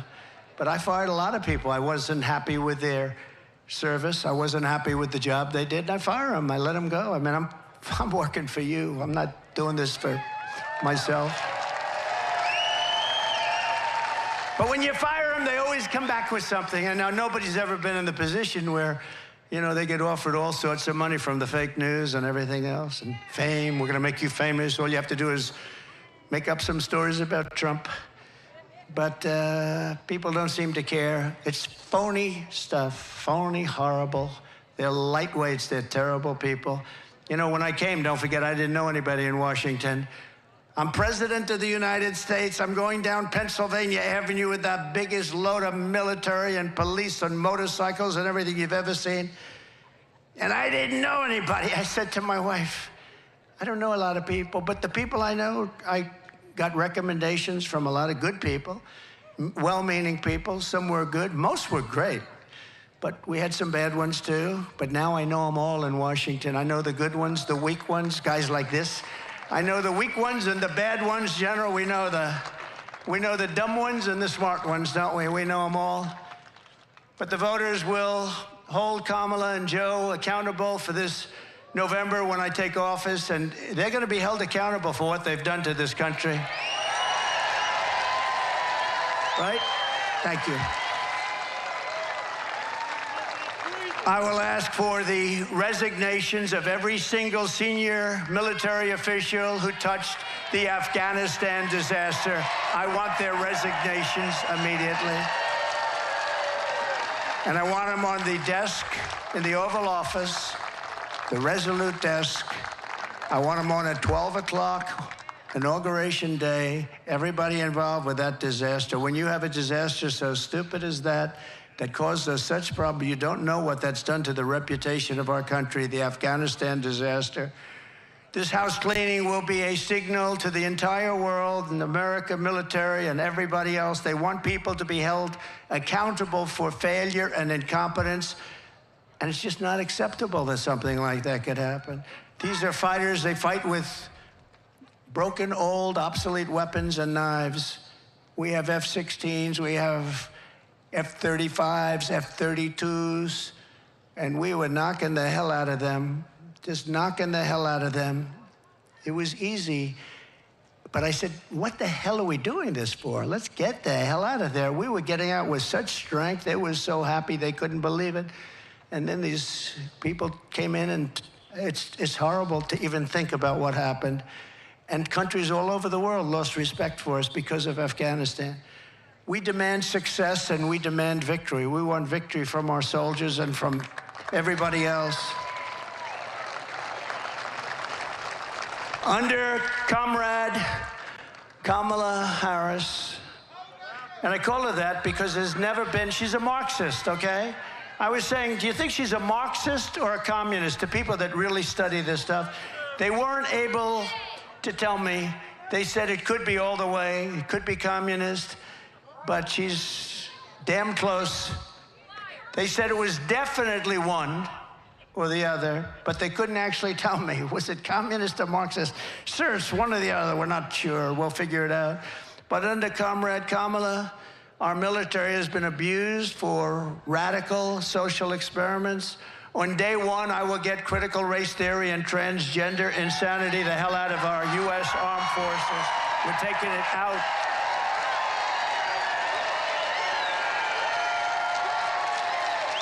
Our warriors should be focused on defeating America's enemies, not figuring out their genders. By that time, hopefully, they know their genders. Marxist ideologies have no place in combat. Think of it, they go in and they decide, oh, they're going to change my gender. No, we want them to know their gender when they go in. You have no idea the disruption that has caused, and the fake news refuses to report it. You know, when I did a ban, I went to a lot of good generals. I said, I'm not going to tell you names. Just tell me, is it the right thing or the wrong thing? The wrong thing, sir. It's the wrong thing. And I had unanimous support. And then we did it. I didn't do it. Other people did it. They reversed me as soon as they got in, like almost the first day. I didn't do it. But they allowed things to happen to our military that just not right. If you want to have a sex change or a social justice seminar, then you can do it somewhere else, but you're not going to do it in the Army, Navy, Coast Guard, Air Force, Space Force, or the United States Marines. Sorry. You're not going to do it there. The military brass that led these absurd and insulting initiatives will likewise be removed, and they will no longer be in command. They're going to be gone so fast. Kamala and Crooked Joe purged 8,000 service members from our military for refusing their COVID vaccine mandate. They refused to do it. We didn't want a mandate. The mandate, you just can't do that. I will rehire every patriot who was fired from the military with an apology and with back pay. They will get their back pay and an apology from our government. Hopefully they have great jobs right now and they're making a lot of money, but if they want to come back in, they get an apology and we sign them up and they get their back pay. Should have never happened. The mandate stuff should have never happened. Thanks to Comrade Kamala and Joe Biden, morale in our military is now so low that almost every single branch is suffering a major recruitment and retention crisis. You know that. Upon taking office, I will begin the largest peacetime recruitment drive in the history of the armed forces. We have to fill our armed forces with great people, but they don't have spirit now. There's no spirit. Used to bring, other soldiers would bring their friends in. Now that doesn't happen. Almost never happens. The sense of spirit, pride, and prestige will soon come roaring back and reach levels never seen before. We're going to make it so hot that I'm going to want to resign and join the military. I don't know what rank I would start at. I guess I started private. I don't know. What rank would I have to start at, General? I have to start pretty low. He said, you'll start at the top. All right, then I'll stay here. That's very good. You'll start at the top. He knows what to say. America's military must always be unrivaled and unbeatable. I mean, I see reports coming out where they do studies, and they said, under these circumstances, we'll lose a war to China. Number one, if it's true, why are we saying it? And number two, it shouldn't be true, should it? Huh? It shouldn't be true. Not going to happen. Why would they release a report like that for China to read? We're vulnerable here. She said they're idiots. That's a good word, too. Yeah. Who's the woman that said that? Stand, please. Who said that? That's very good. No, it's true. She says they're idiots. No, they released a report talking about all of the vulnerable areas. We need more this, we need more that. We're weak here, we're weak there. I don't know who does this report. Why would you release a report like that? So after years, that's like saying we have no ammunition. Ladies and gentlemen, we have no ammunition at the time. We're the United States of America. You know why? We gave it all up to Ukraine and various other places. We gave them everything. Empty our warehouses of all of our ammunition. Let's give it to people free of charge. Free of charge. Costs billions. Free of charge. Everything's always free of charge.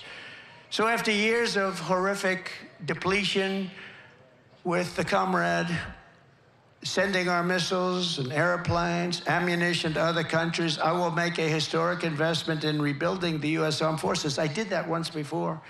But I have to do it again because they've depleted it, just like they've depleted the strategic oil reserves, you know? We have the strategic, in all due respect, it's not for filling up your car so that you have 4 cents a gallon less and that you vote for Crooked Joe. It's not meant for that. It's meant for war. It's meant for tragedy. It's meant for real stuff. It's at the lowest point today in its history. We almost have nothing left. And we had it at a level that was such a beautiful thing to see. We will increase funding, but at the same time, the days of blank checks for the weapon systems over the past are over. I tell you what we will build, though. We're going to build a great iron dome over our country so that we don't have to get hit. We give it to other countries. We help Israel and other countries. And Ronald Reagan wanted it many years ago, as you know, but we didn't really have the technology then. He was right, but we didn't have the right technology. Today we have unbelievable technology. And, you know, we have other countries that have it. This country should have it. And we're going to make it right here, and we're going to make it in other of our great places. But a lot of it's going to come right out of your state. It's time to create the arsenal of the 21st century. We need that. That means aggressively shifting funding to keep America on the cutting edge, investing heavily in drones and robotics and artificial intelligence and hypersonics. Do you know, hypersonics, these are missiles that go 7 times faster than a fast ordinary missile. 7 times faster. So fast that, for the most part, you can't shut them down and you can't shoot them down. They're going at levels of speed that nobody thought was possible. Do you know, that was our technology that was stolen by Russia. And Russia has them, and I started them very quickly. But somebody gave Russia, years ago, before me, all of our plans and specs for hypersonic missiles, and they built them, and we didn't. He said Bill Clinton. He could be. It might have been, in all fairness, it might have been a little after Bill Clinton. I used to like Bill Clinton. Can you believe it? It could have been Barack Hussein Obama, perhaps. We should ask him. Now, he was very nasty last night. I try and be nice to people, you know, but it's a little tough when they get personal. Please, again, remember, please, sir, don't get personal. Talk about policy. Let me ask you about that. We're going to do a free poll. Here's the 2 questions. Should I get personal? Should I not get personal? Ready? Should I get personal? Should I not get personal?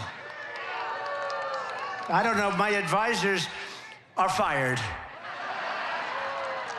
No, we'd rather keep it on policy, but sometimes it's hard when you're attacked from all ends. I mean, they want to put you in jail for nothing. For nothing. For cases that the legal scholars all over the country have said there is no case, and they want to put you in jail. And I could have done that to Hillary Clinton. I could have put her in jail. She turned away subpoenas, and she damaged stuff, and she wouldn't give things after a subpoena was sent, after, from the United States Congress. I said to myself, we want to bring the country together. Wouldn't it be terrible to put the wife of the President of the United States in jail? Wouldn't it be terrible? And then I come out, and they do it to me. And there's no feeling as, wouldn't it be terrible? But we won the big case in Florida. That was totally won. And Biden didn't. You know, Biden documents, I had the Presidential Records Act. I had a right to do whatever I wanted to do. That was passed in like 1978. But Biden didn't have a right to do it because he wasn't president. And he was there for 50 years. He took stuff. And the ruling was basically he's guilty as hell, but he's got no memory. He's a nice man with no memory. Actually, they're wrong. He's not a nice man, and he has no memory. He's not a nice man at all because he started weaponization. And weaponization is a double prong that can come back to haunt them, too. It's a terrible thing for our country, I can tell you. A terrible thing for our country. We need a dramatic increase in research. We need a very dramatic increase in development. And in so doing, we will create countless American jobs, including jobs right here in a place called North Carolina. Do we love North Carolina?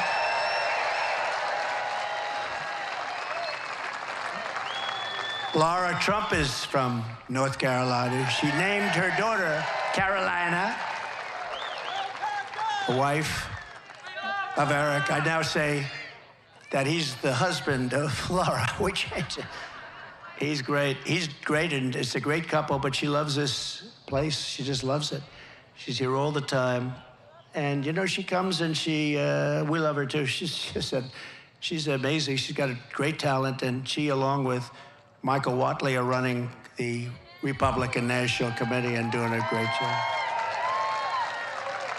You know, a lot of times when you do that, they'll say somebody, this is a tough job. And our primary focus is not to get out the vote. It's to make sure they don't cheat.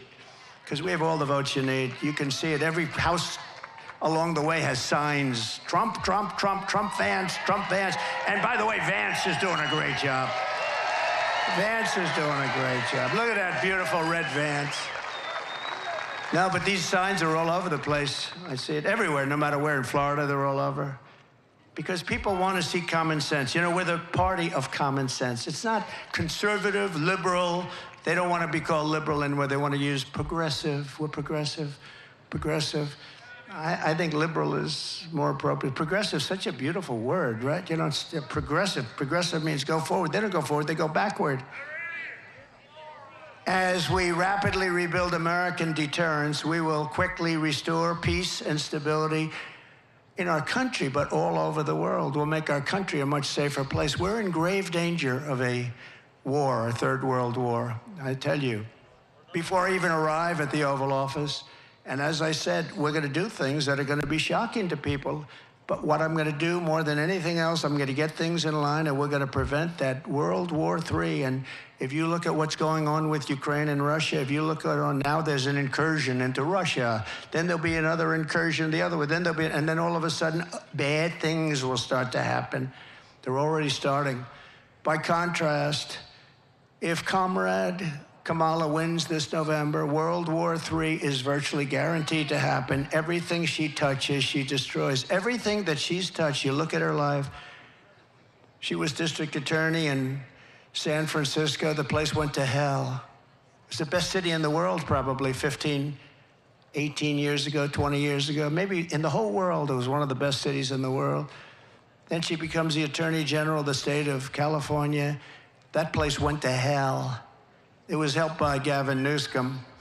Newsom helped, but she was terrible. And it's crime-ridden, and I mean, you can't walk down the sidewalk anymore. It's just unbelievable what's happened to that state. So sad. Best weather, beautiful ocean, everything is good, but they've just let it go to hell. And she's going to do the same thing to the United States. And when she says, I'll let you frack. Her whole career, she said no frack, in Pennsylvania in particular. No, because they get tremendous wealth from fracking. They're going to be stopped. 100% they're going to be stopped. She just changed her view a few months ago. You got to see, you know, she ran against Biden. There were 22 people running. She was the first to leave. She quit because she went down like that. And she was the first one out. She never made it to the first state in the primary. She never made it to Iowa. Never made it to Iowa. She didn't get one vote. And she still hasn't gotten one vote. And she won't have one vote. Think of it. Biden, I'm not a fan of Biden. I think he was terrible. A terrible president. What he did to our country, you look at him with the planes and the stairs and the falling all over the place, and he had no idea what the hell was happening. He couldn't find his way off a stage. A stair here, stair there, stair. I got stairs all over the place. He'd finish his speech, I'd look around, where am I? His speeches lasted, the nice part, it was good in the hot sun because they lasted for about 2 minutes and you could go home. But nobody would come anyway. But we can't let her, she's much worse than him actually, because she's actually more radical. He never believed it. He just did it for votes. I don't know why you'd get votes by having open borders. You know, she wants open borders. If she became president in 4 years, you'd have 60 to 70 million people from all over the world. And it's not just South America. And remember, they're releasing them from their jails and their prisons.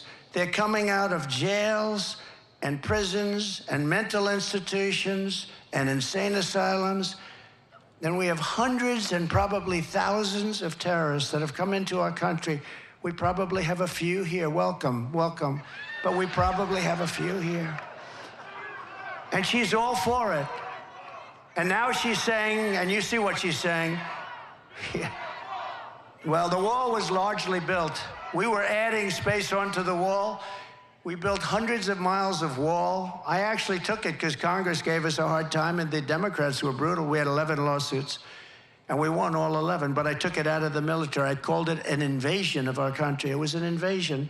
And we built hundreds of miles of wall. And then I was going to do 200 extra. We ordered it. It was there. And we had that rotten, horrible election, that horrible election where we did much better than we did the first time. And bad things happened, and all of a sudden, I hear that they want to have open borders.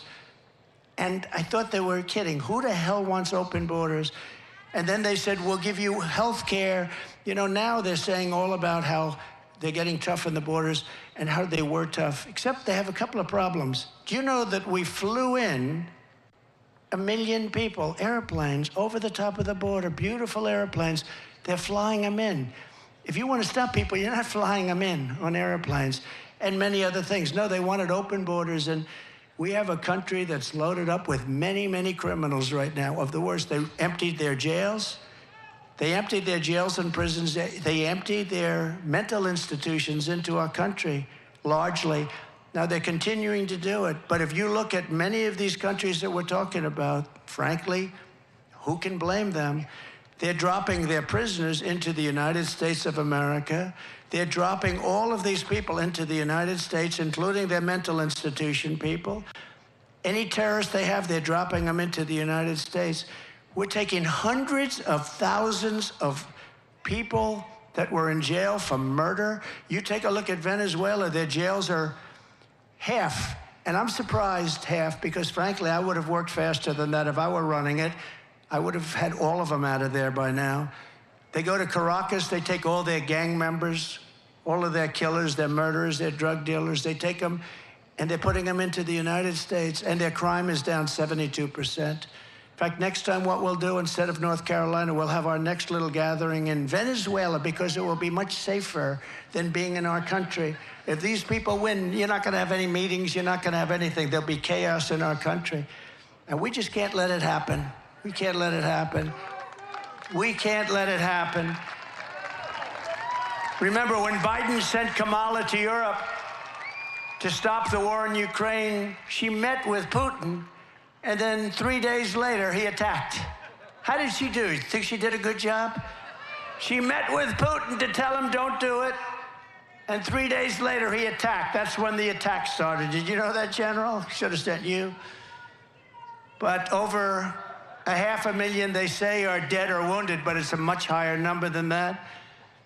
And everything lies in ruin. Look, we are going to fight like hell to win this election. They are going to cheat like hell to win the election, because they have no bounds. They have no bounds.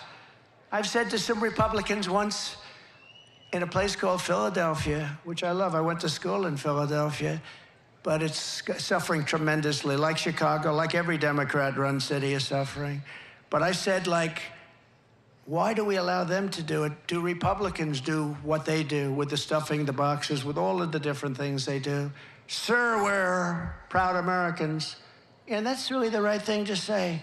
But they have no bounds. We have to win this election. If we don't win this election, we are in such trouble as a country.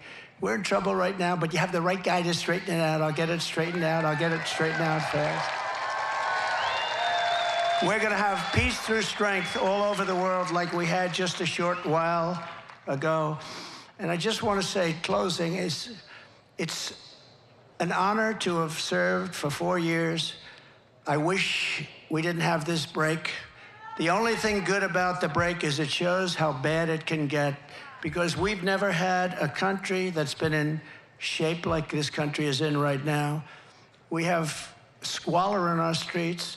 Our vets are disregarded, living on sidewalks in freezing cold and unbelievably hot cities all over the country, and yet we have people coming in to our country that are living in luxury hotels. This is what we have. We're going to straighten out our country through common sense. We're going to straighten out our country with the United States of America. We're the greatest country in the world. We're not going to let this continue to go. We're going to straighten it out. We're going to make it bigger, better, stronger than ever before. We're going to bring in business. We're going to use tariffs to take advantage of our great strength and to, frankly, hurt countries that are hurting us and have been hurting us on trade for many, many years. Right now, China is building massive auto plants in Mexico, and they think that those plants are going to make cars and they're going to sell them across the line for no tax, no anything, destroy what's left in Detroit, which, frankly, compared to years ago, is very little. And South Carolina and many other places. We're not going to let it happen. We will charge them 150 or 200% tariff, and all of that investment that they made is now worthless. We're not going to let them do that. We're not going to let them destroy our automobile industry. The United Auto Workers has a grossly incompetent man at the head. They want to make all electric cars, and Elon Musk is a friend of mine. You saw he endorsed me very strongly, and he understands that I'm right. And I love electric cars, and they have an incredible purpose. They have an incredible purpose. They're unbelievable what they can do, and he makes a great product. But I told him, I said, you know, before you endorse, you have to understand, we have to have gasoline-propelled cars. Again, we have more liquid gold than anybody anywhere in the world, more than Saudi Arabia, more than Russia. We have more than anybody. We're going to quadruple that business. We're going to be much bigger than both of them put together. We're going to pay down debt. We're going to reduce your taxes. I gave you the largest tax cut in history, the largest regulatory cut in history. That created all of the jobs. And when Biden talks about jobs, by the way, because they lie so much, the jobs he created, almost all of them, almost 100%, people say more than 100%, went to illegal aliens. The other, remember this, the numbers sound good because they're called bounce-back jobs. We had a pandemic. People were laid off, and then as soon, and this is common for ages, when a pandemic goes, you have bounce-back. The businesses, and had we not done what we did with money, probably some of you benefited, but we would have been in a 1929-style depression. We did it just right. The problem is, they came in, they no longer needed money. We gave them a country that was fixed. And more people died during Biden, think of that, than died during us from COVID. Many more people died during them. But think of this, we gave them a country and they blew it because they took so much, they took trillions and trillions of money, they kept feeding it. And that's what caused, along with their bad energy policies, that's what caused this tremendous inflation, which is destroying the people of our country. And frankly, it's contagious. It's all over the world. But we're the ones that started it with their bad policy. So we're going to work very hard. We've got to win. We've got to win this state. This state is a very, very big state to win. We've won it twice, and we're going to win it again. I said to a couple of the people, I said, so let me ask you, how are we doing compared to 4 years ago and 8 years ago? They said, sir, you're much hotter, you're more popular. I hope that's true. But we won it twice. And all I can do is pledge to you that we're going to do a great job for North Carolina. We're going to do a great job for the United States of America. We put America first, and we're going to make America great again. Thank you all very much. Thank you. Thank you very much, everybody. All right, we were just listening in to former President Donald Trump give his first outdoor rally since that assassination attempt back on July 13th. That's there in North Carolina. And as you can see, some additional security measures have also been taken there. There was a bulletproof glass there surrounding the podium. Snipers are also in place on multiple rooftops there in the venue. And it is interesting, we did see Trump leave that bulletproof glass that was sort of surrounding him and go and greet the crowd. doesn't seem like there has been much to change in that area as far as interacting with the people who show up to these rallies. Of course, you've been watching this live, raw, and unfiltered here on Live Now. We are going to take a brief break. We'll just see you in 2 minutes.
Welcome back in here to Live Now from Fox. I'm your host, Christina Evans. You may be saying I don't look like Mike Page or even Andy Mack, but that's right, because I'm very new here to the Live Now team. This is my first day on air. I do want to give you just a little bit more information about myself. I'm originally from Atlanta, Georgia, and I'm excited to be here to be able to bring just a little bit of Southern charm here to the Live Now folks. So we've got a lot of stuff to continue to talk about today. Of course, we know that today is day 3 of the Democratic National Convention. Let's take a live look inside of that arena. Of course, very different sight than what we're used to seeing, as it's typically filled to the brim with people once those speakers get underway later this evening, something that, of course, we'll continue to keep a close eye on here. But with the Democratic National Convention, there are several other events that are taking place in the background. In fact, today is day 3 of the Democratic National Convention, and the Environment and Council is now speaking. Let's listen in live here on Live Now. Thank you very much.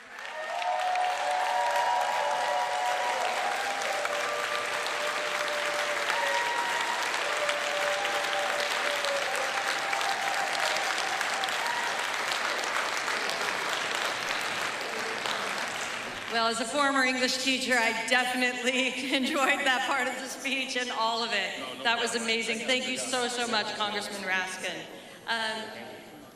So I am really excited about our next speaker. Look, we all know Vice President Harris is a climate champion, an unapologetic climate champion. She's an environmental leader, and when we elect her president, she's going to tackle the climate crisis with the scale and scope needed. Well, today we are joined by someone who is helping to make that possible, Ike Irby. Dr. Irby is a senior advisor to Vice President Harris on the Harris for President campaign. Scientist by training, Ike most recently served in the Biden-Harris administration as Special Assistant to the President and Deputy Domestic Policy Advisor and Chief Climate Advisor to the Vice President. And we are so, so fortunate to have him here today. Please join me, give him a big applause.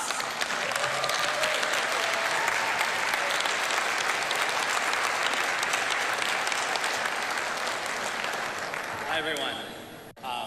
It's great to be here today with all of you. As Jill noted, I am Senior Advisor to Vice President Harris and have been an advisor for her since 2017 when I started as her Climate, Energy, and Environment Advisor in the Senate.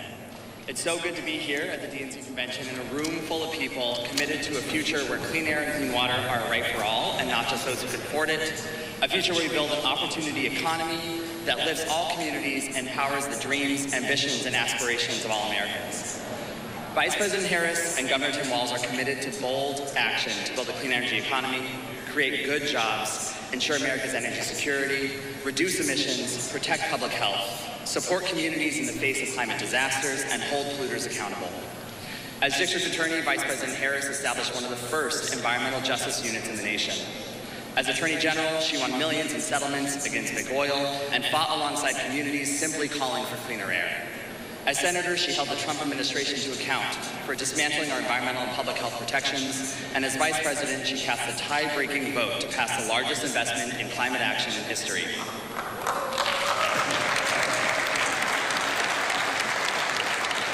This historic work is lowering energy costs, creating hundreds of thousands of high-quality jobs, bolstering our energy security and independence, and ensuring America leads the clean energy economy.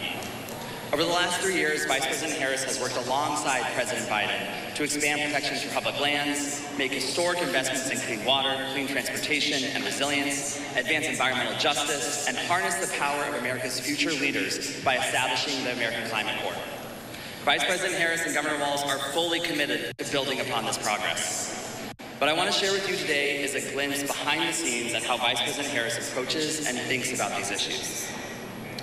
Whether it's in preparation for a visit to Lake Mead to discuss drought resilience, or a meeting with young climate leaders in Florida talking about their climate anxiety, or sitting down in her West Wing office with Administrator Regan to strategize how to get capital for clean energy projects to business owners and communities often locked out of traditional financing mechanisms.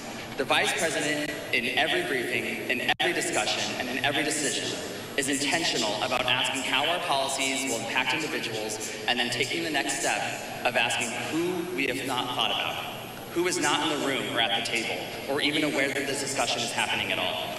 Who are we designing policy for, and how does this policy intersect with our broader work? Take the issue of lead pipes. Without the Vice President, we would not be able to say that we are on track to remove every lead pipe in America. But when you hear our Vice President talk about this work, it is not just about infrastructure. It is about public health. It is about education so that our children can learn without brain damage from lead poisoning. It is about understanding the intergenerational impacts that policies like redlining have had. And it is about the government's role in meeting the cries for help from communities who have been fighting to remove lead pipes for generations. When the Vice President approaches an issue, it is not just an intellectual exercise devoid of context and reality. It is grounded in impact, compassion, and intentionality. That is why I've been so proud to support the Vice President over these last 7 years as we fight for a better future for all. I want to close by paraphrasing what Vice President Harris said last year at COP28 as she delivered the U.S. statement. For as much as we have accomplished, there is still much more work to do, and continued progress will not be possible without a fight. We know there are those who seek to slow or stop our progress, leaders who deny climate science, delay climate action, and spread misinformation. But in the face of their resistance and in the context of this moment, we must do more. So now, DNC Environment and Climate Council, I ask you, are you ready to put in that work in the face of this resistance? We are the underdogs, and there are powerful forces out there that do not want us to win. We have 76 days to get this done and elect our next president, Kamala Harris. Thank you.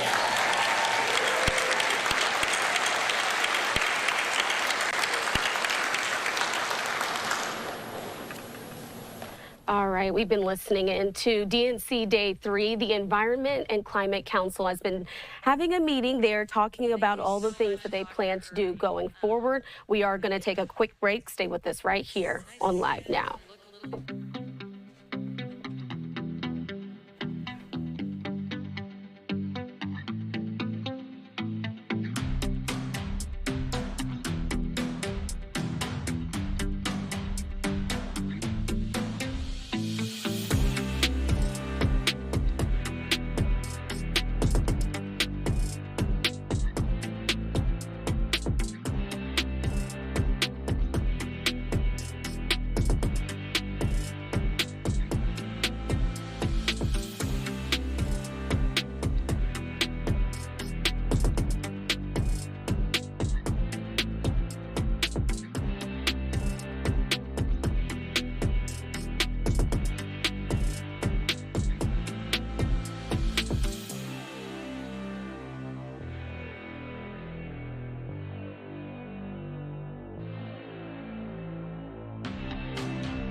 Welcome back in here to Live Now. From Fox, I'm your host, Christina Evans. We're again listening in to the Democratic National Convention. Several events still ongoing this afternoon. Taking a live look right now inside of the Democratic National Convention ahead of all those festivities that are going to be happening tonight. Now, we do know that today, that the DNC, the actual theme of tonight is a fight for our freedom. Several people will be speaking this later on this evening, including Minnesota Governor Tim Walz. He's set to accept to being Kamala Harris's vice president on that Democratic ticket. So a lot to come today here in Chicago. And again, several other things happening right now are underway is the DNC Climate and Environment Council meeting. Let's take a listen.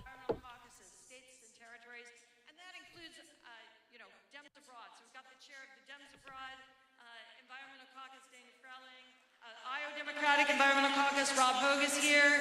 Who else is here? Please stand up. I'd like to recognize you. Vita Canon's from Minnesota, my neighbor state. Thank you. And R.L. Miller from California. Yeah. We are in 25 states with state organizations. We have over 50 local organizations, and we are growing. So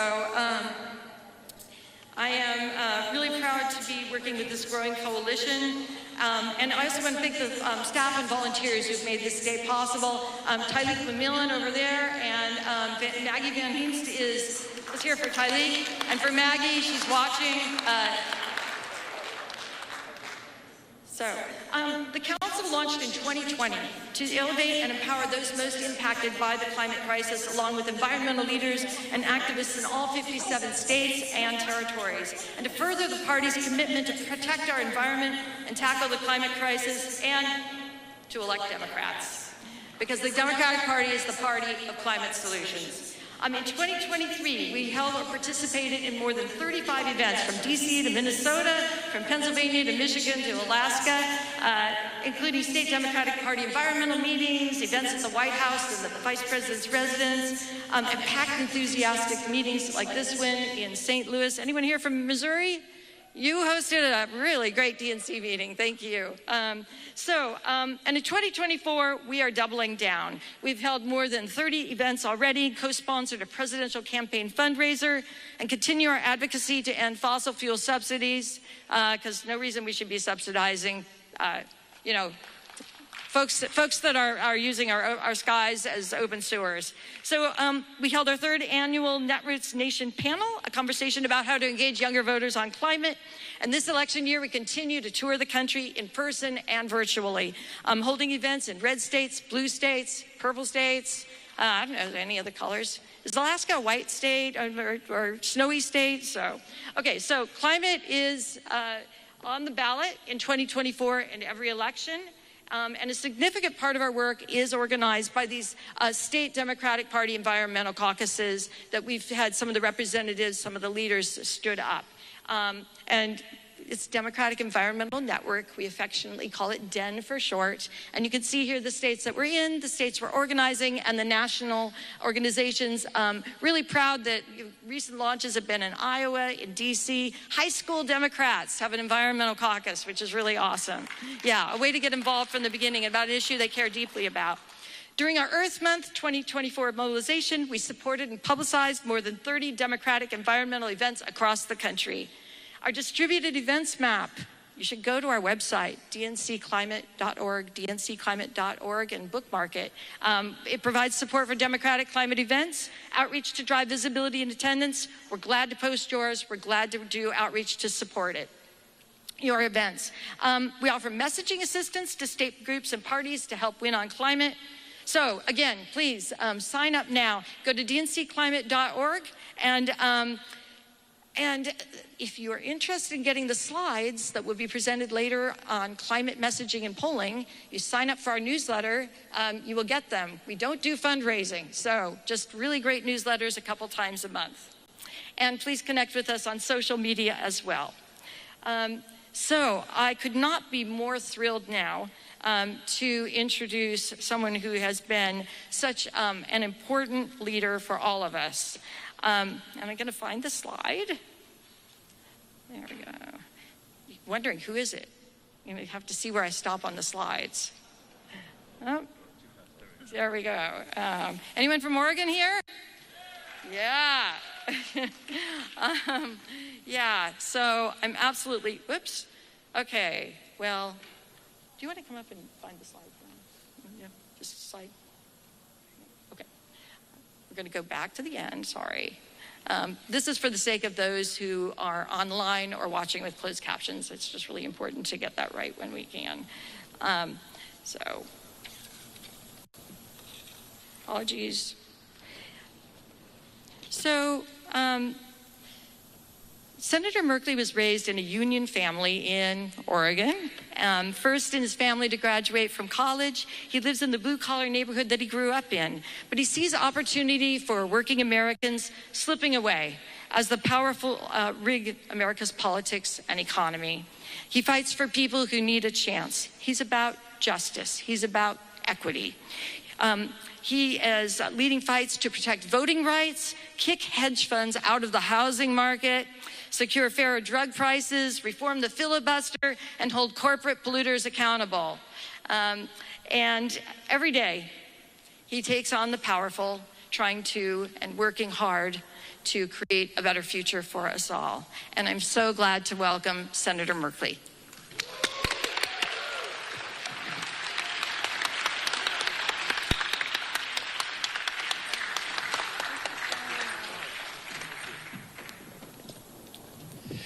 Hey, greetings, everybody. There's perhaps no issue that more poses a powerful versus the people than the climate.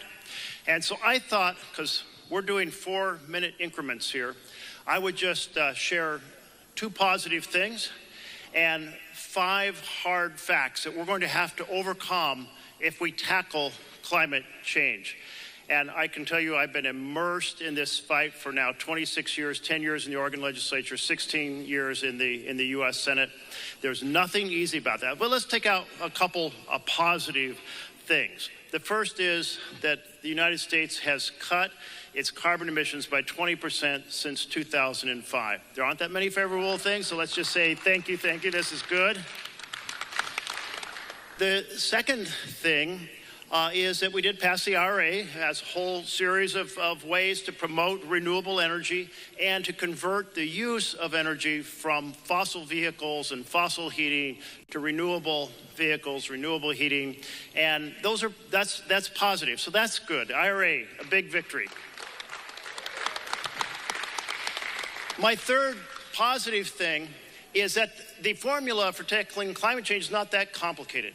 It's electrify everything with renewable energy. That's simple. That's all we have to do. Okay, but there are a bunch of hard facts that we have to grapple with. First hard fact is that we have been woefully inadequate in addressing carbon in the atmosphere. Back when I was born, it was going up 1 part per million per year. Back 26 years ago, when I was in the Oregon State Legislature, it was going up 2 parts per million. Now it's going up 3 parts per million. Do you get the point? That when we need to be actually going down, we're not only going up, we're going up faster and faster across the world. It's an elliptical upward curve. This is a path to climate catastrophe, and the ultimate arbiter about how we're doing is to measure the carbon in the atmosphere, and we are failing right now.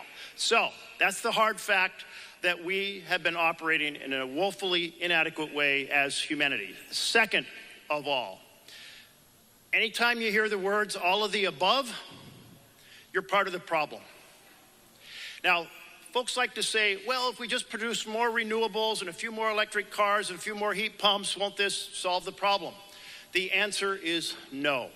As long as we are increasing fossil infrastructure, taking more fossils out of the ground, we are burning more fossils, that's more carbon in the air. So think about all of the increases in fossil infrastructure that happened under both Democratic and Republican administrations. There's nothing close to keeping the ground. Keeping the ground is the phrase I was striving to popularize a decade ago. You probably have heard it before, but can you just try those words? Keep it in the ground, ready? Keep it in the ground. All right, so I see 1 minute left. All right, so I've got more challenges here. The third is fossil gas is not a bridge. If fossil gas is worse than local coal, if you're transporting it through LNG, it's equal to local coal if you're not. Yes, it's cleaner in particulate matter, but in climate terms, it's not. And so all of those stories about a bridge to a renewable future and so forth, they are false. Fossil gas, please call it fossil gas. Call it methane. Do not call it natural gas. There's nothing natural about pulling it out of the ground and killing our planet. The fourth hard fact, solving this problem takes United States leadership. We have to have the power example. We don't have the power example if we're continuing to build more fossil infrastructure. United States has to be a key to this. We are the largest footprint per person among the developed world. Our average is 16 tons per person per year. The global average is 4. We have to have the power of our example, and that means all of the above has to be tossed out. Keep it in the ground has to be our mantra. And so finally, we have to reform the filibuster, because in a democracy, the fossil fuel world has so much power because they have so much money. 1% of their net profits is $3 billion a year invested in our political system. They can buy our democracy. We have to change the rules. In the Senate, that means we must end the minority Republican veto that stops us from doing good policy. We had 48 votes to do that. We need 50. That means we have to have 50 blue states to have any chance. We have to elect Kamala Harris. We have to take the House. We have to take the Senate. That means winning every swing seat. And let's get it done. So it starts with the effort and energy that we're creating right here during this week. You're part of history. Let's make the pivot. Save America. Save the planet. God bless you all. All right, we've just been listening in. That was U.S. Senator Jeff Merkley. He was giving a speech there at the DNC Environment and Council meeting. We're going to step away for a quick 2-minute break. Stay right here on Live Now.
Welcome back here to Live Now from Fox.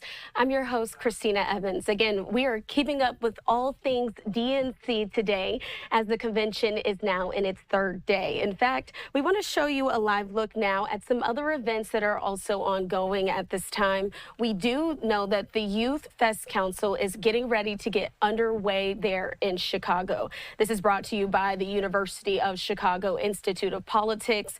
They say that their goal there is to empower action and inspire thought in the youth, the people who may, in fact, students who will have an interest in politics or public service as a career choice.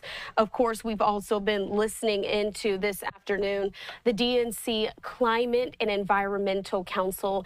That is still going on. We're going to check back in with them right here on Live Now. Climate crisis.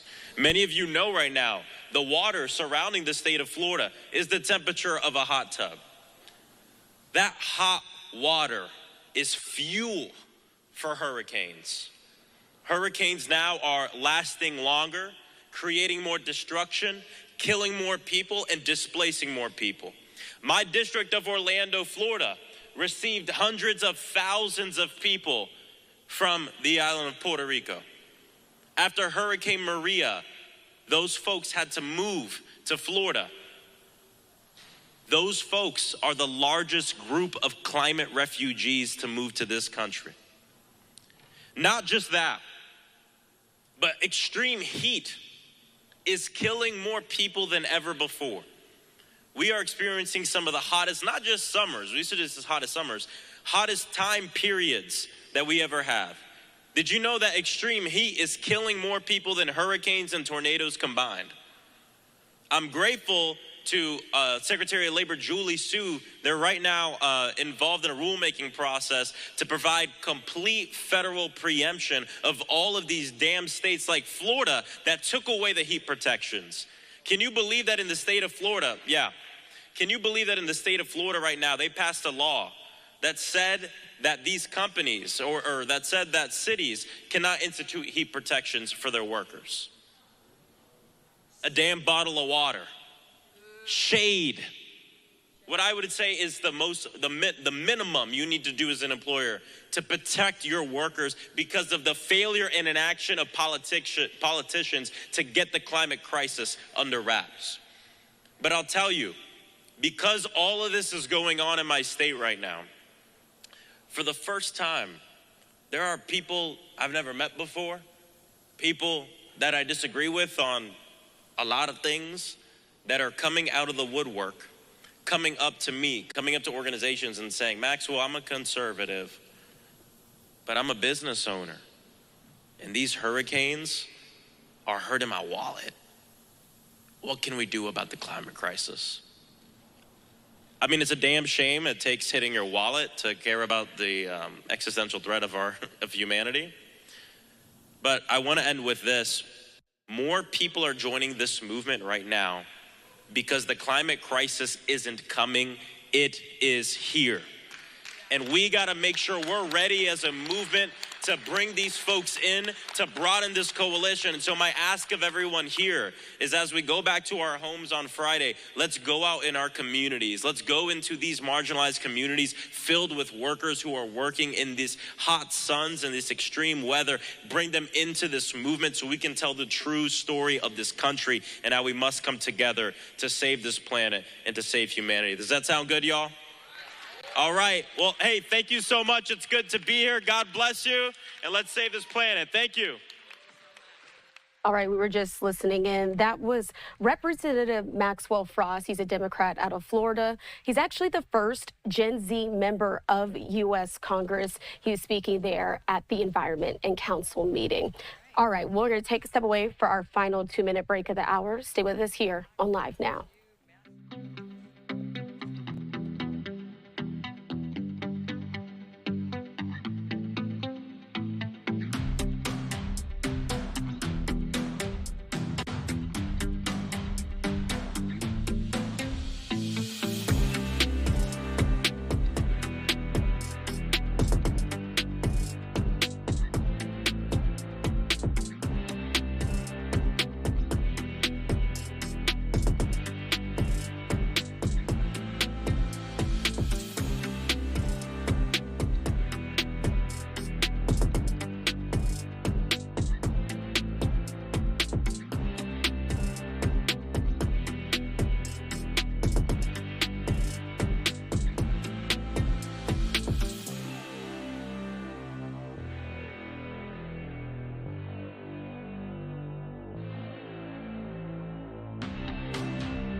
Welcome back in here to Live Now from Fox. I'm your host, Christina Evans. Again, we've been listening in to the DNC Environment and Climate Council meeting that's underway there in Chicago. Let's listen back in. Let's give him big applause. So glad that he's here. You can tell I'm a fan. Thank you so much. Thank you so much. Thank you, Michelle. Thank you for your incredible leadership. And this is just a wonderful moment of optimism, of urgency for all of us to be together who care about climate.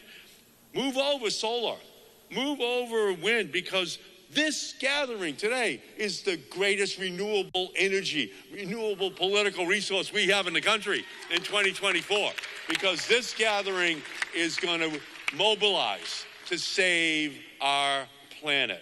So we thank all of you. We thank you, Michelle, for your amazing movement work over many, many years. We thank you for everything that you do. And to all of the distinguished speakers who have gathered here today, a Mount Rushmore of climate leaders in our country. We can't thank all of you enough, or as Donald Trump would call all of the speakers, a clear and present danger to the oil, gas, and coal industry. Okay? Another way of describing this gathering here today. Senator Mark Pacheco, my good friend, the leader up in the Massachusetts State Legislature on these issues, and to all of you who are gathered here, because Trump does know that while climate change is an existential threat to our planet, all of the climate and clean energy laws that Joe Biden and Kamala Harris have put on the books are an existential threat to the future of the fossil fuel industry in the United States and across our planet. And we know that Vice President Kamala Harris is a climate champion. Together, she and I launched, as Michelle said, the National Climate Bank to invest $27 billion that's going to unleash $120 billion worth of private sector investment targeted towards vulnerable communities in our country. Half of the funding has to go to Black and brown and disadvantaged communities. We have to be intentional. We have to say what the problem is that historically has gone unremediated. And that's what the Climate Bank legislation said. And the same thing is true for the American Climate Corps. Alexandria Ocasio-Cortez and I introduced the Civilian Climate Corps in 2021, and we could not get it into the IRA, but President Biden called us in April and said, come with me down to Virginia to a Civilian Conservation Corps facility from the 1930s, and I'm going to announce with you and Alexandria on either side of me, the American Climate Corps of 20,000 young people will be able to go out into their communities to be able to work to remediate the historic injustice. And just to give you an idea of the size, the Peace Corps is 8,000 young people. The Climate Corps, 20,000, half of whom have to be Black and brown and from the affected, disadvantaged communities in our country. We have to be intentional. We have to be specific. We have to know what it is that is the problem. And what Joe Biden and Kamala Harris have done is to make sure that the IRA is pointing these clean energy jobs towards union jobs, high-paying union jobs. And do you know who prosecuted and collected billions of dollars from oil companies and from corporate polluters as Attorney General? Kamala Harris. Do you know who secured $20 billion for homeowners during the foreclosure crisis? Kamala Harris. And do you know who cast the tie-breaking vote 2 years ago to pass the Inflation Reduction Act, otherwise known as the biggest climate bill ever passed in the history of the world? Kamala Harris. She broke the tie. And while she was helping to grow our clean energy economy, to stand up for jobs and justice, she's taken on the Billionaire Boys Club, which is the Heritage Foundation, which is all those billionaires who are going to give $1 billion to Donald Trump to take all of the wind and solar and all electric vehicle and battery storage technology subsidies off the books. And you know what our message to them is? We know you're not going to stop trying. We're not going to stop trying. We're going to go into this election because we know that Donald Trump wants to make America great again by making America hate again. And we know if he gets elected, clean energy investments, clean water, clean air protections are gone. The Paris Climate Agreement, gone. Tax breaks for wind and solar, all electric vehicles, gone. Under Trump and Republicans, the IRA is DOA. So we have a choice. Are we going to fight? Are we going to stand up? Are we going to stand by Kamala? Are we going to make sure that she becomes the greatest climate president in the history of our country? Let's go, stand and fight. Let's get this done for our country and for the planet. You are the leaders. This is the time. This is the place. We must get this done. Thank you all so much.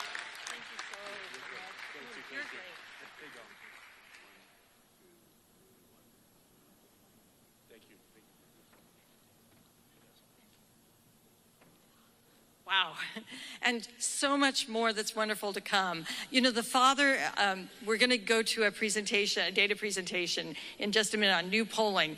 But after that, we have the father of the environmental justice movement is here. Dr. Robert Bullard is going to be speaking. Gina McCarthy is going to be speaking. We have just an incredible lineup. And so we're going to go now to Daniel Diceroth, a longtime friend of this council, the executive director of polling from Data for Progress, and who started there in climate environmental polling before she became the director. I follow their polling. I've got that bookmarked on my desk. You should. It's about climate. It's about other progressive issues. It's about housing. It's about voting, about democracy, and so often addresses issues that are key to the electorate.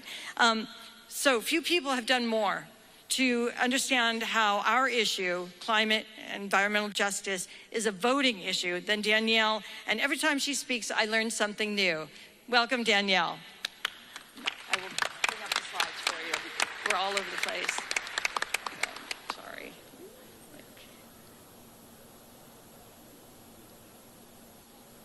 Perfect. Thank you so much, Michelle, and thank you so much for having me here today and to be among such incredible climate leaders. It's such an honor to be here. So, hi, my name is Danielle Diceroth. I'm the executive director at Data for Progress, and I'm excited to share with you new research that we've conducted this summer on climate change and the 2024 election. So just to level set with everyone, according to the Yale Program on Climate Change Communications, the share of Americans who have grown alarmed or concerned about climate change over the past decade has risen sharply. And what we find in our research is that about 3/4 of voters are at least somewhat familiar with the topic of climate change, and just over half say the same about environmental justice. And voters are learning about these topics primarily from the news, but also from witnessing, seeing, or hearing about extreme weather events, from talking to people they know, and from seeing posts on social media. Looking back at 2020, climate change was a major issue, especially for voters who supported President Biden. Just over 2/3 of Biden voters, according to the Pew Research Center, said climate change was very important to their vote in 2020. And researchers from Tufts University found that climate change and the environment was one of the top issues for young voters in 2020. All right, you're just listening in there to this speaker at the Environment Climate Change Council meeting in Chicago, and there's plenty of different events intermingled amongst the main speakers of the night. You can see that taking place there in Chicago. We did see another event, the Chicago Club, as well as the University of Chicago Institute of Politics, also hosting events here on this day, night 3 of the DNC. We're expecting to hear from the VP candidate on the Democratic ticket, Tim Walz, Minnesota governor, to make a speech tonight. The theme, of course, a fight for our freedoms. We'll have it all here in full as we inch closer into the evening hours. A live look there inside of the United Center just past 3 o'clock Central Time, local time. People already somewhat filtering in a little bit. A busy day, a busy week there, talking all about the DNC. We'll have live, uninterrupted, unfiltered coverage later on tonight. I'm Andy Mack, though. Let's slide away for our first 2-minute break of this hour.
All right, welcome back in here to Live Now from Fox on the third night of the DNC, and this is kind of a fitting transition as we move now to this Youth Vote Fest event taking place at the University of Chicago Institute of Politics. One of the Tennessee Three, Justin Pearson, now making some remarks.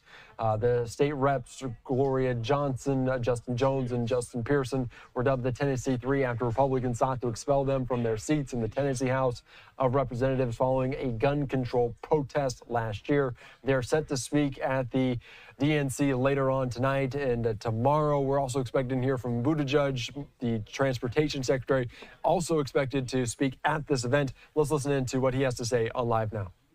We're talking about building a movement for justice rooted in love for everybody with strategy and with ideas that create success. So we have to do three things. Say organize, say mobilize, say activate. We have to organize our communities and our constituencies that want to be conscious about the things that are happening around us. And for those who are currently not wanting to be conscious, we have to give them a reason to be conscious. So when we talk about the environment, when we talk about the climate, when we talk about democracy, when we talk about all of these issues that are really relevant to us, gun violence, we have to make sure that they understand its relevance to them. Organize, mobilize, and activate. We have to not just help people get registered to vote and be more educated about how government works. We have to help people to use their power. Say, use their power. I was 15 years old the first time that I gave a speech to people in power. My school had been denied textbooks at Mitchell High School. We went to school for 9 weeks, didn't have textbooks. I had just left Virginia, Fairfax County, one of the best school systems in the country. And I said, wait a minute, how does this work? That we are being deprived of educational opportunity. I went to the school board and I said, there's no way we can get a college degree if you all refuse to provide us the tools that are necessary for us to be successful. I learned young that if you use your power, you shame a couple people, things start to happen. We have to remember that we are powerful. And we have to show other people their power. You don't have to have fancy suits and fancy titles. All you have to do is use your voice, use your vote, use your time, use your energy, use this moment in order to create the change that is necessary in this world. We are powerful, and our power scares some people. This election is extraordinary. It's the first time that Gen Z and millennials will be the largest voting bloc in the country. We the largest voting bloc in the country, which means where and when we vote is going to decide this election. So our issues matter. What we say matters, and what we want to see happen in this country matters. For too long, being rich and a billionaire and blonde has given people too much power. We need to show them who we are. And we are, I love that. Come on, clap. Do it even if you're by yourself, girl. You clap if it's just you. If you get happy, don't let nobody else stop your clap. We have to show them that we are part of a movement for justice rooted in love that includes everybody. There's too much division. Too much saying, well, because they're white, we can't coordinate. Because they're Hispanic or immigrant, we can't be together. Because they're queer, we can't organize with them. Y'all, if we are going to live in a nation that is fair, that is just, that is equitable, that ensures that each and every one of us can become the beloved self that I believe God has called us to, we've got to have a movement that is large enough and big enough for everybody. And when I say everybody, I mean everybody. I mean, if you tall, stand up. I mean, every tall body. If you short, stand up. I mean, every short body. I mean, everybody stand up. Everybody stand up. I mean, everybody. Every tall body, every short body, every skinny body, every able body, every disabled body, every queer body, every black body, every Asian body, every immigrant body, every poor body, every rich body. We've got to have a movement that's big enough for each and every one of our bodies. And if you can't stand, just raise your hand, because you included too. We have to have a movement that's big enough for everybody, and when everybody stands, when everybody rises, when everybody speaks for justice, when everybody knocks on doors, when everybody makes phone calls, we build a more perfect union. And so this time that you have to learn and to engage with the issues of our day. It is, in effect, to do a really important job. It is to help to mold and to create the future we want to live into. Y'all know we had to do those active shooter drills. Imagine the world where that is no longer necessary. Where we no longer go to funerals of people who didn't have access to health care. Imagine the world where everybody gets to go to nice schools without hundreds of thousands of dollars worth of debt. That's the future that we are fighting for. And that, in this election, is what's on the ballot. That, to me, is what's on the ballot. It's the vision that each and every one of us carry about who we should be able to be as we grow up in this country called the United States of America. And so in this country, we know there are problems, but we also know that there is power. And at the ballot box this November, October 16th through the 31st, early voting. Who gonna early vote? Come on, who gonna early vote? If you cannot vote, find somebody who can early vote and make sure they go. Make sure you early vote. But when we go to the ballot box, there are going to be a lot of names that are on there. And again, I'm going to respect your 501c3. There are going to be a lot of names. There's going to be one lady of South Asian descent who is also black and the Vice President of the United States, who I'm supporting. And there's going to be a guy, Governor Tim Walz, who I'm supporting. Now, I don't know what y'all doing, but who I'm supporting. There are going to be a lot of other names for state house races and things like that. But when you think about the activation of your political power, it is not just the people whose names are on the ballot.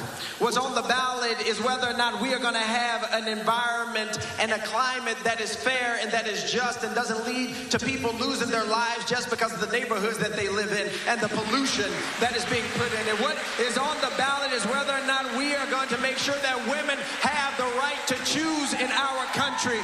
What is on the ballot is whether or not we will end this gun violence epidemic once and for all. What is on the ballot is whether or not we're going to have economic opportunity and good jobs when you graduate from college. What is on the ballot is the democratic constitutional republic of the United States of America and the words we the people ringing true, meaning everybody. What is on the ballot is the ideal that we hold these truths to be self-evident, that all people are created equal and endowed by their creator with certain inalienable rights, and that among these are life, liberty, and the pursuit of happiness. That's what's on the ballot, and we are going to march on ballot boxes to make sure that the vision that we have for this country is more possible. Are you ready to do it? Are you ready to build it? Are you ready to fight for it? Let's get this done.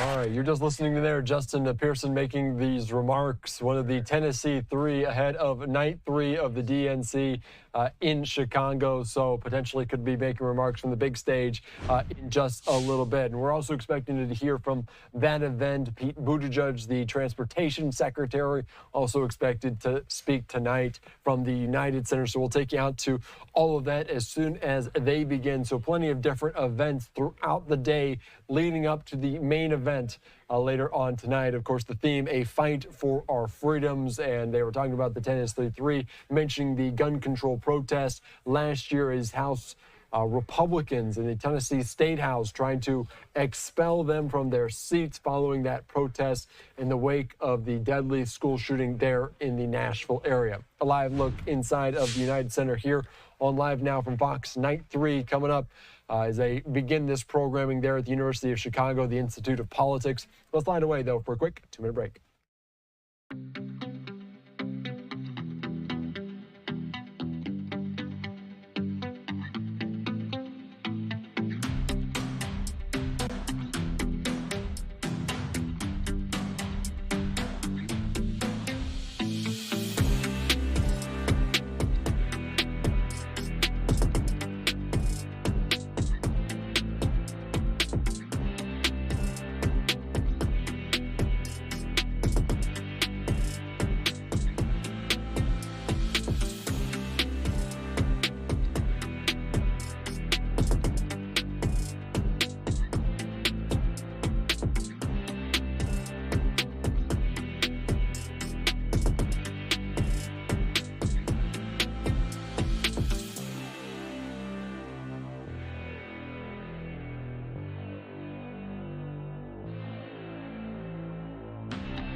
All right, welcome back in here to Live Now from Fox. Just past 3:15 at Central Time, local time there, as the night 3 of the DNC expected to begin in just a little bit, a few short hours away. The headliner tonight is Minnesota Governor and VP candidate on the Democratic ticket, Tim Walz. Tomorrow night will be Kamala Harris, so we'll take you out to the wrapping up of this. But the last few nights have been about the former presidents. Tonight and tomorrow could be about the future of those, the White House. It was Biden on Wednesday, Obama on Tuesday. Tonight it will be Walz and then Harris tomorrow. All right, let's continue here on Live Now from Fox. Take you out to the University of Chicago Institute of Politics, as we're expecting to hear from different speakers like the Transportation Secretary Pete Buttigieg, alongside other people there at this Youth Vote Fest event. Let's listen in to what they have to say. Just about politics and parties. They're about the issues that affect our lives and our communities. And when we focus on the issues that matter most to us, when we seek out candidates and ballot measures that align with our values and priorities, we help shape the future that we want to see. So today, members of the SLSB Coalition and our partners will present 5 different topics to help build the momentum for nonpartisan student voter engagement in your communities. I'm going to share some logistical information to help us all get sorted out right after this. So for folks that are being a part of the workout on building inclusive campus voting coalitions to ask every student, that will take place in the catacombs. It will be led by my colleague Bianca Rosales. Bianca, do you want to raise your hands there? So whether you have a long-standing nonpartisan campus voting coalition or you are starting one from scratch, in this session you'll have the opportunity to hear best practices and workshop tangible steps that you can take towards creating or strengthening your campus's nonpartisan voting coalition. The next workshop will be Civic Celebrations, How to Make Democracy Fun and Celebratory, and that will be held by my colleague Eddie Zerbe out in the courtyard. Eddie, you want to raise your hand? And in this session, folks will have a chance to discuss and plan fun and creative and memorable events that will invite your fellow students into the voting process by celebrating National Voter Registration Day, National Voter Education Week, and Vote Early Day. Also, the workshop on messaging and polarized times will be held in Chase Hall. Our 3rd session couldn't be more timely, and in this session, the SLSB Coalition's Communications Director, Danny Hirsch, will give an overview of the 2024 Student Vote Messaging Toolkit, which includes guidance on how to navigate a polarizing election cycle while remaining nonpartisan, and how to message the role and importance of elections up and down the ballot. Do we have some high school students in the room as well? High school students? Love it. For the high school students that are here today, we have a special session for you that will be run by Johnny Rowe of New Voters. This session will be an instructive and an interactive workshop on how to run a voter registration and turnout drive on your high school campus led by New Voters. That will take place out on the patio out there. John V, are you over there? Great. And then finally, last but not least, there will be a Gen Forward briefing right here in this room, and that will be a chance to hear from Professor Kathy Cohen on what the newest Gen Forward survey data reveals about young people's opinions heading into the 2024 election. Professor Cohen will also be in conversation with the University of Chicago Institute of Politics students who will help create the poll. Folks have been pre-assigned or you selected workshops in advance of today, but if you want to change your workshop or if you have any questions, please head back to the front desk and they'll be able to sort that out for you. Finally, I want to remind everyone that this is a nonpartisan gathering. All of our workshop presentations will focus on strategies to engage all students on your campus communities. And while we understand and appreciate where we are and what's taking place down the road, we're not asking anyone to sacrifice their personal political beliefs. But today's activities are nonpartisan, and we ask you to respect that and engage in a nonpartisan manner this afternoon. With that, I really want to thank you all again for showing up today and for being here. And at this time, we'll move to the breakouts. Thank you all so much. All right, they were just wrapping up there at this Youth Vote Fest event ahead of night 3 of the Democratic National Convention. All right, I'm Andy Mack here on Live Now from Fox. Still awaiting some of the major speakers there here at the United Center in the coming hours. We'll get you out to that all here on Live Now from Fox as soon as they begin as well. But let's take you back to another event that we were watching here just a little bit ago, another live kind of little breakout session, of course, talking right now about the environment, talking about climate change, as well as they host a climate crisis council meeting, including from Senator Markey, Senator Representative Raskin, and many, many more. Let's listen into some of these comments here on Live Now. For their work, and now let's dive in. I'm going to address this first question to Jane. So, but I'm going to encourage you to all, if you feel like it, after Jane answers, jump in and have a conversation.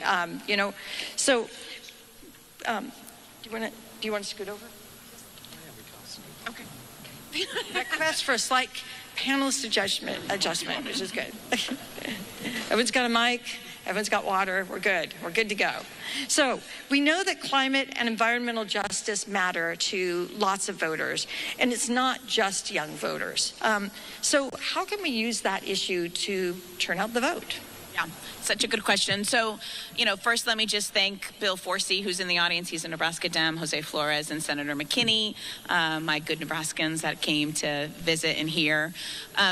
When we often use the word climate, it sometimes alienates voters. And so, my advice is always to find a local issue that's impacting the land, air, and water, and start connecting the dots for folks. For us, for example, in Nebraska, we're a big ag state, so we often talk about water sensors. We certainly lead with property rights, making sure that folks' property rights are protected. That not only includes farmers and ranchers on eminent domain against fossil fuel projects, but it also means tribes getting their land back to protect their sovereign rights. So we really try to connect the heart to folks' voters. Voters are voting with their gut, and they're voting with their heart. And certainly Democrats love our facts and our policy papers.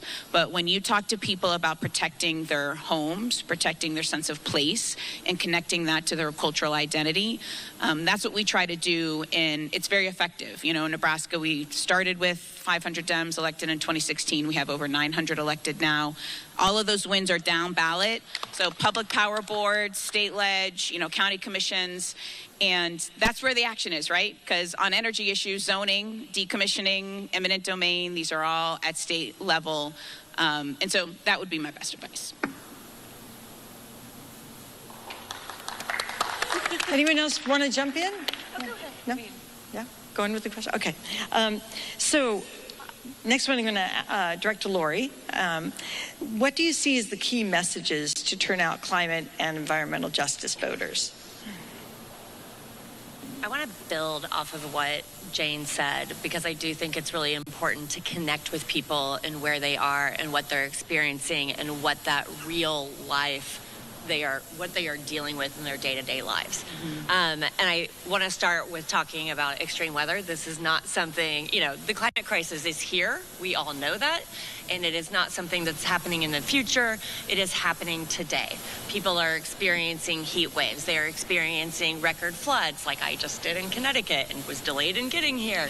And so this is a real kitchen table issue for a lot of people now, right? Where it comes into play in how they're thinking.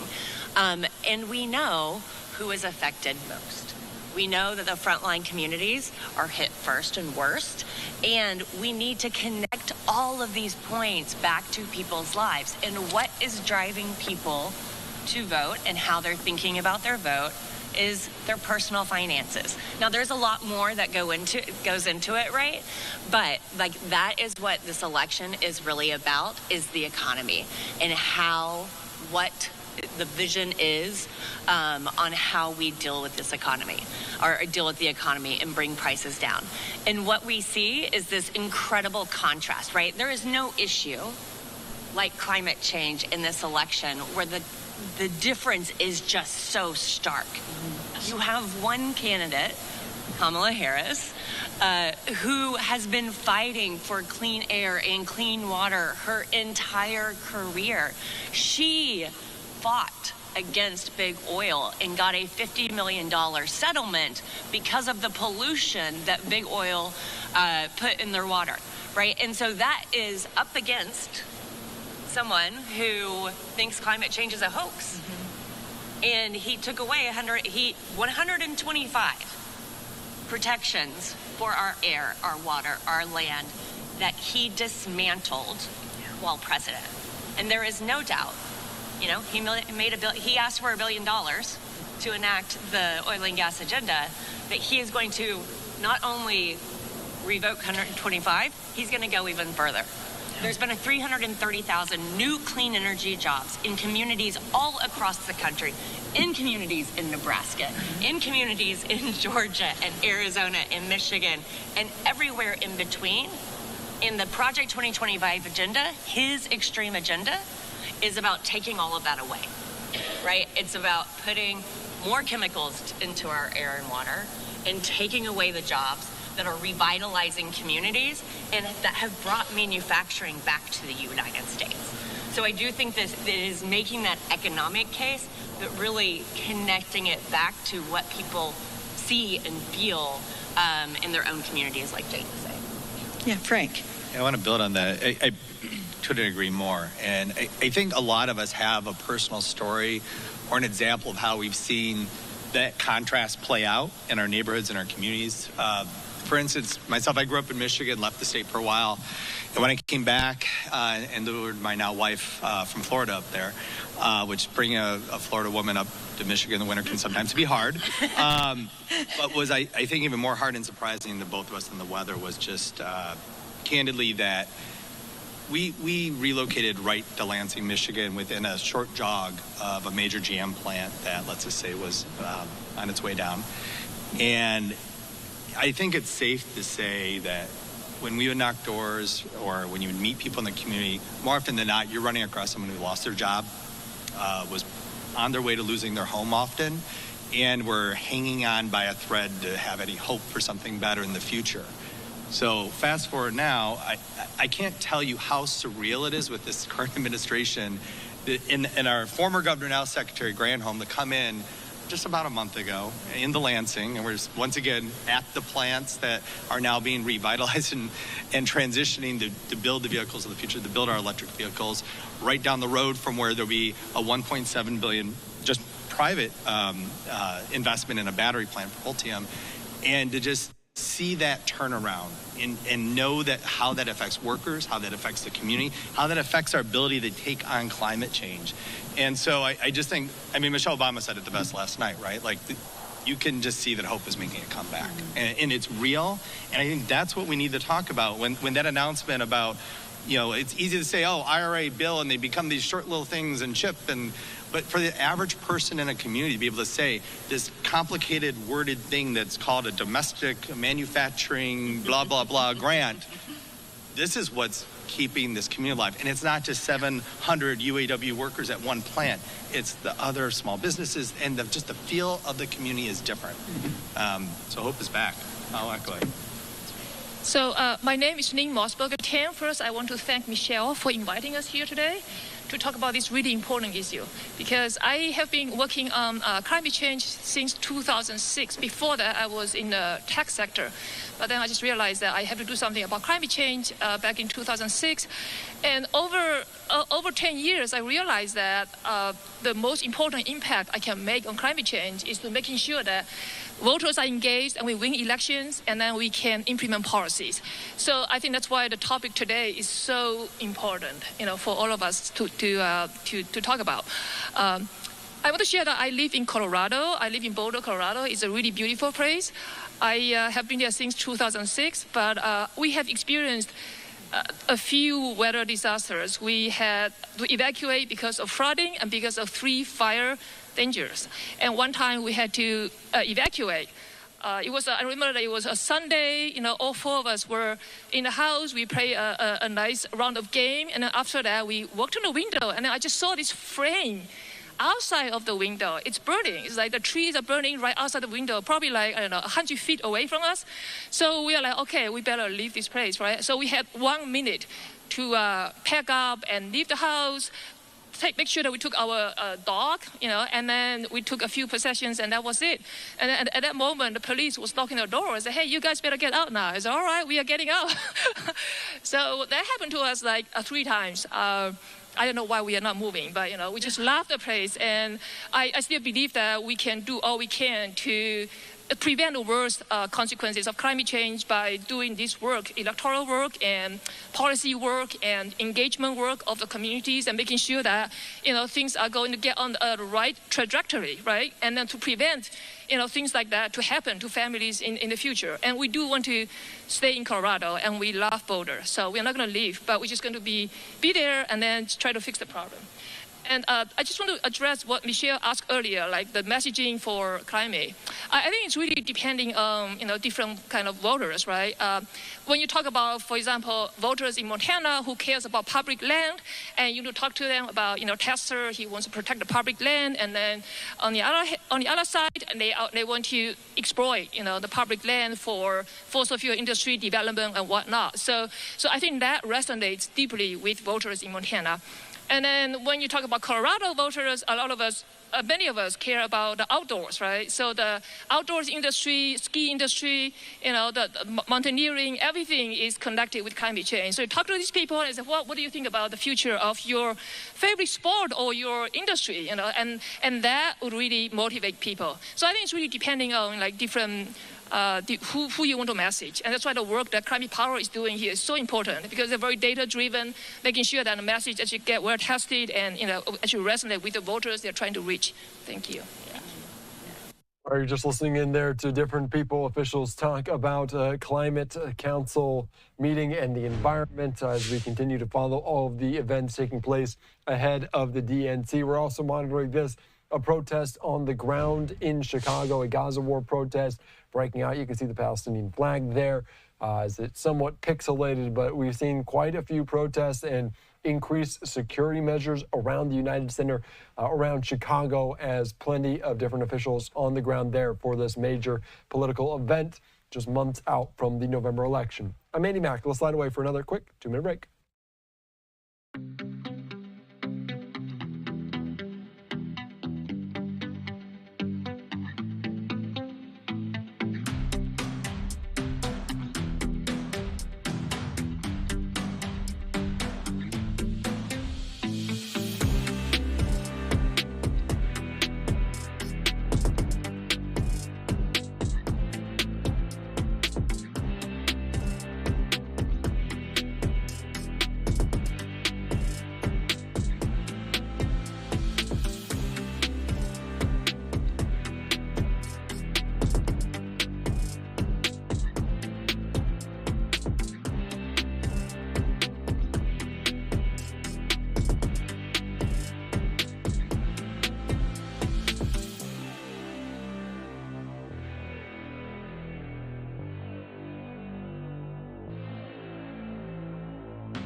All right, welcome back in here to Live Now from Fox. I'm Andy Mack. Thank you so much for joining us. And it's an interesting contrast, what we're seeing outside in Chicago as protesters continue to gather. Gaza war protesters, they're on the ground in Chicago. Certainly a lot of security measures in place over the last few days. That has been a very strong conversation as the DNC coming to Chicago as well, with a lot of history there in the Windy City. A live look inside the United Center. Tim Wall is expected to make some remarks later on tonight to be the headliner as he will be on the ticket with Kamala Harris come November. So we're following that here on Live Now from Fox very, very closely. Let's take you right now, though, out to our Fox 32 team as they continue to cover the latest with these protests, but also the DNC as it's going into night 3 later on. So Monday really get chaotic live here on air on First at 4 when those fences came down. Many hoping that things remain peaceful at this gathering here at Union Park. They'll be there, the activists, before they take part in a march. But again, a pro-Palestinian protest in Union Park. Do we have a reporter live there so we can tell people if we'll be staying on top of this situation for you throughout the day? We do have a team out there who will be covering this. All right, what are we doing? Okay, so let's be real. Once the DNC ends, the election will be here before you know it, and that means a lot of anxiety and polarization. We're already feeling that, right? So what's the best way to deal with it all? Dr. Tanya Israel wrote a book about it, Facing the Fracture, How to Navigate the Challenges of Living in a Divided Nation. She joins us now to help us all reduce the stress. Thanks so much for being with us, Dr. Israel. Thanks so much for having me here. I guess I should start off here. How can we manage these extreme feelings and political divisiveness in our relationships? It's a great question, and it's something that people are struggling with so much these days. We focus a lot on dialogue, and that can be helpful, but sometimes that's even more stressful. What we might need to do first is just turn down the volume on that polarizing input, just consuming media and social media more wisely, limiting our intake, noticing the narratives that our news and social media feeds are giving us, and recognizing other people have different kind of media that they're exposed to that might be different from ours. So it's not necessarily about misinformation, but we're each just exposed to small slices of information, and it can be helpful to recognize that. Elaborate a bit on that last point you made about the effective ways to set boundaries with political news while also staying informed, because there's a lot of information out there, not all of it is accurate. We certainly want to stay informed, and that's important, especially during an election season. But we can not engage with some of the most emotionally activating content. So turning off our notifications where everything is urgent and breaking is helpful. Also, we shouldn't necessarily have it on in the background constantly. We should tune in occasionally so we can get the information that we need, but we shouldn't necessarily have the same information repeating for us over and over and over again in all of the commentary. In terms of misinformation, yes, it's important to be aware when we are getting false information, but I will also say it doesn't happen as much as we perceive it to be, and it also doesn't have as direct an impact on behavior as we fear. So although we should be concerned about it, it may not be the threat that we perceive it to be. But what's more important is actually to recognize that we have skewed perceptions of people who are on the other side of the political spectrum. And so it's not necessarily that misinformation is affecting them, but that we see them as being ignorant, as being hostile, as being more extreme than they actually are. And so we can correct those misperceptions that we have, and that will help us to, first of all, feel better about our fellow Americans, and it will also help us to be more open to engaging with them. Yeah, one of those ways to get over some of those perceptions is to engage in a chat. How can we engage in a productive political conversation, considering different views, without it getting too heated or the train goes off the tracks? Absolutely. I'm so glad you asked. We need to go into these conversations with a feeling of curiosity, like really genuinely wanting to know where someone else is coming from. If we can think about our goal as broadening rather than promoting our own view, we'll achieve our goals much more readily. When I ask people, what is it that you want to get out of a conversation with somebody who holds different opinions? a lot of people will say, there's somebody in my life who I want to maintain a connection with, and we're having trouble doing that because of our different opinions. Other people will say they want to persuade or convince someone. Some people want to heal the divide or find common ground. And others say, I simply cannot fathom how people can think or act or vote as they do. And so they're trying to gain insight. No matter which of those things you're trying to do, the best approach is to create a warm, trusting connection with somebody where you're really trying to understand where they're coming from. Even if you're trying to persuade, that's going to be so much more effective than just sharing all of the research that you found and all the statistics. When we do share our views, it's better to share our stories rather than stats and slogans. Yeah, and to realize we do have more similarities than differences. Tell us about your book and what you hope people take away from it. Absolutely. So this book is really about how to navigate the challenges of living in a divided nation. And people are struggling so much. Stress related to political conflict has been on the increase. So I'm trying to help people to deal with that by figuring out how do you reduce that polarizing input. So that's thinking about how we consume media and social media, but also our own cognitive biases. How do we manage those so that they're not skewing our perceptions of things? There's also skills that we can build around resilience, perspective taking, and compassion. And you can do all of that without even having a conversation with another human being. Because I know some people say, I don't want to have dialogue. That's not what, that's not my goal, or I just don't want to talk to those people. But if you do want to, then laying that groundwork is going to help you to be more prepared for it and then to be able to do it effectively. Also, whatever you're doing to engage with your community and your country, that's going to be helpful as well, turning away from our screens and toward other actual three-dimensional human beings.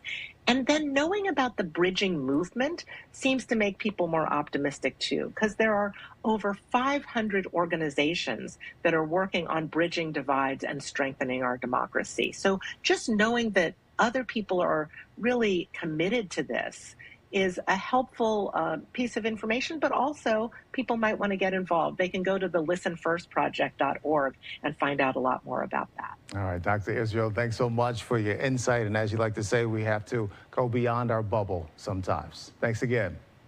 Thank you. All right, let's head back out to the United Center. Mike Flannery is standing by with a guest. Hey, Mike. Hey, Terrence. How are you doing? Thanks very much. Joining me is Hyde Park State Senator Robert Peters, who has been critical of the Chicago Police Department in the past and was a chief sponsor of the Bail Reform Act that ended cash bail. So you're a good guy to ask. How do you rate the performance of the Chicago PD so far? I mean, I'll say the performance of everybody.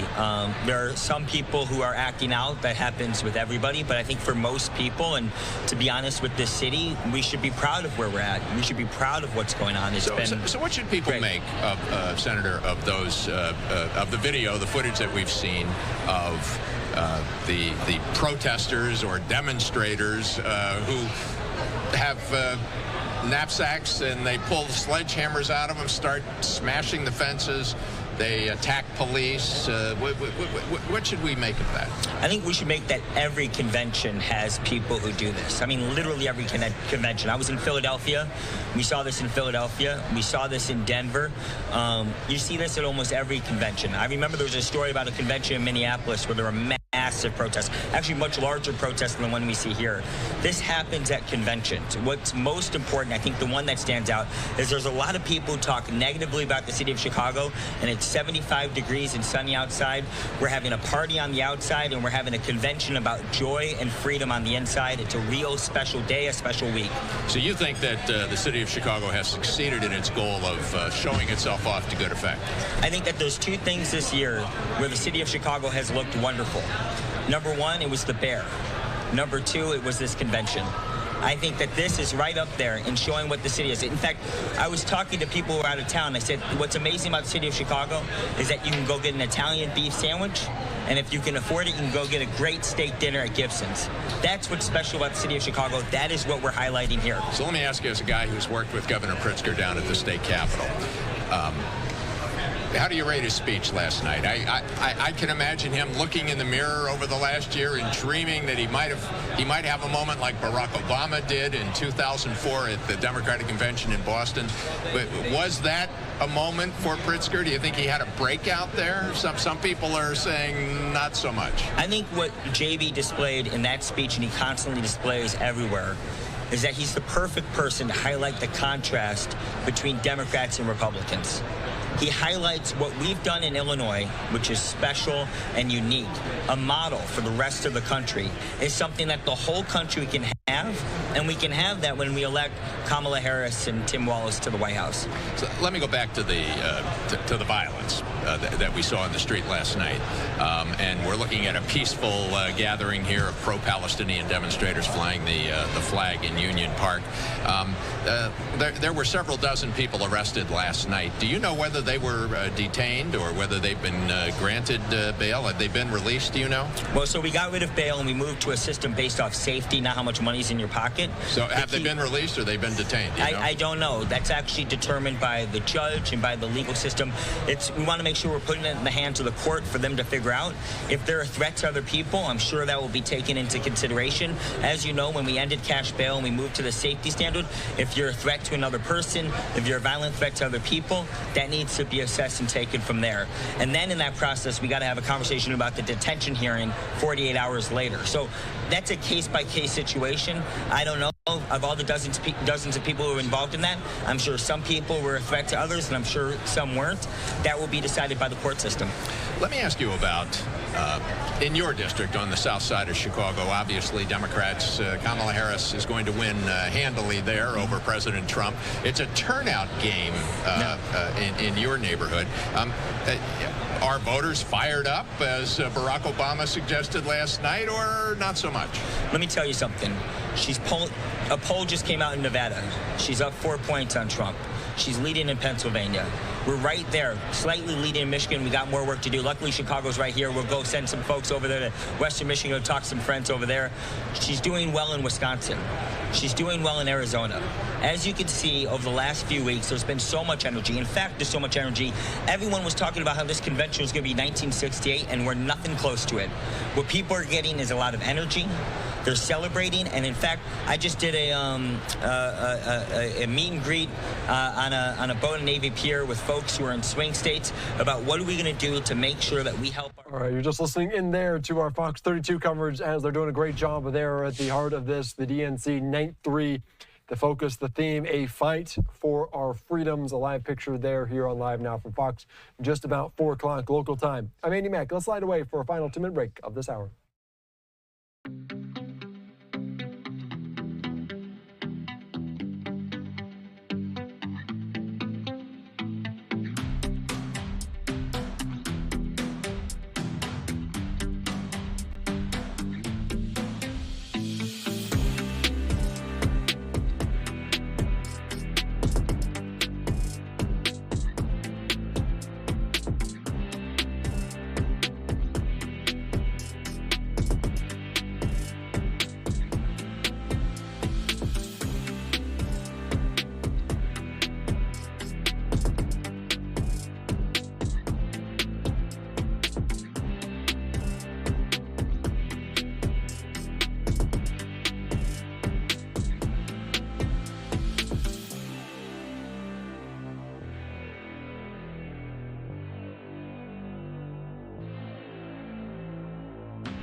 All right, welcome back in here to Live Now from Fox. I'm Andy Mack. Thank you so much for joining us. A live look there in Chicago, Illinois, as we continue to focus on the DNC ahead of night 3. A lot of discussion about maybe what's on the minds of Americans heading into November. A big one, a point of contention, will be the economy. And of course, that relates to buying a new home. And it could be becoming a little bit more complicated thanks to a new set of real estate rules. Let's bring into the conversation right now Fox's Caroline Elliott joining us from Powder Springs, Georgia. Caroline, maybe what's new in that real estate realm?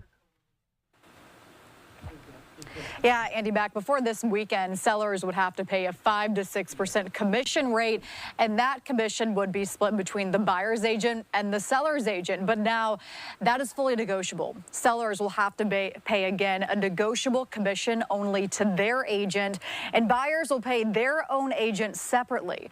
The new rules also mean would-be buyers would have to sign a contract before even looking at a home. Bankrate says home buyers will be affected the most.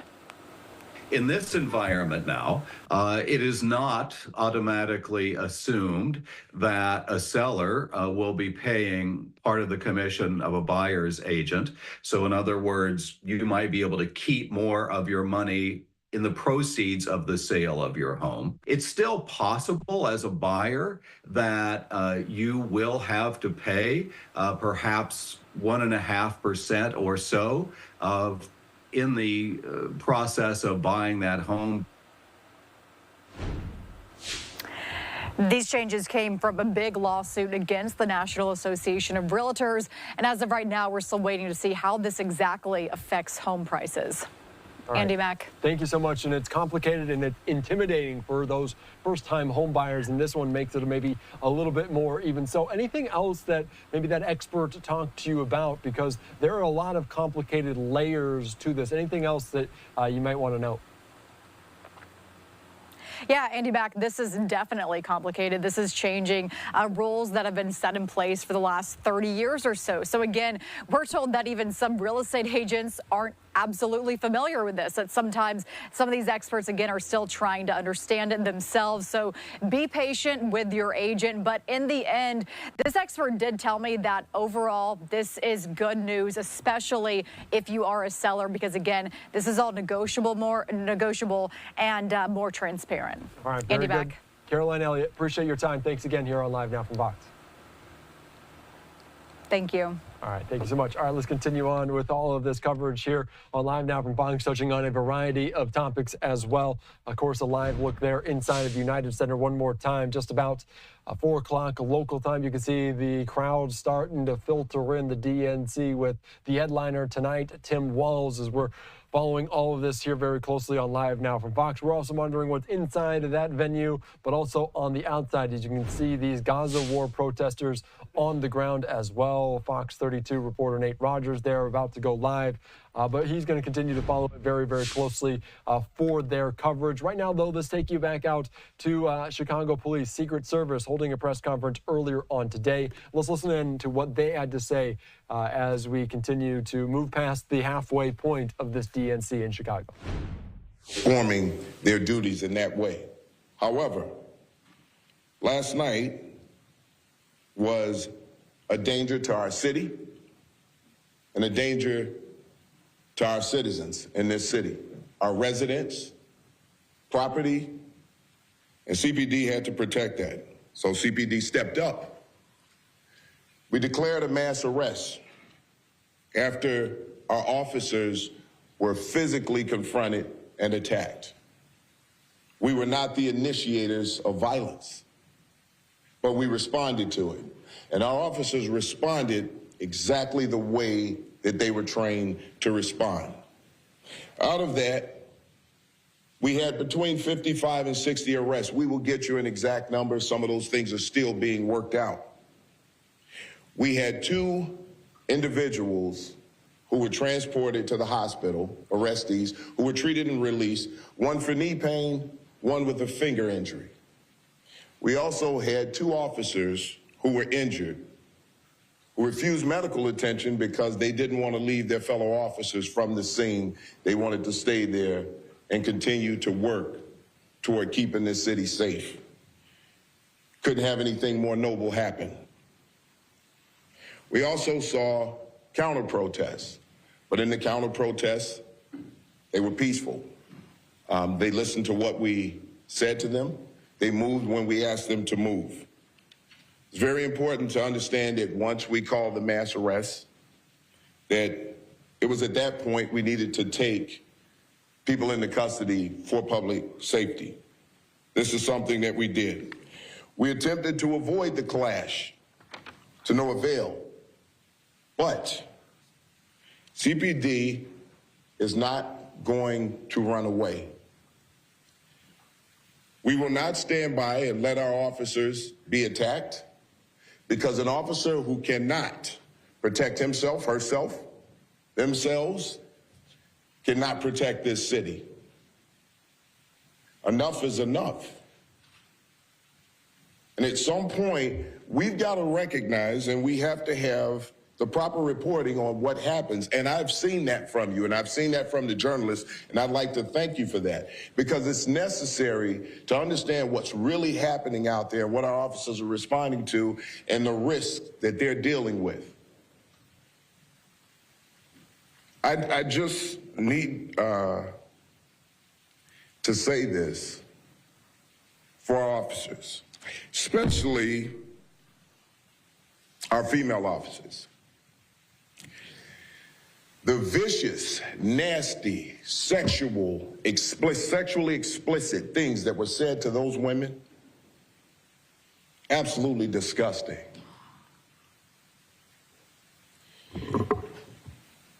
I have women in my family, and the anger that I felt.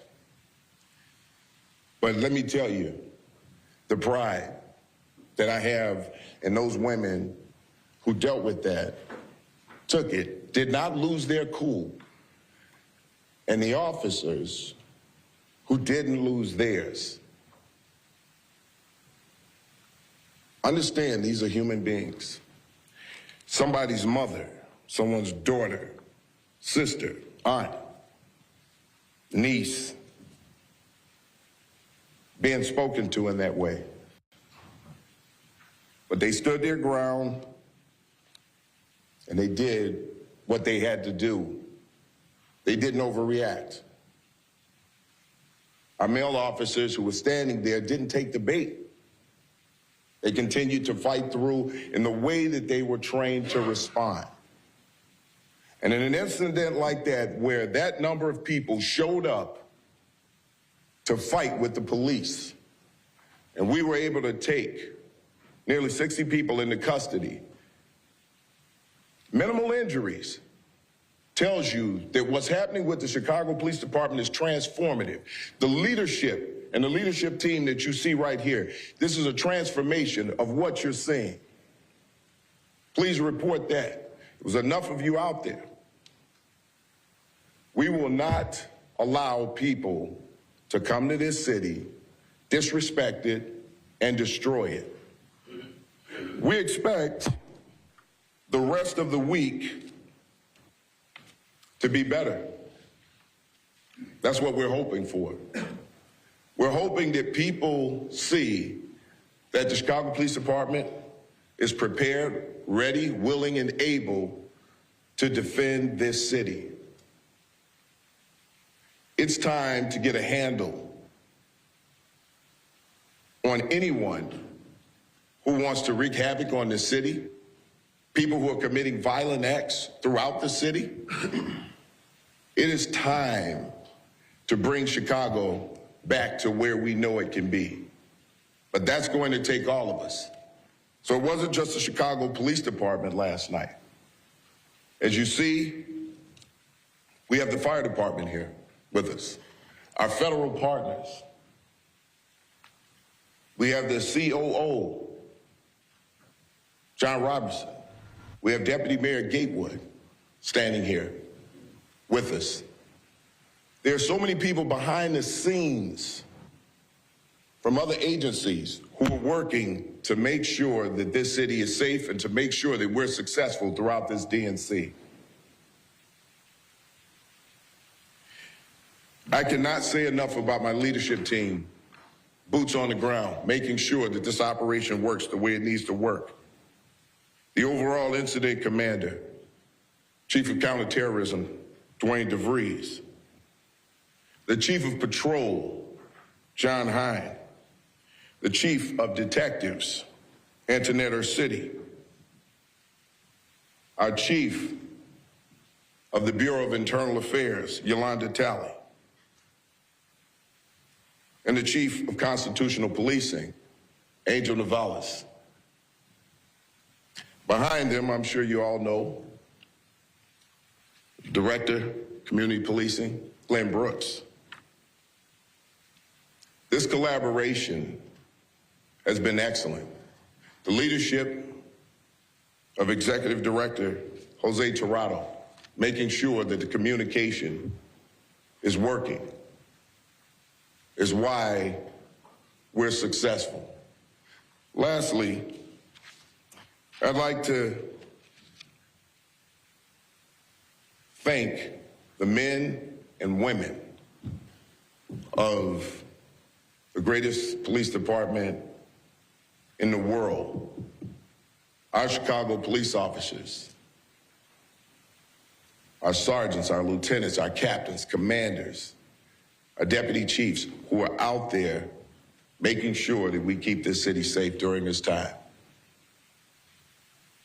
I saw something in their eyes last night that I haven't seen in years, a level of pride knowing that they kept this city safe.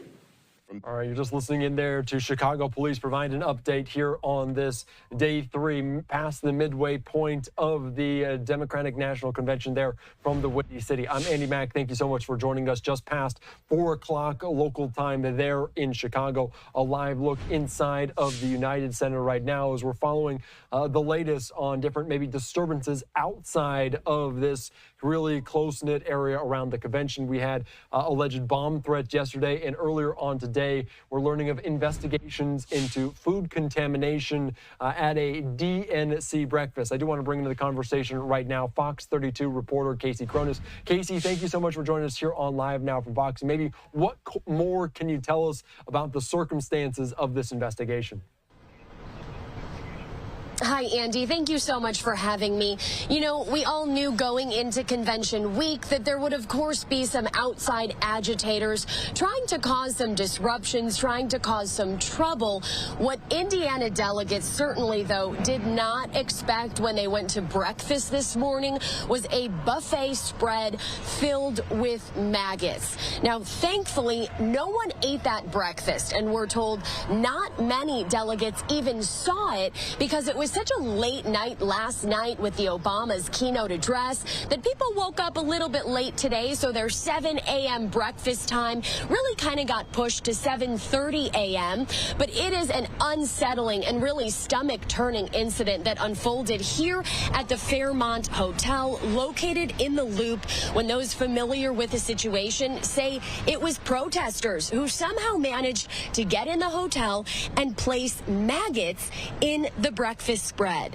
So staying here at the Fairmont, located on Columbus and South Water Street, again, that's in the Loop, are delegates from Indiana, Ohio, Minnesota, South Dakota, and Missouri. But it was at the Indiana delegation's private breakfast, which happens every morning during the convention, where police tell us multiple unknown women entered the hotel around 6:45 this morning, found their way into the meeting room, and decided to add a bit of chaos to the table. As we understand it, no one was in the room at the time that they placed these maggots in the food. This all unfolded just before U.S. Transportation Secretary Pete Buttigieg spoke here. Now, you'll hear in a moment from Dave Crooks, a delegate from Indiana. He's a former member of the Indiana House of Representatives and currently 8th District Democratic Party chair, and he tells us the situation was addressed very fast, sharing that hotel staff discarded all of the food, sanitized the area, and prepared a brand new breakfast. Take a listen. Didn't even see any issues. I just went and grabbed my plate, got my coffee, and then 30 minutes later, when the state chairman, Mike Schmuel, introduced Pete Buttigieg, he at least informed us that apparently sometime right around 7, when the food was actually laid out, some protesters showed up, and apparently they dumped maggots all over the food. That's some of the nonsense we've had to put up with. But this is not 1968. This is 2024 Chicago. We're moving forward, and we've got worse things to worry about than a bad breakfast with maggots. We're trying to beat Donald Trump. Crooks tells us that no one ate that tampered with breakfast. Both Chicago police and FBI Chicago are investigating this incident. We haven't learned many more details about who those agitators are affiliated with, how they were able to walk in. Perhaps they were dressed in plain clothes and walked into the lobby of the hotel, appearing as regular guests when really they were not. We do know that no arrests have yet to be made, but this investigation is still very much underway. The Fairmont Chicago issued a statement confirming this disruption to us, adding that the health and safety of all of their guests is a top priority, that they managed to discard all of that food and replace it very quickly while sanitizing the area.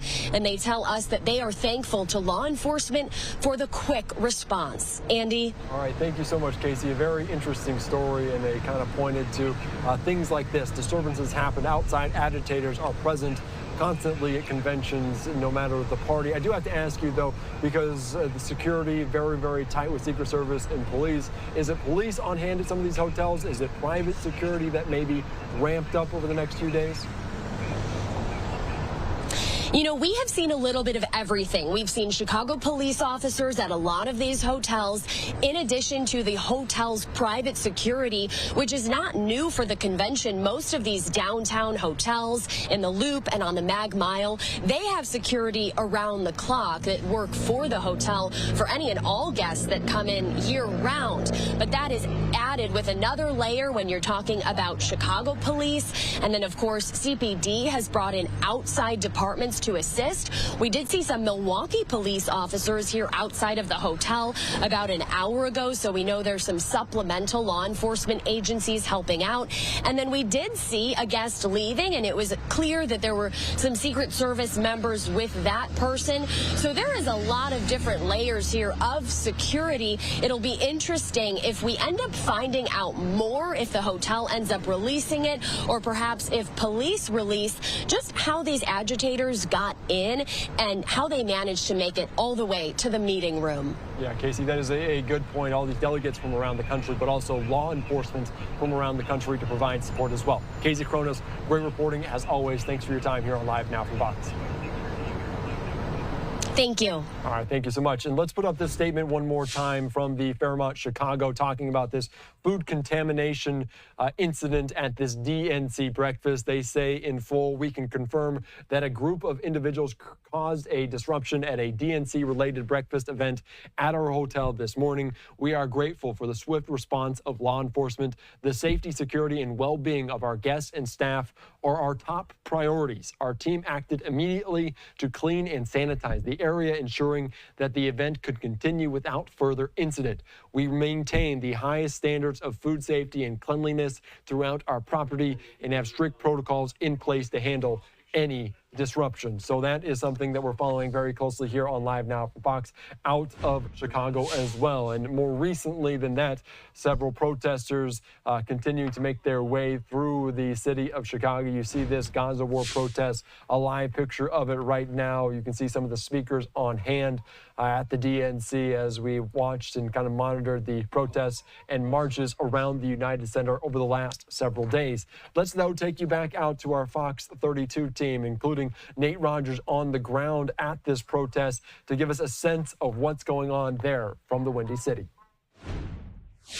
And a special good afternoon to you. I'm Nate Rogers on the city's west side. We're back in Union Park for day 3 of the Democratic National Convention, but also day 4 of protests. I'm going to step away just so you all can see for yourself a large group of pro-Palestinian folks here rallying in Union Park, wanting delegates to hear their various causes. There are about 1,000 or so of folks here and counting. They have flags raised raised many of their signs, some of those signs saying, "End U.S. aid to Israel. Democrats fund the genocide of Palestinians." Right now, the group has been peaceful, just with various chants and talking about their cause. But we do want to bring you up to date about last night. Take a look at this video from yesterday that we put together for you. Outside of the Israeli consulate, Police Superintendent Larry Snelling at an OEMC briefing this morning saying people showed up with the intent of committing acts of violence and vandalism. The event was reportedly coordinated by the group behind enemy lines, but they did not have a required permit to march. Following much resistance, where Chicago's top cop says officers were physically harmed, nearly 60 people were arrested. 2 demonstrators were hospitalized with minor injuries. 2 police officers were also injured. Superintendent Larry Snelling saying agitators came to burn flags, fight with police, cause destruction, and mayhem. Take a listen. We have to take action. Look, I know everyone wants to believe that we can de-escalate every single situation and we can walk away and everybody's going to be fine. There are those people who are out there right now, it's a non-starter for them. They don't want to talk.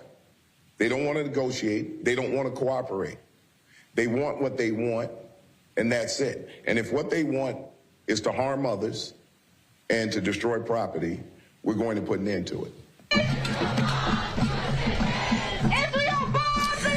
And to get back out here live, the group continues to gather for this protest. We're told that after a few speakers, they're going to do as they did on Monday and march from this location to Park 578, which again is just 2 blocks from the DNC headquarters, the United Center, where everything is being held. Of course, we will be on that protest route. We do know that there are a number of Chicago police officers that are surrounding the park right now, from Union Park all the way to Park 578, which again is about a mile away from here. We'll continue to stay on this and bring you any updates on air and online. That is the latest here on the city's west side. Nick Rogers, Fox 32. All right, you can hear just some of the background noise as this protest kind of gaining some steam there. A lot of people there on hand with bullhorns, different flags and signs there in the heart of Chicago. Of course, that was outside. This is inside as we're continuing to monitor everything that's going on around the Windy City with this Democratic National Convention. Tonight, the theme is a fight for our freedoms. We're following it here on Live Now from Fox. Let's slide away for a quick 2-minute break.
All right, welcome back in here to Live Now from Fox. I'm Andy Mack. Thank you so much for joining us past the midway point of this Democratic National Convention. A live look there inside of the United Center as we're continuing to follow the latest. Last night it was former President Barack Obama. Tonight it's going to be Minnesota Governor Tim Walz, the VP candidate on the Democratic ticket, making those remarks.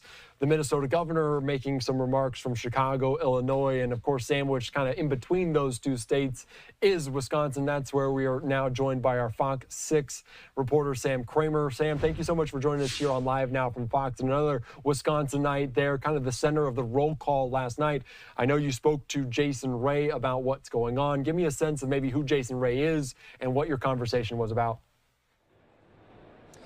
Yeah, hi there, Andy. Good to be back with you again. It has been by no surprise that Wisconsin has been prominently featured all over this convention, being one of those 7 key battleground states. But Jason Ray, who grew up in a rural area of northern Wisconsin, has been involved with Democrats really going back 6 conventions.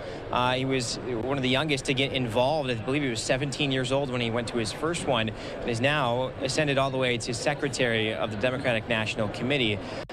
So it is his job to lead that roll call.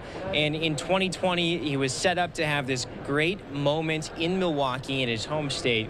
And of course, the COVID pandemic had other ideas for that. So he's essentially leading this and tossing to recorded videos. Fast forward to last night, Tuesday night, day 2 of the 2024 DNC here in Chicago, and it's kind of a redemption for him. He said, I asked him, when did this idea come about? Because we've been talking about and hearing so much about the energy that and the enthusiasm that has resurfaced for Democrats just over the last 4.5 weeks. And he said, this is, we want to capitalize on that. We want to show that this is a celebration of delegates coming together. So he gave the credit to the production team that is tasked with kind of making sure that this convention is interactive, that it is engaging, not just for those that are here, but for those and millions more that are watching on TV or when they catch clips on social media. So he said he was just honored to be part of it. I asked him which state he thought had the best one. He didn't want to say, but he did say he received the most text messages about Georgia because they had rapper Lil Jon come out for a little impromptu surprise performance. And he does say, look, it was such a hit. We believe it's going to be the hit of this convention. We have to imagine that will continue in some form into conventions in the future. Yeah, that was funny. The rapper coming out, but he also had Spike Lee on hand, and maybe the most notable moment of the night, maybe not necessarily in a good way, came from the Wisconsin governor as well. Let's play out this kind of remarks from Tony Evers there as he's surrounded by cheeseheads. Maybe a little bit of a stumble through this roll call, but let's listen into this moment from last night. As hell to announce that Wisconsin passed 1 vote present and 94 votes were for, where are we at? Got me going here. Former Wisconsinite, former state, oh my God. So just a little bit of a snafu there for the governor of Wisconsin, but it kind of looks like a Packers game there surrounded by cheeseheads. What do we make of this moment, and maybe did he laugh it off? What was the kind of ultimate reaction? Yeah, so we've talked to a number of people about this because it was, again, kind of building all of this energy through the night, and you get there, and Wisconsin picks Governor Tony Evers, who will tell you he's boring by design. He has his kind of Tonyisms that he started with there. He's jazzed as hell, and he said that he was maybe a little bit too jazzed. He didn't have anything wrong. It's not that he was consuming too much alcohol or anything like that. He said he just got a little too nervous, got a little overwhelmed in the moment. Might have to do with the fact that he shouted out the Packers, the Badgers, the Bucks, the Brewers in enemy territory, so to speak, down here in Chicago. But everything was fine, and he feels bad about it, maybe a little embarrassed and ashamed. But Democrats, Wisconsin Democrats, you saw him there, chair of the Wisconsin Democrats, Ben Wickler, trying to cheer him on. Everybody behind him was trying to just get him going. Other states kind of divvied up the speaking roles. Wisconsin decided to go all in with Evers. Maybe they change that next time. We'll see. But overall, everything is good. I asked Jason Ray about that as well, and he said he was proud of Governor Tony Evers. He thought he did just fine being at his first national political convention. So they're certainly trying to turn the page. Yeah, a little Midwest nice there, saying he did fine, although he stumbled over his words, but still a memorable moment, and of course, many of those over the course of a long DNC. Sam Kramer, I appreciate your time as always here on Live Now from Fox. You bet. Thanks for having me. All right, thank you so much. All right, let's continue on. Great conversation right there as well. Wisconsin going to be a very crucial battleground state as it has been the last two presidential election cycles. Live look one more time inside of the United Center. People filing in just almost 4:30 a local time, 5:30 East Coast time. We're expecting to hear the headline tonight. Minnesota Governor Tim Walz to take the stage amongst the many different people, including the Chuck Schumer, Hakeem Jeffries, Pete Buttigieg, and many, many more. We'll take you out to these here on Live Now from Fox as soon as it begins. But first, we'll slide away for a quick 2-minute break.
All right, welcome back in here to Live Now from Fox. I'm Andy Mack. A live picture there inside of the United Center, just about 4:30 Central Time, local time there in the Windy City. You can see Navy Pier just a few miles to the east of that, right there on Lake Michigan, one of the most popular tourist areas in that great city. All right, continuing on here on Live Now from Fox, we're hearing different press conferences from some of these side events under the undercard of the Democratic National Convention, including remarks from Nancy Pelosi. She was at the University Club of Chicago talking about Democratic strategy, the DNC, and polling. Let's listen in to what she had to say earlier on.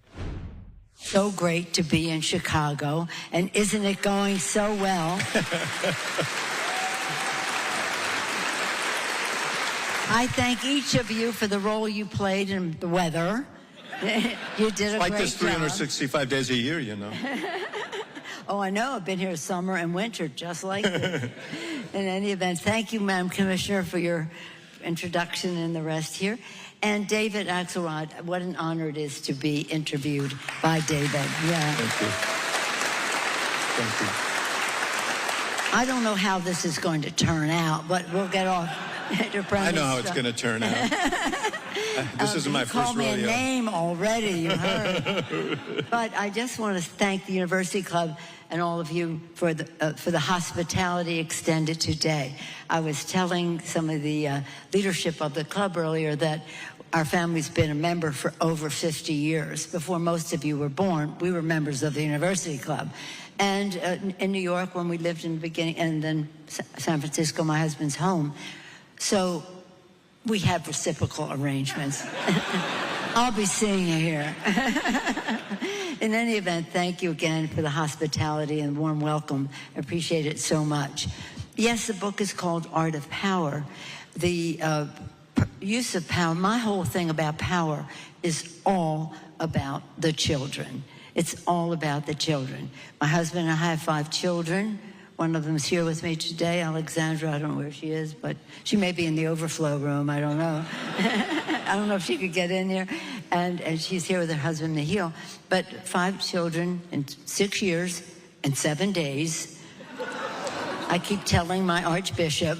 But in any event, it's all about the children. 1 in 5 children in America has lived in poverty, goes to sleep hungry at night. As a mom, I just couldn't deal with that. That's why I went from housewife, house member, house speaker. For the children. For the children, and that was my purpose. And I always say to people when they want to be involved in politics, know your why. I know my why. My why is for the children. So the slings and arrows that come your way are completely unimportant, because you're in the arena, as Teddy Roosevelt said, you're in the arena. Note I quoted a Republican president right from the start. You're in the arena, it's a different place. You're no longer a spectator. You're in there to compete. So I say to people, you get in that arena, you have to be able to take a punch, you have to be able to throw a punch for the children. So that's my purpose. So you told your kids too? You come from a political family. Your father was the mayor of Baltimore. Your brother was the mayor of Baltimore. And your father was a member of Congress. And I can only imagine what he would have thought to see what you became. But I know he was there when you were sworn in to Congress. But my question to you is, and I've asked you this before, but I think it's kind of, what did you learn growing up in that household about this? And why did it take so long? Maybe the answer is 5 kids in 6 years, but for you to decide, yeah, I should get in the arena. You were a party chair and so on, but I'm going to run for something. Well, I never decided. People came to me and asked me to run. And I'd said my daughter Alexandra's here. I really don't see her right now, but she might not want to be here when I tell this story. I grew up in a very political family. We were in Baltimore, Maryland. When I was born, my father was a member of the House of Representatives, one of the earliest Italian Americans to be in the Congress of the United States, and a source of great pride to us. We lived in the Italian neighborhood forever. My parents left the earth there, but that's where we grew up. And we were devoutly Catholic, proud of our Italian-American heritage, fiercely patriotic, loving America, and in our case, staunchly democratic. And we saw our connection between our faith and our politics as the Gospel of Matthew. Not, of course, always respecting the separation of church and state, but nonetheless, when I was hungry, you fed me. When I was homeless, you sheltered me. You may or may not know the Gospel of Matthew, but in any event, it is our purpose in the Catholic faith. So we saw that as a connection. And I never, I'm saying this for the women, gentlemen too, but the women in the room, because they always ask me, how did you decide? I never intended to run for public office. I didn't even think of it. I mean, it was like, are you going to be a brain surgeon or are you going to run for Congress? No, neither of the above. Well, but why? Explain why. Explain why. Well, because I didn't have any interest. Well, I was a very shy person at the time. And I love being I was a volunteer in politics. I loved being chair of the California Democratic Party, the biggest party in the state or in the country. I thought it was a great honor. And I was a behind-the-scenes person, recruiting and supporting and preparing candidates and supporting the candidates and the causes of the Democratic Party. And then people came to me and said, you love the issues. And by the way, when I was growing up in politics, very staunchly partisan, but we are all friends with the Republicans. It was nothing like it is today. I mean, when I was a teenager, we double dated. You know, it was all friendship. The Republican mayor of Baltimore came to my wedding. Actually, he had been the governor, and he sent a tray that said, Theodore R. Republican. Governor Theodore R. Republican, mayor of Baltimore. He was holding on to that governor's title. But nonetheless, it was a completely different, you know, it was a battle of ideas and competition, and you know, you were competitive, but you weren't mean-spirited or anything like that. So it was a different attitude in that. So then they said you should run. So having never even given it a thought, a hope and aspiration, and nothing. I never even thought of it. And so they came to me and said, you really should run for Congress. You love the issues. You can work on the issues. 4 of our 5 children were now in college. And so I said, well, I don't even know if I can. I mean, I have one 16-year-old at home about to be a senior in high school. And so I'll go tell her, go to her and say, Alexandra, Mommy, notice that Mommy has been asked to run for Congress. It would be better if it were 1 year from now when you were also in college. She was going to senior year, 16, young, but senior year. But I thought I would just ask you. I love my life. Any answer is okay. Yes, no, whatever. Daddy is okay with it. They got along very beautifully, so that was nice. So I said, so any answer is okay. Here's what it would be. If I don't know if I'll win, but if I were to win, it would be I'd be in Washington 3 days a week. Monday, Tuesday, Wednesday, 4 days, 3 nights. 4 days, 3 nights. To which she says, Mother, not Mommy, you know, Mother, get a life. And I'm like, I never heard that. This is a long time ago. I never heard that expression. Get a life. What teenage girl would not want her mother out of the house 3 nights a week? So I got a life. I mean, I had a life, but I got a congressional life. And then I had a very tough race. But, and this is what I tell you this story, not to just tell the story, but to say to you, you never know when an opportunity may come along. You never know. You must be ready. Be proud of who you are. Be yourself. Be proud of who you are. Be ready. And again, know the power of you. Every one of you is the only person like you in the history of the whole world. That individuality, that authenticity, that sincerity of who you are is the most appealing thing and the most necessary thing. And gentlemen, excuse me, nothing more wholesome than the increased participation of women in the political and the governmental process. So,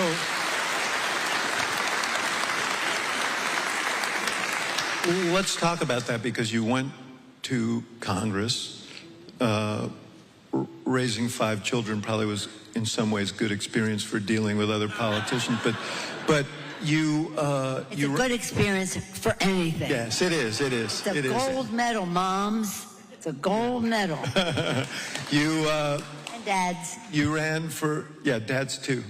You and then you stood for leadership. What, a dozen years later or so, maybe a little bit more. There had never been a woman in leadership. No. And you wrote an interesting thing in your book. You said, I told my fellow members that I didn't want anyone to vote for me because I'm a woman or vote against me because I'm a woman. And it's an interesting, I read that and I thought, that's pretty relevant to what's going on right now.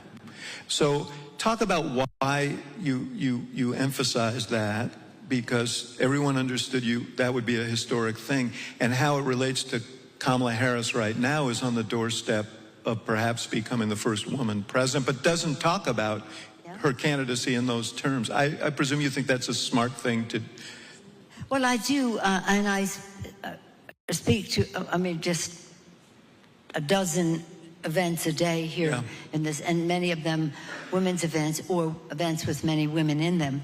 And I say, I know there's excitement about the prospect of a woman president, and that's very exciting. It brings tears to my eyes, but it doesn't bring votes to the ballot box necessarily.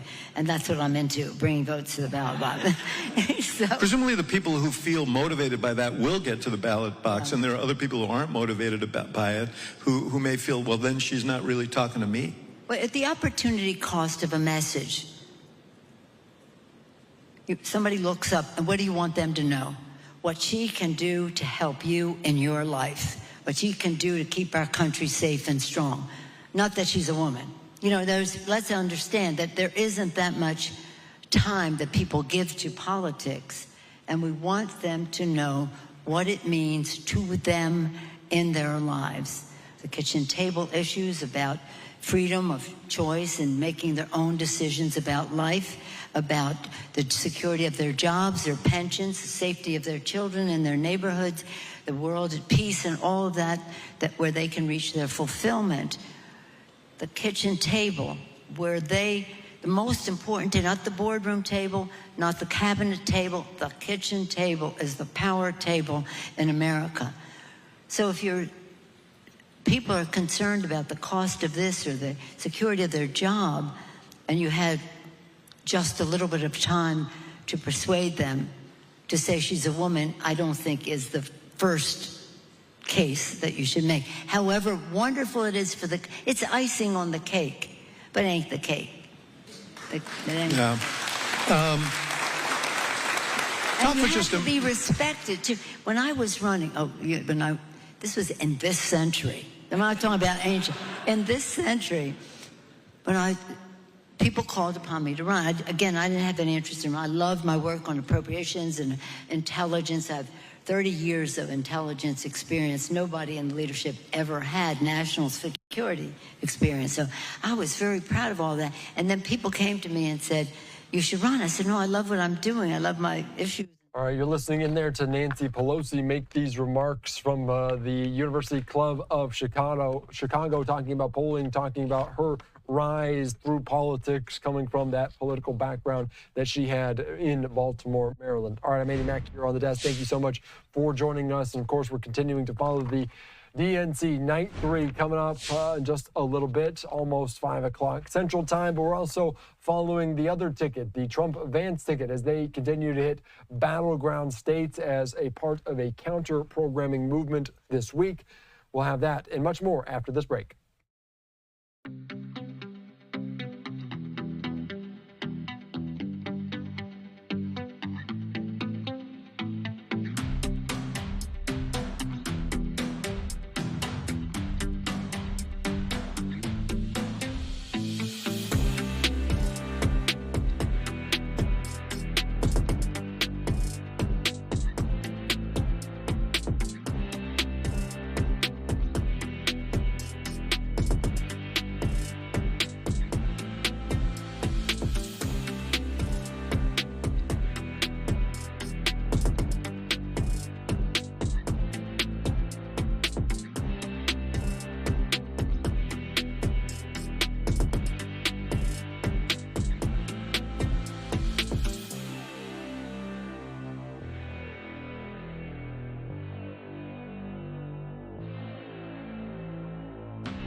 All right, welcome back here to Live Now from Fox. I'm Andy Mack. Thank you so much for joining us. We're continuing to follow the latest with the DNC, but we do want to get you out to some news as reports are coming in that Robert F. Kennedy Jr. plans to potentially suspend his campaign and throw his support behind the former President Donald Trump. I do want to put up this here, a post as he's going to address the nation this Friday, coincidentally coming in Arizona, the same location of the former president, which somewhat indicates that he might be throwing his support. Reports coming in as the decision to drop out will end the most prominent third-party candidacy of the 2024 race. Following it very closely here on Live Now from Fox, we also heard from RFK Jr. earlier on in New York as he continues to try to work to be on that ballot. He's asked about that topic, but also potentially his intention to drop out. Let's listen in to these quick remarks.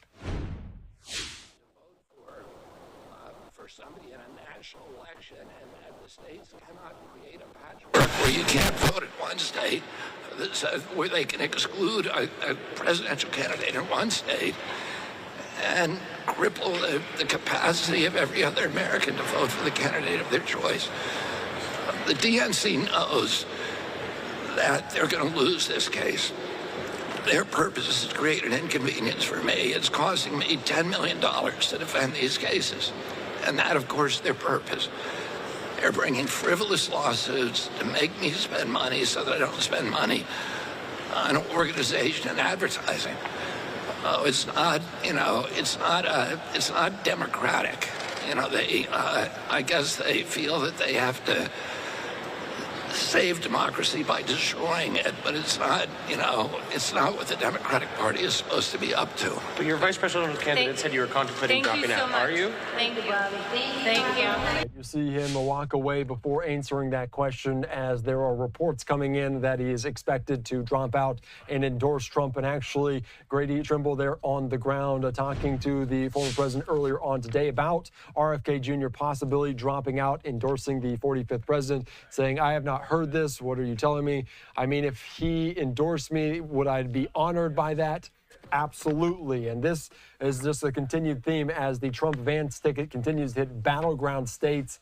Yesterday in the Midwest, today earlier in North Carolina, as the former President Donald Trump hosting his first rally outdoors since last month's attempted assassination. The GOP candidate is running mate J.D. Vance campaigning in North Carolina. And that's where we find Fox's Chelsea Torres in Asheboro, North Carolina. Chelsea, maybe what's different this time around at this first rally since that attempted shooting?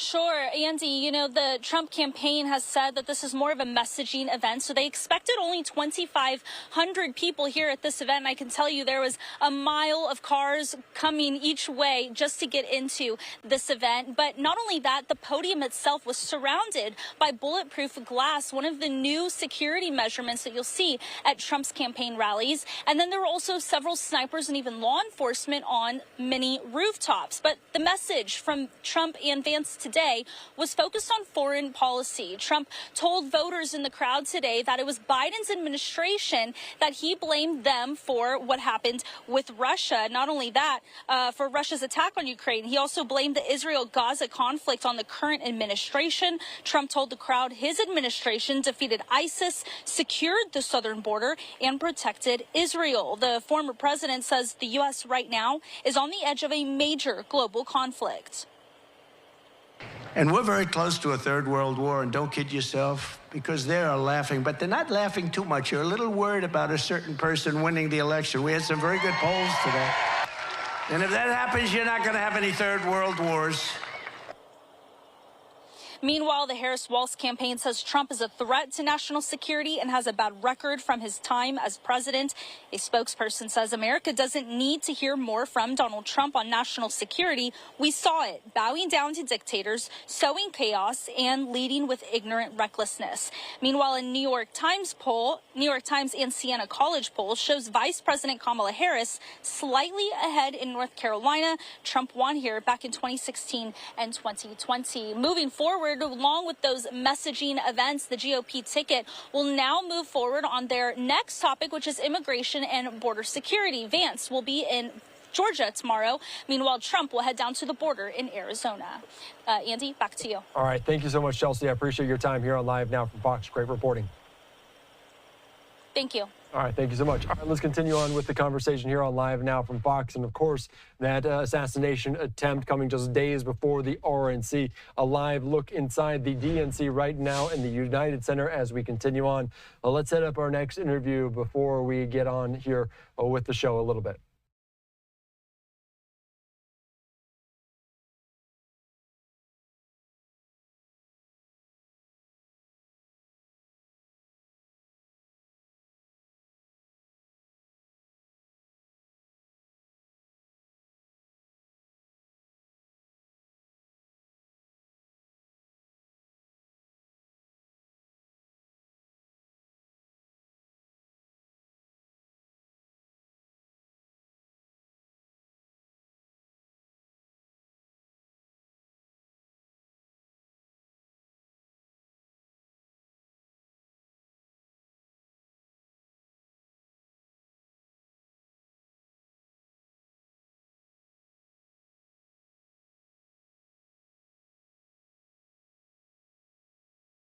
All right, we're continuing to follow this here on Live Now from Fox. Let's slide away, though, for a quick 2-minute break.